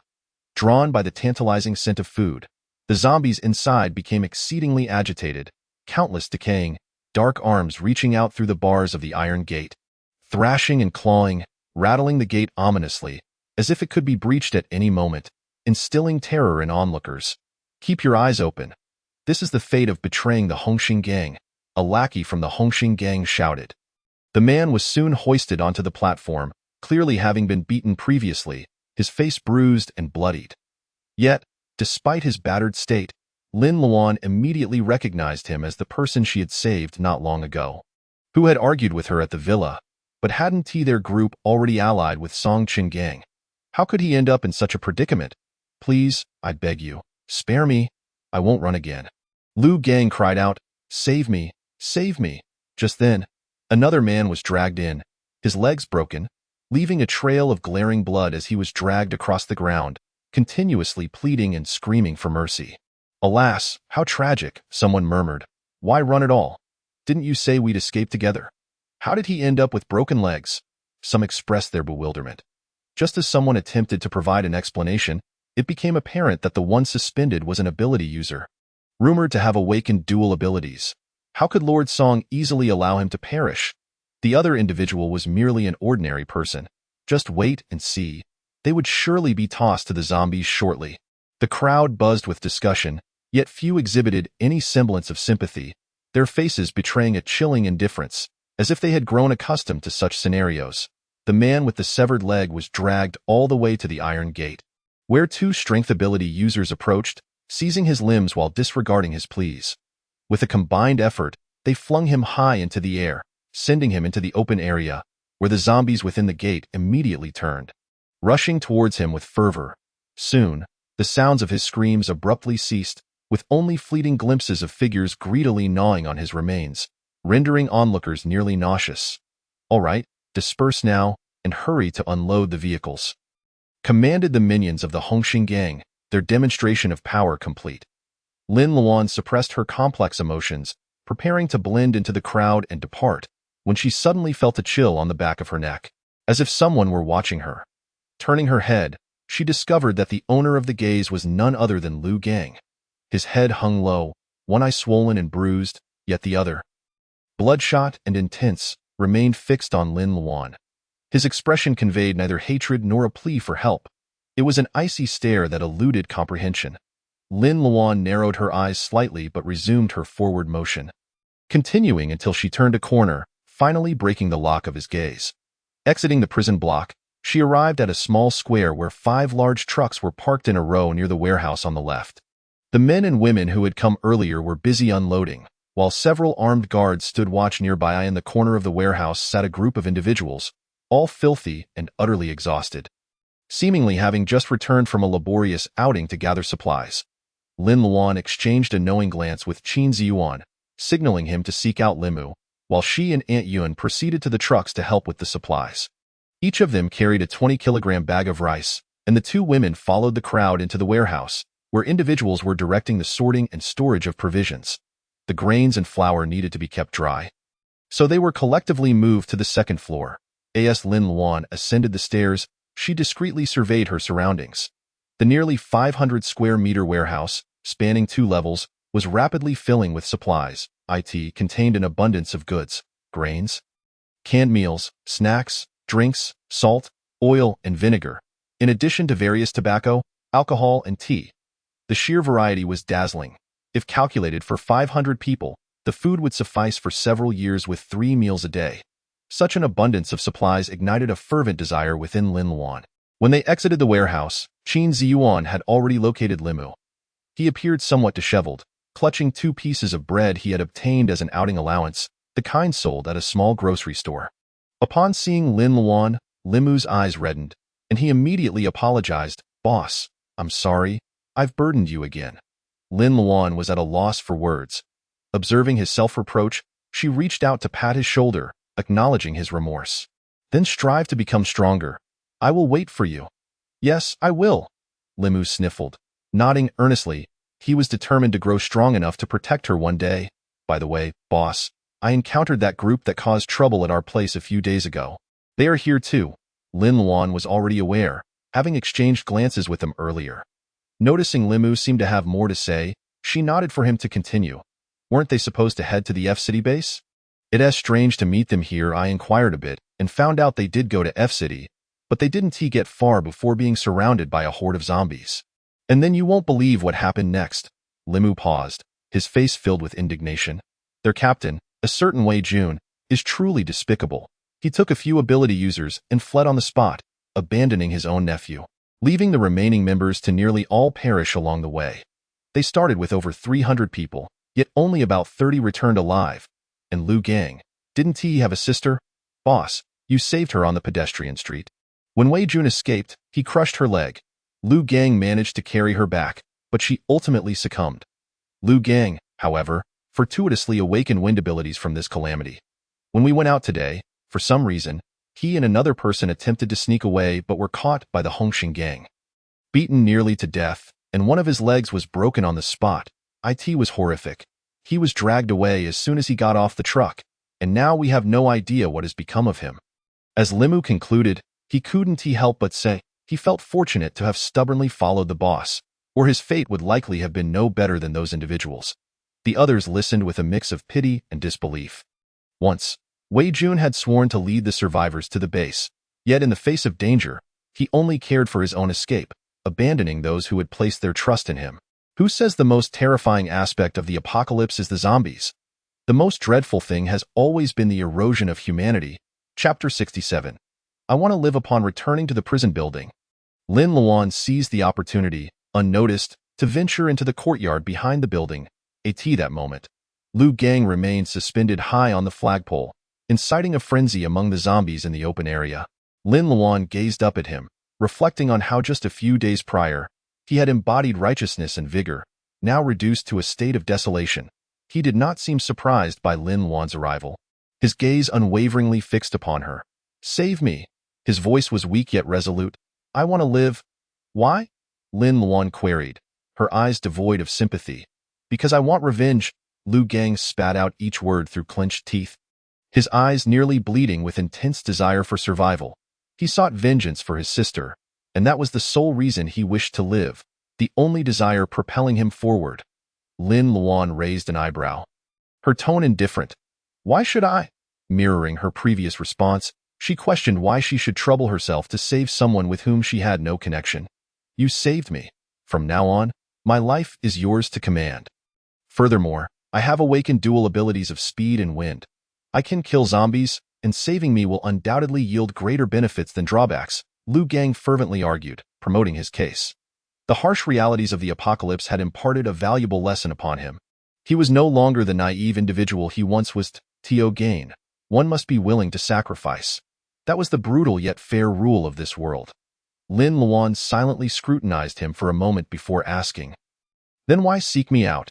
Given his dual abilities, he could certainly thrive by aligning with the Hongxing gang.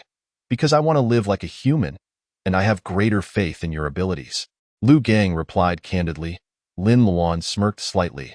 This man was refreshingly forthright, leaving no pretense to hide his intentions. I can help you escape, but you must find a way to have them lower you down. Remember, it's about being released, not fleeing. They had yet to devise a strategy for leaving, and rescuing him directly was too risky. Additionally, she was curious to see what he would do to survive. A glimmer of hope ignited in Lu Gang's eyes as he nodded. I understand. Lin Luan said no more, turning to leave, but had barely taken a few steps when she heard desperate, despairing cries for mercy echoing outside. That evening, Daozi indeed arrived at the prison to invite them, but only Lin Luan and Qin Ziyuan were summoned, while Yun Shu and Limu were completely excluded. As they passed through the corridor, Lin Luan deliberately glanced towards the back courtyard, where only a bare flagpole stood against the night sky. The prison had electricity, but to avoid attracting zombies, the lights were rarely turned on, even at night, with only a few dim bulbs flickering weakly within the building. Navigating through the pitch-black corridor, they reached the administrative building, where where the so-called dinner was taking place in a conference room, the light-filled room. With curtains tightly drawn, pulsed with soft music, and a 4-meter-long conference table was laden with a variety of foods. There was an ample selection of chicken, duck, fish, and meat, alongside several platters of fresh vegetables and fruits. With crates of drinks stacked high, an extravagant spread that seemed almost surreal, reminiscent of a time before the apocalypse. Lin Luan felt a twinge of surprise, uncertain whether this was their usual extravagance or a deliberate effort to win them over. The gathering in the conference hall was modest, consisting of only a dozen men, likely key members of the Hongxing gang. Upon their arrival, Song Chungang rose with a broad smile, welcoming them to take a seat before engaging in light banter with Qin Ziyuan. Once the meal commenced, several women sauntered in from outside, each strikingly attractive and dressed provocatively, approaching the men to offer their company. Xiaoya, whom Lin Luan had seen earlier in the day, was among them. Seated directly beside Qin Ziyuan, the dishes on the table looked incredibly appetizing, and with Lin Luan having eaten little at noon, she was indeed hungry. Ignoring the polite exchanges between the men, she promptly picked up her chopsticks and began to eat. Qin Ziyuan also indulged, having been encouraged to drink heavily by Song Qinggang and the others. After a delightful feast, Lin Luan took a tissue to dab at the corners of her mouth, while Qin Ziyuan, appearing somewhat inebriated, rested his head on his hand. "So, Miss Lin, how do you find the food?" Song Qinggang inquired with a smile. "Thank you for your hospitality, Lord Song. Such delicacies can only be savored in your presence." Lin Luan replied, "Not at all. As long as Miss Lin is willing to join my Hongxing gang, such exquisite cuisine will undoubtedly be in abundance every day." Song Qinggang extended an olive branch. Lin Luan smiled faintly, offering no reply. Unperturbed, Song Qinggang continued with a smile. "After a long day of toil, I presume both of you are wearied. I have arranged accommodations. Xiaoya, please escort Qin Laodi back to his room for some rest." Following his directive, Xiaoya promptly assisted Qin Ziyuan to his feet, who appeared genuinely intoxicated, allowing her to lead him away without protest. The others similarly embraced their companions and rose from the table.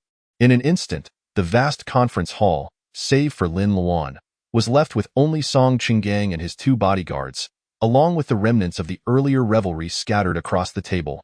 Lin Luan furrowed her brow. Her eyes cold. "What, is there nothing for me? Ha ha. Miss Lin undoubtedly has a far more enticing destination." Song Qinggang's eyes narrowed with a sly smile, his words laden with double meanings. He stood, proclaiming, "Miss Lin, please." Lin Luan did not refuse, following him out of the conference hall. Song Qinggang led her to the 5th floor, halting before a door. "Miss Lin, this is your room." As he spoke, he opened the door, allowing the corridor's light to illuminate the interior, revealing its sparse furnishings. A simple set of table and chairs, and a bed. Lying atop the bed was a figure, unmistakably a man based on his attire. Lin Luan's eyes narrowed, her voice icy. "What does this mean? To ensure everyone has a share, you arranged for me to have a man? Miss Lin, you will find out once you step inside." Song Qinggang chuckled. "Were you not inquiring about his whereabouts all afternoon?" Lin Luan's eyes widened, and she swiftly entered the room. However, upon recognizing the man on the bed, she was taken aback. It was none other than Wei Ziming, the spatial ability user she had been searching for all day. His condition was alarming. He had become emaciated, his skin dry and dark, presenting a ghastly sight. Just as she intended to question Song Qinggang, a sudden weakness overcame her legs, and she collapsed to the floor, as if all strength had drained from her body. Step by step, Song Qinggang entered the room, locking the door behind him, leaving his 2 bodyguards outside. "Miss Lin, are you surprised by how he is transformed? What could have befallen him?" He approached slowly, the mirth in his eyes twisting into a grotesque blend of greed and intrigue. "Do not worry. You will soon understand that I am on the verge of completing my endeavor, and soon it will be your turn." He extended his hand, lingering over Lin Luan's face, separated only by a thin veil of air. Unable to move, Lin Luan's cold gaze pierced through him, a sharp blade of defiance. Song Qinggang chuckled ominously. "Miss Lin, your fiery temperament is quite to my taste. Once I deal with this fool, I would not mind indulging in some fun with you." He stepped toward the bed, placing a hand upon Wei Ziming's head. In the next moment, Wei Ziming began to convulse violently, his face contorted, veins bulging, and soft whimpers escaping his lips as he appeared to endure excruciating torment. In stark contrast, Song Qinggang radiated vitality as if invigorated by some elixir. What is happening? Lin Luan's eyes widened in terror as she beheld the scene before her, yet she remained paralyzed. Moments later, as Song Qinggang retracted his hand, Wei Ziming lay lifeless, as rigid as a corpse. Song Qinggang's expression was one of satisfaction as he casually touched the nearby desk, which then inexplicably vanished into thin air. Lin Luan was astonished. Was this spatial ability? What do you think of my powers, Miss Lin? Song Qinggang asked with a smug smile. This ability is quite convenient, though the space is a bit limited, unable to accommodate much. After the initial shock, Lin Luan regained her composure. His uncanny ability likely related to absorption, allowing him to harness the powers of others.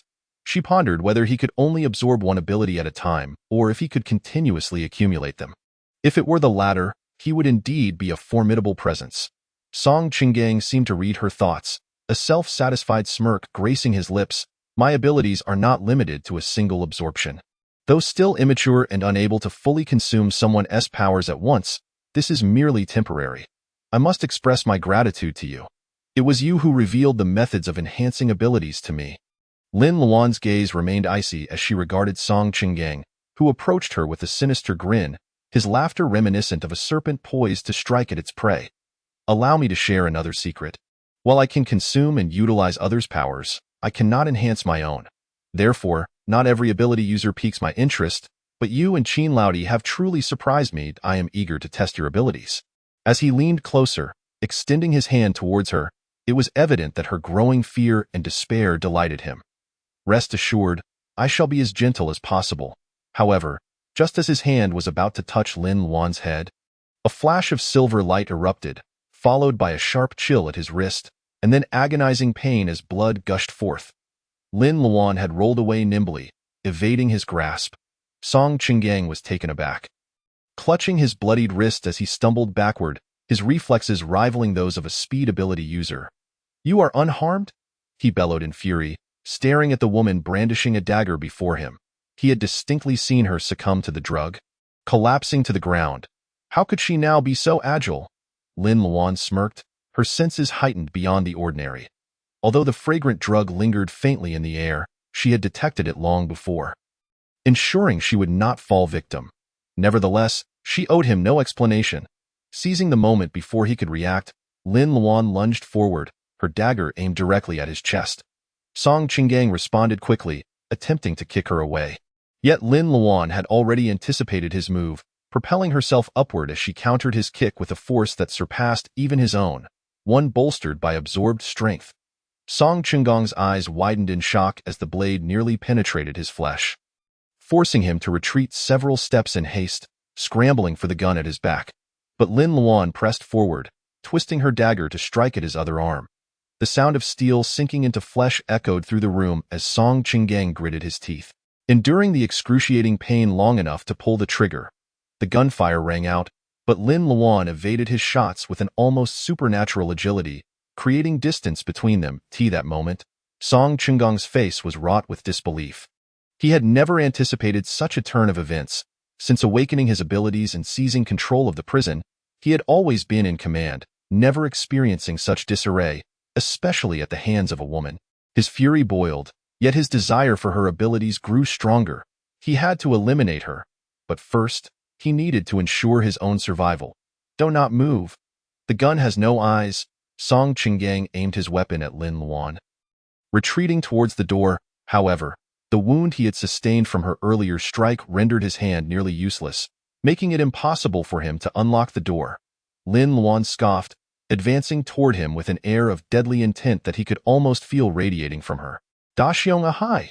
He yelled in desperation, slamming his body against the door to attract the attention of his bodyguards. Just then, the door was forcefully flung open from the outside. Taken by surprise, Song Qinggang stumbled backward, losing his grip on the gun as it clattered away. Standing in the doorway were not the burly bodyguards, but rather Qin Ziyuan and Xiaoya, who had been expected to be in a state of disarray. You? Song Qinggang's face paled. Qin Ziyuan stepped forward, delivering a swift kick to his jaw, dislocating it, followed by a series of precise strikes that disarmed him effortlessly. He then turned to Lin Luan, asking, "Are you all right?" "I'm fine." Lin Luan shook her head, gesturing towards Xiaoya. "How did she end up here?" "Indeed, this was all part of our premeditated plan." Qin Ziyuan explained. His drunkenness was feigned, as was her being drugged. The goal was to uncover Song Qinggong's true intentions, and the outcome has indeed been quite surprising. However, why is the person who was supposed to be incapacitated here with him? Uncertain, Qin Ziyuan glanced at the corpse-like figure on the bed, frowning as he inquired, "What happened?" "He did this. He cannot be left alive." Lin Luan glared at the writhing Song Qinggong on the floor, her murderous intent evident. His abilities were far too sinister, and his malevolence was palpable. If they did not eliminate him before he fully developed, he would undoubtedly become a source of great peril.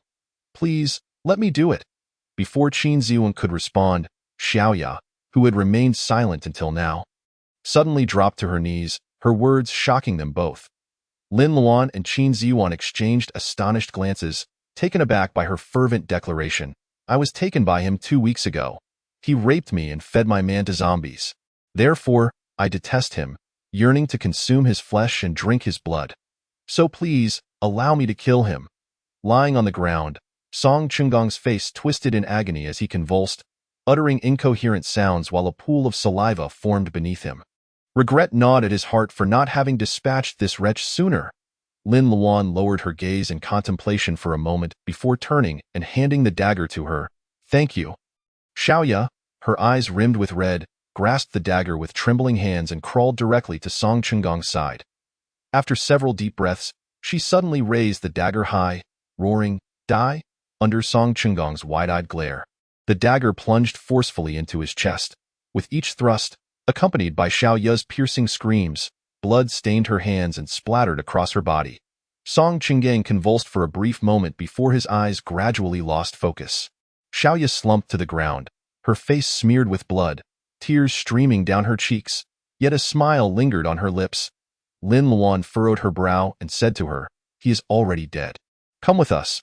Although her appearance was unexpected, her act of killing Song Qinggong meant she could no longer remain in this prison. However, Xiaoya shook her head. "No, thank you that I have endured enough of this half-life. Half-death existence. Living is too exhausting." As she spoke, she offered no time for Lin Luan and the others to react, suddenly raising the dagger and driving it into her own chest. Lin Luan was genuinely taken aback and quickly crouched to support her. Xiaoya let out a pained gasp, her frail body collapsing against Lin Luan, vivid red blood blossoming rapidly on her chest. She continued to smile, a look of relief washing over her face. "Thank you so much. If I ever meet my mother-in-law, please tell her I have avenged Chong." Gradually, her eyes fluttered shut, her expression serene. Lin Luan found herself at a loss for words, her thoughts drifting to her past self. That resolute leap from the city wall. If it weren't for unbearable suffering, how could one so callously end their own life? In this world, some would stop at nothing to survive, while others sought death solely to escape a hellish existence. Qin Ziyuan's heart was equally heavy at this moment. He had not anticipated that her willingness to assist him and lead the way came with such dire intentions. "Let us go. Time is of the essence." Lin Luan gently laid Xiaoya down on the ground, rising to walk towards the exit. They needed to leave with Li Mu and the others before anyone discovered them. As for the other survivors, under the long-term oppression of the Hongxing gang, they had mostly resigned themselves to their fate, without a guarantee of safety, even if the prison doors were flung open for them. They would likely lack the courage to step outside and no one could save them. Only they could save themselves. Qin Ziyuan drew out a silenced pistol, taking aim at the heads of the two corpses and firing before turning to leave. The night was as dark as ink, heavy clouds rolled with distant thunder, heralding the impending storm.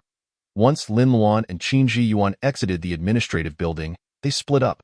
Qin Ziyuan headed to the staff building in search of Lu Gang, while she took it upon herself to infiltrate the surveillance center to unlock the prison doors. Perhaps due to an overconfidence in the towering walls surrounding her, the surveillance center's defenses were rather lax, allowing Lin Luan to easily gain entry. Ascending to the third floor, she had yet to locate the main control room when a heart-wrenching scream echoed through the empty corridor. The innocent voice unmistakably belonged to a child. Lin Luan's eyes narrowed in alarm, and she swiftly dashed towards the source of the sound. The cries grew louder, emanating from the main control room. Through the glass door, Lin Luan beheld a towering bald man pinning a child to the desk. The child struggling helplessly and emitting desperate cries. "Shut up, you little brat!" the bald man bellowed, slapping the child across the face, cursing as he reached for the child's pants. "Beast!" Lin Luan's cold gaze sparked with righteous fury, and she kicked the door lock with all her might as the door burst open. The bald man suddenly clutched his head, letting out a pained howl. He seemed to be struck by an unseen force. Crashing violently against the control panel with a resounding thud, falling still, the child fell silent, and Lin Luan was taken aback, forgetting her initial intention to investigate as she rushed forward. Yet, as she took a few steps, an inexplicable force barred her path, as if an invisible wall stood before her. Nevertheless, she managed to discern the child's features. It was Gao Di, the boy with autism. Now, he lay motionless on the desk, his small face swollen on one side, his eyes wide open, staring blankly at the ceiling. Lin Luan furrowed her brow, suspecting that the earlier scene and the invisible barrier were likely manifestations of his abilities. However, she could not ascertain the precise nature of those powers. It was likely related to mental energy. Chapter 70. Save my child. Gao Di was unable to advance, so Lin Luan attempted to call out to him. The child seemed to awaken suddenly, sitting up with a start, his gaze fixed on a spot, and he began to scream again, the shrill sound piercing through the air. Lin Luan quickly followed his line of sight and discovered another figure in the corner. It was Gao Di's mother, Lu Lanfang. She lay on the ground, a broken broom handle protruding from her abdomen, blood pooling around her. Lin Luan rushed forward to check on her, but it was already too late. Lu Lanfang's gaze had begun to glaze over, her lips moving as she struggled to speak. "Xiao Di!" Gao Di continued to scream, his voice hoarse, yet he appeared utterly incapable of controlling himself. "Magic cube. Give him the magic cube," Lu Lanfang managed to utter. Lin Luan quickly scanned the area and spotted a small magic cube in the corner. She hurriedly picked it up and handed it to Gao Di, and this time, the invisible wall had vanished. With the magic cube in hand, Gao Di fell silent, his fingers trembling as he began to manipulate the cube rapidly, as if it were the only thing that could calm him. Seizing the opportunity, Lin Luan scooped him up and brought him to Lu Lanfang's side. The 12-year-old felt weightless in her arms. "Please, save my child. Take him away. He is all that remains of the Gao family." Lu Lanfang pleaded, tears streaming down her face. Gazing at Gao Di, who was quietly fiddling with the magic cube, Lin Luan felt conflicted. After all, this child was extraordinarily unique. Not only was he unable to communicate normally, but he could erupt into screams at any moment. Taking him along would be akin to carrying a ticking time bomb. Yet faced with a mother's desperate plea in her final moments, Lin Luan found herself unable to refuse. "I will do my utmost to keep him safe." This was the greatest promise she could offer. Lu Lanfang's face lit up with a pained smile as she reached out to caress her child's face, filled with love and reluctance. "Xiao Di, you must listen to your sister. Be good. Mommy and Daddy will be watching over you from above." Perhaps finally sensing his mother's call, Gao Di suddenly called out, "Mama." In her final moments, Lu Lanfang's pupils dilated before slowly closing, a tear of contentment glimmering at the corner of her eye. Gao Di stared blankly at his deceased mother, neither crying nor making a sound. Yet, the sight was even more heart-wrenching. Lin Luan furrowed her brow, intending to pull him to his feet when she suddenly felt a cold wind sweep past her from behind. She instinctively yanked Gao Di towards her and dodged to the side. A chair crashed down where they had just been, splintering into pieces. Lin Luan's sharp gaze darted to the source of the noise, where the bald man had inexplicably regained consciousness, blood streaming from his face. Grinning menacingly at them, his expression terrifying. "You two little bitches, I'm going to enjoy tearing you apart," the bald man snarled, his face contorted with malice as a fierce glint ignited in his eyes. He curled his fingers into a fist, cracking knuckles that bulged with muscle, breathing heavily as if he were a wild beast. He was an enhanced physical mutant, his muscles and bones having evolved, making him resilient against blows. Before the apocalypse, he had been sentenced for child molestation, and after awakening his powers, he had indulged in heinous acts against many children. Little did he anticipate that today he would meet his downfall, fueling his rage. Lin Luan pushed Gao Di behind her, her eyes blazing with murderous intent. The bald man provocatively bared his yellowed teeth at her and lunged forward. Lin Luan sidestepped, lifting her right leg high to deliver a fierce kick to his neck. The bald man, unable to evade in time, was sent crashing against the control panel with a deafening roar. Damn! He tilted his head slightly, spat out a mouthful of saliva mixed with blood, his eyes wide with fury as he turned and lunged towards Lin Luan once more, with a swift run-up. Lin Luan leaped into the air, twisting her body mid-flight. Her legs quickly clamped around his neck, and with a powerful twist of her waist, she hurled him to the ground, landing him right beside the lifeless body of Lu Lanfang. The bald man let out a muffled groan, cursing the foul bitch, and with a roll, he continued to swing his fists at her. In an instant, Lin Luan reacted, swiftly grasping his wrist with lightning speed and wrenching it forcefully. However, his evolved bones were surprisingly resilient, refusing to break as she had anticipated. The bald man roared in pain and swung another fist towards her head. Lin Luan dodged, and in a flash, she drew the broom handle that had been plunged into Lu Lanfang's abdomen. Mustering all her strength to thrust it forward, the sharp end piercing deeply into the bald man's chest, a blood-curdling scream erupted as the excruciating pain ignited his rage. He bent forward and charged at Lin Luan. Staggering to his feet, the broom handle had penetrated deeply, and the bald man, realizing his impending doom, suddenly lunged towards the control panel. "You filthy scum, you won't escape this," he bellowed, his face contorted with malice as he raised his fist and slammed it down onto the console's buttons. Lin Luan was taken aback, disregarding her cover. She swiftly retrieved her firearm and aimed it at his head, firing without hesitation. Bang! Blood splattered as the bald man collapsed. Yet, it was too late. The alert lights in the control room blazed bright, and alarms blared throughout the prison. In his final moments, the bald man had managed to unlock all the cell doors, even using tremendous force to destroy the switch. Realizing the gravity of the situation, Lin Luan hastily activated her communicator. "Uncle Qin, respond." A crackling sound echoed through the earpiece before Qin Ziyuan's voice came through. "What is happening?" "There's been a breach. All cell doors have been opened. Before the zombies arrive, return to the cells and retrieve Aunt Yun and the others." As she spoke, her gaze remained fixed on the surveillance monitor.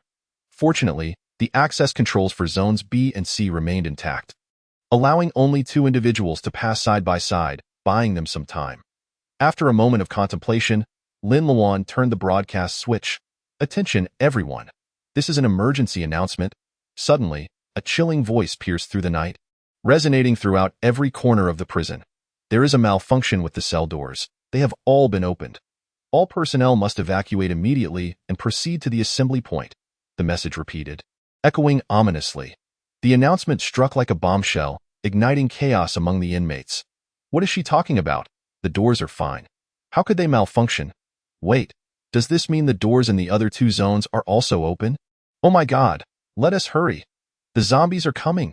Panic erupted as everyone rushed from their cells, the scene descending into utter turmoil. Inside cell 336, "What do we do? The boss hasn't arrived yet. Should we go out first?" Li Mu, gripping the electric baton Lin Luan had given him, asked anxiously. They had originally planned to wait for Qin Ziyuan to lead them out, but it was clear something had gone awry. "Let us wait a bit longer. There are too many people. If we go out now, we'll surely get separated." "What if Alwan can't find us?" Yun Shu replied, her expression tense. Outside, the sounds of growling echoed, as if calling for companions to join in a gruesome feast, sending chills down their spines. Fortunately, Qin Ziyuan did not keep them waiting long, arriving swiftly. His arm draped over Lu Gang's shoulder, which surprised Yun Shu and Li Mu. "How did he get here?" Li Mu inquired.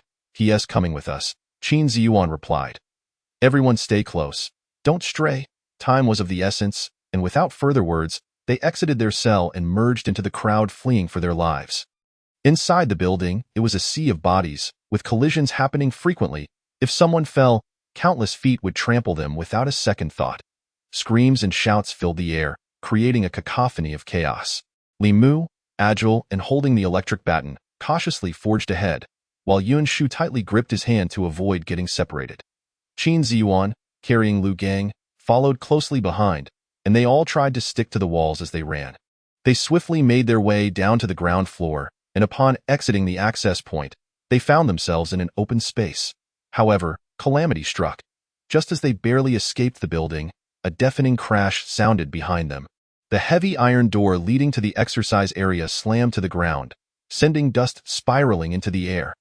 Instantly, countless zombies roared as they surged forth, claws outstretched, rushing towards them like a tidal wave. "Run!" A furious shout jolted the paralyzed crowd back to reality, and they scrambled towards the gates of the surrounding wall. A few exceptionally agile mutated zombies pounced like wolves among sheep, seizing their prey and ripping flesh from bone.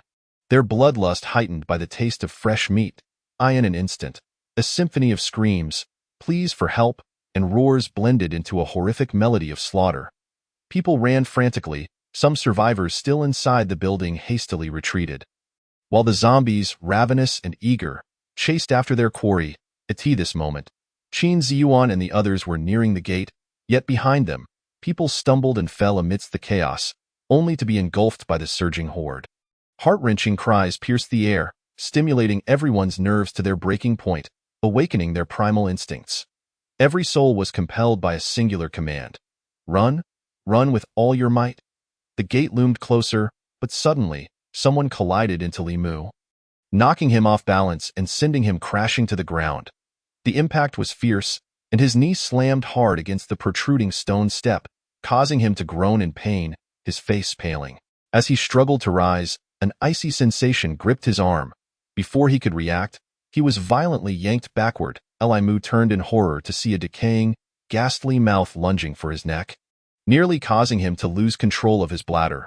Fortunately, he reacted quickly, shoving the electric baton into the creature's mouth. With the press of a button, electricity surged, causing the zombie to convulse violently, but in the chaos, Li Mu forgot that the creature still clutched his arm. With a crash, the zombie collapsed. Li Mu, foaming at the mouth, also fell limp. Just then, another zombie lunged at him, but he was paralyzed, devoid of strength to resist. Time seemed to stretch, every moment unfolding in slow motion as he beheld the rotting flesh and blood-stained teeth inching closer. Am I going to die? He felt he had let the boss down. But to perish like this felt deeply unsatisfying. No, he wanted to live, to grow stronger, to protect the boss one day. Driven by a fierce desire, Li Mu exerted every ounce of strength, his hand suddenly summoning a sharp earthen spike that shot towards the zombie's gaping maw. Thud! The spike pierced through the rotten flesh, splattering teeth and blood, yet it did not strike a fatal blow. The zombie's head jerked back from the force, half of its face obliterated, yet it remained unfazed, its remaining jagged teeth still lunging for its prey. The sudden turn of events left Li Mu bewildered, but that surge had exhausted all his energy, leaving him defenseless. The foul stench of rotting blood dripped onto his face as the zombie lumbered closer, its putrid breath enveloping him. But in a twist of fate, the creature collapsed sideways, its head skewered by a blade protruding from its skull. Get up! A cold voice resonated in his ear. It was the boss. He watched as the slightly gaunt figure kicked the zombie off him, drawing the machete from its head without hesitation. Standing protectively in front of him, deftly cleaving through the advancing zombies, Li Mu could hardly contain his exhilaration. Struggling to rise with Yun Shue's support, limping toward the gate. The number of escaping survivors dwindled, and Qin Ziyuan pushed against the gate. Alwan, he called out, as the other side of the gate was already half closed. Waiting for Lin Luan to arrive before sealing it shut, Lin Luan exerted her strength, cleaving through a zombie-esque skull, its thick blood splattering everywhere. She then kicked it aside, leaping back and dashing through the gate just in time. With a resounding clang, the heavy iron door slammed shut behind her, rattling from the relentless assaults of the pursuing zombies. Fortunately, once this electric door closed, it would lock automatically, providing some respite from being forced open. Yet, before anyone could breathe a sigh of relief, a middle-aged woman suddenly collapsed in front of the iron door, crying out, "Don't close it. My son is still inside. You cannot close the door." Hearing the desperate cries of a woman, a number of others gathered around, all of whom had loved ones trapped within, wiping tears and weeping. "It's all your fault. Why did you close the main gate? Why?" Suddenly, someone lunged towards Qin Ziyuan, gripping his wrist tightly as they cried out, "My father hasn't come out yet." Faced with the sight of the 10-year-old boy, Qin Ziyuan fell momentarily silent. What are you shouting about? If the door wasn't closed, do you think you could still be here crying? Lu Gang, standing nearby, could no longer hold his tongue. Just a week prior, he had been among these people, lamenting their fate, but he now understood that in this world, no one would pay for one's incompetence. Meanwhile, Limu looked at Lin Luan in a state of panic. Boss, what just happened to me? You awakened your abilities. You're merely exhausted now. Don't speak, just rest, Lin Luan replied, pulling out a crystal and placing it in Limu's mouth, then giving another to Lu Gang.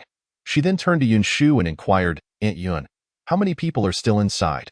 I'm not quite sure. Yun Shu shook her head, speculating, just as we escaped the building. We were scattered by those zombies. I estimate there must be nearly 100 people still inside. Nearly 100, Lin Luan furrowed her brow.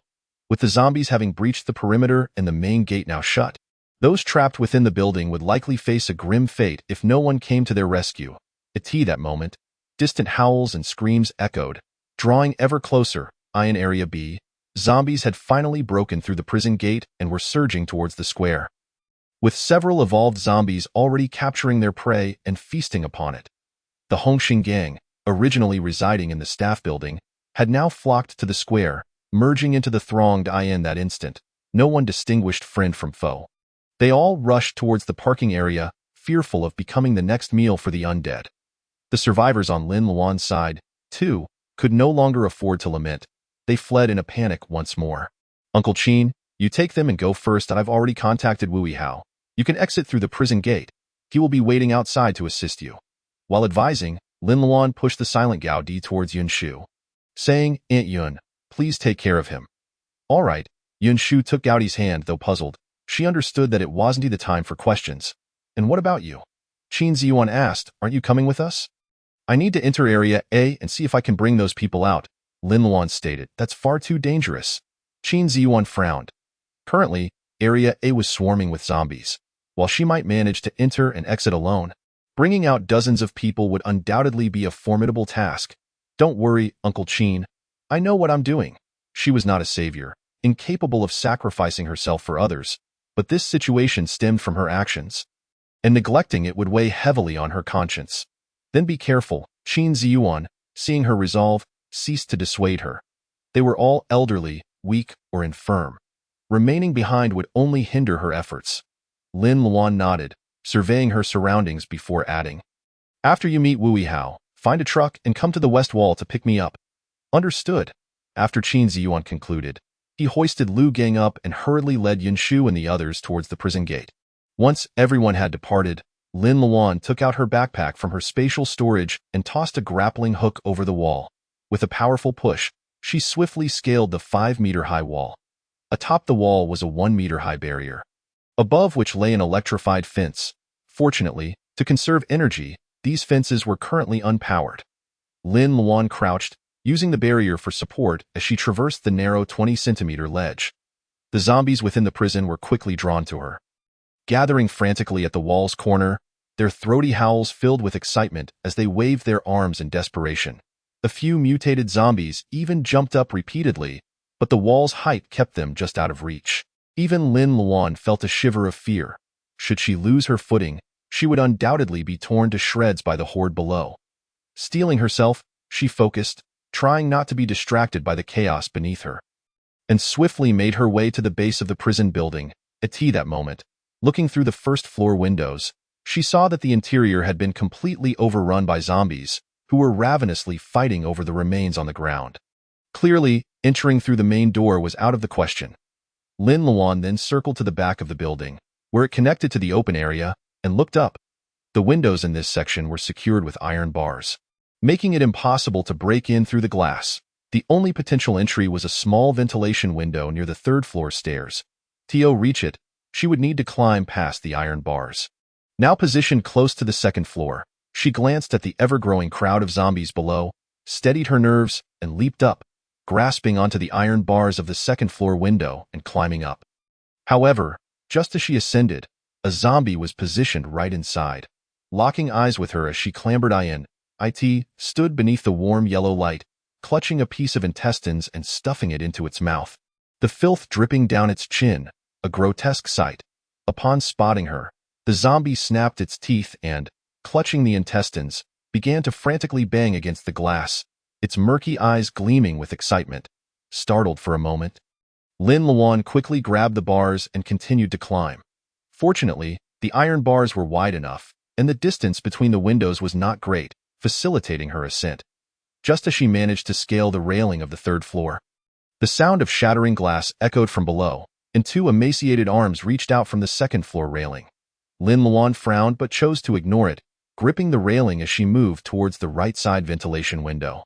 Meanwhile, in the third-floor cell area, a group of survivors huddled anxiously in the courtyard. In less than 5 minutes, countless individuals had fallen prey to the zombies, leaving them with fewer than 60 people remaining. The only exit had been heavily barricaded with iron beds and furniture, yet the incessant sounds of crashing and the nearby roars of zombies kept their hearts racing with terror.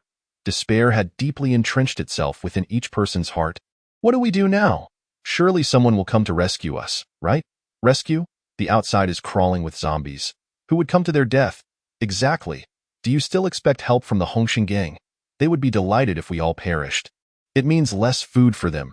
Those beasts, they want to have a good end. Scoundrels. Inhumane. Wah, I don't want to die. In an instant, lamentations, curses, and cries erupted amongst the crowd, creating a scene of utter chaos. Shut up. Suddenly, someone shouted, stomping his foot. The power of an ability user shook the ground. The crowd instinctively fell silent. This man, named Zhai Junbin, was in his 30s, of average appearance but tall stature. Initially joining the Hongxing gang to provide a better life for his pregnant wife, he found himself on night watch duty that evening. Upon hearing the alarm, he rushed to the cells only to discover his wife was missing, leaving him trapped. Listening to the fanciful musings of those around him, a surge of anger welled within him as he coldly stated, "At a time like this, instead of thinking about how to escape, all you do is cry and curse. What good is that?" As a power user familiar with the prison, Zhai Junbin held some authority among the crowd. "Then what do we do, brother? Aren't you a power user?" a young man timidly suggested. This remark quickly garnered a chorus of agreement. "Yes, you must be able to protect us, Junbin. You can't abandon us." The brief silence was shattered as the crowd began to murmur once more.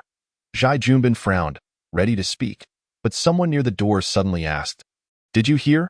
Why has the banging on the door stopped?" "Shoo! Everyone, stay quiet." Zhai Junbin shot a penetrating glance at the crowd, straining to listen. The previously relentless banging had ceased, but the sounds of zombies roaring remained, accompanied by muffled thumps from outside. "Open the door, and I will lead you out," a voice suddenly called from outside. Zhai Junbin's gaze flickered, and he swiftly maneuvered through the crowd to the front of the door. Looking left and right, grabbing a small man, he declared, "You come here. I'll hoist you up to sea." Without giving the man a chance to refuse, he lifted him onto his shoulders, bringing him to the ventilation opening above the iron door. The man, frightened, had no choice but to look outside, trembling as he asked, "Who is it? Is someone here to save us? How many have come?" The crowd was filled with excitement, but in the next moment, their exhilaration plummeted once more. Just one individual, a woman, spoke while her gaze remained fixed outside. Although there was only one person, her skills were extraordinary. The blade in her hand moved with the grace of flowing water, swift and precise. With each swing, a zombie fell, creating a scene that was utterly astonishing. However, the crowd below, bewildered, erupted in protest, shaking their heads in refusal. Just one person? How could that be possible? Surely, they weren't trying to deceive us into opening the door. Were they? Absolutely, this door must not be opened. Faced with life and death, everyone was starkly pragmatic. Opening the door was easy, but closing it again would be difficult. It was not worth risking their lives for an unknown individual. Zhai Junbin set the person he was carrying down and asked intently, "Is she killing zombies?" The person hurriedly affirmed, Yes, she's incredible." Hearing the increasingly close sounds of battle from outside, Zhai Junbin gritted his teeth and made a resolute decision. Open the door. Staying here was akin to waiting for death. It was better to take a gamble. "No, we can't open the door." Someone rushed forward to protest. Without hesitation, Zhai Junbin delivered a punch that sent the man flying. Bang! With a dull thud, he collapsed to the ground, howling in pain. "Who still wishes to die?" Zhai Junbin cast a cold glance over the crowd, and those who had previously protested fell silent, scattering like frightened birds. "Everyone, upstairs now," he commanded, swiftly clearing away the obstacles in front of the door. The others, struck by his intimidating presence, dared not protest and hurriedly ascended the stairs. The barriers were quickly removed, and in the instant the door swung open. A slender figure darted in like the wind, closely followed by a pair of menacing claws. Zhai Junbin reacted swiftly, attempting to slam the door shut, only to be shoved back a few steps by a powerful force. Lin Luan, quick-witted and agile, yanked him aside just in time. The iron door slammed violently against the wall, and a zombie rushed in. This zombie was evidently much larger than ordinary ones, with long limbs and quick movements. Its skin appeared dry and taut, and its once white eyes were now tinged with a faint blood red. It paused momentarily before charging toward Lin Luan with astonishing speed. Lin Luan pushed Zhai Junbin aside, pivoted her body to deftly evade its claws, and as she brushed past, she swung her knife toward its neck. To her surprise, the zombie's neck was remarkably tough, and her blade not only failed to sever its head but became lodged in its throat. The zombie, unaffected, twisted its body and lunged at her with both hands. Realizing her first strike had failed, Lin Luan swiftly raised her foot and delivered a powerful kick to the zombie's abdomen. Freeing her knife in the process, she leaped forward, thrusting her blade directly into the zombie's eye socket.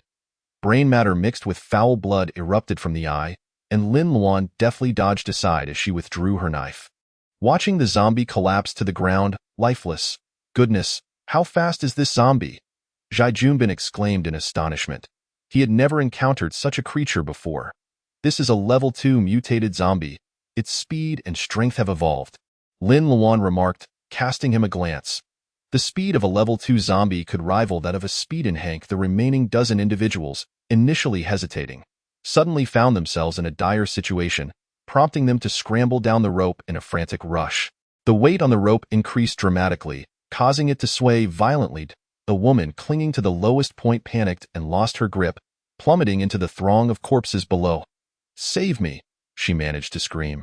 But her cry was swiftly silenced as the ravenous zombies bit through her neck.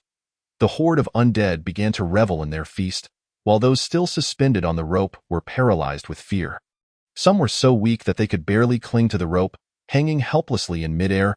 "Hurry, I can't hold on much longer," Zhai Junbin shouted from the rooftop. "Come down quickly." Those who had already safely ascended the high wall looked on anxiously. The agreed-upon 10 minutes passed swiftly on the rooftop.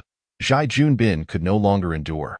He thrust a metal rod into the mouth of a zombie and, with all his might, pushed it down the stairs, sending the throng of zombies tumbling after it. He then swiftly turned and sprinted toward the northern side. However, upon peering over the edge, he was taken aback to see 3 ropes dangling like a string of candied hawthorn, each supporting a cluster of people. There was no one blocking the entrance. The zombies climbed over their fallen comrades and quickly ascended to the rooftop. Chapter 75. The rear guard. There's no time left. "Hurry down," Zhai Junbin shouted, glancing back at the zombies now less than 10 meters away. He grabbed a rope and began to descend. A man suspended halfway down the rope suddenly panicked and kicked the head of the person below him, who was motionless.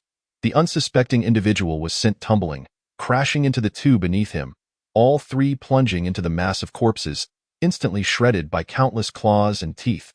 The scene spiraled into utter chaos. Some hastened their climb, others screamed in panic, some lost their grip and fell, while others, in desperation, climbed upwards instead. A few even emulated the earlier act, kicking those obstructing their descent off the wall. The most selfish and cowardly aspects of human nature were brutally laid bare in that moment. The shrieks were piercing, and the air was thick with the stench of blood as more and more zombies were drawn to the commotion. Those who had safely reached the surrounding wall were left aghast. Finally, Lin Luan, left with no choice, drew her pistol and fired a warning shot, managing to regain some control over the situation. As the last of the people on the rope descended, someone suddenly pointed at the rooftop and shouted, "Ah, look up there!" At that moment, the zombies atop the building had been drawn to the edge, clustering tightly, pressing against the metal mesh, with one zombie already half emerging through a torn opening. "Hold onto the rope," Lin Luan shouted, yanking the end of the rope forcefully to the side. Zhai Junbin instinctively tightened his grip, and in the next instant, both he and the rope were swung sideways, narrowly avoiding a falling zombie. The creature crashed into the mass of corpses below, inadvertently flattening several zombies that were feasting. Lin Luan exerted herself to steady the rope, allowing Zhai Junbin to descend, while calling to the others. "You all need to move forward." The metal mesh above had become deformed under pressure, and with the wall now perilously close to the building, if the wire net collapsed, the consequences would be dire. The crowd quickly grasped the gravity of the situation and hurriedly moved forward. Zhai Junbin soon reached the high wall, following Lin Luan as they ran along its length. Just as they rounded a corner, there was a sudden crash as the metal net completely gave way, and a torrent of zombies descended from above. The cacophony of thuds echoed as they crashed onto the ground, leaving behind a gruesome scene of blood, dismembered limbs, and a grotesque sight. The group dared not linger, following Lin Luan's lead as they hastily traversed the high wall, with a relentless horde of zombies trailing closely behind, their numbers continually swelling. Soon, they arrived at the western wall of the prison, where Qin Ziyuan had already climbed to the top, signaling to them. However, the wall they had traversed had reached its end, leaving a gap of about 10 meters to Qin Ziyuan's position. "What now?" Zhai Junbin panted, instinctively looking to Lin Luan for guidance. The wall's edge was too narrow, and they had exhausted much energy climbing while gripping the protective railing. "We can only run across." Lin Luan replied calmly. Zhai Junbin gazed down at the zombies eagerly beckoning him from below, incredulous. From down there, the others appeared equally pale, fearing that descending meant certain death. "What alternative do you propose?" Lin Luan countered. Zhai Junbin shook his head resolutely. If she had no solution, what could he possibly offer? The distance was too great to slide across the rope. Taking a moment to ponder, Lin Luan continued. "I will find a way to divert the zombies and buy you time. But whether you can make it across depends entirely on you." Her words sparked a wave of panic and unease among the crowd. "No, with so many zombies, how can we possibly get across?" "Exactly. I have no strength left to run. You can't lead us here only to send us to our deaths." "Everyone, calm down," Zhai Junbin shouted, his tone laced with frustration. "Look around you. This is no longer the peaceful society we once knew. We face death every second. Don't take others' goodwill for granted. No one is obligated to help you. To survive, you must rely on yourselves. Either we all risk it together and escape this high wall, where freedom awaits, or we sit here and slowly wait for death. No one will pity you." Gradually, the crowd fell silent. They had witnessed far too much death and brutality that night. "Brother, we will follow your lead. Tell us what to do." A voice broke through the stillness, as if a beacon had emerged to guide the lost. "Yes, just tell us how, and we will follow." "Yes, we will follow you." In an instant, all eyes were fixed upon Zhai Junbin, their collective will directed towards him. Lin Luan observed Zhai Junbin with some surprise. His leadership skills were commendable. Recognizing their acceptance, she activated her communicator to speak with Qin Ziyuan, then handed 2 ropes and her machete to Zhai Junbin. "Take this." Zhai Junbin hesitated. "What about you?" "This time, I will hold the rear," Lin Luan declared. "That won't do," Zhai Junbin protested, but before he could finish, Lin Luan produced a grenade from her bag. Zhai Junbin swallowed hard. "When the bomb goes off, you all run down the wall. I will do my utmost to cover you," Lin Luan continued. "My people will be waiting on the other side. A truck is parked outside, and they will take you away." "All right." Zhai Junbin nodded, then solemnly added, "Miss, if we make it out alive, I, Zhai Junbin, owe you my life." Lin Luan smiled. "Remember that." With that, she turned and swiftly departed in the opposite direction, gripping the railing tightly. After walking about 20 meters, she reached a corner, where she steadied herself and pulled out several portable alarms, activating them and tossing them far away. The deafening noise shattered the night, drawing the zombies in a frenzied rush. Soon, the horde gathered in increasing numbers, their decayed, pallid heads illuminated under the warm glow of the streetlights, sending chills down the spine. Observing that the zombies on Zhai Junbin's side had mostly cleared, Lin Luan pulled the pin from the grenade and hurled it towards the alarms. A tremendous explosion erupted, sending countless zombies skyward amidst a cloud of smoke and flames, dismembered limbs and shredded flesh flying in all directions. "Hurry, down!" Zhai Junbin shouted, being the first to slide down the rope, brandishing his machete as he faced the few zombies on the ground. Chapter 76.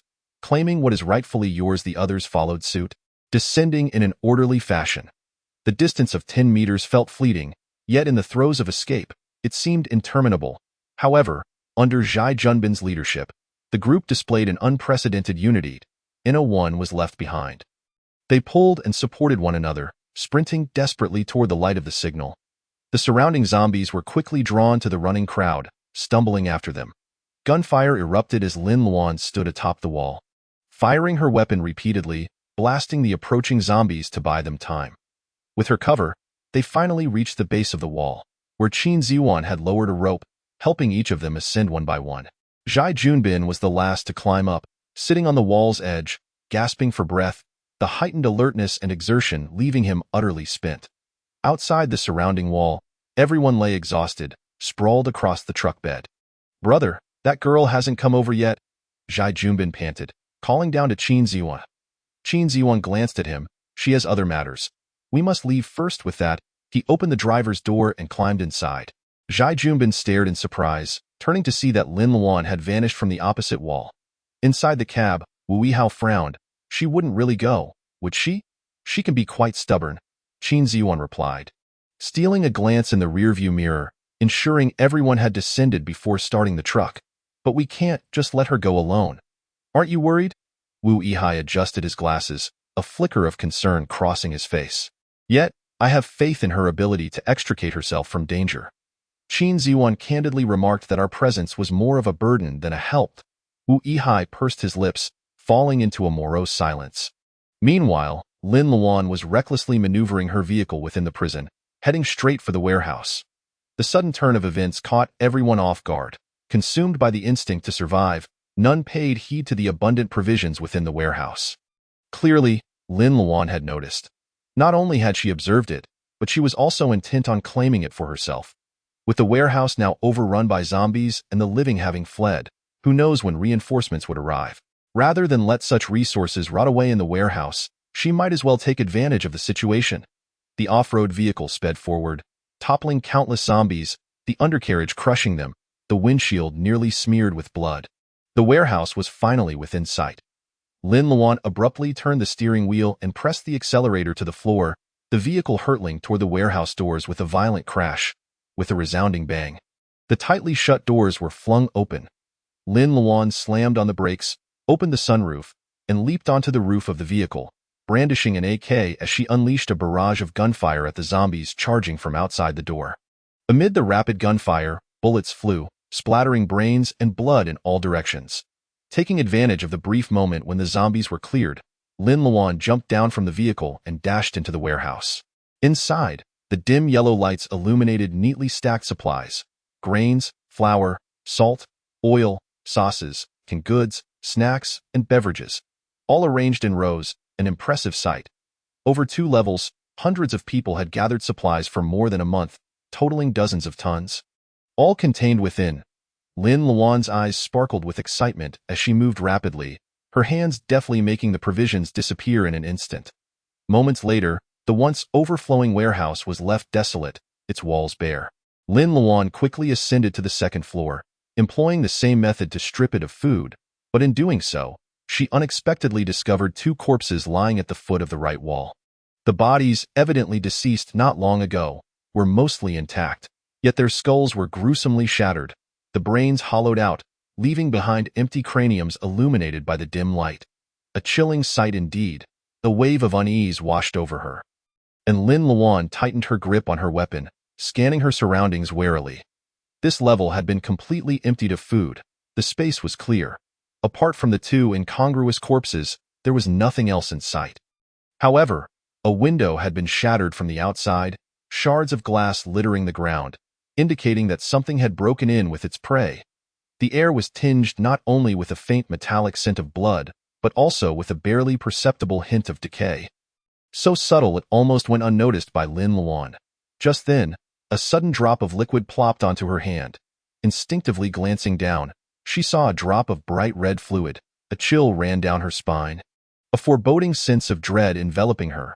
Without a moment's hesitation, Lin Luan swiftly turned her head and leaped aside. Almost simultaneously, a bloodied claw descended from above, its sharp talons severing a few strands of hair still suspended in the air. Lin Luan landed nimbly, her complexion paling.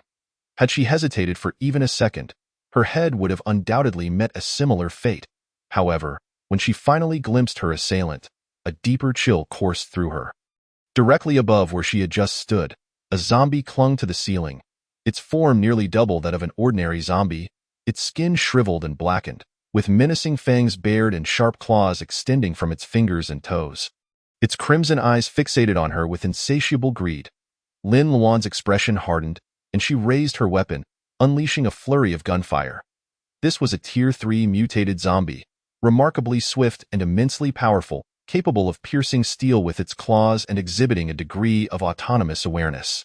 Yet Lin Luan was taken aback by the fact that, merely 2 months into the apocalypse, a Tier 3 zombie had already emerged in her previous life. She and Qin Shu had encountered such beings only after a harsh winter. Now, they had arrived 6 months early. If her deductions were accurate, this zombie had likely feasted on numerous evolved individuals, and the prison's confined environment had created optimal conditions for its premature evolution. As anticipated, the moment the gunfire erupted, the Tier 3 mutated zombie darted along the ceiling like a gecko, evading the bullets aimed at it. As it closed in on her, Lin Luan sharpened her focus, predicting its movements and adjusting her aim, firing several rounds in quick succession. This time, the mutated zombie finally failed to evade. A bullet striking its leg let out a pained howl, bloodshot eyes glaring as it lunged at her with lightning speed. In a moment of panic, Lin Luan rolled to the ground, quickly retreating, but in her haste, her arm was grazed by a shard of glass, blood oozing forth. Losing its target, the claws of the zombie slashed the ground, creating sparks as they left deep gouges in the cement floor. The scent of warm blood exacerbated the zombie's frenzy, leaving Lin Luan no respite as it lunged at her once more. She reacted swiftly, employing every ounce of agility she possessed to evade. However, the warehouse was sparse, offering no cover for her to utilize, leaving her in a precarious position with no chance to counterattack.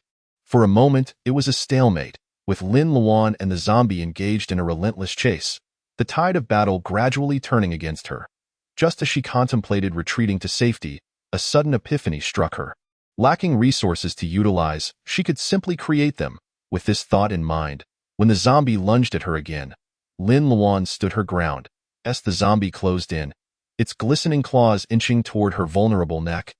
She swiftly waved her hand. With a thunderous crash, a truck descended from above, landing squarely in front of her. The furious shrieks and piercing sounds erupted from beneath. The Tier 3 zombie crushed beneath the weight of the vehicle, struggling futilely as its claws raked against the truck's body, each strike piercing through the sturdy metal, leaving deep gashes. Seizing the moment, Lin Luan wasted no time in shoving the muzzle of her weapon into the zombie's gaping maw. Bang, bang, 2 shots rang out, and the grotesque head exploded, gory fluid and brain matter splattering everywhere, accompanied by the rolling of an orange crystal. The zombie convulsed, its claws falling limply to the ground, motionless at that moment. The horde of zombies that had been gathering outside the warehouse, now devoid of the Tier 3 zombies' oppressive presence, surged into the building like a tidal wave, the cacophony of their footsteps shaking the ground. Lin Luan's expression shifted, and she hurriedly snatched up the orange crystal, dashing toward the shattered window. She nearly forgot that the high-tier crystal possessed a deadly allure for low-tier zombies. Outside, the area was now a sea of undead. Zombies converging from all directions, many of them agile Tier 2 mutated zombies, all driven by a singular desire: to seize that high-tier crystal, consume it, and evolve. In the present moment, as she found it impossible to descend the stairs, Lin Luan stepped onto the windowsill. With one hand gripping the edge of the window, she drew forth a grappling hook and forcefully cast it upwards towards the rooftop. The curved claw latched onto the eaves with precision, and with a powerful push from her feet, she swiftly ascended the rope to the rooftop. Countless zombies had already reached the second floor, rushing to the window, their hands clawing frantically at the outside. Emitting hoarse cries of ravenous excitement from their throats, a few agile mutated zombies had even shattered other windows, attempting to clamber out. Gazing down at the throng of zombies below, Lin Luan was suddenly struck by a thought. With the prison gates now destroyed, it would not be long before these zombies surged forth from the prison, converging upon any place that bore the semblance of life. Given that their villa district was less than 100 kilometers from the prison, it was certain that they would encounter considerable trouble. Thus, it would be prudent to seize the moment and utilize this orange crystal to annihilate the horde of zombies in one fell swoop. An excited glimmer sparkled in Nirvana's eyes as she considered this method. Even if it failed, she could retreat into her space and emerge unscathed, at worst losing only an orange crystal. With this thought in mind, she promptly retrieved a collapsible tent pole from her space, extending it to its maximum length of 3 meters. She then wrapped the orange crystal in a netting, securely fastening it to the top of the pole before positioning it away from the window and anchoring the pole to the eaves, preparing to fish for zombies, as anticipated. Sensing the allure of the high-grade crystal, zombies from all directions surged towards the prison.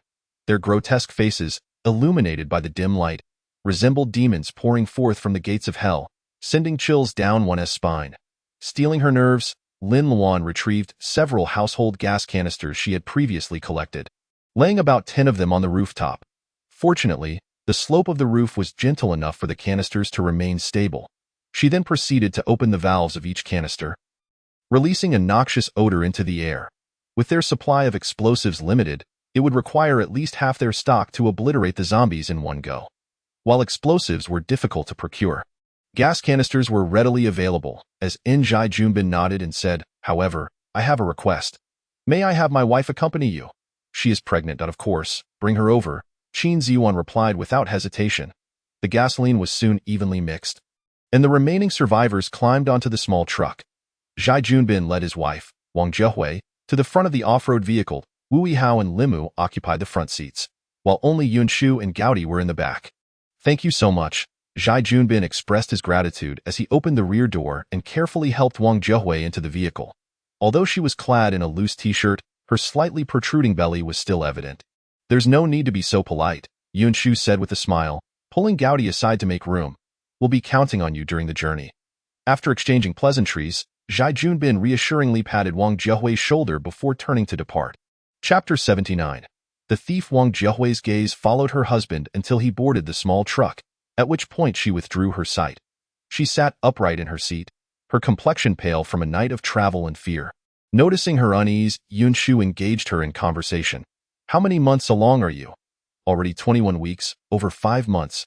Wang Zhehui instinctively placed her hand on her belly, a gentle smile gracing her face. "That's wonderful.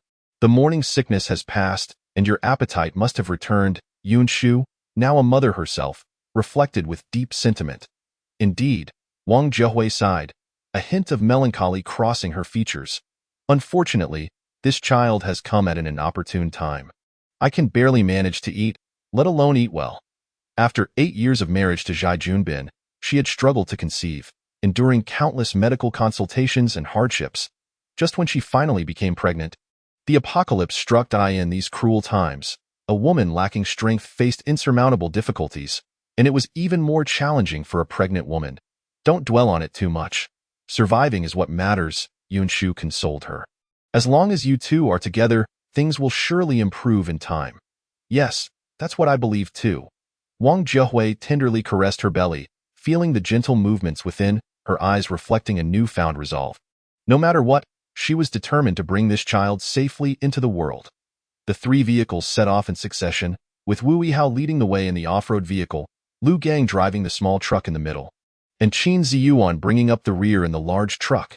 As they traveled, the sky did not brighten. Instead, it grew increasingly overcast, dark clouds looming ominously overhead, thunder rumbling in the distance, and a fierce wind picking up. The off-road vehicle and small truck fared well, but those crammed into the back of the truck found it unbearable. The gusts carried heavy moisture, sharp and damp, making it difficult to keep their eyes open as their clothes clung to their bodies. As the threat of heavy rain loomed, Qin Ziyuan instructed the 2 front vehicles to accelerate. Ultimately, they hurried back to Qingxing Garden just before the downpour began. Now, in the entire villa district, only Qin Ziyuan's household remained. Others had either perished or fled, leaving the houses empty. Although there was no food inside, basic living supplies were plentiful, making it an ideal place to shelter the survivors.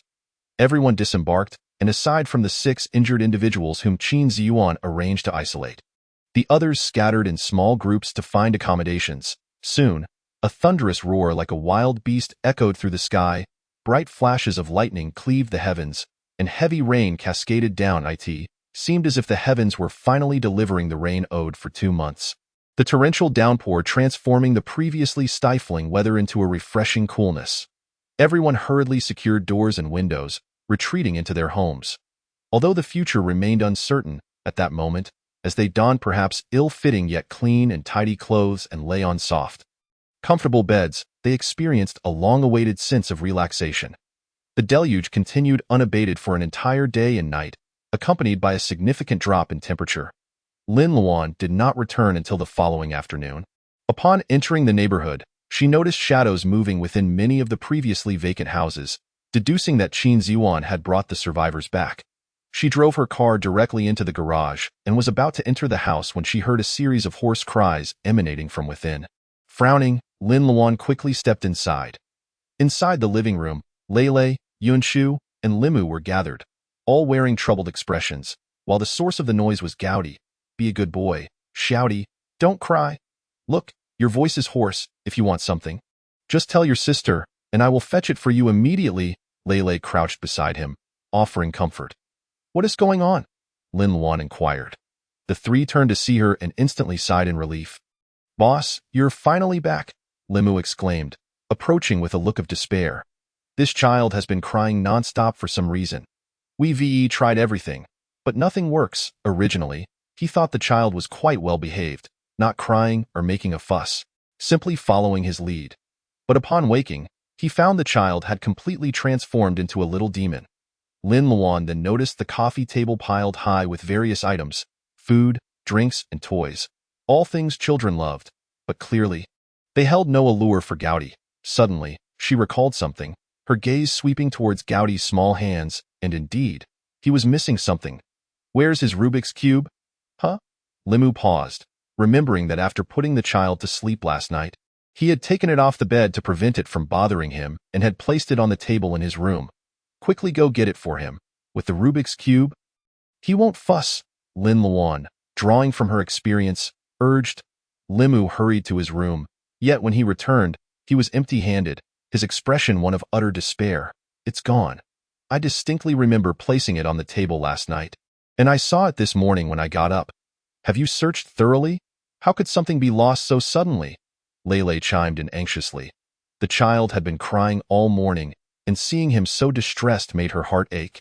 Ive turned everything upside down. I truly can't find it. Gowdy continued to wail, and Limu was on the verge of tears as well. Lei shot him an exasperated glare. That thing can't be eaten. Who would take it? Limu, struck by her words, suddenly recalled that 2 small pieces of bread he had left on the table were also missing. But how could things just vanish from the house? Lin Luan furrowed her brow slightly. Has anyone come to the house today? Yes, Uncle Qin asked Zhai Junbin to bring people over for food this morning. About 6 or 7 people came, Lei replied. Pausing for a moment, surprised, do you think they took it? Lin Luan stated. I'm not certain yet. You all keep looking around to see if anything else is missing. Now that you mention it, there is, Yunshu recalled. I just steamed a dozen buns this morning and placed them on the table for breakfast. But when I went upstairs and came back down, they were all gone. I thought Qinggu took them for Xiaozhai. But now that I think about it, if he had taken them, he would have informed me. Lin Luan's eyes turned cold. It appears our home has indeed been robbed. Where's Uncle Qin? She asked. Noticing his absence since she entered, he's gone with Lu Gang to check on the individuals we isolated yesterday, Limu replied. After a brief contemplation, Lin Luan instructed, you go find him and ask him to check with the people who came here this morning to see if he can locate the Rubik's Cube. Okay, I'll go right away, Limu said, grabbing an umbrella and hastily exiting. Chapter 80. Communication. What should we do now? Lei expressed her worries, glancing at the still wailing Gowdy. Lin Luan watched the child screaming hysterically. Feeling helpless, she too was unsure of what to do. This child not only suffered from autism but likely also had severe anxiety. Whenever he felt nervous or anxious, he could not calm himself, and the only way to soothe himself was by manipulating the Rubik's Cube. But now that the cube was lost, there was no way to find a replacement immediately. She couldn't just conjure one out of thin air. A thought crossed Lin Luan's mind, and suddenly, she had an idea. She approached Gowdy, half squatting down, and extended her hand before him. Gradually, a water sphere began to form in her palm, which then slowly morphed into the shape of a Rubik's Cube. The water cube had clear edges and distinct squares. Lele and her daughter watched in astonishment, and to their surprise, Gowdy fell silent. His wide, expressive eyes stared blankly, and he slowly reached out his small hand towards the water cube. Unsurprisingly, his fingers passed right through the water. Just when Lele and the others thought he would erupt into another fit of cries, he merely gazed at his fingers, then back at the water cube being reformed in Lin Luan's palm. Eventually, he withdrew his hand, his gaze now focused. Moments later, something miraculous occurred. The water cube in Lin Luan's hand began to rotate, as if it were a real Rubik's Cube.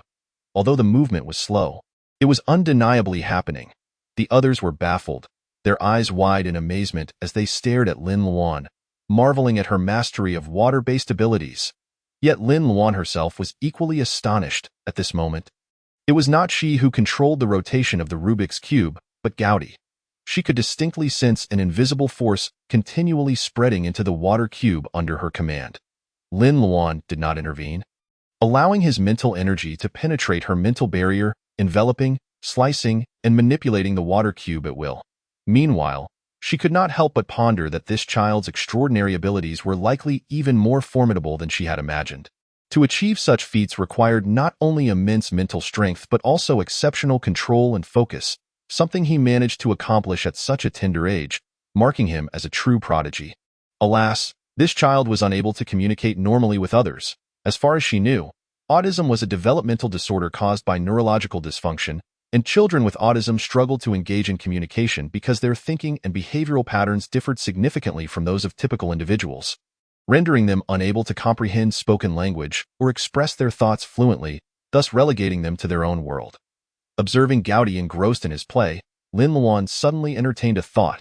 If verbal communication was ineffective, perhaps an alternative means of communication could be employed. Since she could clearly perceive Gowdy's mental fluctuations, could they communicate directly through mental awareness? However, her mental energy was closely tied to her spatial abilities. Confined to her own being, while it could defend, it could not attack. Even when extending beyond her body, the distance was quite limited. In contrast, Gowdy's mental power could extend freely outward, capable of both exploration and defense.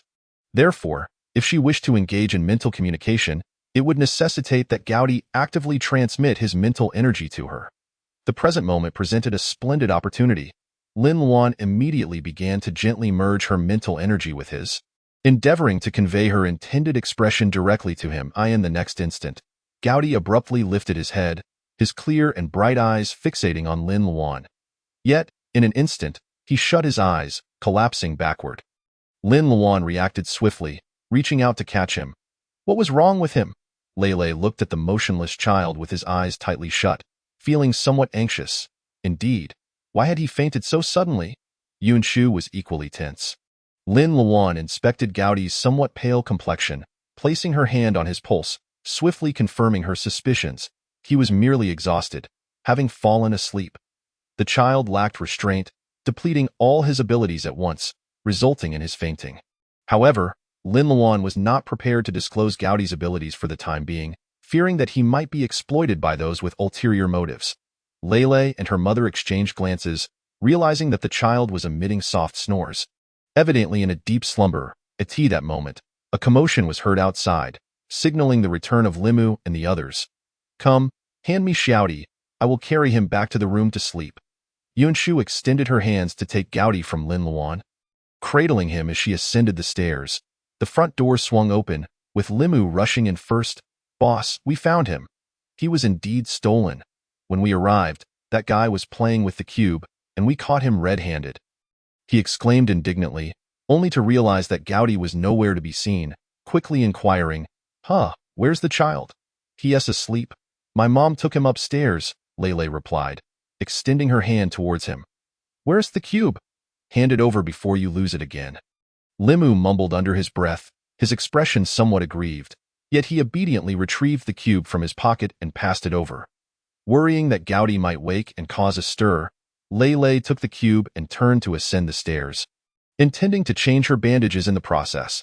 Qin Ziyuan and Lu Gang streamed in behind, accompanied by a young man and a middle-aged man with a limp. Zhai Junbin was the last to enter, and upon seeing Lin Luan, he became somewhat excited. "Miss, you're back." "Yes." Lin Luan had a favorable impression of him and nodded in acknowledgement. "Boss, it was him who took the cube." Limu impatiently pointed at the young man, exclaiming, "This guy caused the child to cry incessantly, and now he has even drawn Leilei's ire." Lin Luan turned her gaze towards the young man, who appeared to be around the same age as Limu. In his late teens, with a somewhat scholarly appearance and a slight frame, currently hunched over with his head down, exuding a demeanor of unease and trepidation. "I'm truly sorry.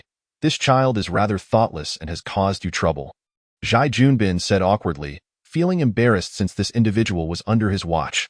The middle-aged man quickly stepped forward, ingratiating himself with a smile. "Yes, my nephew is simply playful, since the items have been returned." "Please don't hold it against him. He returned everything, but he also took a pile of our food," Limu retorted. "Food? What food?" Zhai Junbin paused, bewildered. "I thought he only took a toy. He took 2 pieces of my bread and a dozen buns that Aunt Yun had freshly steamed this morning," Limu bluntly revealed. Zhai Junbin's expression darkened, turning to glare at the middle-aged man. "Lao Luo, what on earth is going on?" The middle-aged man's face stiffened for a moment before he suddenly raised his hand to strike the young man. While hitting and scolding, he exclaimed, "How dare you steal someone else's belongings? I'll teach you a lesson." "Ah, I want to do it again. Please spare me, uncle." The sound of slaps echoed as the young man cowered, clutching his head and groaning in pleas for mercy, eliciting a pang of sympathy from onlookers. Lin Luan furrowed her brow. "Stop hitting him." Her voice was cool and devoid of emotion, neither high nor low, yet carrying an inherent authority. The middle-aged man halted immediately, turning his face to ingratiate himself. "Please don't be upset. I will ensure this child is properly disciplined." "Lu Gang, take him out first." Before the man could finish, Lin Luan interrupted coldly. "Hey, what do you mean by this?" The middle-aged man's expression shifted as Lu Gang genuinely approached to pull him away. "Are you trying to drive me out? What do you want with my nephew? He only took a little food. Is it really necessary to be so harsh? You all aren't lacking in this regard. Why do you care? Let go of me." Lu Gang disregarded his protests, twisting his hand behind his back and shoving him out the door. Lin Luan's gaze fell upon the young man. "Was it you who took the items?" I didn't mean to," the young man stammered. Seemingly fearful, "My uncle told me to take it. I didn't want it. I'll return it now. Please don't hit me." Saying this, he unexpectedly produced a bag of buns from thin air, leaving everyone present momentarily stunned. "Is this a magic trick?" Limu blinked. "Its spatial ability." A glimmer of intrigue flashed in Lin Luan's eyes. "Spatial ability?" Zhai Junbin frowned, looking at the young man with incredulity. "Luo Ziqing, when did you acquire such abilities? How come I've never heard you mention it?" They were among the first batch of survivors to enter the prison, and since Luo Ziqing and his uncle lived next door to Zhai Junbin's wife, they were familiar with each other, yet he had never heard of this boy possessing spatial abilities. Luo Ziqing hunched his shoulders, unable to meet Zhai Junbin's gaze. I've had it for a long time. My uncle doesn't allow me to talk about it." Upon hearing this, Zhai Junbin felt a bit unsettled. He had been providing assistance to them, only to discover that they were hiding their capabilities. However, given their acquaintance and the boy's pitiable appearance, he found it hard to harden his heart and ignore him, thus mustering the courage to plead, "I sincerely apologize, everyone. Since he has returned the items, could you possibly give him another chance?" Lin Luan had no intention of making things difficult for him. "Then let this go. You can take him back with you." Since the Rubik's Cube had been recovered, there was no harm in doing Zhai Junbin a favor, as he could still be a valuable ally. "No, please don't send me back." Luo Ziqing repeatedly shook his head, his face filled with fear. "I beg you, let me stay with you. If you send me back, my uncle will surely beat me to death." "Boss, why don't we keep him? He has spatial abilities, which will be quite beneficial for us when we venture out to gather supplies." Seeing the boy's desperate expression, even Limu, who had been the most agitated, could not help but plead on his behalf. Qin Ziyuan and Lu Gang remained silent, waiting for Lin Luan to make a decision. Lin Luan regarded Luo Ziqing, her cool gaze sweeping over him. If her instincts were correct, he likely knew that Gaudi would cause a scene upon losing the cube, which was why he deliberately took it. intending to stage a sob story to garner their sympathy while showcasing his own value to seamlessly integrate into their team and gain their protection. Otherwise, he could have simply taken the buns without needing to go to Limu's room to get the 2 pieces of bread. One had to admit, this boy was quite clever. Any moderately capable team would be eager to recruit him at this point, given the rarity of spatial ability users. Unfortunately, he had chosen the wrong person. Her team indeed needed members, but it had to be built on a foundation of mutual trust, not schemes and manipulation. However, this did not mean she would not utilize him. Her spatial abilities were best kept concealed. Having a spatial ability user could still prove immensely beneficial, particularly for providing cover when necessary. How about this? You follow Zhai Junbin back for now.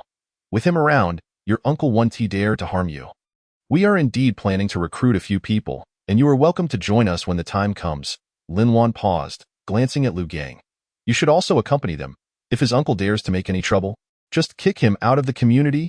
Luo Zicheng's expression shifted, a fleeting glimmer of something darting across his eyes, but it was swiftly suppressed. Before he could utter another word, Zhai Junbin, recognizing the moment, pulled him away. Lu Gang followed closely behind, and Li Mu, unable to remain idle, joined them to witness the unfolding spectacle. In an instant, the crowd had dispersed, and the once boisterous villa settled into a tranquil silence. Lin Luan entered the kitchen and brewed a pot of tea, returning to the living room to sit on the sofa with Qin Ji Yuan, sipping tea while discussing matters at hand. Uncle Qin, how many people did you bring back this time? Lin Luan inquired, delicately lifting her teacup to take a sip, the warm aroma of the tea swirling in her mouth, coaxing her to blissfully squint her eyes. On such a rainy day with a drop in temperature, nothing is more comforting than a warm cup of tea. Along with the 6 injured in quarantine, there are a total of 98 individuals, the majority of whom are young and able-bodied, Qin Ji Yuan replied. Today, I took Li Mu and Lu Gang to verify the numbers. And how do you propose to accommodate them? Lin Luan asked. Qin Ji Yuan gazed at her through the swirling mist. You decide. I trust your judgment. Throughout these days, she had performed admirably, and he believed she would make the most advantageous decision. Since they are already here, we might as well designate this community as a temporary shelter. From among this group, we can recruit individuals to form a security team, around 20 to 30 in number, regardless of gender, as long as you deem them suitable. We can provide them with 3 meals a day, ensuring they are well fed, and you will be responsible for their training. Lin Luan took another sip of her tea and continued. As for the others residing within the community, we can guarantee their safety, but they must find ways to procure their own food, clothing, and necessities. They may also exchange materials with us using corpse crystals. Additionally, we will provide daily relief meals free of charge for vulnerable groups such as the elderly, children, and pregnant women who lack the means to survive. In truth, with the supplies stored within her space, sustaining 100 individuals was not a daunting task. However, she understood that fulfilling every request would eventually lead to complacency, and she had no obligation to play the role of a saint. To survive, they must learn to strive for their own existence. Chapter 82. Temporary shelter. Qin Ji Yuan, fully aware of this principle, nodded in agreement. This approach is feasible. What else? Furthermore, anyone residing in the shelter must adhere to the rules, Lin Luan asserted. We are likely to remain here for 4 to 5 months, so organizing them to gather supplies is essential. As for the resources collected, they belong to the individual who procured them. No need for submission, and the same goes for corpse crystals. I will disclose the method for purifying corpse crystals to everyone, enabling other ability users to cultivate independently. Therefore, the rules must be established firmly. No one is permitted to bully the weak or seize resources. Everyone must supervise one another, and we will implement a reward system for reporting violations. Anyone who dares to transgress will be expelled from the shelter. Wherever there are many people, disputes arise. Rules must be set, and measures must be strict. If the situation escalates, making an example of someone is entirely justified. Qin Ji Yuan had already set down his teacup and was jotting down notes with pen and paper. By the way, Zhai Junbin is quite capable. He is a strength ability user and should be recruited. Lin Luan slowly rotated her cup, adding, though our interaction was brief, he left a profound impression on me. He seems to be a responsible individual with commendable leadership skills. Qin Ji Yuan nodded, agreed. Once we bring him on board, he can work alongside Lu Gang to lead the team. We should also recruit Luo Zicheng. He could assist in gathering supplies more easily, Lin Luan suggested. Yes, I'll ensure someone keeps an eye on him. Qin Ji Yuan affirmed. He was well aware of Luo Ziqing's capabilities and understood the need for caution regarding such individuals. Lin Luan set her empty cup down and glanced at the notes Qin Ji Yuan had written. This is the general outline. We can discuss the finer details later this evening when everyone is here. As an afterthought, she asked, where is Lu Gang staying now? Qin Ji Yuan replied, he and Zhai Junbin are residing in the neighboring building. Lin Luan nodded, then invite him and Zhai Junbin over tonight. This arrangement was perfect.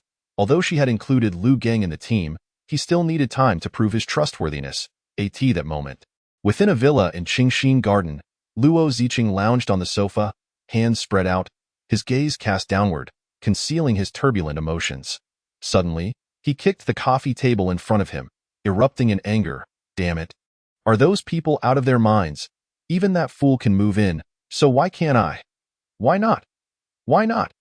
Accompanied by a series of frustrated questions, he delivered several fierce kicks, toppling the coffee table and shattering the glass into 1,000 pieces. His eyes, once filled with fear and timidity, now blazed with rage, contrasting starkly with the man beside him, who hunched his shoulders in silence, frozen in fear. Who does that woman think she is to criticize me? She's not even unattractive. One day, I will make her pay. Luo Ziqing gritted his teeth, sounding like a delusional individual lost in his own world. Ziqing, please don't be angry. Their refusal to accept you is merely their lack of vision. The man beside him said cautiously, trying to placate him. How about we come up with another plan to gather some supplies and leave for the base? Get lost? Why should I leave? I am determined to get in. Luo Ziqing scoffed, his eyes gleaming with a malevolence rare for someone of his age. His peripheral vision caught sight of the man beside him, and a sudden thought crossed his mind, a hint of malice appearing on his face. Did you just hit me? No, Ziqing, it was you who made me do it. The man stammered, desperately trying to explain. We agreed to play along.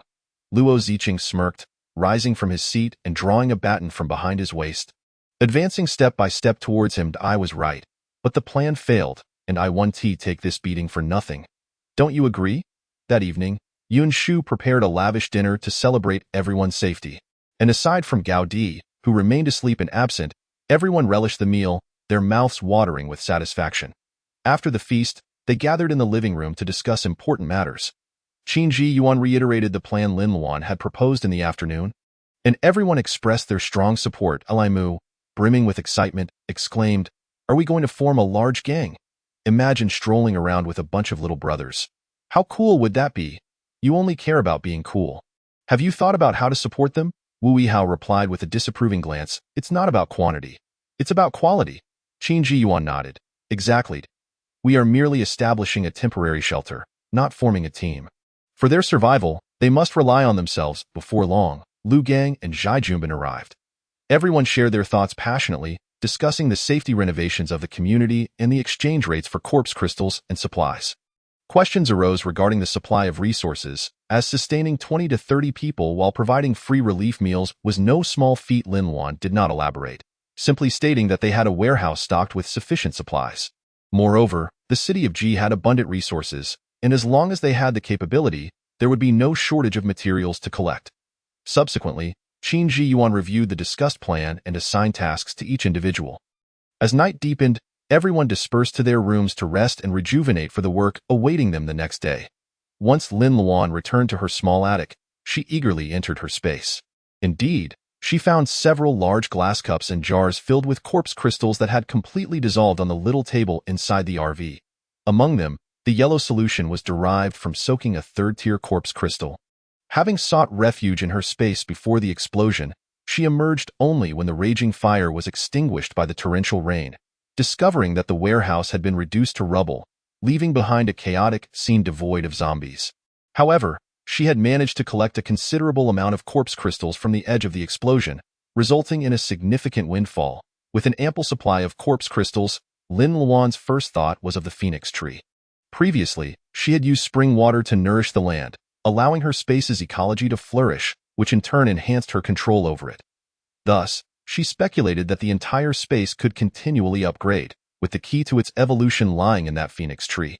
Before returning to the villa, she had soaked numerous corpse crystals, including the third-tier one, in spring water.